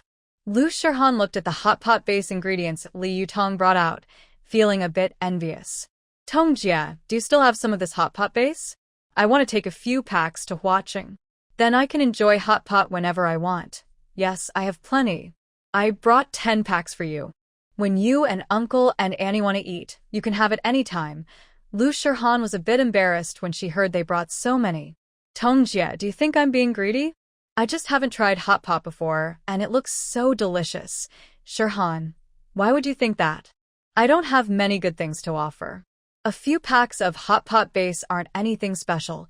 Just then, Lu Shihan spoke indifferently. Well, even the best hot pot base can't compare to the flavors of those big restaurants in Huaqing. Only people like you would care. Qin Kiki immediately retorted, Lu Shihan, I don't like hearing that. This hot pot base was made by Tong Tong herself. Many people want to buy it but can't. Lu Shihan curled her lips in disdain. How good can her base be? I don't believe it. Li Yutong was really annoyed with her future sister-in-law. Why was she everywhere? Shihan, I know you grew up in a big city like Kyoto and don't care much for our simple things, so I didn't bring any for you. My things are not for someone ungrateful like you, with eyes on top of your head. Lu Shihan snorted, who cares, and turned to leave. Everyone ignored her and continued preparing ingredients. The kitchen was lively and busy. Soon, various vegetables, meats, and balls were neatly arranged. Li Yutong put the hot pot base into the pot to boil. The rich aroma quickly filled the air. Everyone sat around the table, watching the steaming hot pot. They couldn't help but swallow, as a delicious hot pot feast was about to begin. Just then, Grandpa Lu and Lu Yihan also returned. Grandpa Han, you're back? Have you finished the procedures? When Li Yutong saw the two people, she went over to ask with concern. Everything is ready. When Iron Pillar heard that Grandpa was returning to Kyoto, he didn't hesitate and gave him a letter of introduction. He also gave him a lot of local specialties and said that a tractor from the village would come to take Grandpa to the train station later. Lu Yihan was holding some dried noodles, soy sauce, vinegar, and a spicy chili sauce made by Zhang Tsuehua herself. The team leader is very thoughtful. Liu Tong said as she took the items from Lu Yihan and placed them with Grandpa's luggage. You're back. Once we finish eating, you should set off. Old Grandpa smiled and said, Sounds good. The smell of hot pot is so tempting. I'm already hungry. Everyone sat down and started adding ingredients to the pot. Lu Shuahan had originally left in a huff, but the delicious smell was too tempting, so she sneaked back quietly and stood nearby, watching eagerly. Lu Yihan poured a bowl of soup for Liu Tong and gently said, Tong Tong, try this. You've worked hard preparing it. Liu Tong smiled as she took the bowl, took a sip, and praised, The taste is really good. The others also enjoyed the hot pot, constantly praising Liu Tong's broth. Lu Shuahan swallowed hard, feeling a bit embarrassed, but still very hungry. At this moment, Grandpa picked up a piece of meat and handed it to Lu Shuahan, saying, Shuahan, try this. Don't be such a spoiled child. Lu Shuahan hesitated for a moment, but then took a bite. Her eyes lit up immediately. Wow. This is so delicious. I've never had anything this tasty before. She sat at the table, eating happily. Liu Tong felt a bit speechless but didn't show it. Everyone enjoyed the hot pot and chatted happily, creating a warm and lively atmosphere. After dinner, the Lu family was about to leave. Ren Xinya held Liu Tong's hand and said, Tong Tong, we're leaving now. You're the only one here. You must take good care of yourself. When you have time, come to Huaqing to visit. Auntie will take you to try the famous Huaqing beef noodle. Li Yugoslavia tong smilat suatli. I know, Auntie. When I have a holiday, I'll come visit you and Uncle. Please take care of yourselves too. Mom, go say goodbye to Grandpa. Let me talk to Tong Tong for a few words, Lu Yihan said unhappily, feeling that after coming all this way, he didn't even have time alone with his partner. They are about to leave, but Mom is still holding on to her. This can't be right. Renying Xiaoya smiled and nodded. Okay. You young people should talk things out nicely. After saying that, she went to talk to old Master Lu. Lu Yihan pulled Li Yutong aside and looked at her with deep affection. Tong Tong, we haven't spent much quality time together this visit. Now you're leaving, and I will miss you. Li Yutong's cheeks turned slightly red. I will miss you too. Lu Yihan gently held her hand. When you have a holiday and come to Huaqing, I will take you around and show you my world. On the other side, Chu Yunfan was saying goodbye to Qin Kiki. Their eyes looked at each other as if they were about to kiss. Kiki, I'm leaving now. Remember to think of me. Qin Kiki grinned and said, Of course, I will miss you. And let me tell you, don't pick wildflowers by the roadside. If I hear you've caused trouble with a bad romance, I might have to give you a good scolding. Chu Yunfan quickly promised, It won't happen. My heart only belongs to you. No one else can take my place. Just then, the sound of a tractor came from afar. It was the village tractor coming to take the Lu family to the train station. Lu Yihan reluctantly let go of Li Yutong. I have to go now. Li Yutong tried to hide her sadness. Be careful on the way. Let me know when you arrive safely. The Lu family gradually got on the tractor. Lu Yihan and Chu Yunfan sat at the back, constantly looking back at their beloved girl. The tractor slowly started moving, kicking up a cloud of dust. Li Yutong and Qin Kiki watched it go, their hearts full of hope for the next reunion. Su Jinjin teased with a smile. Brother, you're leaving westward. Little sister here really can't keep you. Don't look back now. Qin Kiki rolled her eyes. I don't know who was so reluctant yesterday, seeing us off again and again. Now they're joking about me and Tong Tong. We're like pigs and crows. No one should laugh at anyone. Li Yutong pointed at them and couldn't stop laughing.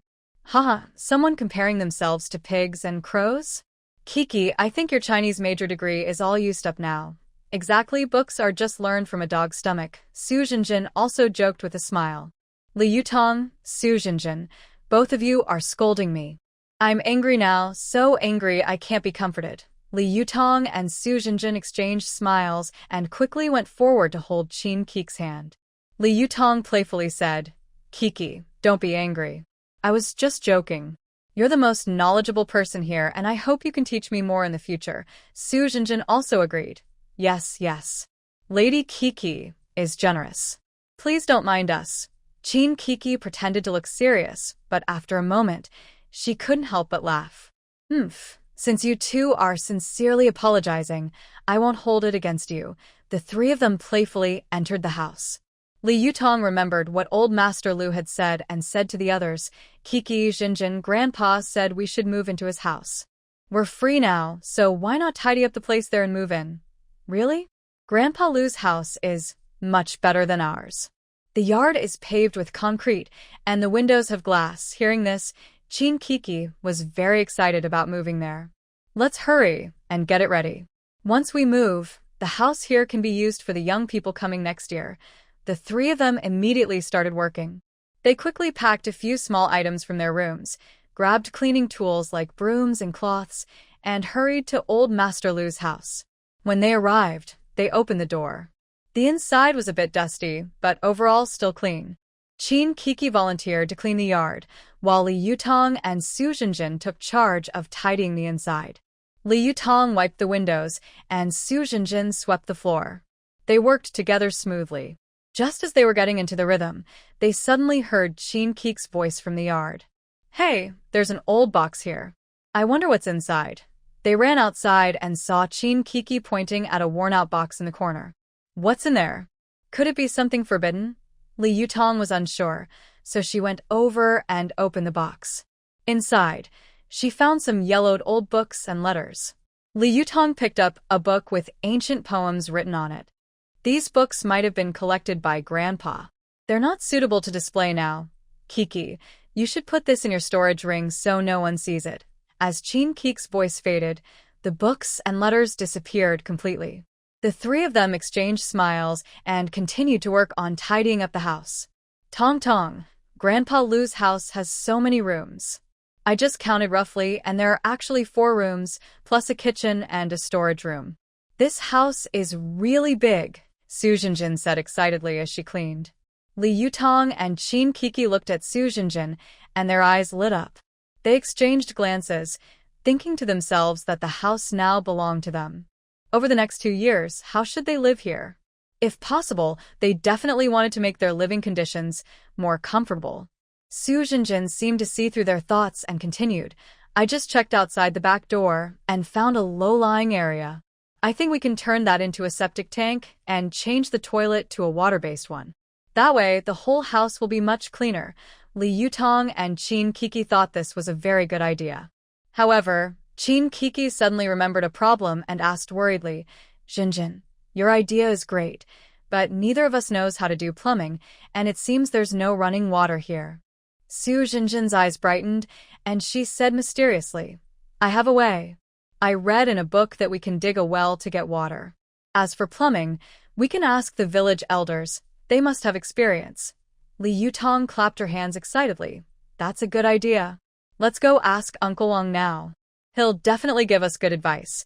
The three immediately went to Uncle Wang's house. Uncle Wang listened to their ideas and nodded with a smile. You girls are quite clever. I'll arrange for the well. There are plenty of experienced people in the village. As for plumbing, I know a master. I'll ask him to come and guide you in a few days.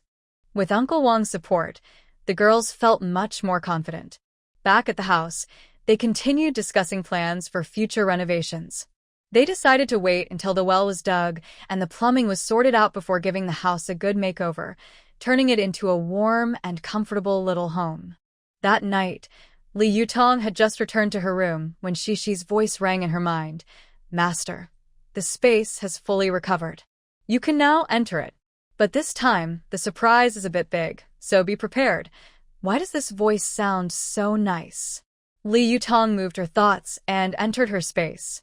This time, she clearly felt that the atmosphere inside was different from before, and the space had also changed noticeably. The place where Optimus Prime used to be is now a large shopping mall, the one her team once used to catch terrorists. Li Yutong was very familiar with the layout of this mall. She had planned the operation here before, disguising herself to observe the terrain. The mall has 5 floors. The first floor has a car dealership selling only Audi, BMW, and Mercedes, with all kinds of configurations. The second floor is a large supermarket with food, drinks, and daily necessities, everything you can think of. The third floor has clothing, shoes, hats, cosmetic stores, and jewelry shops. The fourth floor is a big pharmacy, containing all kinds of medicines and medical equipment from both Western and traditional Chinese medicine. The fifth floor is the management area of the mall. Looking at this unforgettable place, Li Yutong felt full of questions. Shishi, how did this mall appear inside the space? Shishi cheerfully replied, Master, this is an upgrade based on your memories and needs. Since you are so familiar with this mall, the space has materialized it. From now on, you can find whatever supplies you need here, and they are endless and inexhaustible. Li Yutong's eyes lit up. This was so convenient. It was like winning in this world, without even trying. Haha, am I getting a bit too proud? She first went to the first floor's car dealership, touching a luxurious BMW. This is a must-have tool for going out. If I drive this around, won't I attract a lot of attention? Then she went to the second-floor supermarket, grabbing some snacks and daily necessities, putting them into her backpack. On the third floor, she picked out a few beautiful, fashionable clothes suitable for this era and some cosmetics. I should take more, one set of new clothes and cosmetics for Coco and Junjun each.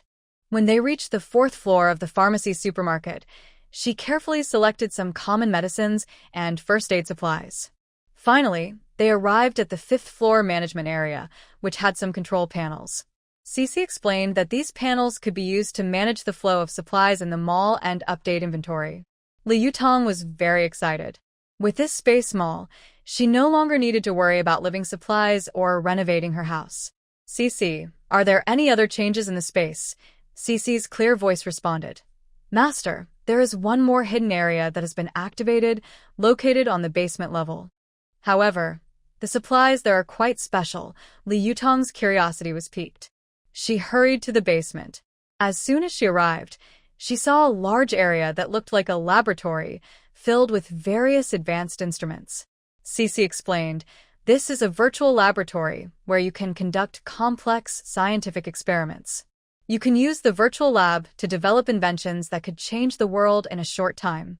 The intelligent assistant appears as an advanced AI figure capable of quickly analyzing data to help you in business competition and urban disputes, assisting you in building a business empire and becoming a legendary figure in this world. Li Yutong's eyes widened in shock as she paced around the virtual lab, gently touching the advanced equipment. Her heart pounded fiercely, and an unprecedented sense of excitement filled her. Being able to create world-changing inventions quickly and having an AI assistant to help in business competition is a dream opportunity for many. Cece, let me see this intelligent assistant, Li Yutong said eagerly. As she spoke, a soft blue light emitted from the instrument in the center of the lab, gradually forming into a female figure dressed in a high-tech, white outfit. She had a delicate face, lively eyes, and a gentle smile as she bowed slightly to Li Yutong. Master, hello. I am your intelligent assistant, Little Star. I am here to serve you wholeheartedly. Li Yutong looked at this AI assistant, who seemed to have stepped out of a science fiction movie, and her hands trembled slightly with excitement. Little Star, can you tell me about the current research directions suitable for us to pursue? Little Star's eyes sparkled with blue light as it quickly began analyzing. Master, considering current global trends and market needs, fields like new energy, biomedical technology, and artificial intelligence have great growth potential. For example, in the new energy sector, high-efficiency energy storage batteries. If we can develop batteries with higher energy density, faster charging, and lower costs, will completely change how energy is stored and used. Li Yutong listened intently, already imagining a plan to develop new types of batteries. She walked to a control station, and Little Star immediately displayed various battery structures and principles on the nearby screen. Under Little Star's guidance, Li Yutong started using the virtual laboratory equipment to run simulation experiments. Time quietly passed during her focused work. After many simulations and adjustments, Li Yutong finally designed a new solid-state battery. This battery's energy density is nearly twice that of current market batteries, and its charging time is only 1/10 of the usual. Little Star, can we now bring this invention to market? Li Yutong asked excitedly. After a quick analysis, Little Star replied, Master, although our virtual experiments have been successful, we still need to produce real samples and conduct tests. We also need to develop a complete business plan. I suggest establishing a tech company to manage this project, which will better protect our intellectual property and business interests. Li Yutong thought for a moment. She was still a young person living in a rural area, and current policies didn't allow private businesses. But in a couple of years, she could fully utilize the virtual laboratory in space to showcase her talents. Suddenly, Li Yutong remembered the space's spiritual spring water and quickly asked Cece. Cece, earlier you said that when the space reaches its peak, the spiritual spring water can revive the dead and turn bones into flesh. Is it possible now? Also, will the space change again in the future? Master, it is possible, but to keep the balance of this world, the revival ability of the spiritual spring water in the purple jade space can only be used once. After that, the spring water can only be used for strengthening the body and healing wounds, with no other uses. As for the space's changes, they will happen again, but only when the master has accumulated great virtue. Li Yutong asked about the effects of the spiritual spring water because she remembered her mother from her dreams. She thought her mother's soul was attached to a green ring. She misses her mother from her past life and hopes to use the powerful effects of the spring water to bring her mother back to life. Her goal is to find her father so that their family can be reunited in this world. Cece, my little one, I want to use this chance. Can you help me? Master, since you've made your decision, I will naturally help you. However, to bring your mother back to life, we need to find the green ring where her soul is attached.